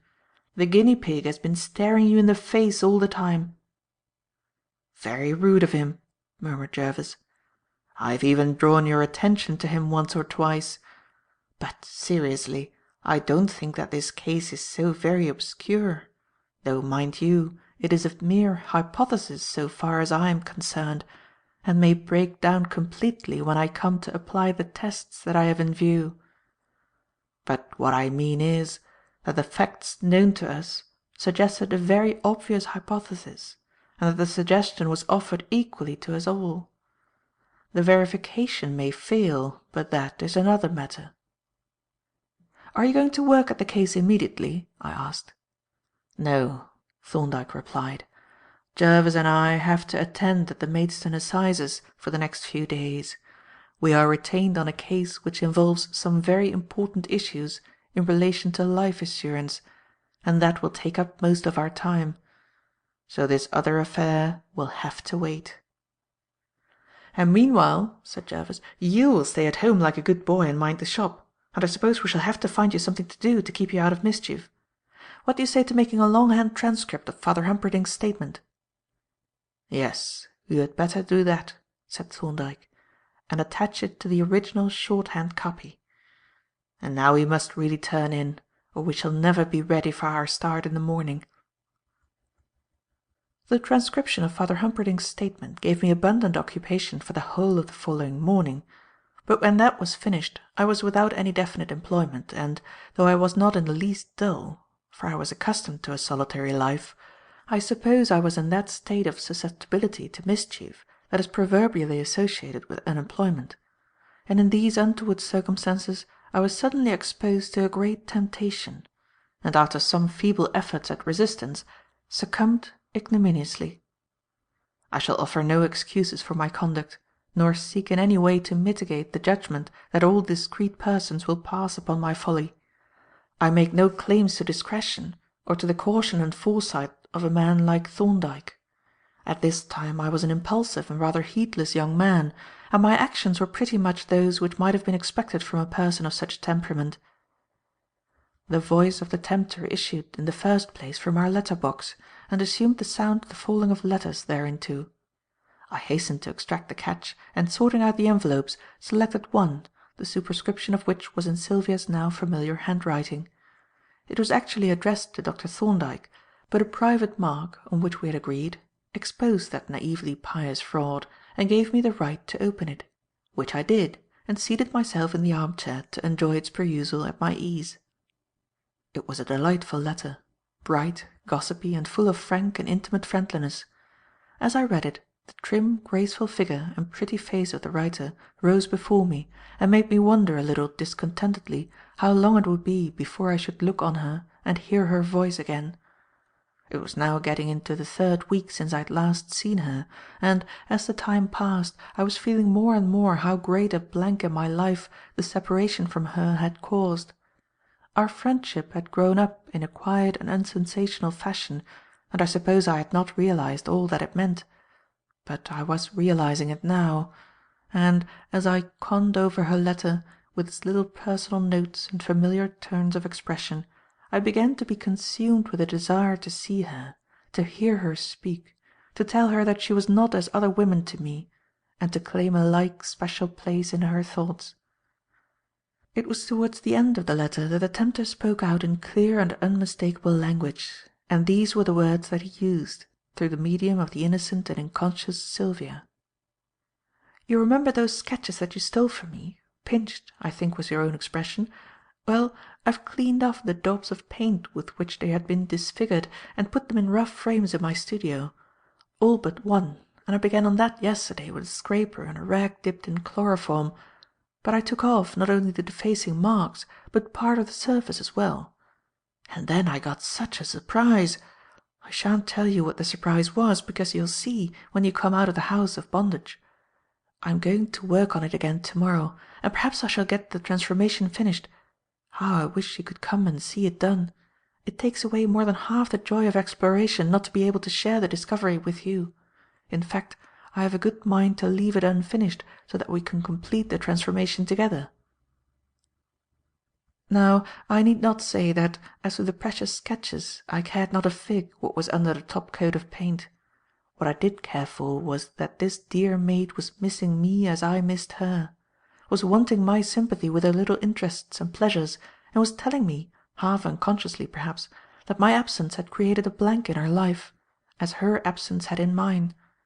And forthwith I began to ask myself whether there was really any good reason why I should not, just for this once, break out of my prison and snatch a few brief hours of sunshine. The spy had been exploded. He was not likely to pick up my tracks after all this time, and now that my appearance was so altered. And I did not care much if he did, seeing that he had been shown to be perfectly harmless.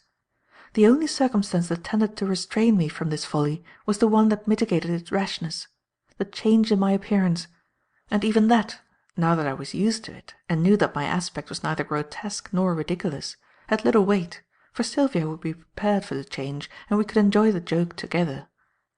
I was aware even at the time that I was not being quite candid with myself, for, if I had been, I should obviously have consulted Thorndyke; instead of which I answered the letter by return, announcing my intention of coming to tea on the following day, and having sent Polton out to post it, spent the remainder of the afternoon in gleeful anticipation of my little holiday, tempered by some nervousness as to what Thorndyke would have to say on the matter, and as to what my pretty friend, as Mrs. Samway had very appropriately called her, would think of my having begun my letter with the words, "My dear Sylvia." Nothing happened to interfere with my nefarious plans. On the following morning Thorndyke and Jervis went off after an early breakfast, leaving me in possession of the premises and master of my actions. I elected to anticipate the usual luncheon time by half an hour, and, when this meal was disposed of, I crept to my room and thoroughly cleansed my hair of the grease which Polton still persisted in applying to it; for, since my hat would conceal it while I was out of doors, the added disfigurement was unnecessary.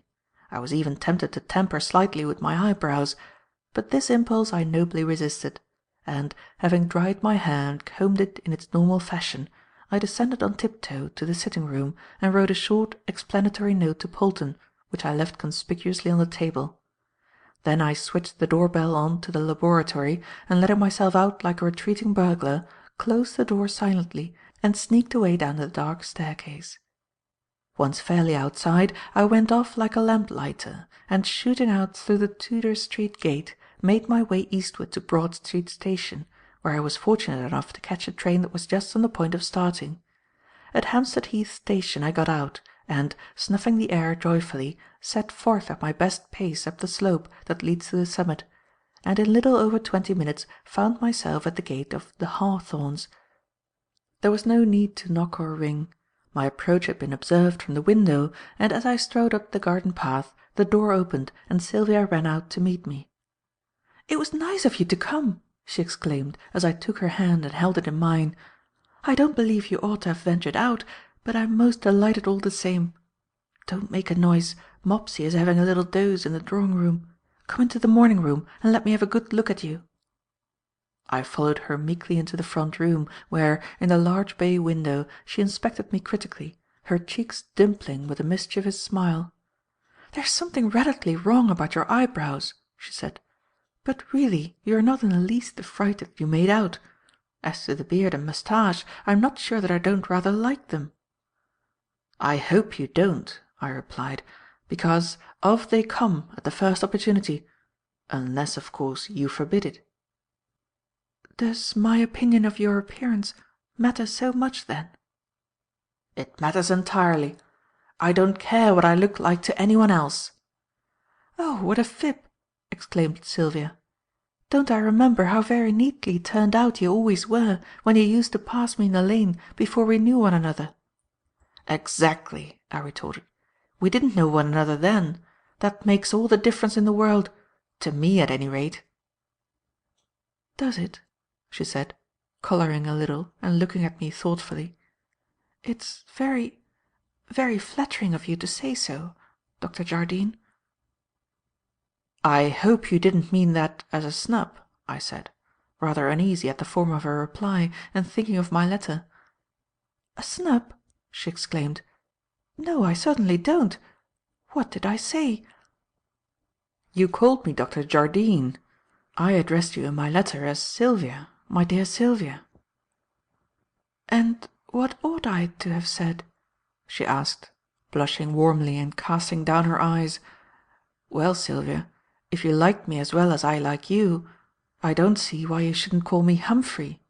We're quite old friends now." "So we are," she agreed, "and perhaps it would be less formal. So Humphrey it shall be in future, since that is your royal command. But tell me, how did you prevail on Dr. Thorndyke to let you come here? Is there any change in the situation?" "There is a change in my situation, and a mighty agreeable change, too. I'm here." "Now don't be silly. How did you persuade Dr. Thorndyke to let you come?" "Ha! That, my dear Sylvia, is a rather embarrassing question. Shall we change the subject?" "No, we won't." She looked at me suspiciously for a moment, and then exclaimed in low, tragical tones: "Humphrey! You don't mean to tell me that you came away without his knowledge?" "I'm afraid that is what it amounts to. I saw a loophole and I popped through it, and here I am, as I remarked before." "But how dreadful of you! Perfectly shocking! And whatever will he say to you when you go back?" "That is a question that I am not proposing to present vividly to my consciousness until I arrive on the doorstep. I've broken out of chokey and I'm going to have a good time. To go on having a good time, I should say." "Then you consider that you're having a good time now?" "I don't consider. I am sure of it. Am I not, at this very moment, looking at you? What more could a man desire?" She tried to look severe, though the attempt was not strikingly successful, and retorted in an admonishing tone: "You needn't try to wheedle me with compliments.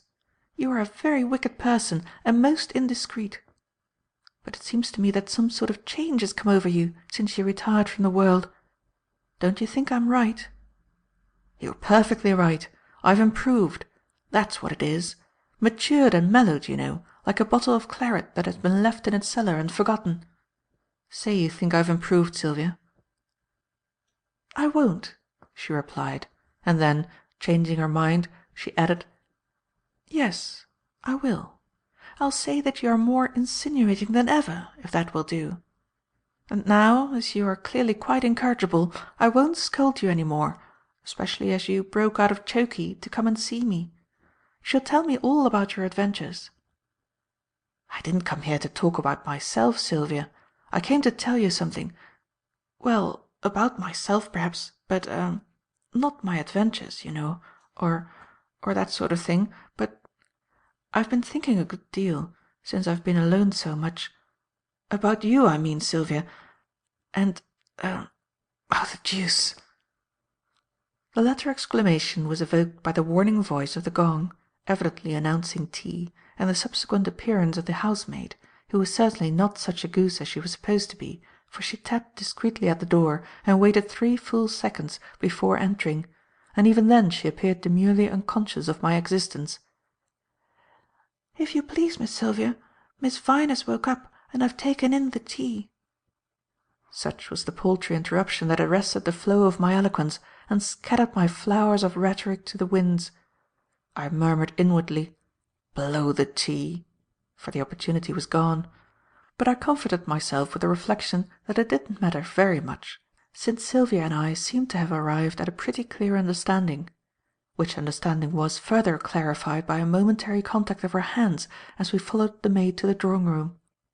Miss Vyne was on this occasion, as on the last, seated in the exact centre of the room, and with the same monumental effect, so that my thoughts were borne irresistibly to the ethnographical section of the British Museum, and especially to that part of it wherein the deities of Polynesia look out from their cases in perennial surprise at the degenerate European visitors. If she had been asleep previously, she was wide enough awake now, but the glittering eyes were not directed at me. From the moment of our entering the room they focused themselves on Sylvia's face, and there remained riveted, whereby the heightening of that young lady's complexion, which our interview had produced, became markedly accentuated. It was to no purpose that I placed myself before the rigid figure and offered my hand. A paw was lifted automatically to mine, but the eyes remained fixed on Sylvia. "What did you say this gentleman's name was?" the waxwork asked frigidly.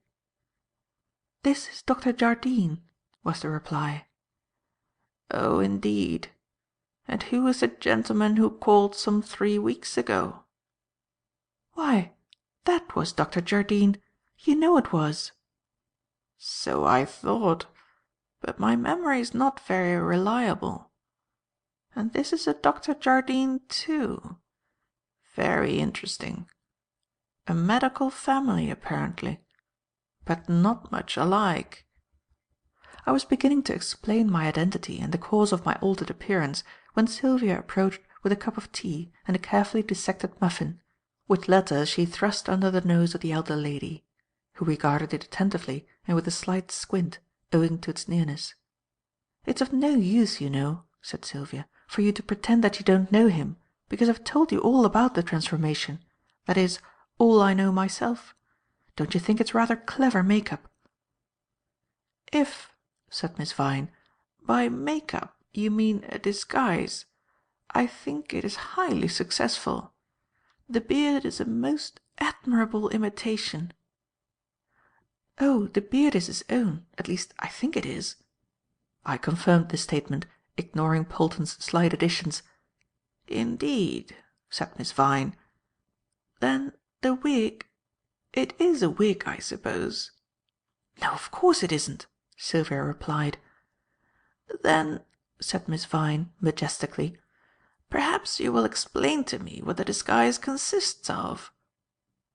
"Well," said Sylvia, "there are the eyebrows. You can see that they have been completely altered in shape." "If I'd committed the former shape of the eyebrows to memory, as you appear to have done," said Miss Vyne, "I should no doubt observe the change. But I did not. It seems to me that the disguise which you told me about with such a flourish of trumpets just amounts to this, that Dr. Jardine has allowed his beard to grow. I find the reality quite disappointing." "Do you?" said Sylvia. "But at any rate you didn't recognize him, so your disappointment doesn't count for much." The old lady, being thus hoist with her own petard, relapsed into majestic silence, and Sylvia then renewed her demand for an account of my adventures. We want to hear all about that objectionable person who has been shadowing you, and how you finally got rid of him. Your letters were rather sketchy and wanting in detail, so you've got to make up the deficiency now." Thus commanded, I plunged into an exhaustive account of those events which I have already chronicled at length, and which I need not refer to again, nor need I record the cross-examination to which I was subjected, since it elicited nothing that is not set forth in the preceding pages. When I had finished my recital, however, Miss Vyne, who had listened to it in silence hitherto, put a question which I had some doubts about answering. "Have you or Dr. Thorndyke been able to discover who this inquisitive person is, and what is his object in following you about?" I hesitated. As to my own experiences, I had no secrets from these friends of mine, excepting those that related to the subject of Thorndyke's investigations, but I must not come here and babble about what took place in the sacred precincts of my principal's chambers. "I think I may tell you," said I, "that Dr. Thorndyke has discovered the identity of this man, and that he is not the person whom we suspected him to be. But I mustn't say any more, as the information came through professional channels, and consequently is not mine to give." "Of course you mustn't," said Sylvia, "though I don't mind admitting that you have put me on tenterhooks of curiosity. But I dare say you will be able to tell us everything later." I agreed that I probably should, and the talk then turned into fresh channels. The short winter day was running out apace. The daylight had long since gone, and I began, with infinite reluctance, to think of returning to my cage. Indeed, when I looked at my watch, I was horrified to see how the time had fled. "My word!" I exclaimed.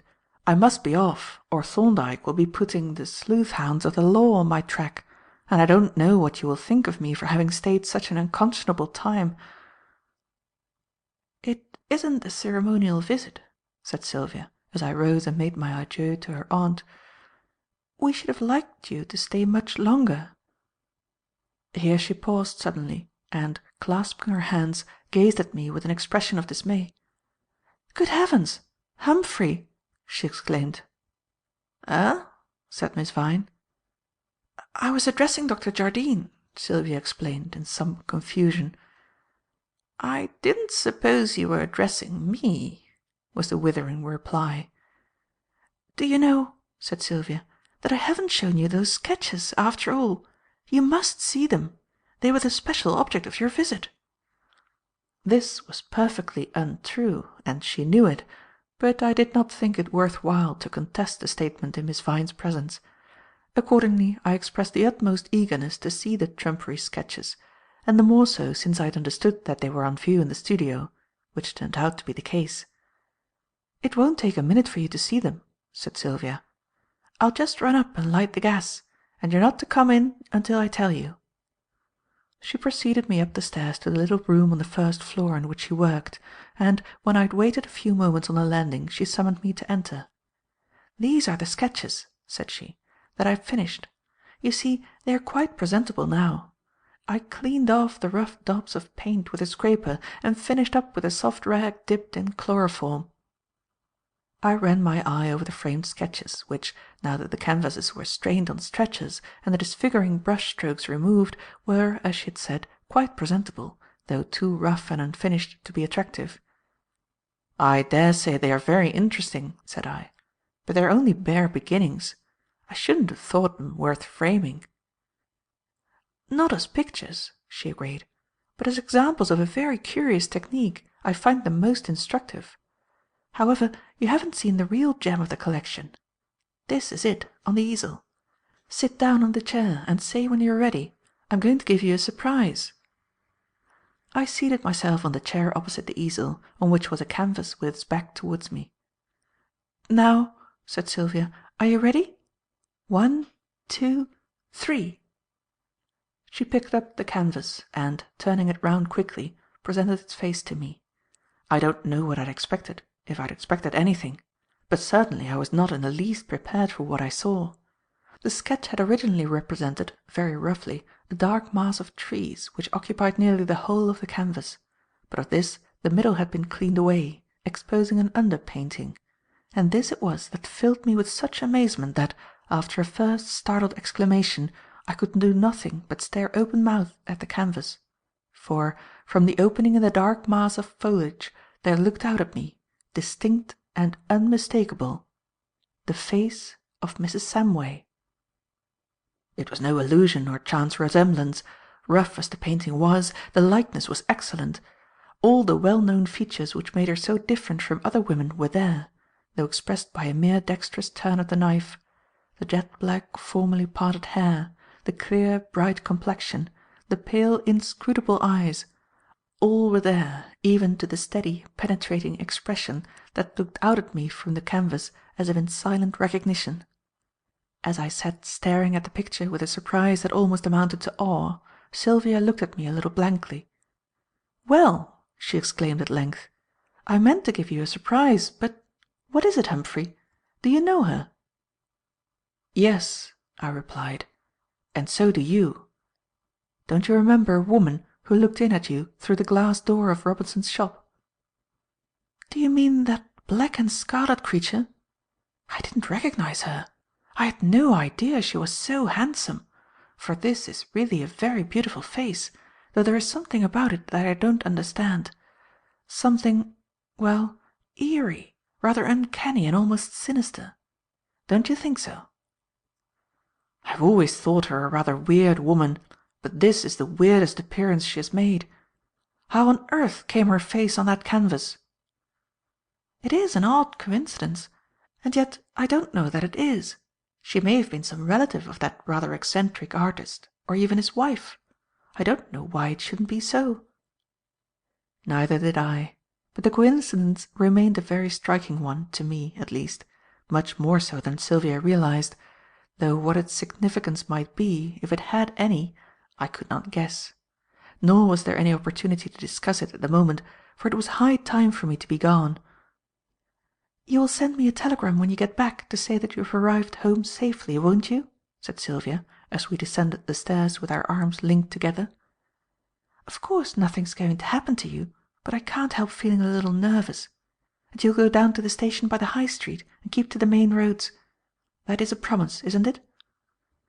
I made the promise readily, having decided previously to take every possible precaution, and when I had wished Sylvia good-bye at some length, I proceeded to execute it, making my way down the well-populated High Street and keeping a bright look-out both there and at the station.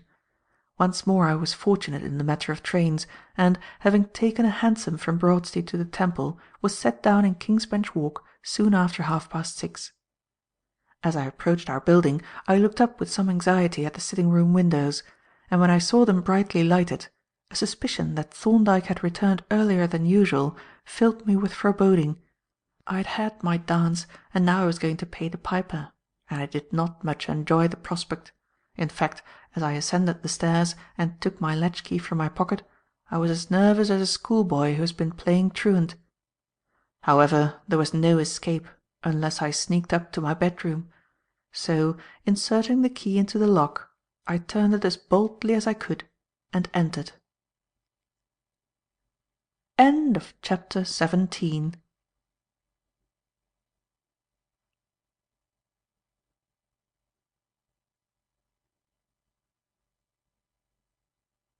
Chapter 18.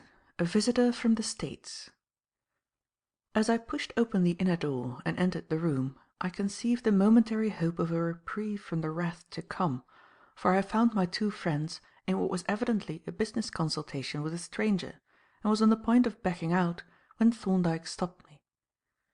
"Don't run away, Howard," said he. "There are no secrets being disclosed. At least, I think not. We have finished with your affairs, Mr. O'Donnell, haven't we?" "Yes, Doctor," was the answer. "You've run me dry with the exception of your own little business." "Then come in and sit down, Howard, and let me present you to Mr. O'Donnell, who is a famous American detective and has been telling us all sorts of wonderful things." Mr. O'Donnell paused in the act of returning a quantity of papers to a large attaché case and offered his hand. "The doctor," he remarked, "is blowing his trumpet at the wrong end. I haven't come here to give information, but to get advice. But I guess I needn't tell you that." "I hope that isn't quite true," said Thorndyke. "You spoke just now of my little business. Haven't you anything to tell me?" "I have, but I fancy it isn't what you wanted to hear. However, we'll just have a look at your letter to Curtis, and take your questions one by one. By the way, what made you write to Curtis?"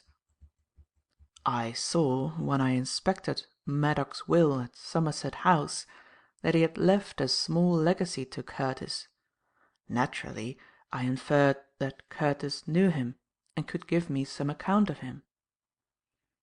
"It struck you as a bit queer, I reckon, that he should be leaving a legacy to the head of an American detective agency?"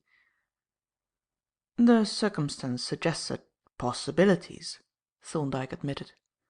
O'Donnell laughed. "I can guess what possibilities suggested themselves to you, if you knew Maddock. Your letter and the lawyer's, announcing the legacy, came within a mail or two of one another. Curtis showed them both to me, and we grinned. We took it for granted that worthy testator was foxing, but we were wrong. So are you, if that's what you thought." "You assumed that the will was not a genuine one?" "Yeah, we thought it was a fake, put up with the aid of some shyster to bluff us into giving up Mr. Maddock as deceased. So as I had to come across about these other affairs, Curtis suggested that I should look into the matter. And a considerable surprise I got when I did, for the will is perfectly regular, and so is everything else. That legacy was a sort of posthumous joke, I guess." "Then do I understand that Mr. Curtis was not really a friend of Maddock's?" O'Donnell chuckled. "Not exactly a friend, Doctor," said he. "He felt the warmest interest in Maddock's welfare, but they weren't what you might call bosom friends.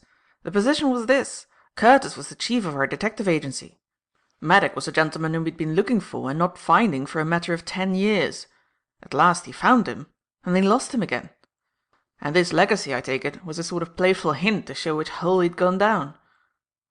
"Was Maddock in hiding all that time?" asked Thorndyke. "In hiding?" repeated O'Donnell. "Bless your innocent heart, Doctor, he had a nice convenient studio in one of the best blocks in New York, a couple of doors from our agency, and he used to send us cards for his private views. And no, sir, our departed friend wasn't the kind that lurks out of sight in cellars or garrets. It was Maddock, sure enough, that Curtis wanted, only he didn't know it. But I guess I'm fogging you. I'd best answer the questions that you put to Curtis. First, do we know anything about Maddock? Yes, we do. But we didn't know that his name was Maddock until a few months ago. Isaac Van Dam was the name we knew him by, and it seems that he had one or two other names that he used on occasion. We now know that the gay Isaac was a particularly versatile kind of crook, and a mighty uncommon kind, too. The Lord be praised, for if there were many more like him, we should have to raise our prices some. He wasn't the kind of fool that make $1,000,000 coup and then goes on the razzle and drops it all. That sort of man is easy enough to deal with. When he's loaded up with dollars, everybody knows it, and he's sure to be back in a week or two with empty pockets, ready for another scoop. Isaac wasn't that sort. When he made a little pile, he invested his winnings like a sensible man, and didn't live beyond his means. And the only mystery to me is that, when he died, he didn't leave more pickings. I see from his will, which I've had a look at, that the whole estate couldn't have been above $5,000. He had a lot more than that at one time." "He may have disposed of the bulk of his property by gift just before his death," Jervis suggested. "That's possible," agreed O'Donnell. "He'd escaped the death dues that way. However, to return to his engaging little ways, his leading line was penmanship, forgery, and he did it to an absolute finish. He was the most expert penman that I've ever known. But where he had us all was that he didn't only know how to write another man's name, he knew when to write it. I reckon that the great bulk of his forgeries were never spotted at all, and of the remainder very few got beyond the bare suspicion that they were forgeries. In the case of the few that were actually spotted as forgeries, his tracks were covered up so cleverly that no one could guess who the forger was." "And how did you come to suspect him eventually?" Thorndyke asked. "Ah," said O'Donnell, "there you are. Every crook, even the cleverest, has a strain of the fool in him. Isaac's folly took the form of suspicion. He suspected us of suspecting him. We didn't, but he thought we did, and then he started to dodge and make some false clues for us. That drew our attention to him.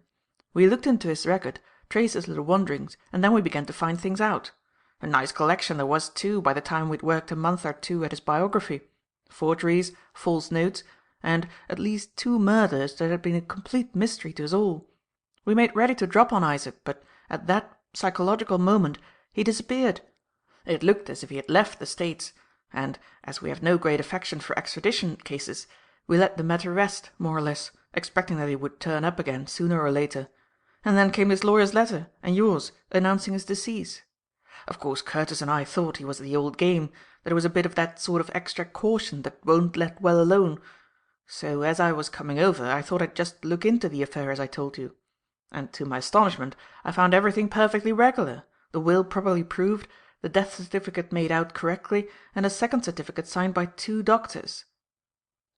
"Did you go into the question of identity?" asked Thorndyke. "Oh, yes. I called on one of the doctors, a man named Batson, and ascertained that it was all correct. Batson's eyesight seemed to be none of the best, but he made it quite clear to me that his late patient was certainly our friend Isaac, or Maddock. So that's the end of the case. And if you want to go into it any further, you've got to deal with a little pile of bone ash, for our friend is not only dead, he's cremated. That's enough for us. We don't follow our clients to the next world. We are not so thorough as you seem to be." "You are flattering me unduly," said Thorndyke. "I'm not so thorough as that. But our clients, when they betake themselves to the happy hunting ground, usually leave a few of their friends behind to continue their activities. Do you happen to know what Maddock's original occupation was? Had he any profession?" "He was originally an engraver, and a very skilful engraver too, I understand. That was what made him so handy in working the flash note racket. Then he went on the stage for a time, and didn't do badly at that. But I fancy he was more clever at making up and mimicry than at acting in the dramatic sense. For the last 10 years or so he was practising as a painter, chiefly of landscape, though he could do a figure subject or a portrait at a pinch. I don't fancy he sold much, or made any great efforts to sell his work. He liked painting, and the art covered his real industries, for he used to tour about in search of subjects, and so open up fresh ground for the little operations that actually produced his income." "Was his work of any considerable merit?" Thorndyke asked. "Well, in a way, yes. It was rather in the American taste, though Maddock was really an Englishman. Our taste, as you know, runs to technical smartness and novelty of handling, and Maddock's work was very peculiar, and remarkably smart and slick in handling. He used a knife more than the brush, and he used it uncommonly cleverly. In fact, he was unusually skilful in many ways, and that's the really surprising thing about him, when one considers his extraordinary-looking paws." "What was there peculiar about his hands?" asked Thorndyke. "Were they noticeably clumsy in appearance?" "Clumsy!" exclaimed O'Donnell. "They were more than that. They were positively deformed. A monkey's hands would be delicate compared with Maddock's. They were short and thick like the paws of an animal. There's some jaw-twisting name for the deformity that he suffered from. Bronchodactylius or something like that." "Brachydactylus," suggested Thorndyke. "That's the word, and I dare say you know the sort of paw I mean. It didn't look a very likely hand for a first-class penman and engraver of flash notes, but you can't always judge by appearances. And now as to your other questions, you ask what Maddock was like in appearance. I can only give you the description which I gave to Batson, and which he recognized at once." "Had he noticed the peculiarity of the hands?" inquired Thorndyke. "Yeah, I asked him about it, and he remembered having observed it when he was attending Maddock. Well, then, our friend was about 5'9" in height, fairly broad and decidedly strong, of a medium complexion with grey eyes and darkish brown hair. That's all I can tell you about him." "You haven't got his finger-prints, I suppose?" "No, he was never in prison, so we had no chance of getting them." "Was he married?" "He had been, but some years ago his wife divorced him, or he divorced her. Latterly he has lived as a bachelor." "There is nothing else that you can think of as throwing light on his personality, or explaining his actions?" "Nothing at all, Doctor. I've told you all I know about him, and I only hope the information may be more useful than it looks to me." "Thank you," said Thorndyke. "Your information is not only useful, I expect to find it quite valuable. Reasoning, you know, Mr. O'Donnell," he continued, "is somewhat like building an arch. On a supporting mould the builder lays a number of shaped stones or voussoirs, but until all the voussoirs are there, it is a mere collection of stones incapable of bearing its own weight. Then you drop the last voussoir, the keystone into its place, and the arch is complete. And now you may take away the supports, for it will not only bear its own weight, but carry a heavy superstructure." "That's so, Doctor," said O'Donnell. "But if I may ask, is this all gratuitous wisdom, or has any particular bearing?" "It has this bearing," replied Thorndyke. "I have myself been, for some time past, engaged, metaphorically, in the building of an arch. When you came here to-night, it was but a collection of shaped and adjusted stones, supported from without. With your kind aid, I have just dropped the keystone into its place. That is what I mean." The American thoughtfully arranged the papers in his case, casting an occasional speculative glance at Thorndyke.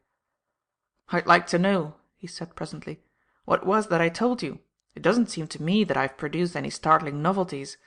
However, I know it's no use trying to squeeze you, so I'll get back to my hotel and have a chew at what you've told me." He shook hands with us all round, and, when Thorndyke had let him out, we heard him bustling downstairs and away up King's Bench Walk towards Mitre Court. For a minute or more after his departure none of us spoke. Thorndyke was apparently ruminating on his newly acquired information, and Jervis and I on the statement that had so naturally aroused the detective's curiosity. At length Jervis opened the inevitable debate. "I begin to see a glimmer of daylight through the case of Septimus Maddock, deceased," said he. "But it is only a glimmer; whereas, from what you said to O'Donnell, I gather that you have the case quite complete." "Hardly that, Jervis," was the reply. "I spoke metaphorically, and metaphors are sometimes misleading. Perhaps I overstated the case. So we will drop metaphor and state the position literally in terms of good, plain, schoolboy logic. It is this. We had certain facts presented to us in connection with Maddock's death. For instance, we observed that the cause of death was obscure, that the body was utterly destroyed by cremation, and that Jardine, who was an unofficial witness to some of the formalities, was subsequently pursued by some unknown person with the unmistakable purpose of murdering him. Those were some of the observed facts, and the explanation of those facts was the problem submitted to us. That is to say, we had to connect those facts and supply others by deduction and research, so that they should form a coherent and intelligible sequence, of which the motive for murdering Jardine should form a part. Having observed and examined our facts, we next propose a hypothesis which shall explain them. In this case it would naturally take the form of a hypothetical reconstruction of the circumstances of Maddock's death. That hypothesis must, of course, be in complete agreement with all the facts known to us, including the attempts to murder Jardine. Then, having invented a hypothesis which fits our facts completely, the next stage is to verify it. If the circumstances of Maddock's death were such as we have assumed, certain antecedent events must have occurred, and certain conditions must have existed. We make the necessary inquiries and investigations, and we find that those events had actually occurred, and those conditions had actually existed.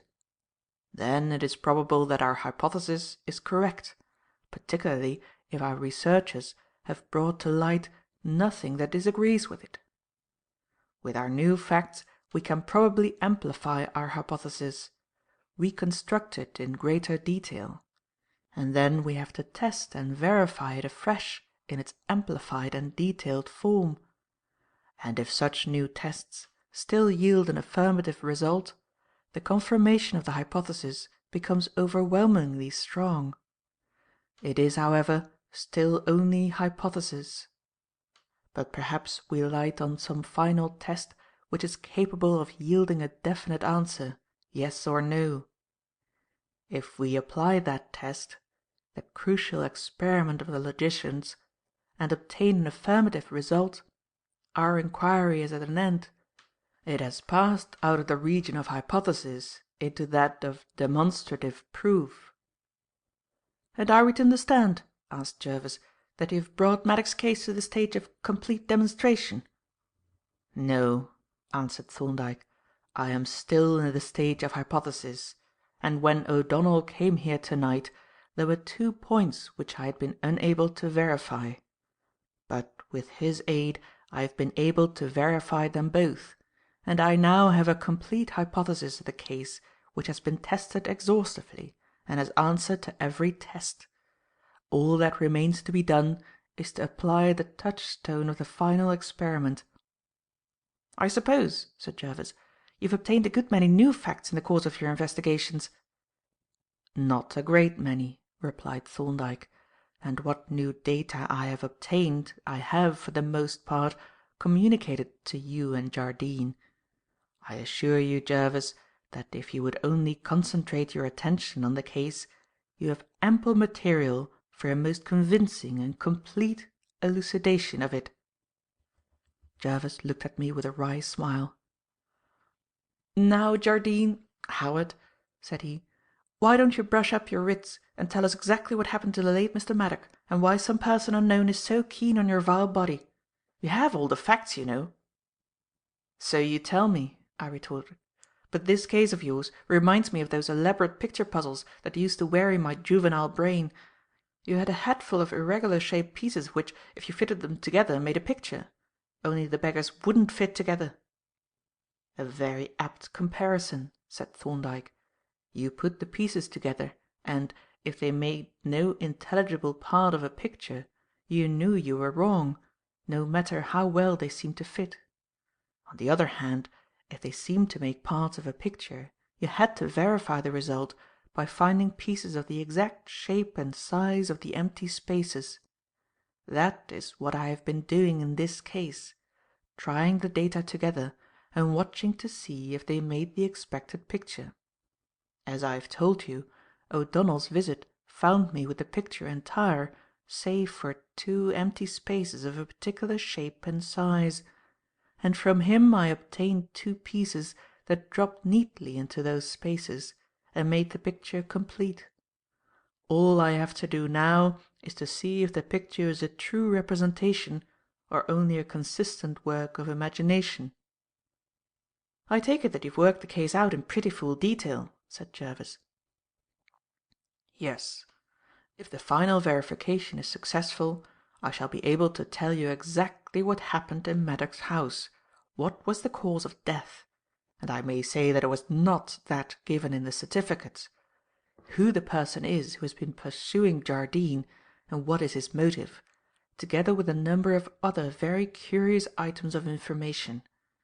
And the mention of that person reminds me that our friend has been disporting himself in public, contrary to advice and to what I thought was a definite understanding." "But surely," I said, "it doesn't matter now. We've given that spy chappie the slip, and, even if he hasn't given up the chase as hopeless, we know that he's quite harmless." "Harmless!" exclaimed Thorndyke. "Why, my dear fellow, he was your guardian angel. Didn't you realize that from Father Humperdinck's statement? He shadowed you so closely that no attack on you was possible. In fact, he actually caught a rap on the head that was apparently meant for you. You were infinitely safer with him at your heels than alone." "But we've given the other fellow the slip too," I urged. "We mustn't take that for granted," said Thorndyke. "The French detective, you remember, came on the scene quite recently, whereas the other man has been with us from the beginning. He probably saw Jervis and me enter the mineral water works on the night of the fire, for he was certainly there, and he may even have followed us home to ascertain who we were. There are several ways in which he could have connected you with us and traced you here. So I must urge you most strongly not to venture out of the precincts of the Temple for the next few days. In fact, it will be much wiser to keep indoors altogether. It will be only a matter of days, unless I get a quite unexpected setback, for I hope to have the case finally completed in less than a week." and when I do, I shall take such action as will give your friend some occupation other than shadowing you." "Very well," I said. "I will promise not to attempt again to escape from custody. But all the same, my little jaunt to-day has not been entirely without result. I've picked up a new fact, and a rather curious one, I think. What should you say if I suggested that Mrs. Samway was the wife of that eccentric artist who used to paint on the Heath? The man, I mean, who always worked in gloves?" "I have assumed that she was in some such relation to him," replied Thorndyke, "but I should like to hear the evidence." "Mrs. Samway," Jervis said in a reflective tone. "Isn't that the handsome, uncanny-looking lady with the mongoose eyes, who reminded me of Lucrezia Borgia?" "That's the lady. Well, I met with a portrait of her to-day which was evidently the work of the man with the gloves." And here I gave them a description of the portrait and an account of the odd way in which it had been disinterred from the landscape that had been painted over it, to which they both listened with close attention. "It's a queer incident," said Thorndyke, "and quite dramatic. If one were inclined to be superstitious, one might imagine some invisible agency uncovering the tracks that have been so carefully hidden and working unseen in the interests of justice. But haven't you rather jumped to your conclusion? The existence of the portrait establishes a connection, but not necessarily that of husband and wife." "I only suggested the relationship, but it seemed a likely one, as the portrait had been painted over and thrown into the rubbish box." Jervis laughed sardonically, and even Thorndyke's impassive face relaxed into a smile. "Our young friend," said the former, "doesn't take as favourable a view of the married state as one might expect from a gay Lothario who breaks out of his cage to go a-philandering. But we'll overlook that in consideration of the very interesting information that he's brought back with him. Not that it conveys very much to me. It is obviously a new piece to fit into our puzzle, but I'm hanged if I see, at the moment, any suitable space to drop it into." "I think," said Thorndyke, "that if you consider the picture as a whole, you'll soon find a vacant space, and while you are considering it, I will just send off a letter, and then we'd better adjourn this discussion. We have to catch the early train to Maidstone to-morrow, and that, I hope, will be the last time. Our case ought to be disposed of by the afternoon." He seated himself at the writing-table and wrote his letter, while Jervis stared into the fire with a cogitative frown. When the letter was sealed and addressed, Thorndyke laid it on the table, while he went to the lobby to put on his hat and coat, and, glancing at it almost unconsciously, I noted that the envelope was of foolscap size and was addressed to the Home Office, Whitehall. The name of the addressee escaped me, for, suddenly realizing the impropriety of thus inspecting another man's letter, I looked away hastily. But even then, when Thorndyke had taken it away to the post, I found myself speculating vaguely on the nature of the communication, and wondering if it had any relation to the mysterious and intricate case of Septimus Maddock. Chapter 19.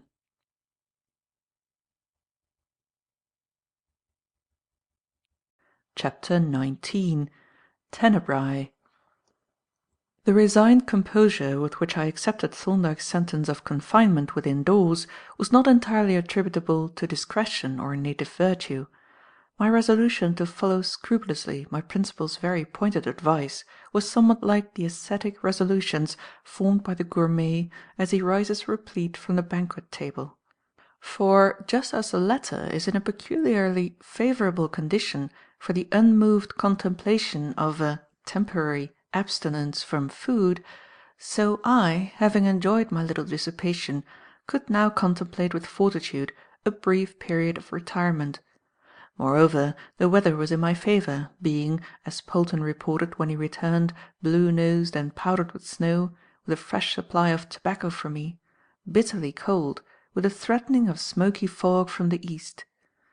Under these circumstances it was no great hardship to sit in a roomy armchair with my slippered feet on the curb and read and meditate as I basked in the warmth of a glowing fire, though, to be sure, my reading was perfunctory enough, for the treatise of "The Surface Markings of the Human Body," admirable as it was, competed on very unfavourable terms with other claimants to my attention.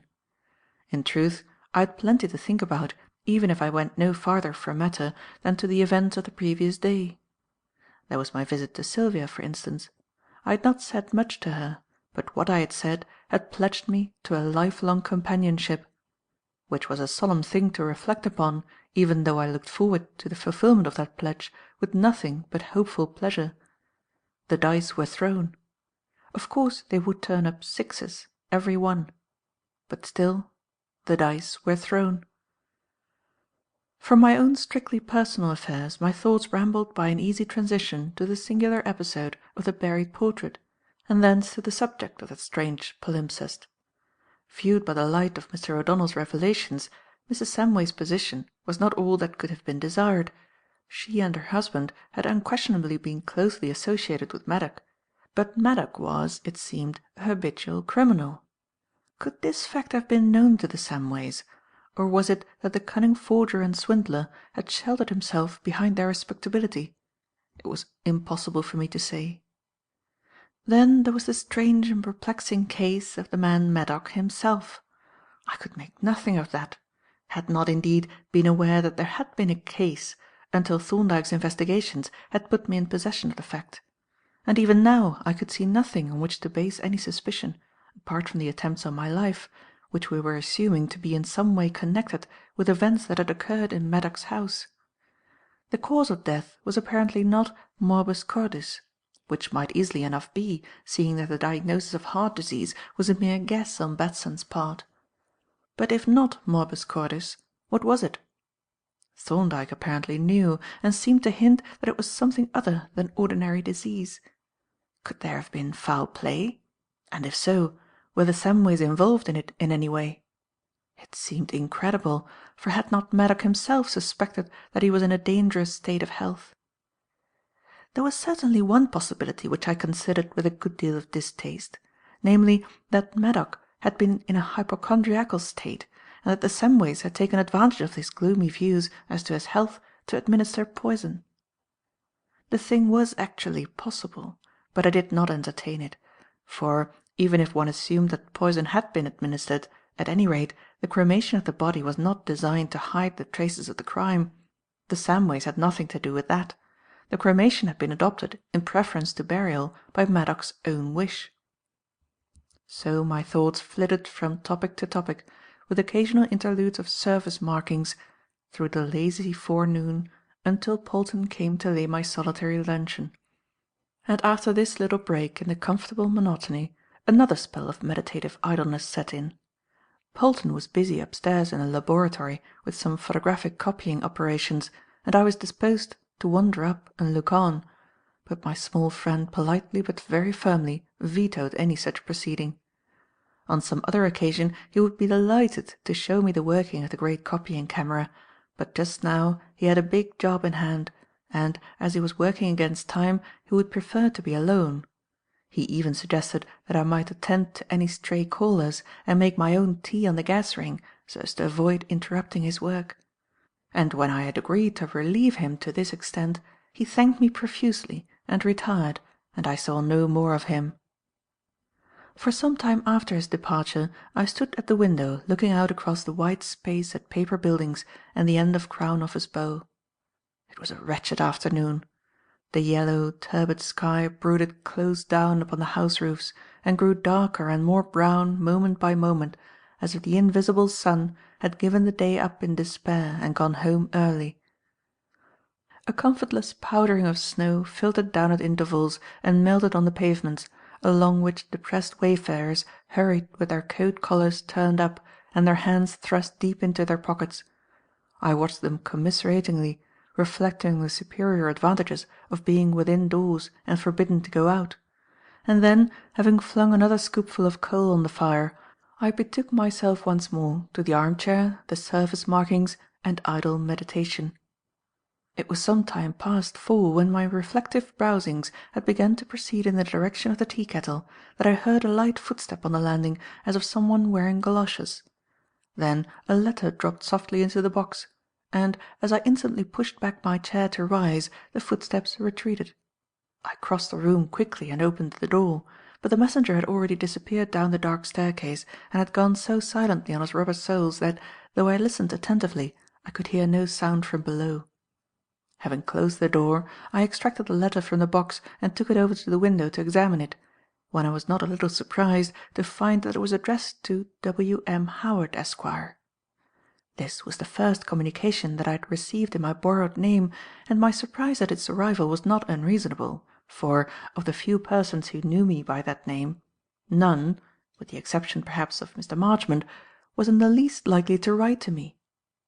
But if the address on the envelope had surprised me, the letter itself surprised me a good deal more, for though the writer was quite unknown to me, even by name, he seemed to be in possession of certain information concerning me, which I had supposed to be the exclusive property of Thorndyke, Jervis, Polton and myself. It bore the address 29 Fig Tree Court, Inner Temple, and ran thus: "Dear Sir, I am taking the liberty of writing to you to ask for your assistance, as I happen to know that my friends, Doctors Thorndyke and Jervis, are away at Maidstone and not available at the moment, and I understand that you have some acquaintance with medical technicalities. The circumstances are these. At 5:30 to-day I shall be meeting a solicitor to advise as to action in respect of a case in which I am retained, and the decision as to our action will be vitally affected by a certain issue on which I am not competent to form an opinion for lack of medical knowledge. If Dr. Thorndyke had been within reach, I should have taken his opinion. As he is not, it occurred to me to ask if you would fill his place on this occasion, it being of course understood that the usual fee of 5 guineas will be paid by the solicitor. If you should be unable to come to the consultation, do not trouble to reply, as I am now going out and shall not be returning until 5:30, the time of the appointment. I am, yours faithfully, Arthur Courtland." The contents of this letter, as I have said, surprised me more than a little. How, in the name of all that was wonderful, had this stranger, whose very name was unknown to me, come to be aware that I had any knowledge of medicine? Not from Thorndyke, I felt perfectly sure, nor from Jervis, who, notwithstanding a certain flippant facetiousness of manner, was really an extremely cautious and judicious man. Could it be that my principal was overseen in his trusted laboratory assistant? Was it conceivable that the suave and discreet Polton had moments of leakiness, when, in unofficial talk outside, he let drop the secrets of which his employer's unbounded confidence had made him the repository? I could not believe it. Not only did Polton appear to be the very soul of discretion, there was Thorndyke himself. He was not the man to give his confidence to any one until after the most exhaustive proof of the safety of so giving it. Nor was he a man who was likely to be deceived, for nothing escaped his observation, and nothing that he observed was passed over without careful consideration.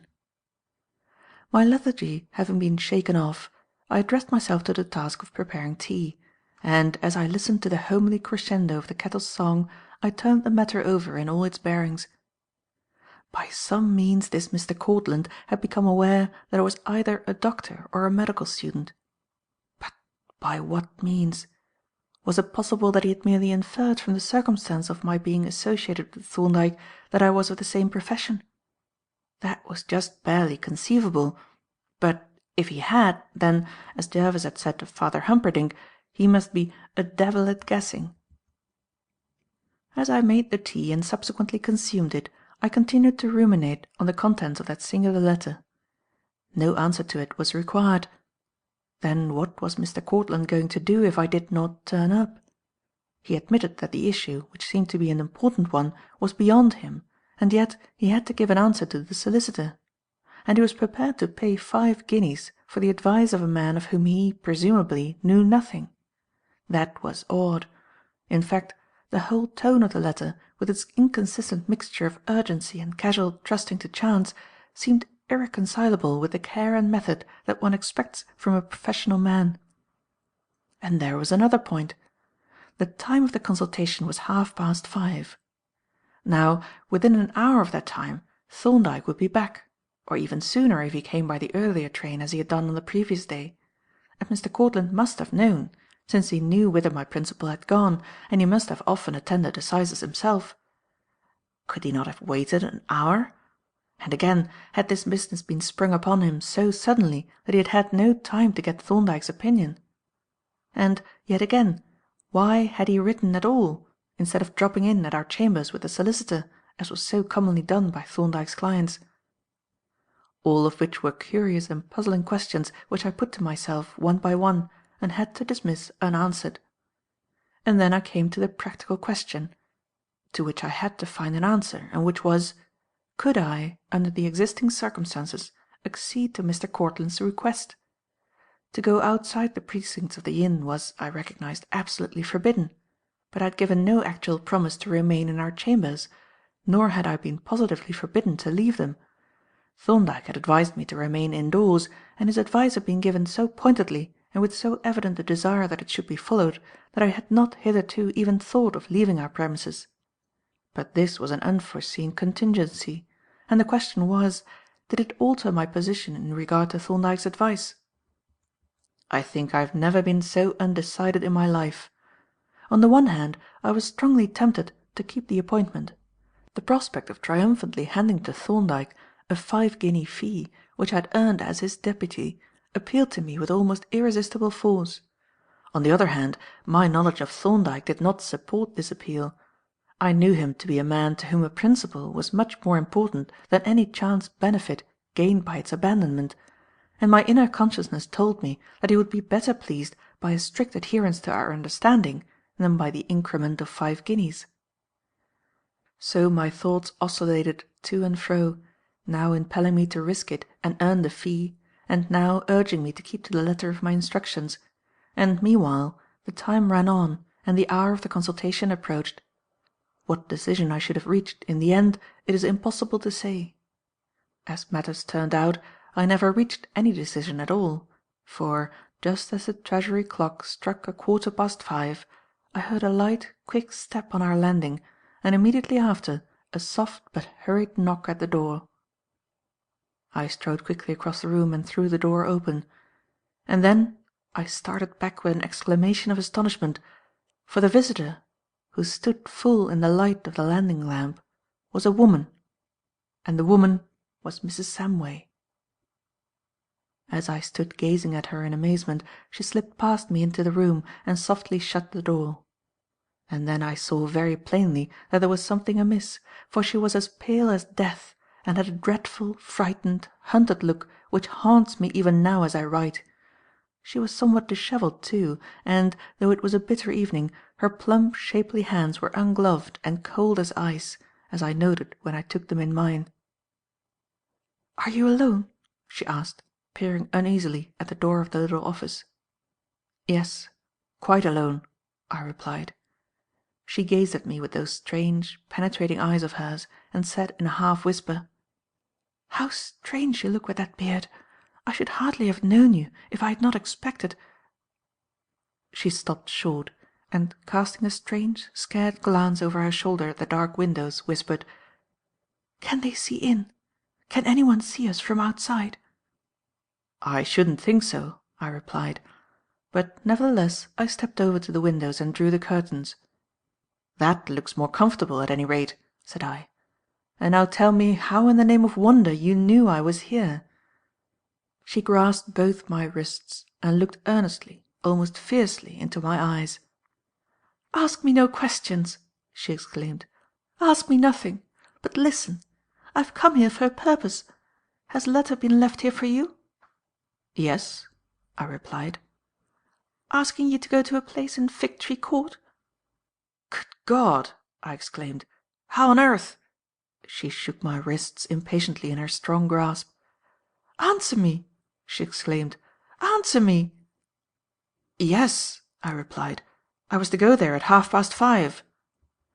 Again her strong grasp tightened on my wrists.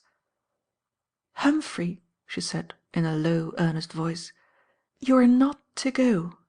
Do you hear me? You are not to go." And then, as I seemed to hesitate, she continued more urgently: "I ask you, I beg you to promise me that you won't." I gazed at her in sheer amazement, but some instinct, some faint glimmer of understanding, restrained me from asking for any explanation. "Very well," I said. "I won't go if you say I'm not to." "That is a promise?"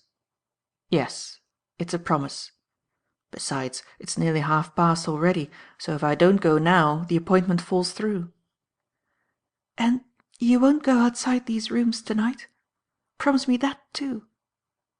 "If I don't go to this lawyer, I shan't go out at all." "And to-morrow, too? Give me your word that you won't let any sort of pretext draw you out of these rooms to-morrow, or the next day, or, in fact, until Dr. Thorndyke says you may." For a few moments I was literally struck dumb with astonishment at her last words, and could do nothing but gaze at her in astounded silence.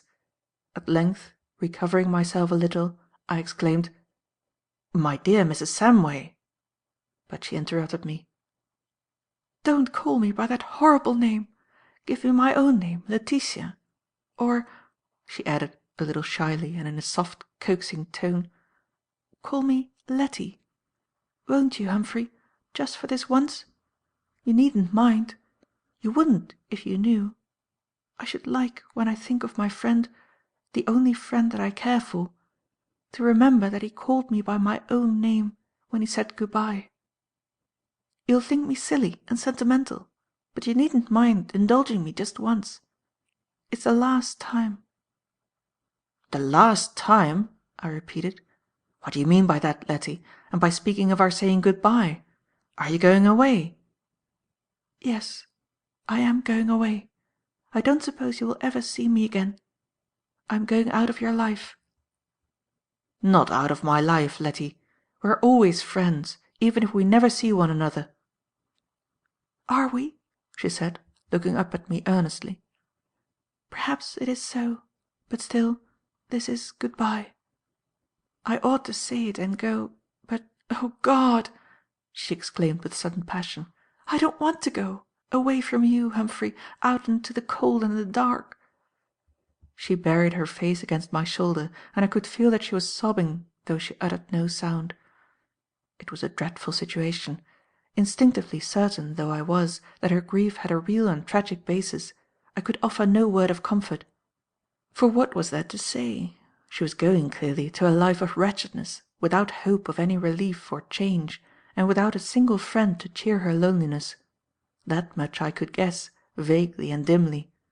But it was enough. And it wrung my heart to witness her passion of grief, and to be able to offer no more than a pressure of the hand. After a few seconds she raised her head and looked in my face, with the tears still clinging to her lashes. "Humphrey," she said, laying her hands on my shoulders, "I have a few last words to say to you, and then I must go. Listen to me, dearest friend, and remember what I say.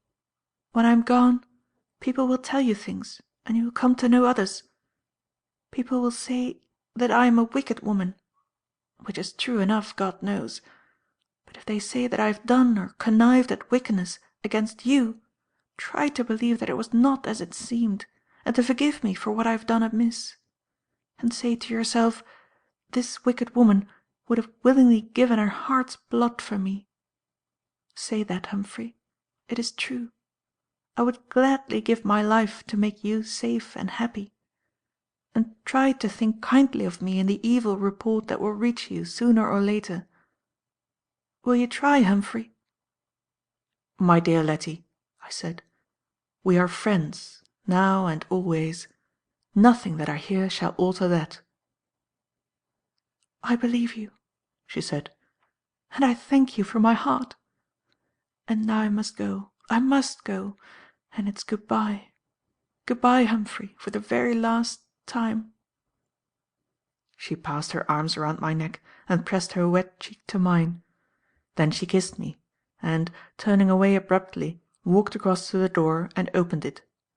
On the landing, in the light of the lamp, she turned once more, and I saw that the hot blush that had risen to her cheek as she kissed me had faded already into a deathly pallor, and that the dreadful, frightened, hunted look had come back into her face.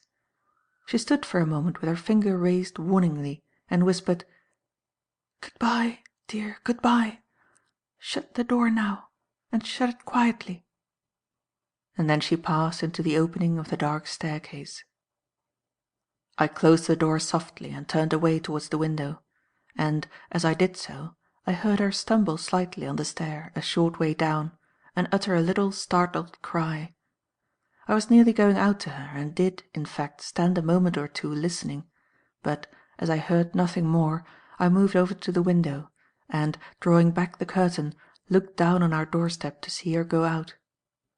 My mind was in a whirl of confused emotions: profound pity for this lonely, unhappy, warm-hearted woman, contended with amazement at the revelation of her manifest connection with the mystery that surrounded me, and I stood bewildered by the tumult of incoherent thought, grasping the curtain and looking down on the great square stone that I might, at least, catch a farewell glance at this poor soul who was passing so unwillingly out of my life. The seconds passed. A man came out of our entry and, turning to the left, walked at a rapid pace towards the Tudor Street gate. Still she did not appear. Perhaps she had heard him on the stairs and was waiting to pass out unnoticed. But yet it was strange. Nearly a minute had elapsed since she started to descend the stairs. Could I have missed her? It seemed impossible, since I had come to the window almost immediately. A vague uneasiness began to take possession of me. I recalled her white face and frightened eyes, and as I stared down at the doorstep with growing anxiety, I found myself listening nervously for I knew not what.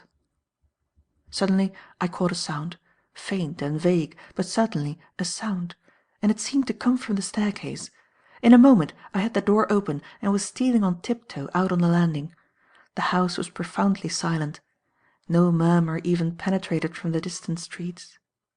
I crept across the landing, breathing softly and listening. And then, from the stillness below, but near at hand, came a faint, whispering sigh or moan. Instantly I sprang forward, all of a tremble, and darted down the stairs. At the first turn I saw, projecting round the angle, a hand, a woman's hand, plump and shapely and white as marble. With a gasp of terror I flew round the turn of the staircase and— God in heaven! She was there, huddled limply in the angle, her head resting against the baluster, and one hand spread out on her bosom. She lay so still that she might have been dead, but for the shallow rise and fall of her breast, and the wide staring eyes that turned to me with such dreadful appeal. I stooped over her and spoke her name, and it seemed to me that a pitiful little smile trembled for a moment on the bloodless lips, but she made no answer beyond a faint, broken sigh, and it was only when she moved her hand slightly that the overwhelming horror of the reality burst upon me. Then, when I saw the crimson stain upon her fingers and upon the bosom of her dress, the meaning of that horrible pallor, the sharpening features and strange, pinched expression flashed upon me with a shock that seemed to arrest the very blood at my heart. Yet, stunned as I was, I realized instantly that human skill could avail her nothing, that I could do naught for her but raise her from the sharp edge of the stair and rest her head on my arm. And so I held her, whispering endearments brokenly, and looking as well as I might through the blinding tears into those inscrutable eyes that gazed up at me, no longer with that stare of horror but with a vague and childlike wonder. And, even as I looked, the change came in an instant. The wide eyelids relaxed and drooped, the eyes grew filmy and sightless, the hand slipped from her breast and dropped with a thud on the stair, and the supple body in my arms shrank of a sudden with the horrible limpness of death. Up to this point my recollection is clear, even vivid, but of what followed I have only a dim and confused impression. The awfulness, the unbelievable horror of this frightful thing that had happened left me so dazed and numb that I recall but vaguely the passage of time of what went on around me in this terrible dream from which there was to be no waking. Dimly I recollect kneeling by her side on the silent staircase, but how long I know not, holding her poor body in my arms and gazing incredulously at the marble-white face, now with its drowsy lids and parted lips grown suddenly girlish and fragile, while the hot tears dropped down on her dress, choking with grief and horror and a fury of hate for the foul wretch who had done this appalling thing, and who was now far away out of reach. I see, dimly still, the livid marks of accursed fingers lingering yet on the whiteness around the mouth, to tell me why no cry from her had reached me, and the dreadful red-edged cut in the bodice mutely demanding vengeance from God and man. And then of a sudden the silence is shattered by rushing feet and the clamour of voices. Someone, it is Jervis, leads me forcibly away to our room and places me in a chair by the table. Presently I see her lying on our sofa, drowsy-eyed, peaceful, like a marble figure on a tomb; and I see Thorndyke, with a strange, coppery flush and something grim and terrible in the set calm of his face, showing the letter, which I had left on the table, to a tall stranger who hurries from the room. Anon come two constables with heads uncovered, carrying a stretcher. I see her laid on the sordid bier and reverently covered. The dread procession moves out through the doorway, the door is shut after it, and so, in dreadful fulfilment of her words, she passed out of my life. End of chapter 19.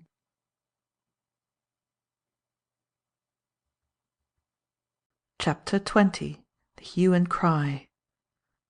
The silence of the room remained unbroken for a quite considerable time after the two bearers had passed out with that dreadful burden.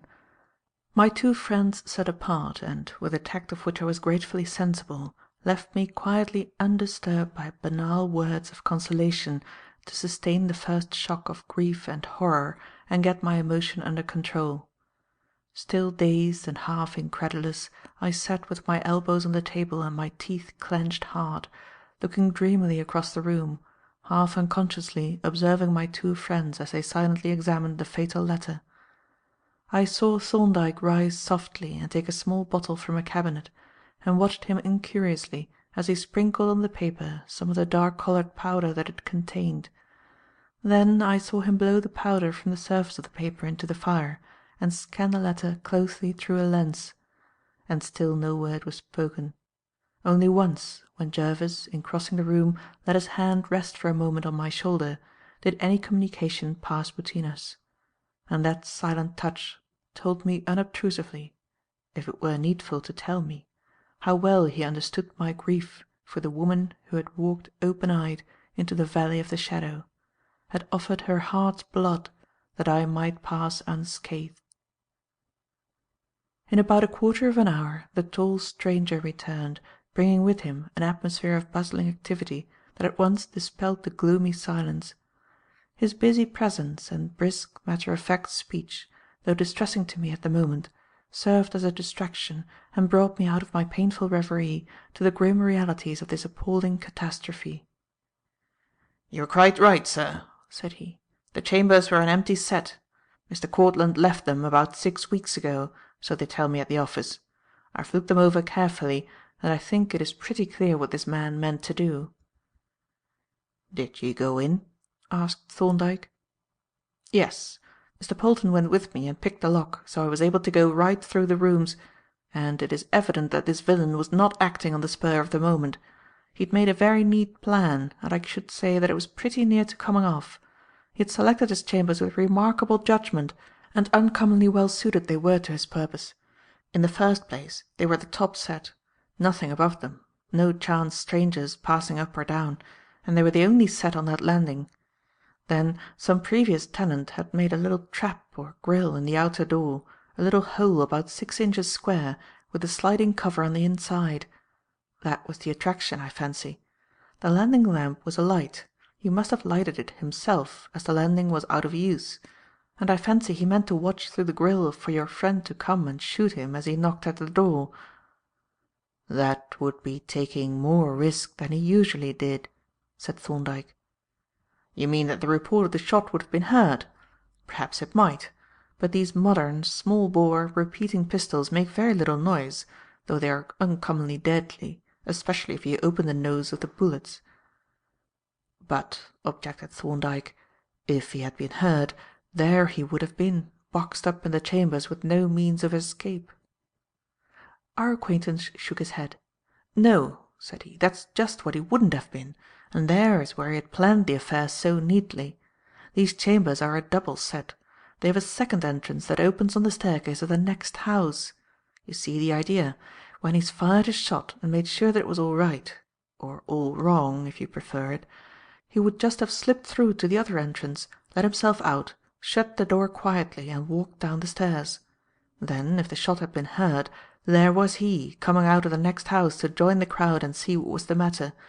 It was a clever scheme, and, as I say, it might very well have come off if this poor young lady hadn't given it away. So that's all about the chambers. And now," here he cast a glance in my direction, "I must ask for a few particulars." He produced a large, black-covered note-book and, opening it on the table, looked at me inquiringly. "This," said Thorndyke, "is Mr. Superintendent Miller of the Criminal Investigation Department. He has charge of this case, so you must tell him exactly what happened. And try, Jardine, to be as clear and circumstantial as possible." The Superintendent looked up sharply. "I had an impression," said he, "that this gentleman's name was Howard." "He has used the name of Howard since he has been staying here, for reasons which no longer exist, but which I will explain to you later. His name is Humphrey Jardine, and he is a Bachelor of Medicine." Mr. Miller entered these particulars in his book, and then said, "I suppose it is not necessary to ask if you were actually present when this poor lady was murdered?" "No, I was not." "And I presume you did not see the murderer?"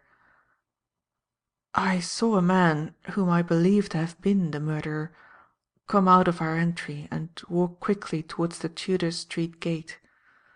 But I can give you no description of him. I saw him from the window and by the light of the entry lamp."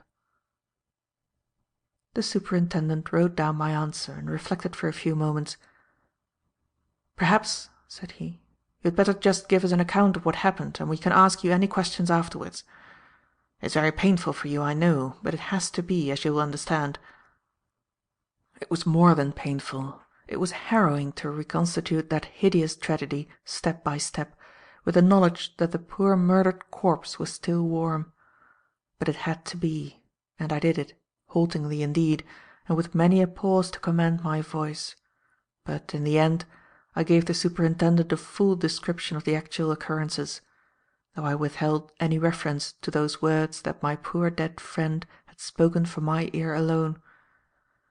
When I had read through and signed my statement, Mr. Miller studied his note-book with an air of dissatisfaction, and then turned to Thorndyke. "This is all quite clear, Doctor," said he, "and just about what you inferred from that letter.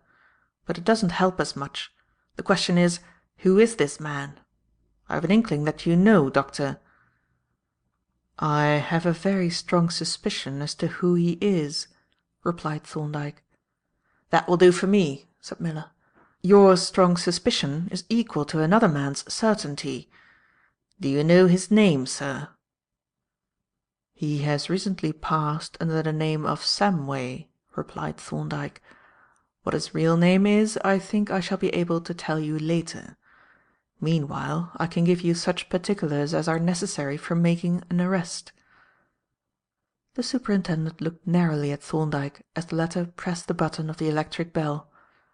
"Apparently, Doctor," said he, "you have been making some investigations concerning this man, and as it was not in connection with this crime, it must have been in connection with something else."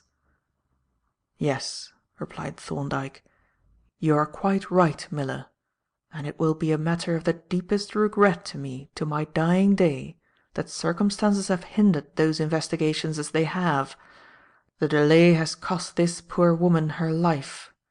A few more days and my case would almost certainly have been complete, and then this terrible disaster would have been impossible."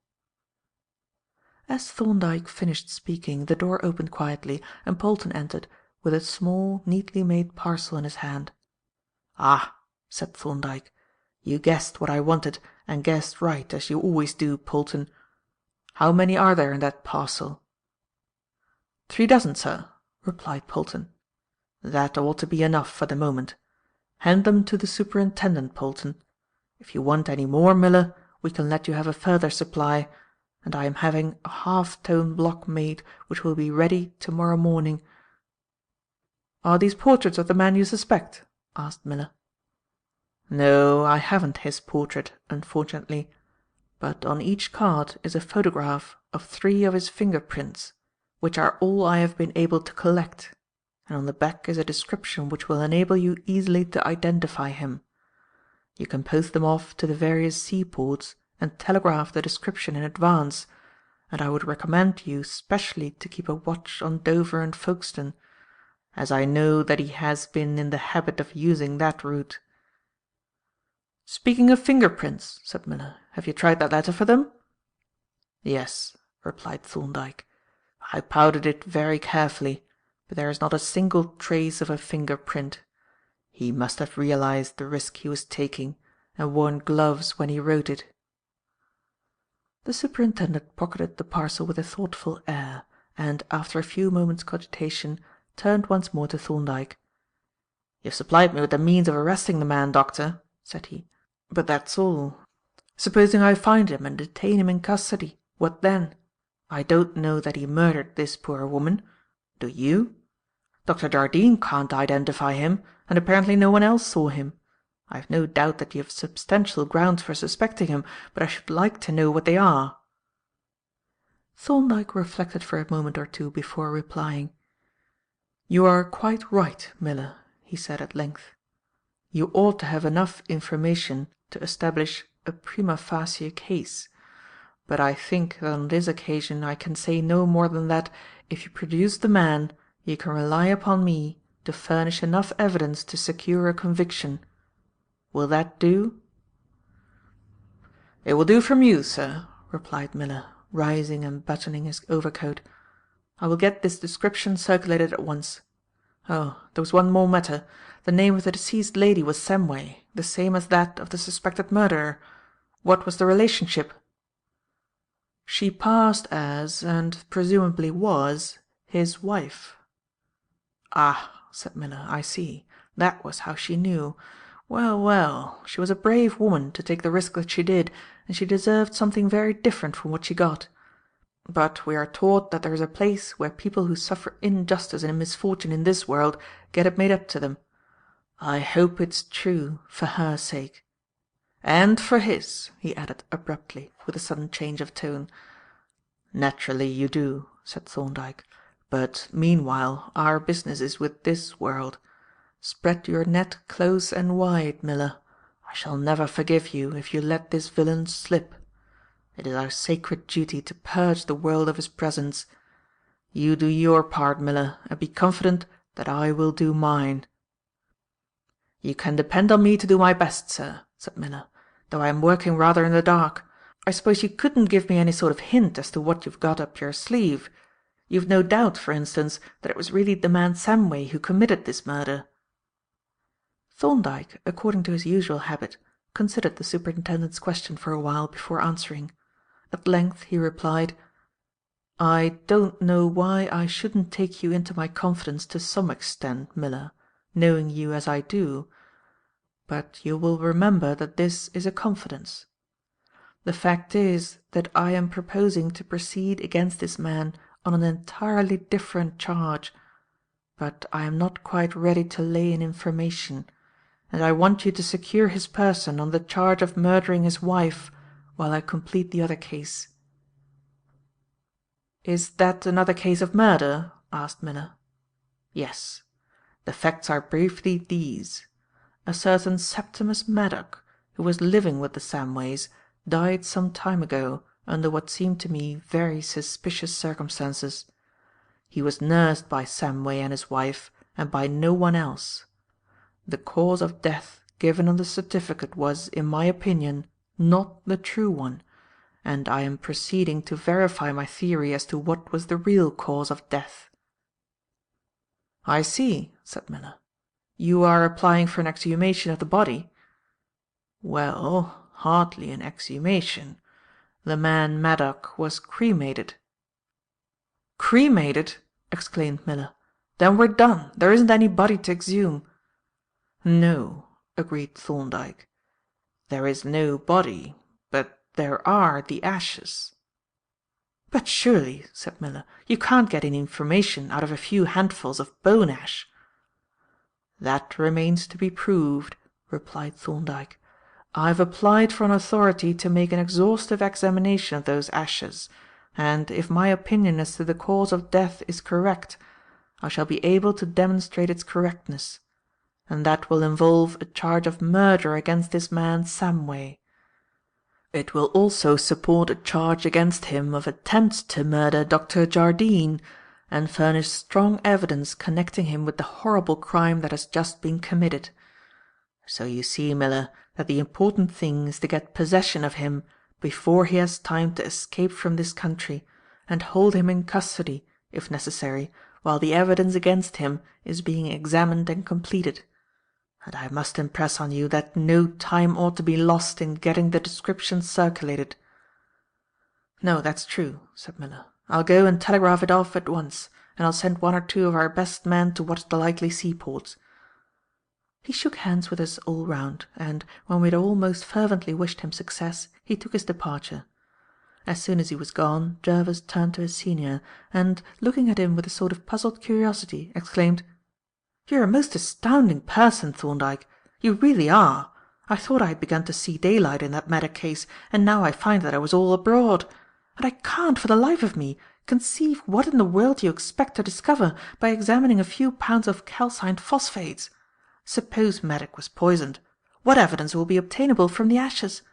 Of the poisons which could possibly have been used under the known circumstances, not one would leave a trace after cremation. But of course you've thought of all that." "Certainly I have," replied Thorndyke, "and I agree with you that the ashes of a body that has been cremated are highly unpromising material for a primary investigation. But does it not occur to you that, in a case where certain circumstantial evidence is available, excellent corroborative data might be obtained by the examination of the ashes?" "No," replied Jervis, "I can't say that it does." "It is not too late to consider the question," said Thorndyke. "I shall probably not get the authority for a day or 2, so you will have time to turn the problem over in the interval. It is quite worth your while, I assure you, apart from this particular case, as a mere exercise in constructive theory. You can acquire experience from imaginary cases as well as from real ones, as I have often pointed out.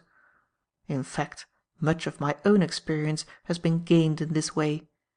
I think I have mentioned to you that, in my early days, when I had more leisure than practice, it was my custom to construct imaginary crimes of an elaborately skilful type, and then, having of course all the facts, to consider the appropriate procedure for their detection.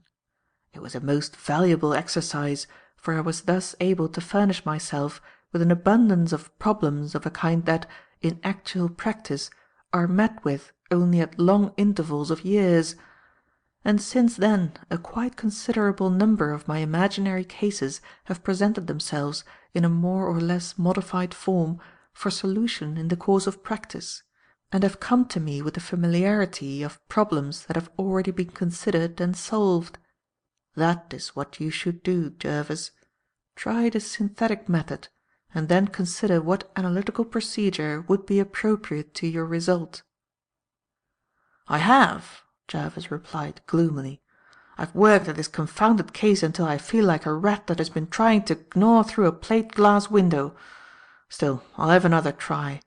By the way, where are you going to make this examination?" "I think I shall do it here. I had thought of handing the ashes over to one of the more eminent analysts, but it will be only a small operation, well within the capacity of our own laboratory. I think of asking Professor Woodfield to come here and carry out the actual analysis. Polton will give him any help that he may want, and, of course, we shall be here to give any further assistance if he should need it." "Why not have made the analysis yourself?" asked Jervis. "Is there anything specially difficult or intricate about it?" "Not at all," replied Thorndyke. "But as the case will have to go into court on a capital charge, that is, assuming that my hypothesis turns out to be correct, I thought it best to have the analysis made by a man whose name as an authority on chemistry will carry special weight. Neither the judge nor the jury are likely to have much special knowledge of chemistry, but they will be able to appreciate the fact that Woodfield is a man with a world-wide reputation, and they will respect his opinion accordingly." "Yes," agreed Jervis, "I think you're quite right. A well-known name goes a long way with the jury. I hope your experiment will turn out as you expect, and I hope, too, that some of Miller's men will manage to lay that murderous devil by the heels. But I'm afraid they'll have their work cut out. He's a clever scoundrel, one must admit that. How do you suppose he contrived to track Jardine here?" "I think," replied Thorndyke, "that he must have seen us on one of the 2 occasions when we went to the mineral water works and followed us here. Then, when Jardine disappeared from his lodgings, he would naturally look for him here, this being, in fact, the only place known to him in connection with Jardine, excepting Batson's house, on which he also probably kept a watch." "But how would he have discovered that Jardine actually was here?" "There are a number of ways in which he might have ascertained the fact. A good many persons knew that we had a new resident. We could not conceal his presence here. Many of our visitors have seen him, and the porter and hangers-on of the inn will have noticed him taking his exercise in the morning. Samway himself even may have seen him, and he would easily have penetrated the disguise if he saw him out of doors, for there is no disguising a man's stature. He might have made enquiries of one of the porters or lamp-lighters, or he might have employed someone else to make enquiries. The fact that someone was staying here and that his name was Howard could not have been very difficult to discover, while, as for ourselves, we are as well known in the inn as the Griffin at Temple Bar. From the circumstance that he knew of our attendance at the Maidstone assizes, it seems likely that he had subsidized some solicitous clerk who would know our movements." "And I suppose," said I, "as he is gone now, I may as well go back to my lodgings." "Not at all," replied Thorndyke. "In the first place, we don't know that he's gone, and we do know that he is now absolutely desperate and reckless. And you must not forget, Jardine, that whether we charge him with murder in the case of Maddock, with the murder of poor Mrs. Samway, or the attempted murder of yourself, in either case you are the chief witness for the prosecution. You are the appointed instrument of retribution in this man's case, and you must take the utmost care of yourself until your mission is accomplished. He knows the value of your evidence better than you do, and it is still worth his while to get rid of you if he can. But you, I am sure, are at least as anxious as we are to see him hanged." "I'd sooner twist his neck with my own hands," said I. "I dare say you would," said Thorndyke, "and it is perfectly natural that you should. But it is not desirable. This is a case for a few fathoms of good stout hempen rope and the common hangman. The private vengeance of a decent man would be an undeserved honour for a wretch like this. So you must stay here quietly for a few days more and give us a little help when we need it." Thorndyke's decision was not altogether unwelcome. Shaken as I was by the shock of this horrible tragedy, I was in no state to return to the solitude of my lodgings.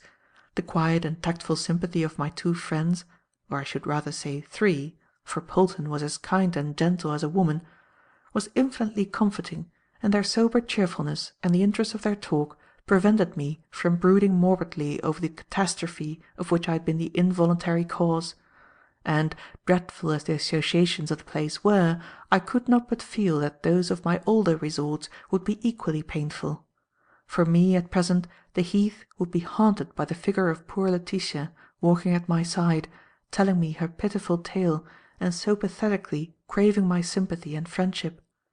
And the Highgate Road could not but wring my heart with the recollection of that evening when we had walked together up the narrow lane, all unconscious of a black-hearted murderer stealing after us and foiled only by that futile spy, when, as we said good-bye, I had kissed her and she had run off blushing like a girl.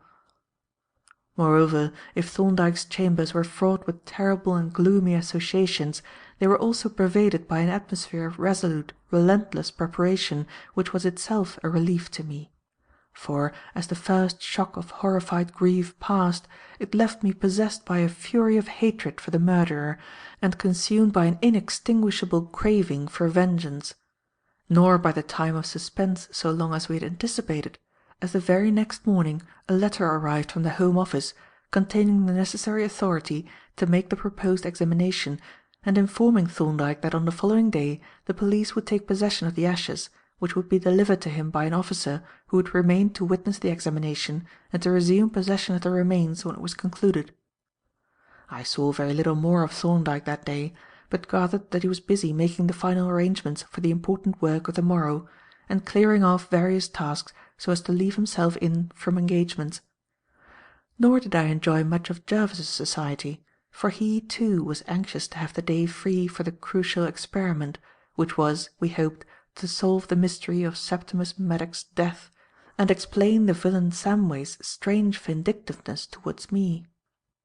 Left to myself, and by no means enamoured of my own society, I wandered up to the laboratory to see what Polton was doing and to distract my gloomy thoughts by a little gossip with him on the various technical processes of which he possessed so much curious information. I found him arrayed in a white apron, with the sleeves turned up, busily occupied with what I took to be a slab of dough, which he had spread on a pastry board and was levelling with a hardwood rolling pin. He greeted me as I entered with his queer, crinkly smile, but made no remark, and I stood awhile in silence, watching him cut the paste in halves, sprinkle it with flour, fold it up, and once more roll it out into a sheet with a wooden pin. "Is this going to be a meat pie, Polton?" I asked at length. His smile broadened at my question, for which I suspect he had been waiting. "I don't think you'd care much for the flavour of it, if it was, sir," he answered. "But it does look like dough, doesn't it? It's moulding wax, a special formula of the doctor's own." "I thought that white powder was flour." "So it is, sir, the best wheaten flour. It's lighter than a mineral powder and more tenacious. You have to use some powder to reduce the stickiness of the wax, especially in a soft paste like this, which has a lot of lard in it." "What are you going to use it for?" I asked. "Ah!" exclaimed Polton, pausing to give the paste a vicious whack with the rolling pin. "There you are, sir. That's just what I've been asking myself all the time I've been rolling it out. The doctor, sir, God bless him, is the most exasperating gentleman in the world. He fairly drives me mad with curiosity at times. He will give me a piece of work to do, something to make perhaps, with full particulars, all the facts, you understand, perfectly clear and exact, with working drawings if necessary. But he never says what the thing is for. So I make a hypothesis for myself. Whole bundles of hypotheses I make, and they always turn out wrong. I assure you, sir," he concluded with solemn emphasis, "that I spent the best part of my life asking myself conundrums and giving myself the wrong answers." "I should have thought," said I, "that you would have got used to his ways by now." "You can't get used to him," rejoined Polton. "It's impossible. He doesn't think like any other man. Ordinary men's brains are turned out pretty much alike from a single mould, like a batch of pottery. But the doctor's brain was a special order. If there was any mould at all, that mould was broken up when the job was finished." "What you mean is," said I, "that he has a great deal more intelligence than is given to the rank and file of humanity." "No, I don't," retorted Polton. "It isn't a question of quantity at all. It's a different kind of intelligence. Ordinary men have to reason from visible facts. He doesn't. He reasons from facts which his imagination tells him exists, but which nobody else can see. He's like a portrait painter who can do you a likeness of your face by looking at the back of your head. I suppose it's what he calls constructive imagination, such as Darwin and Harvey and Pasteur and other great discoverers had, which enabled them to see beyond the facts that were known to the common herd of humanity." I was somewhat doubtful as to the soundness of Polton's views on the transcendental intellect, though respectfully admiring of the thoughtfulness of this curious little handicraftsman. Accordingly I returned to the more concrete subject of wax. "Haven't you any idea what this stuff is going to be used for?" "Not the slightest," he replied. "The doctor's instructions were to make 6 pounds of it, to make it soft enough to take a squeeze of a stiff feather if warmed gently, and firm enough to keep its shape in a 1/2-inch layer with a plaster backing, and to be sure to have it ready by tomorrow morning. That's all. I know there's an important analysis on to-morrow, and I suppose this wax has got something to do with it. But as to what moulding wax can have to do with a chemical analysis, that's a question that I can't make head or tail of." Neither could I, though I had more data than Polton appeared to possess. Nor could Jervis, to whom I propounded the riddle when he came in to tea. We went up to the laboratory together and inspected not only the wax, but the exterior of 3 large parcels addressed to Professor Woodfield, care of Dr. Thorndyke, and bearing the labels of a firm of wholesale chemists.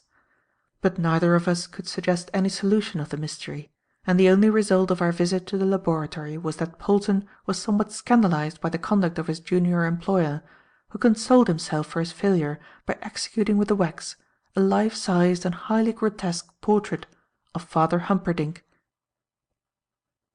End of chapter 20.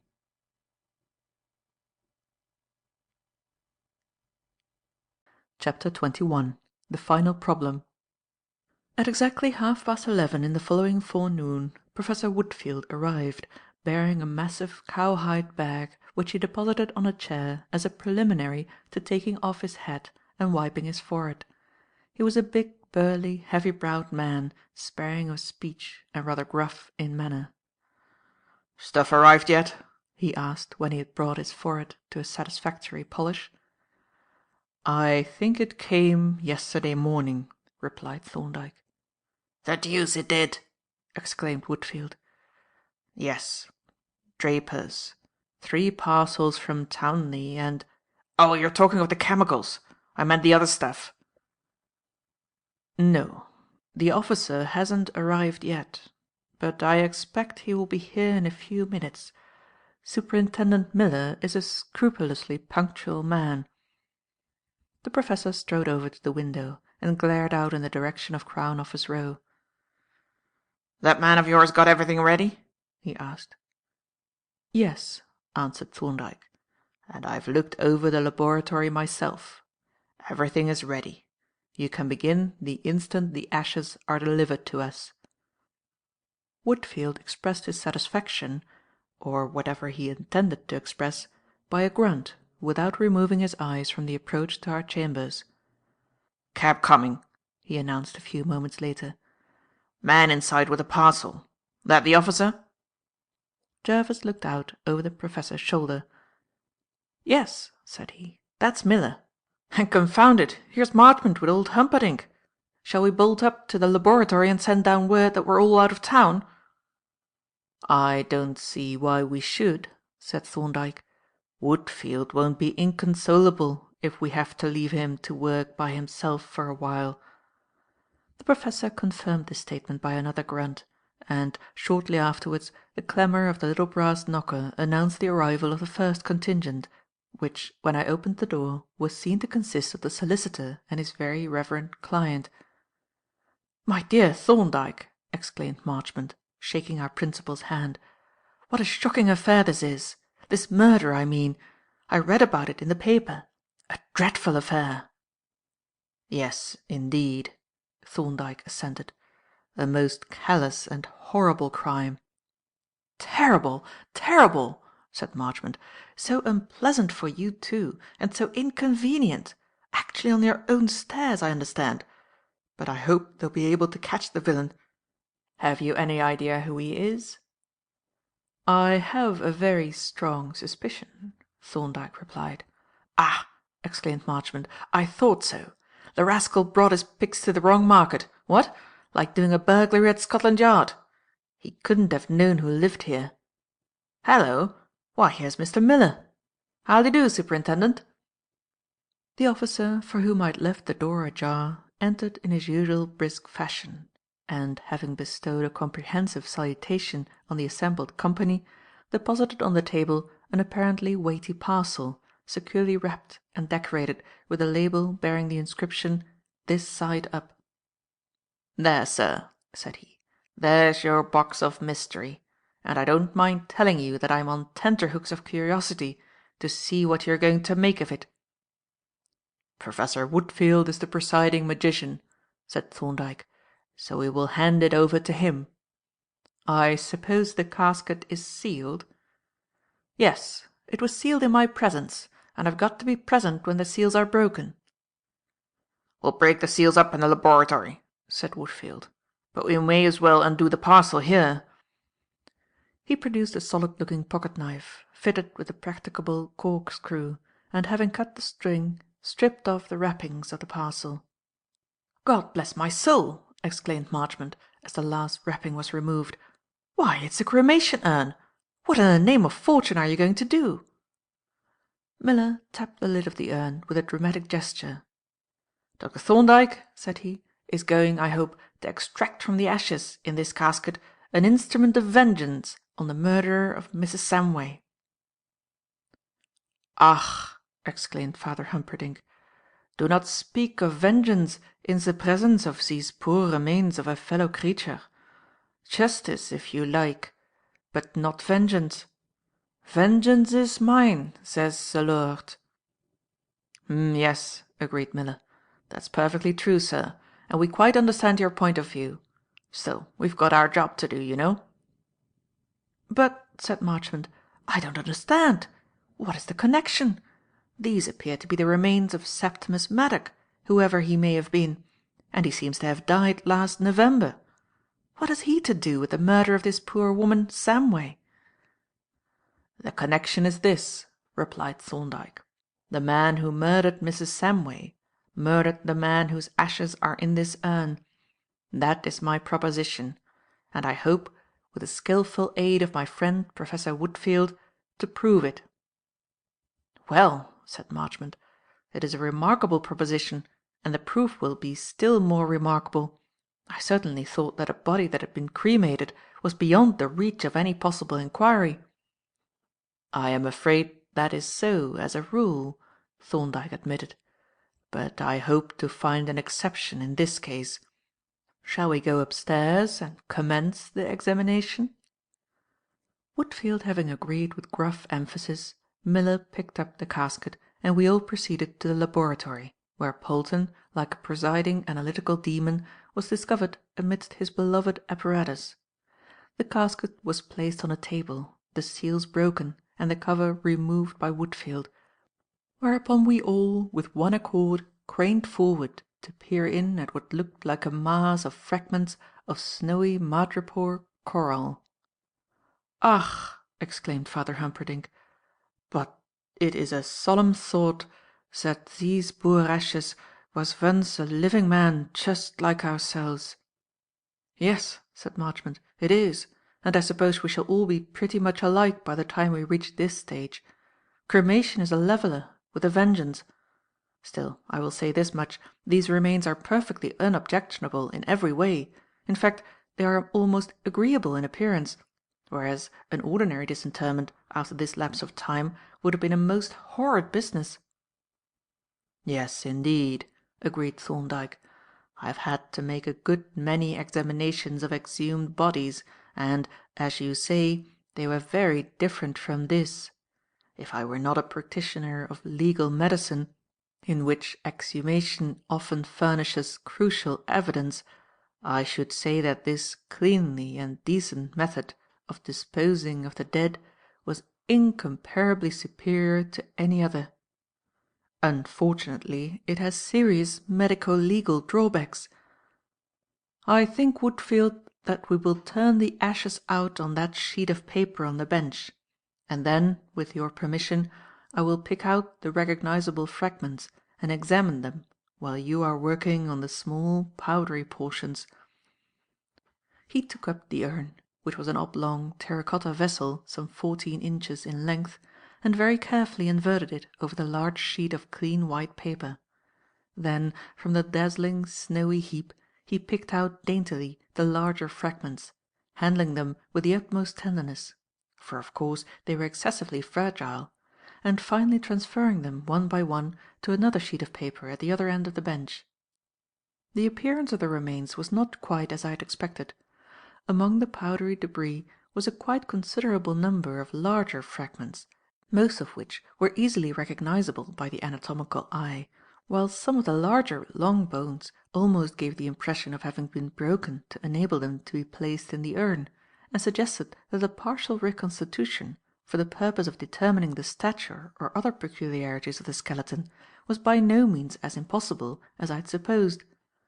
But, large and small alike, the pieces were strangely light and attenuated, like the ghosts of bones or artificial counterfeits in porous, spongy coral. When Thorndyke had picked out such of the fragments as he wished to examine, Professor Woodfield glanced casually over the collection, but suddenly he paused and, stooping over a large piece of the right innominate bone, narrowly inspected a somewhat shiny yellow stain on its inner surface. "Looks as if you were right, Thorndyke," he said in his laconic way. "Qualitatively, at any rate. We shall see what the quantitative test says." I pored over that dull yellow stain, as did Jervis also, but could make no guess at its nature or conceive any explanation of its presence. What interested me more was a small depression or cavity in the bone at the centre of the stain. That it was not the result of cremation was obvious from the fact that it was surrounded by a small area of sclerosed or hardened bone, which was quite plainly distinguishable on the spongy background, and which clearly pointed to some inflammatory change that had occurred during life. But of its cause, as of that of the stain itself, I could think of no intelligible explanation. "Have you enough of the small fragments to go on with for the present, Woodfield?" Thorndyke asked. "Plenty," replied Woodfield. "Then," said Thorndyke, "I will get on with my side of the inquiry.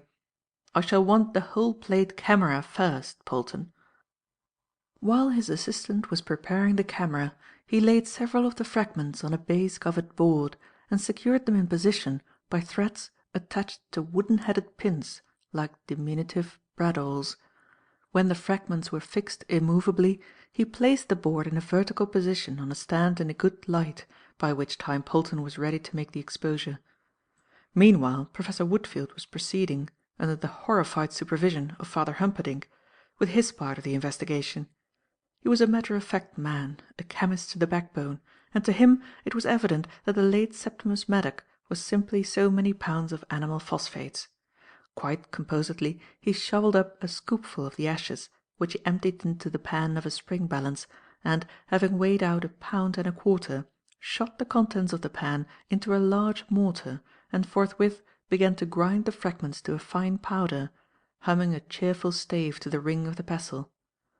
But his next proceedings scandalized the worthy Jesuit still more deeply. Having weighed out certain quantities of charcoal, sodium carbonate, and borax, he pulverized each in a second mortar, mixed the whole together, and shot the mixture into the first mortar, which contained the ash, stirring the entire contents up into a repulsive-looking grey powder. "But, my dear sir," exclaimed Father Humperdinck, "you are destroying the remains." Woodfield looked at him from under his beetling brows, but went on stirring. "Matter is indestructible," he replied stolidly, and with this he tipped the contents of the mortar on to a sheet of paper and transferred them to a large fire-clay crucible. "Now, Polton," said he, "is the furnace ready?"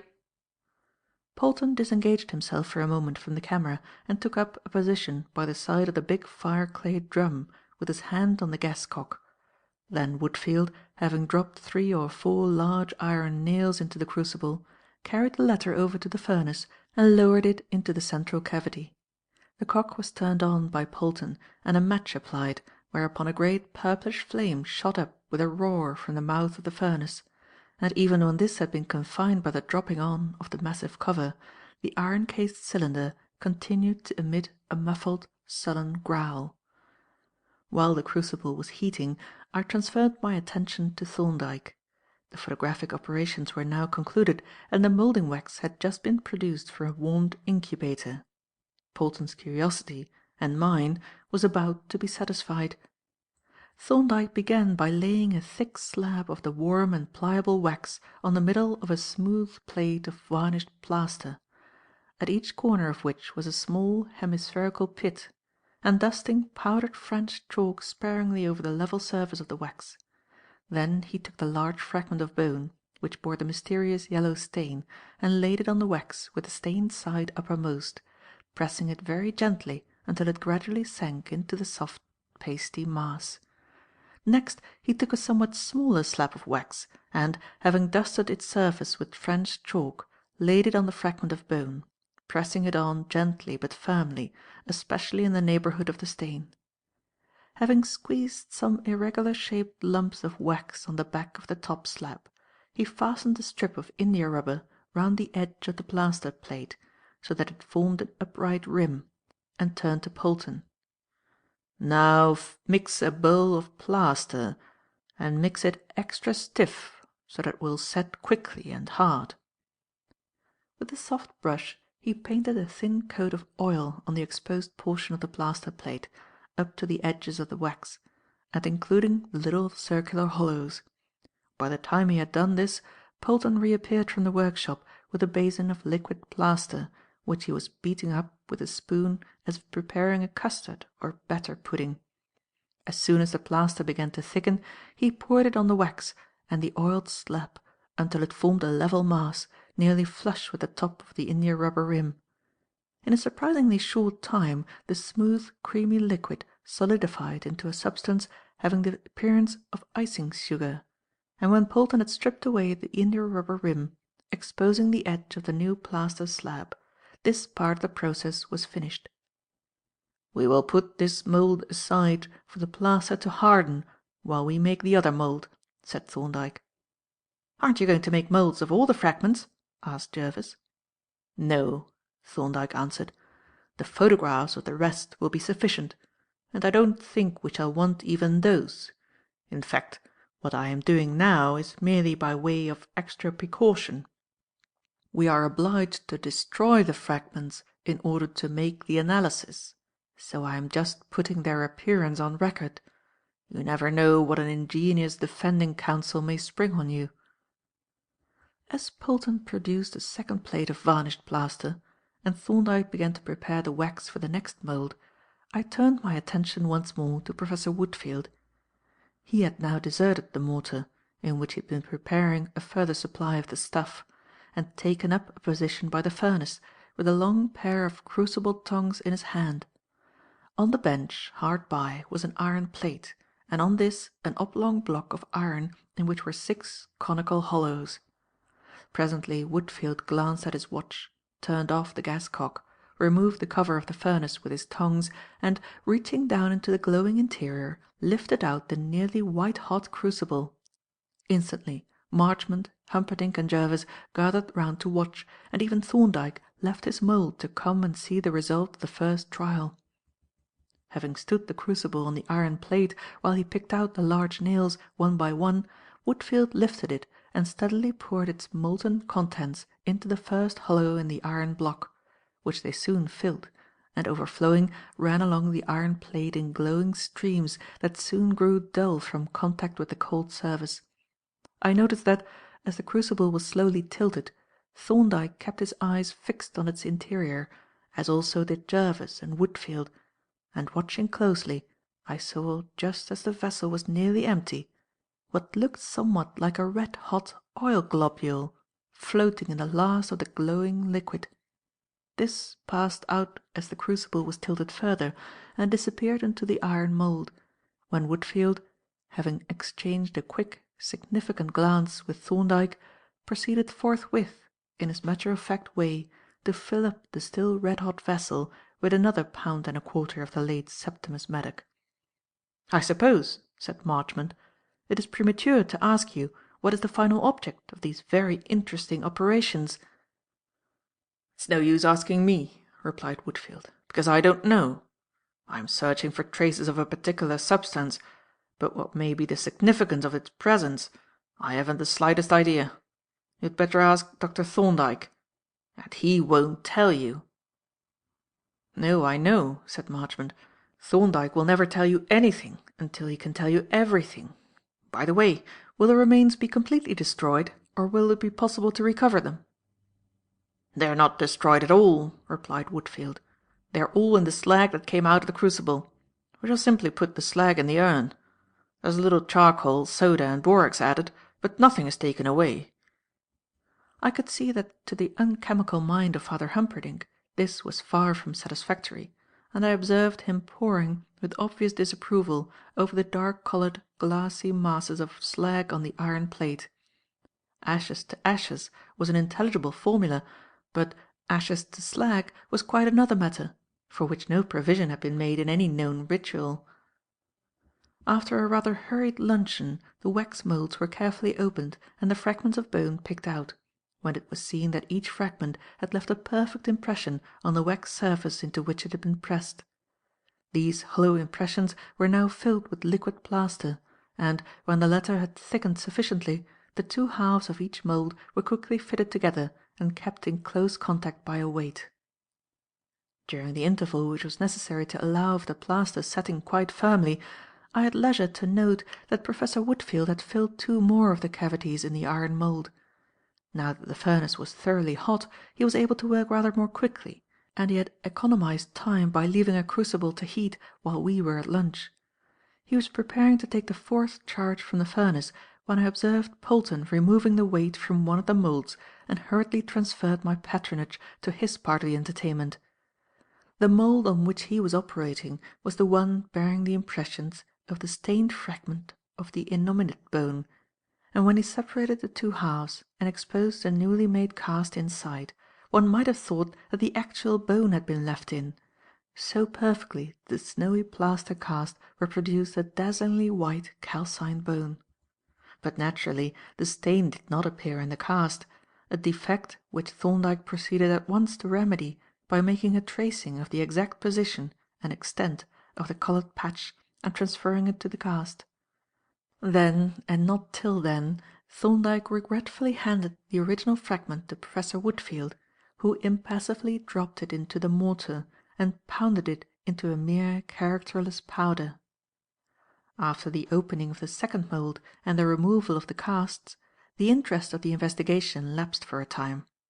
Woodfield's operations were, doubtless, the most important part of the procedure, but they were not thrilling to look on at. In fact, they became by unvarying repetition decidedly tedious, and when the last charge, containing the uttermost crumb of ash, had been placed in the furnace, and there was nothing to do but stare at the great fireclay drum, Marchmont and Humperdinck began to yawn in the most portentous manner. I rather wondered that they did not go, for the investigation was no business of theirs, and there was little entertainment in gazing at the outside of the furnace or watching Polton and the superintendent gather up the masses of slag from the plate and drop them into the casket. But I suppose that they, like myself, were consoling themselves for the tedium of the chemist's manipulations by the prospect of satisfying their curiosity as to the final result of the experiment. When at length the last charge was ready, Woodfield withdrew the white-hot crucible from the furnace and stood it on the iron plate. But this time he did not pour out the contents.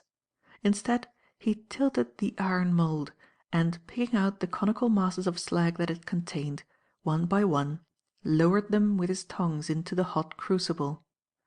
Then, having thrown in a little fresh flux, he returned the crucible to the furnace. "Why didn't he pour out the melted stuff this time?" Marchmont asked.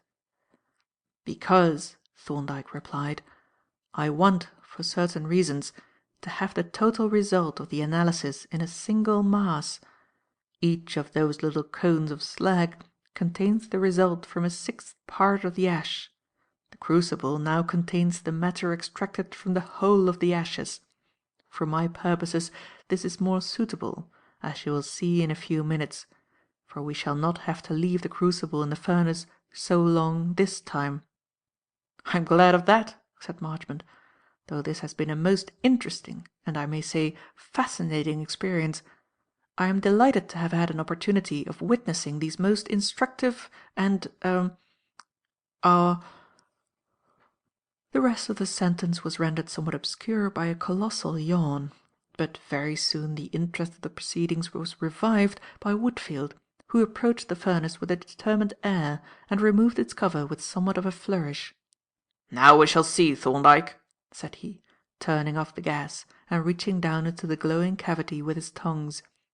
He lifted out the crucible and, standing it on the iron plate, took out the nails, tapping each on the side of the pot as he withdrew it. "Do you want me to pour it out, or shall I break the pot?" asked Woodfield. "That rests with you," replied Thorndyke. "Better break the pot, then," said Woodfield. This entailed a further spell of expectant waiting, and we all stood round, gazing impatiently at the crucible as it slowly faded from bright red to dull red, and from this to its natural dull drab. It was quite a long time before Woodfield considered it cool enough to be broken. Indeed, I half suspected him of prolonging our suspense with deliberate malice. At length he took up a peculiarly shaped hammer which Polton had handed to him, and, laying the crucible on its side, struck it sharply near the bottom with the pointed beak.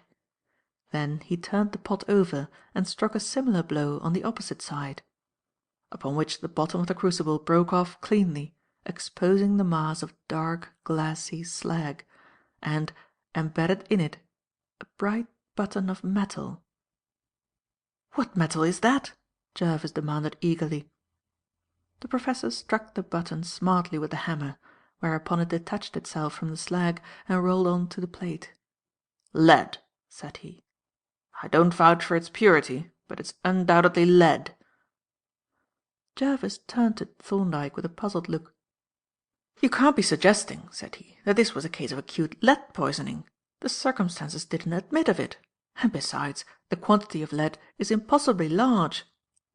"I should suppose," interposed Miller, "that the doctor was suggesting a most particularly acute form of lead poisoning, only that it is impossible to imagine that a cremation certificate would be granted in a case where a man had been killed by a pistol shot." "I am not so sure of that," said Thorndyke, "though it is not likely that a cremation certificate would be applied for under those circumstances. But I am certainly not suggesting lead poisoning."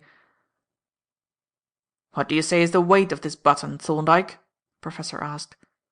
"That," replied Thorndyke, "depends on its relation to the total content of lead in the ashes. What percentage do you suppose has been lost in the process of reduction?" "Not more than 10%, I hope. You may take this button as representing 90% of the total lead, perhaps a little more." Thorndyke made a rapid calculation on a scrap of paper. "I suggest," said he, "that the total lead in the ashes was 386 grains. Deducting a tenth, say 38½ grains, we have 347½ grains, which should be the weight of this button."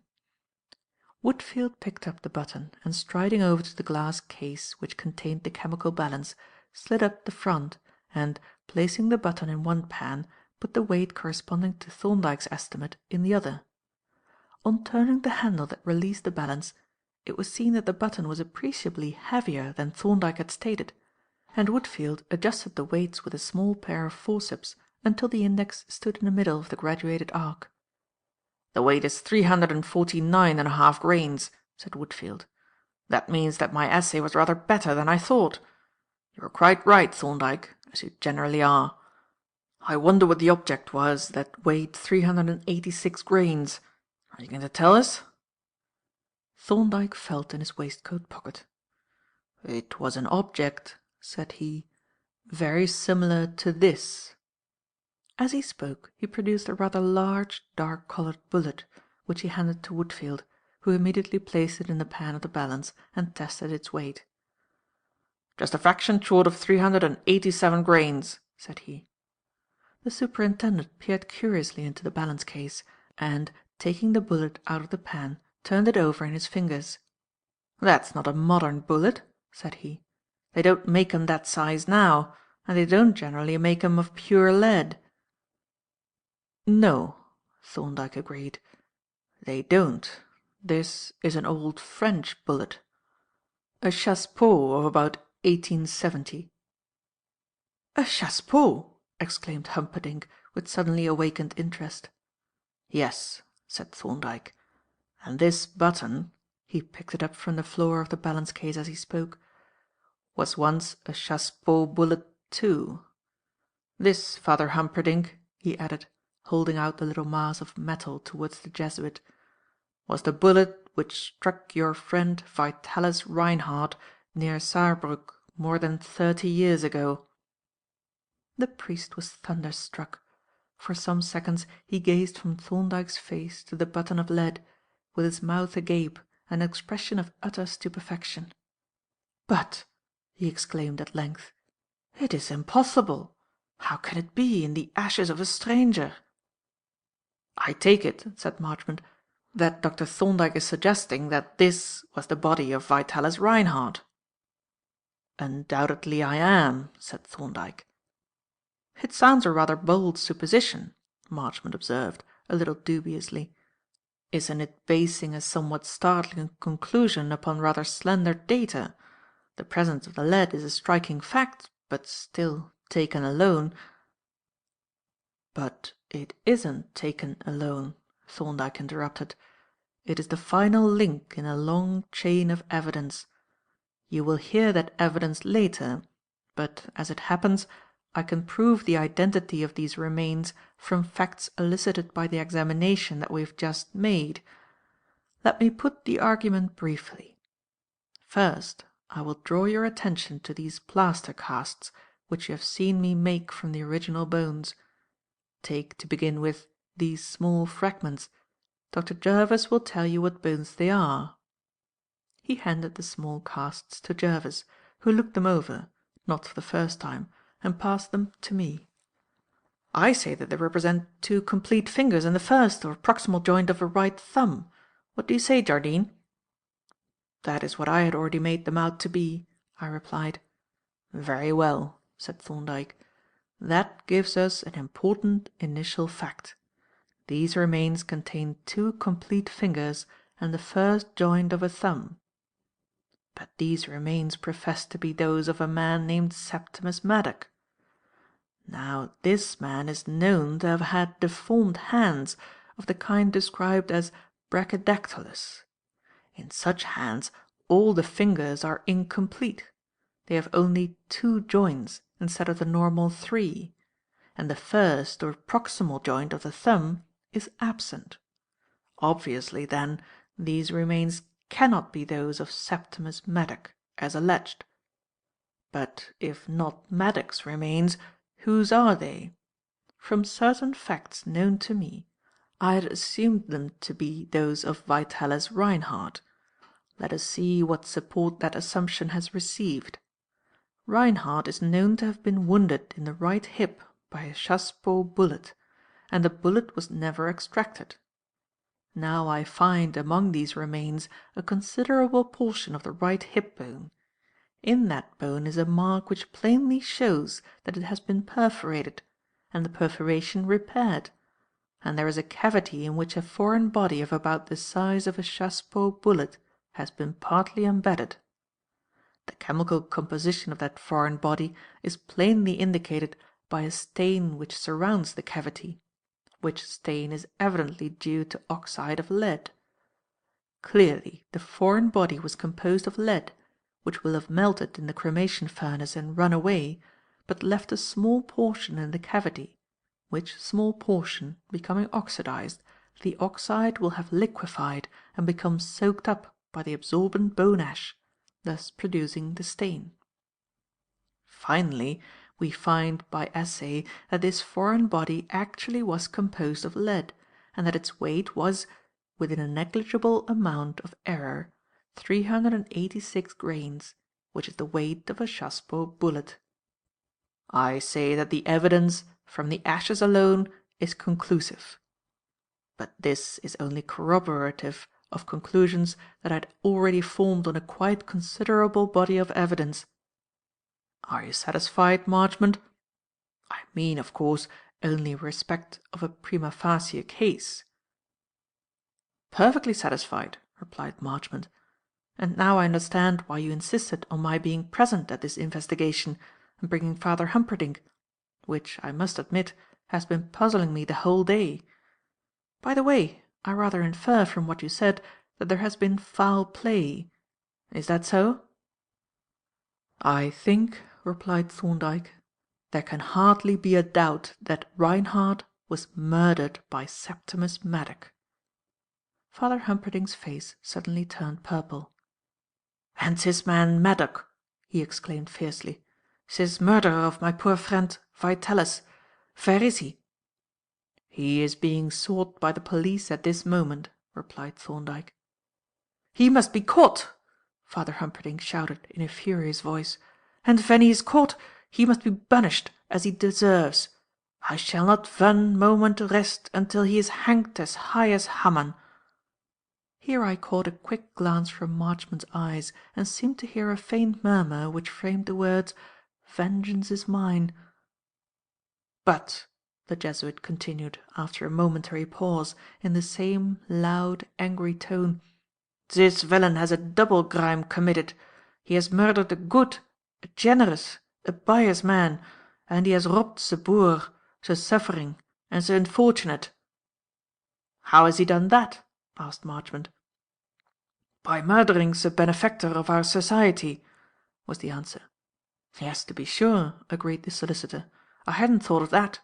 Of course, the original will in favour of Miss Vyne probably stands without modification." At this point Superintendent Miller interposed. "You were saying, sir, that the man Maddock is now being sought by the police. Do you mean under that name?" "No," answered Thorndyke. "I mean under the name of Samway. Septimus Maddock, alias Isaac Van Damme, is written off as deceased.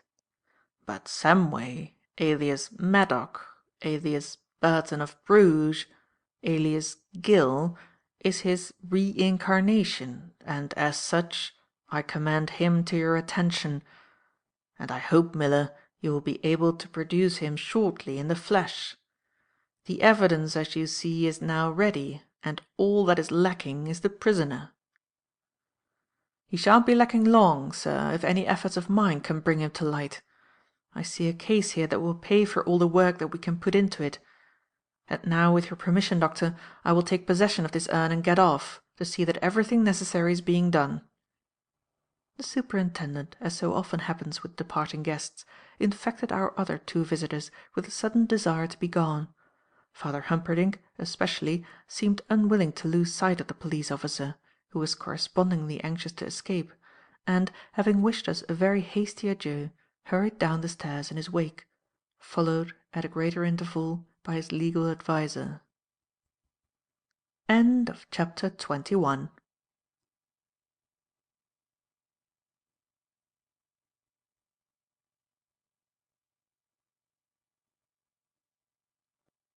22. Thorndyke reviews the case. When Professor Woodfield, having deliberately packed his bag and, to my great relief and Jervis's, declined Thorndyke's invitation to stay and take tea with us, presently took his departure, we descended to the sitting-room, whither Polton followed us almost immediately with a tea-tray, having, apparently, boiled the kettle in the adjacent workshop while the final act of the analysis was in progress. He placed the tray on a small table by Thorndyke's chair, and, evidently anticipating the inevitable discussion on the results of the analysis, made up the fire on a liberal scale and retired with unconcealed reluctance. As soon as we were alone, Jervis opened the subject by voicing his and my joint desire for more light. "This has been a great surprise to me, Thorndyke," said he. "A complete surprise?" Thorndyke asked. "No, I can't say that. The solution of the problem was one that I had proposed to myself, but I had rejected it as impossible, and it looks impossible still, though I now know it to be the true solution." "I quite appreciate your difficulty," said Thorndyke, "and I see that if you did not happen to light on the answer to it, the difficulty was insuperable. That was the really brilliant feature in Maddock's plan. But for a single fact which was almost certain to be overlooked, the real explanation of the circumstances would appear utterly incredible. Even if suspicion had been aroused later and the true explanation suggested, there seemed to be one fact with which it was absolutely irreconcilable." "Yes," agreed Jervis, "that is what I have felt." "The truth is," said Thorndyke, "that this crime was planned with the most diabolical cleverness and subtlety. We realize that when we consider by what an infinitely narrow margin it failed. Indeed, we can hardly say that it did fail.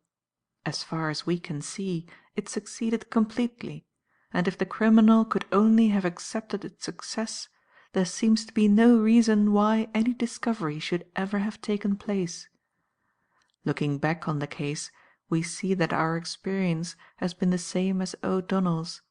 We had no clue whatever, excepting the one that was furnished by the criminal himself in his unnecessary efforts to obtain even greater security.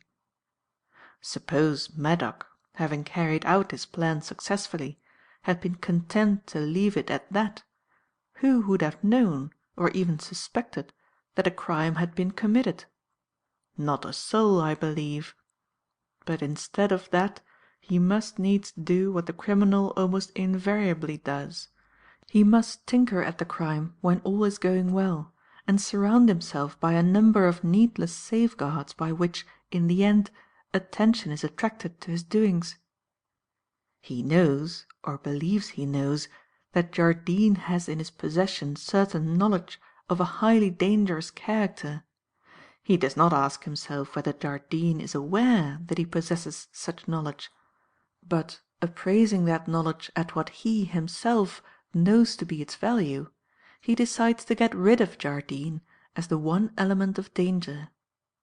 And that was where he failed.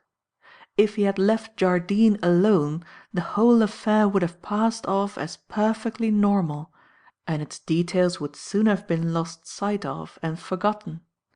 Even as it was, he missed complete success only by a hair's breadth. But for the most trivial coincidence, Jardine's body might be lying undiscovered in that cellar at this very moment. "That's a comfortable thought for you, Jardine," my younger colleague remarked. "Very," I agreed, with a slight shudder at the recollecting of that horrible death trap. "But what was the coincidence?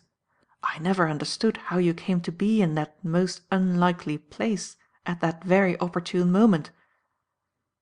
"It was the merest chance," replied Thorndyke. "I happened to have called in at the hospital that evening, and, having an hour to spare, it occurred to me to look in at Batson's and see if you were getting on quite happily in your new command. As I had induced you to take charge, I felt some sort of responsibility in the matter." "It was exceedingly kind of you, sir," said I. "Not in the least," said Thorndyke. "It was just the ordinary solicitude of the teacher for a promising pupil. Well, when I arrived at the house, I found that excellent girl, Maggie, standing on the doorstep, looking anxiously up and down the street. It seemed that, on reflection, she was still convinced that the works were untenanted, and the oddity of the whole set of circumstances had made her somewhat uneasy. I waited a few minutes and disposed of one or two patients, and then, as you did not return, after what seemed an unaccountably long absence, I very easily induced her to show me where the place was, and when we arrived there, the deserted aspect of the building and the notice board over the gate seemed rather to justify her anxiety. I rang the bell loudly, as I dare say you know, but I did not wait very long. When I failed to get any response, I, too, became suspicious, and proceeded without delay to pick the lock of the wicket, and it is most fortunate that the wicket was unprovided with a bolt, which would have delayed me very considerably. You know the rest. When I shouted your name you must have tried to answer, for I caught a kind of muffled groan and the sound of tapping, which guided me and Maggie to your prison. But it was a near thing, for when I opened the cellar door you fell out quite unconscious and accompanied by a gush of carbon dioxide that was absolutely stifling." "Yes," said I, "it was touch and go. A few minutes more and it would have been all up with me. I realized that as soon as I recovered consciousness. But I couldn't, for the life of me, understand why anybody should want to murder me, and I'm not so very clear on the subject now. I really knew nothing about Maddock." "You knew more than anyone else knew, and he thought you knew more than you did. But perhaps it would be instructive to review the case in detail." "It would be very instructive to me," said Jervis, "for I don't, even now, see how you managed to bridge over those gaps that stopped me in my attempts to make a hypothesis that covered all the circumstances." "Very well," said Thorndyke. "Then we will begin at the beginning. And the beginning for me was the finding of Jardine as I have described it. Here was a pretty plain case of attempted murder, evidently premeditated and apparently committed by some person who had access to these works; evidently also conceived and planned with considerable knowledge, skill and foresight, though with how much foresight I did not realize until I had heard Jardine's story. When I had Jardine's account of the affair, I saw that the crime had been planned with quite remarkable ingenuity and judgment. In fact, the circumstances had been so carefully considered, and contingencies so well provided for that, but for a single tactical error, the plan would have succeeded. That error was in making the pretended emergency a surgical injury. If the letter to Jardine had stated that the man was in a fit, instead of suffering from a wound, our friend would have had no need to call at the surgery for appliances, but would have gone straight to the works. And there, in all probability, his body would still be lying, for no one would have known whither he had gone; and even if his body had been accidentally discovered, all traces of the means by which he had been killed would probably have been removed. There would have been nothing to show that he had not strayed into the deserted factory and turned on the gas himself. Indeed, it is pretty certain that matters would have been so arranged as to convey that impression to the persons who made the discovery. "There was the letter," said I. "That would have given things away to some extent." "But you would have had it in your pocket, from which he would, of course, have removed it. We may be sure that he had not overlooked the letter. It was the need for surgical appliances that he had overlooked. But, in spite of this error, the plan was ingenious, subtle, and clearly not the work of an ignorant man. And here I would point out to you that this latter fact was one of great importance in searching for the solution of the mystery. We knew something of our man. He was subtle, resourceful, and absolutely ruthless. Noting this, I was prepared, in pursuing the case, to find his other actions characterized by subtlety, resourcefulness, and ruthlessness. His further actions were not going to be those of a dullard or an ignoramus. But this was not all the information that I had concerning the personality of this unknown villain. Jervis and I looked over the cellars that same night within an hour and a half of the rescue and before anything had been moved. We were then in a position to infer that the unknown was probably a somewhat tall man and above the average of strength, as shown by the weight, position and arrangement of the iron bottles. Moreover, since there was no faintest trace of a finger print on any of them, it followed that some precaution against them, such as gloves, had been adopted, which again suggested either a professional criminal or a person well acquainted with criminal methods. So much for the man. As to the rest of the information that I obtained by looking into the cellar, it seemed at the time meagre enough, and yet, when considered by the light of Jardine's statement, it turned out to be of vital importance. You remember what it was, Jardine? That cellar contained certain objects. They seemed very unilluminating and commonplace, but, according to my invariable custom, I considered them attentively and made a written list of them. Do you remember what they were? Yes, quite well. There were 10 empty cylinders, a spanner, a packing case. What were the dimensions of the case? Thorndyke interrupted. 7 foot long by 2½ wide and deep. Then there were a couple of waterproof sheets and a quantity of straw. That is the lot, I think, and I'll be hanged if I can see what any of them, excepting the 3 cylinders that were used for my benefit, have to do with the case. Can you, Jervis?" "I'm afraid I can't," he replied. "They are all such very ordinary objects."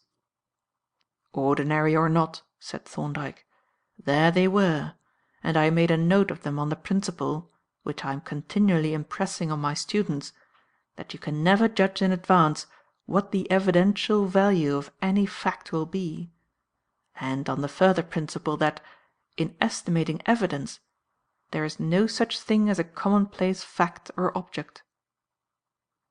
Until I had heard Jardine's account of the affair, there was not much to be gained by thinking about the possibilities that it presented.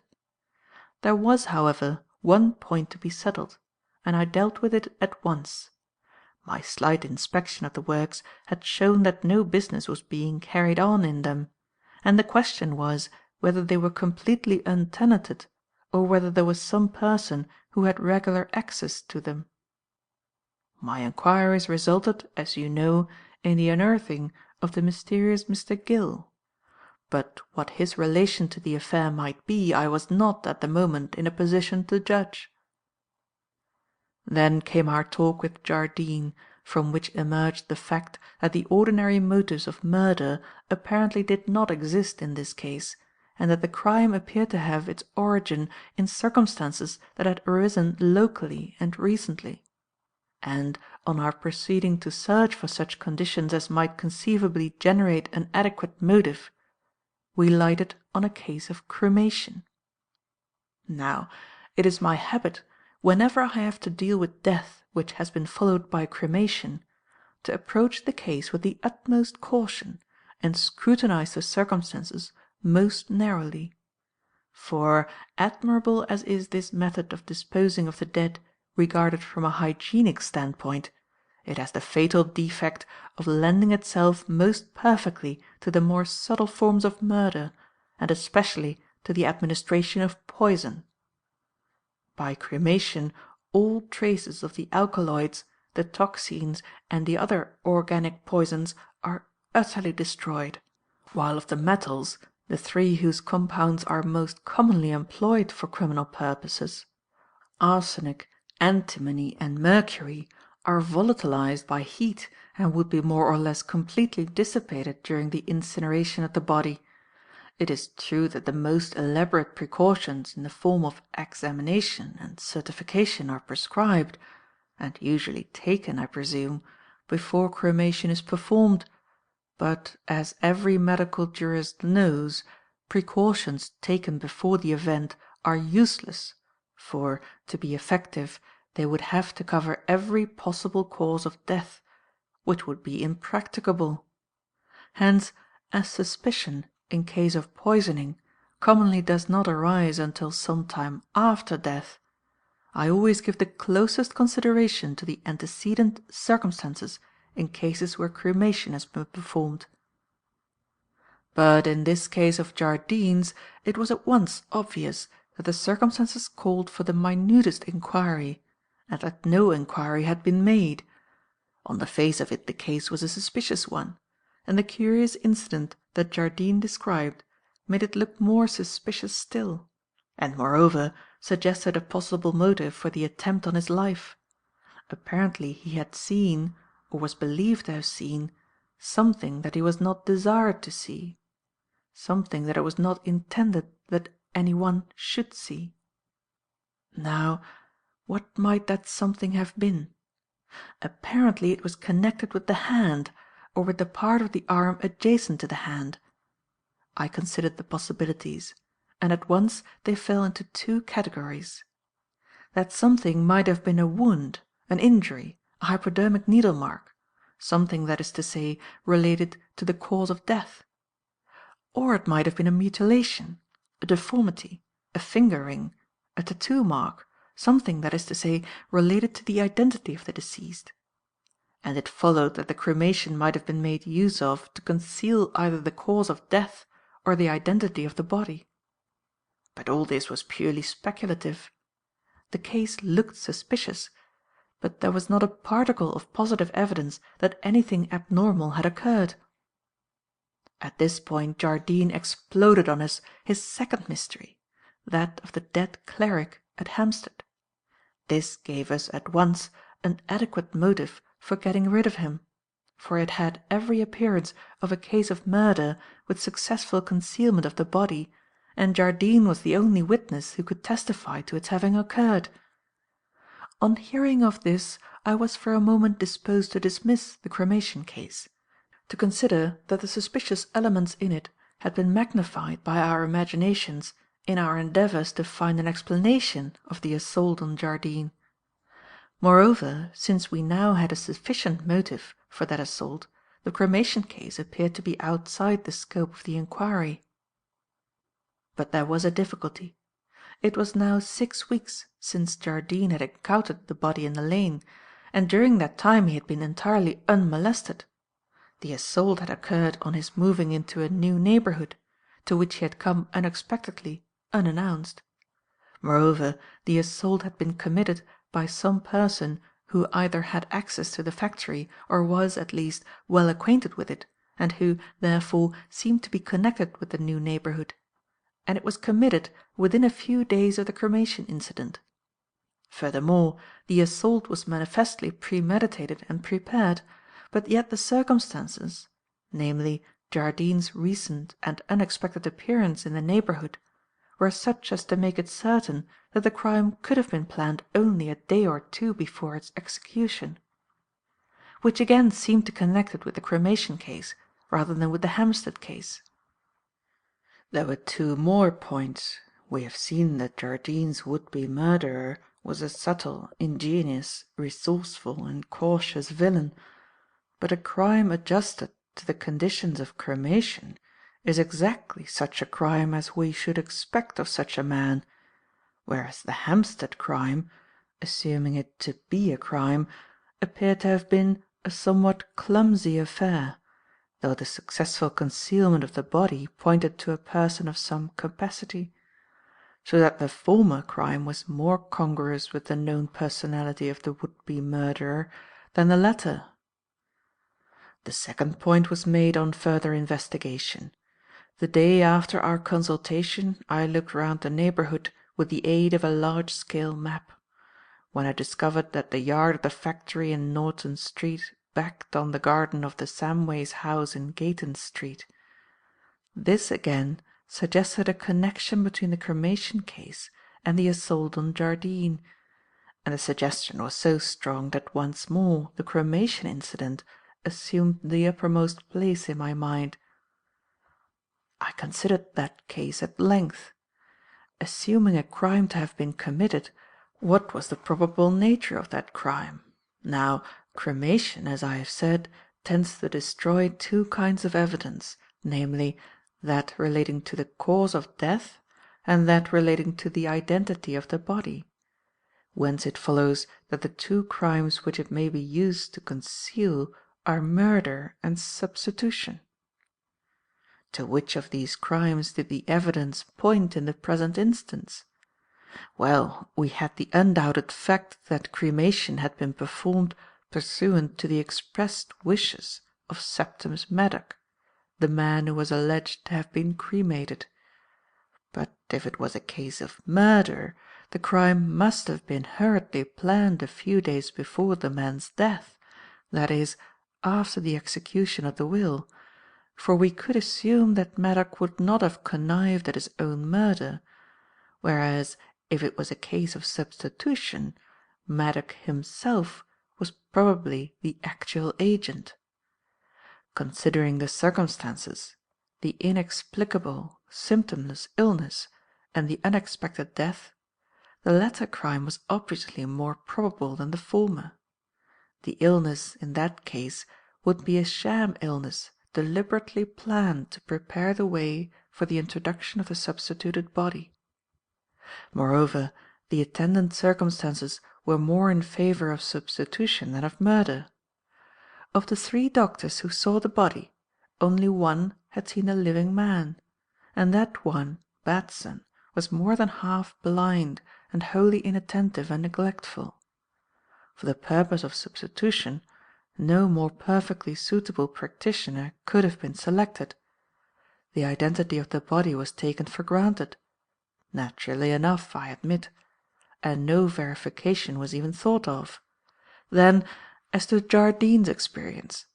The hand or wrist is not at all a likely region on which to find either a fatal injury or the trace of a hypodermic injection, whereas it is a most important region for purposes of identification.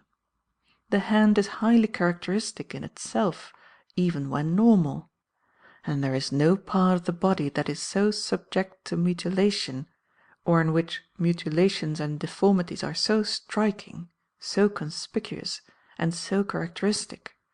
Lost fingers, stiff fingers, webbed fingers, supernumerary fingers, contracted palm, deformed nails, brachydactyly, and numerous other abnormal conditions are not only easily recognized, but, since the hand is usually unclothed and visible, their existence will be known to a large number of persons. The evidence, in short, was strongly in favour of substitution as against murder. If, however, the body which was cremated was not that of Maddock, then it was the body of some other person. That is to say, that the theory of substitution left us with a dead body that was unaccounted for. And since a dead body implies the death for some person, the theory of substitution left us with a death unaccounted for and obviously concealed. That is to say, it raised a strong presumption of the murder of some unknown person. And here it seemed that our data came to an end, that we had no material whatever for forming any hypothesis as to the identity of the person whose dead body we were assuming to have been substituted for that of Septimus Maddock. But while I was thus turning over the possibilities of this cremation case, the other, the Hampstead case, continued to lurk in the background of my mind. It was much less hypothetical.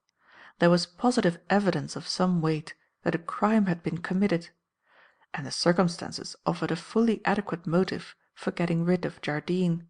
Thus it was natural that I should raise the question. Was it possible that the two cases could be in any way connected? At the first glance the suggestion looked absolutely wild, but still I considered it at length. And then it looked somewhat less wild. The two cases had this in common, that if a crime had been committed, Jardine was the sole witness. Moreover, the supposition that the two cases were connected and incriminated the same parties greatly intensified the motive for making away with Jardine. But there was another and much stronger point in favour of this view. If we adopted the theory of substitution, it was impossible, on looking at the two cases, to avoid being struck by the very curious converseness of their conditions. In the Hampstead case we were dealing with a body which had suddenly vanished, no one could say whither. In the Maddock case we were dealing with a body which had suddenly appeared, no one could say whence. When I reflected on this very striking appearance of relation, it was inevitable that I should ask myself the question, is it conceivable that these two bodies could have been one and the same? That the body which was cremated could have been the body which Jardine saw in the lane? Again, at the first glance, the question looked absurd. The first body was seen by Jardine more than 6 weeks before the alleged death of Maddock, and the body which he saw at the Samway's house was that of a man newly dead, with rigor mortis just beginning. It was, indeed, barely conceivable that the Hampstead body was not actually dead, and that the man might have lingered on alive for 6 weeks. But this suggestion failed to fit the known facts in two respects. In the first place, the body which Jardine saw in the lane was, from his description, pretty unmistakably a dead body, and in the second, the sham illness of Maddock and the elaborate leisurely preparations suggest a complete control of the time factor, which would be absent if those preparations were adjusted to a dying man who might expire at any moment. Rejecting this suggestion, then, the further question arose. Is it possible that the body that was seen in the lane could, after an interval of 6 weeks, have been produced in Gayton Street, perfectly fresh and in a state of incipient rigor mortis? And when the question was thus fairly stated, the answer was obviously in the affirmative. For is it not a matter of common knowledge that the bodies of sheep are habitually brought from New Zealand to London, traversing the whole width of the tropics in the voyage, and are delivered, after an interval of more than 6 weeks, perfectly fresh and in a state of incipient rigor mortis? The physical possibility was beyond question. But if physically possible, was such preservation practicable? Well, how are the bodies of the sheep preserved? By exposing them continuously to intense cold. And how is that intense cold produced? Roughly speaking, by the volatilization of a liquefied gas, ammonia in the case of the sheep. But behold, the very man whom we are suspecting of being the agent in this crime is a man who has command of large quantities of a liquefied gas, and who has hired a mineral water factory for no apparent reason, and put the premises to no apparent use." At this point Jervis brought his fist down with a bang on the arm of his chair. "Idiot!" he exclaimed. "Ass! Fool! Dolt! Imbecile that I am! With those cylinders staring me in the face, too! Of course, it was that interval of 6 weeks that brought me up short. And yet I'd actually heard Jardine describe the cloud of carbon dioxide snow that fell on his face. Don't you consider me an absolute donkey, Thorndyke?" "Certainly not," replied Thorndyke. "You happened to miss a link, and, of course, the chain would not hold. It occurs to us all now and again. But do you see, Jardine, how the stone which the builders rejected has become the head of the corner? Don't you understand how, when I reached this point, there rose before me the picture of that cellar with the commonplace objects that it contained? The case, 7 feet by 2½ so convenient for preserving a body in a bulky packing; the 2 waterproof sheets, so well adapted to holding a mass of carbon dioxide snow in contact with the body; the mass of straw, one of the most perfect non-conductors, so admirably fitted for its use as a protective packing for the frozen body; and lastly, those 10 empty cylinders, of which 7 had been used for some purpose unknown to us. Let this case be a lesson to you, Jardine, not only in legal medicine, but in clinical medicine too, to take the facts as you find them, relevant or irrelevant, striking or commonplace; note them carefully, and trust them to find their own places in the inductive scheme." "It has been a most instructive lesson to me," said I, "especially your analysis of the reasoning by which you identified the criminal." Said Thorndyke. "I didn't know I'd got as far as that." "But if the body was preserved in a frozen state, there could not be much doubt as to who had preserved it." "Possibly not," Thorndyke agreed. "But I had not proved that it had been so preserved, but only that it was possible for it to have been; and that the supposition of its having been so preserved was in agreement with the known circumstances of the case. But I must impress on you that up to this point I was dealing in pure hypothesis. My hypothesis was perfectly sound, perfectly consistent in all its parts, and perfectly congruous with all the known facts, but it did not follow, therefore, that it was true. It was entirely unverified, for hitherto I had not one single item of positive evidence to support it. Nevertheless, the striking agreement between the hypothesis and the known facts encouraged me greatly, and as it was evident that I had now exhausted the material yielded by the cremation incident, I decided to take up the clue at the other end, to investigate the details of the Hampstead affair. To this end I called on Jardine, who very kindly went over the case with me afresh. And here it was that I first came within hail of positive evidence. On his wall was pinned an oil sketch, and on that sketch was a distinct print of a right thumb. It was beautifully clear, for the paint having been dry on the surface but soft underneath, had taken the impression as sharply as a surface of warm wax. Now, you will remember that I took possession of the letter which summoned Jardine to the mineral water works, and I may now say that I tested it most carefully for finger-prints. But paper is a poor material on which to develop invisible prints, owing to its absorbent nature, and I had very indifferent success. Still, I did not fail entirely. By the combined use of lycopodium powder and photography, I obtained impressions of parts of 2 finger-tips and a portion of the end of a right thumb. They were wretched prints, but yet available for corroboration, since one could see part of the pattern on each and could make out that the ridge pattern of the thumb was of the kind known as a twinned loop. Bearing this fact in mind, you will understand that I was quite interested to find that the print on the sketch, also that of a right thumb, had a twinned loop pattern. I noted the fact as a coincidence, but, of course, attached no importance to it until Jardine told me that the artist who painted the sketch habitually worked in gloves. And even then I merely made a mental note that I would ascertain who and what the artist was. I need not go over our examination of the scene of the crime. I need only say that I was deeply interested in following the track along which the body had been carried, because I was on the look-out for something, and that something was a house or other building in which the body might have been temporarily deposited. My hypothesis seemed to demand such a building; for, since the body was quite fresh and rigor mortis was only beginning when Jardine saw it at Gayton Street, it must have been frozen very shortly after death. Now, it obviously could not have been carried from Hampstead to Gayton Street on a man's back. The alternative is either a vehicle waiting at an appointed place, and necessarily not far away, or a house or other building to which the body could be taken. But the vehicle would, under the circumstances, be almost impracticable. It would hardly be possible to make an appointment with any exactness as to time, and the presence of a waiting or loitering vehicle would, at such an hour, it was about midnight, you will remember, be almost certain to arouse suspicion and inquiry. On the other hand, a house to which the body could be conveyed would meet the conditions perfectly.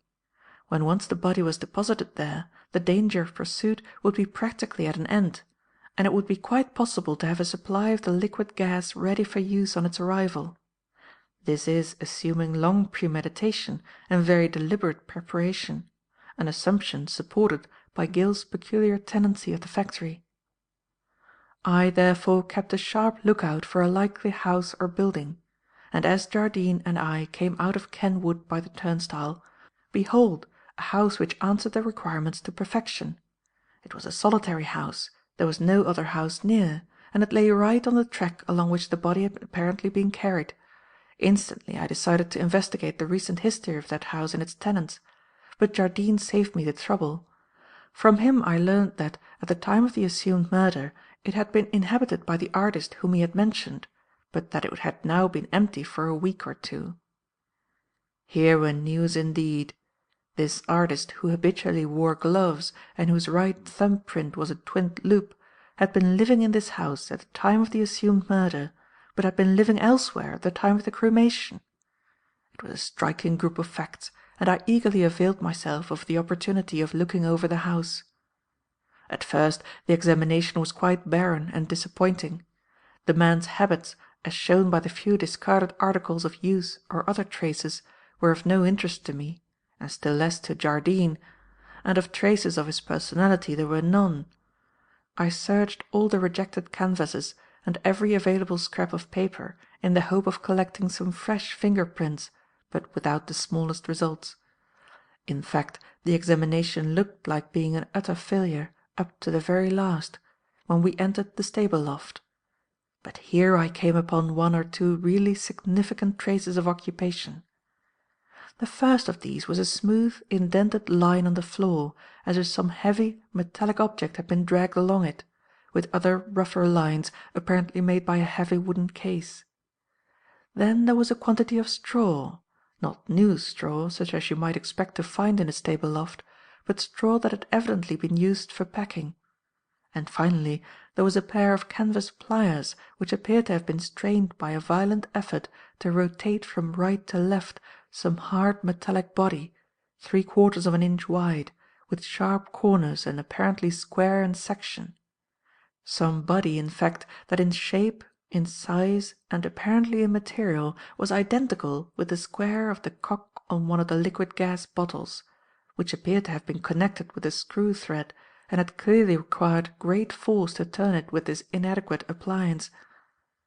The evidence collected from the loft suggesting that a large case had been moved in and out and that a gas cylinder had been opened, you will say was of the flimsiest. And so it was.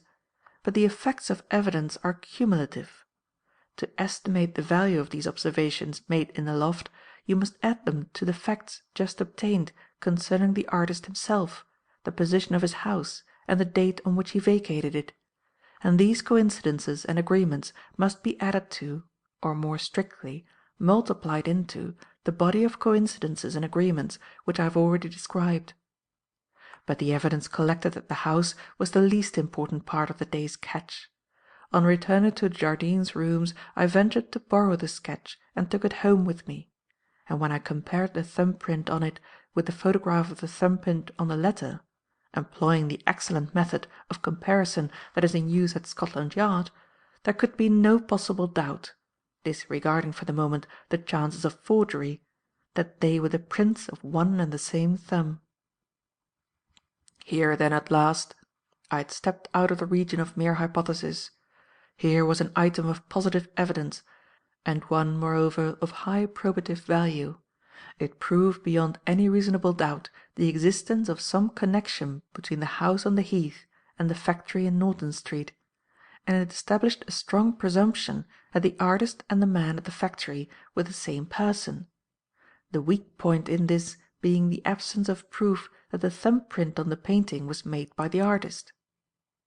And here, Jardine, I would draw your attention to the interesting way in which, when a long train of hypothetical reasoning has at length elicited an actual, demonstrable truth, that truth instantly reacts on the hypothesis, lifting it as a whole on to an entirely different plane of probability.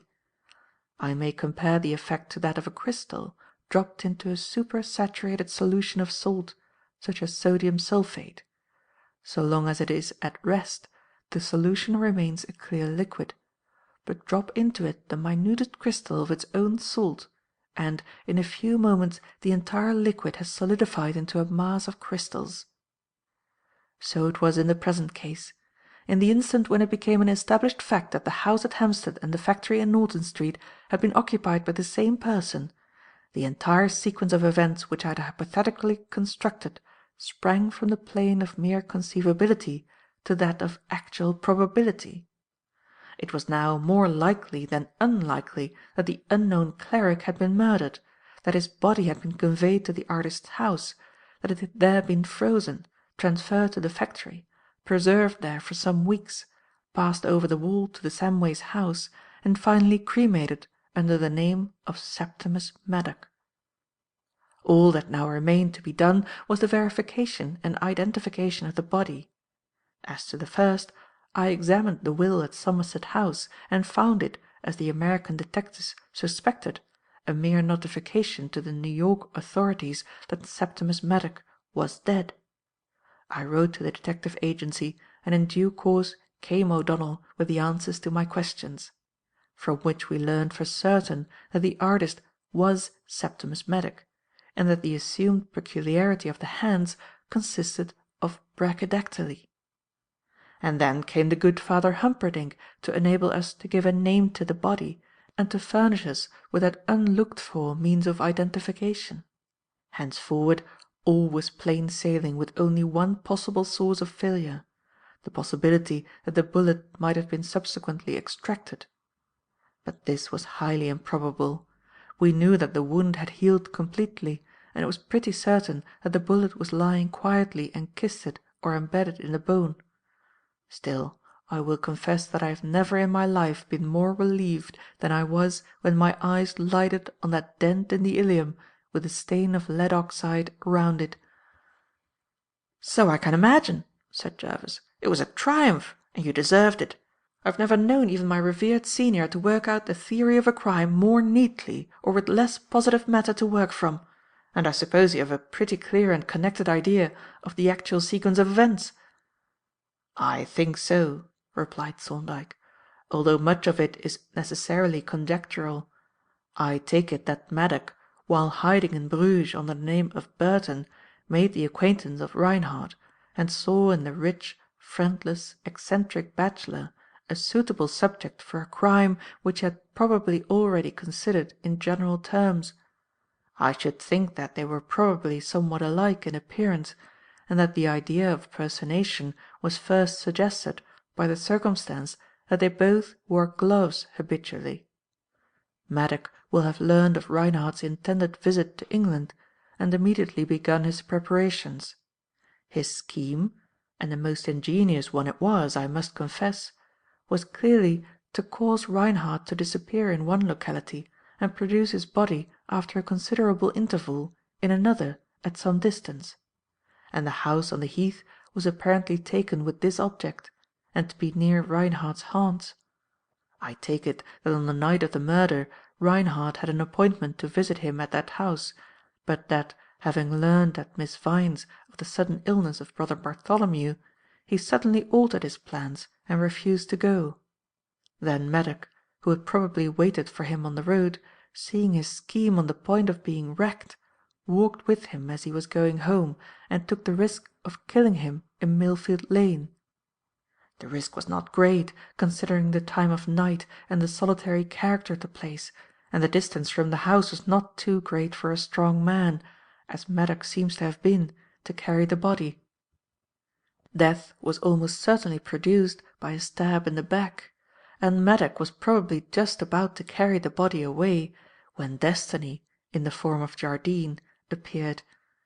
Then Maddock must have lurked, probably behind the fence which had the large hole in it, until Jardine went away, when he must instantly have picked up the body, carried it down the lane, pushed it over the fence, detaching the reliquary as he did so, carried it away to the house, stripped it, and proceeded at once to freeze it, having provided a bottle of the gas in readiness.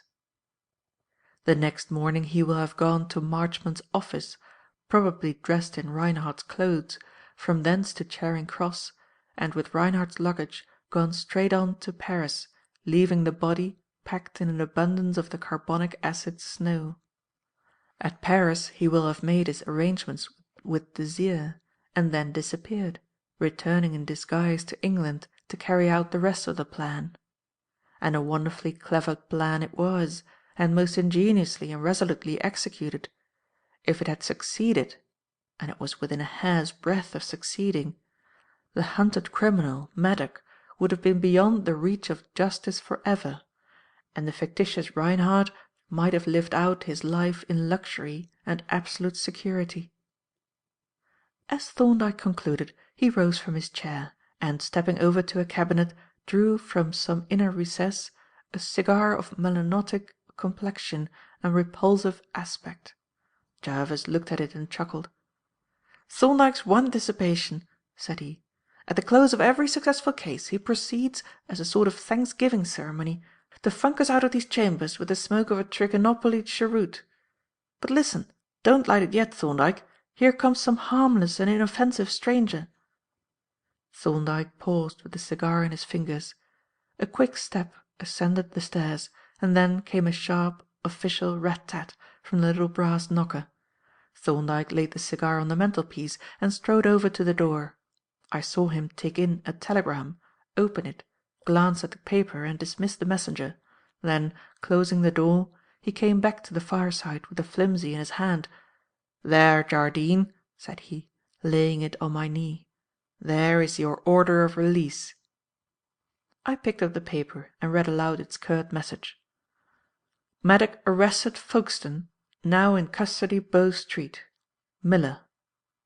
"That means to say," said Thorndyke, "that the halter is already round his neck. I think I may light my Trichinopoly now." And he did so. There is little more to tell. This has been a history of coincidences, and one more coincidence brings it to a close. The very day on which my formal engagement to Sylvia was made public chanced to be the day on which the execution of Septimus Maddock was described in the papers. On that day, too, the portrait of poor Letitia, painted by that skilful and murderous hand, was placed in the handsome ebony frame that I had caused to be made for it. As I write these closing words, it hangs before me, flanked on either side by the little jar of violets that are renewed religiously from day to day by my wife or me. The pale, inscrutable eyes look out on me, her friend whom she loved so faithfully, and who so little merited her love. But as I look into them, the picture fades and shows me the same face glorified, waxen, pallid, drowsy-eyed, peaceful and sweet, the dead face of the woman who gave her heart's blood as the price of my ransom, and who was fated then to pass, out of my life indeed, but out of my heart's shrine and my most loving remembrance, never. The End. End of A Silent Witness by R. Austin Freeman. Recorded by Anna Simon. Nijmegen, the Netherlands, 2014.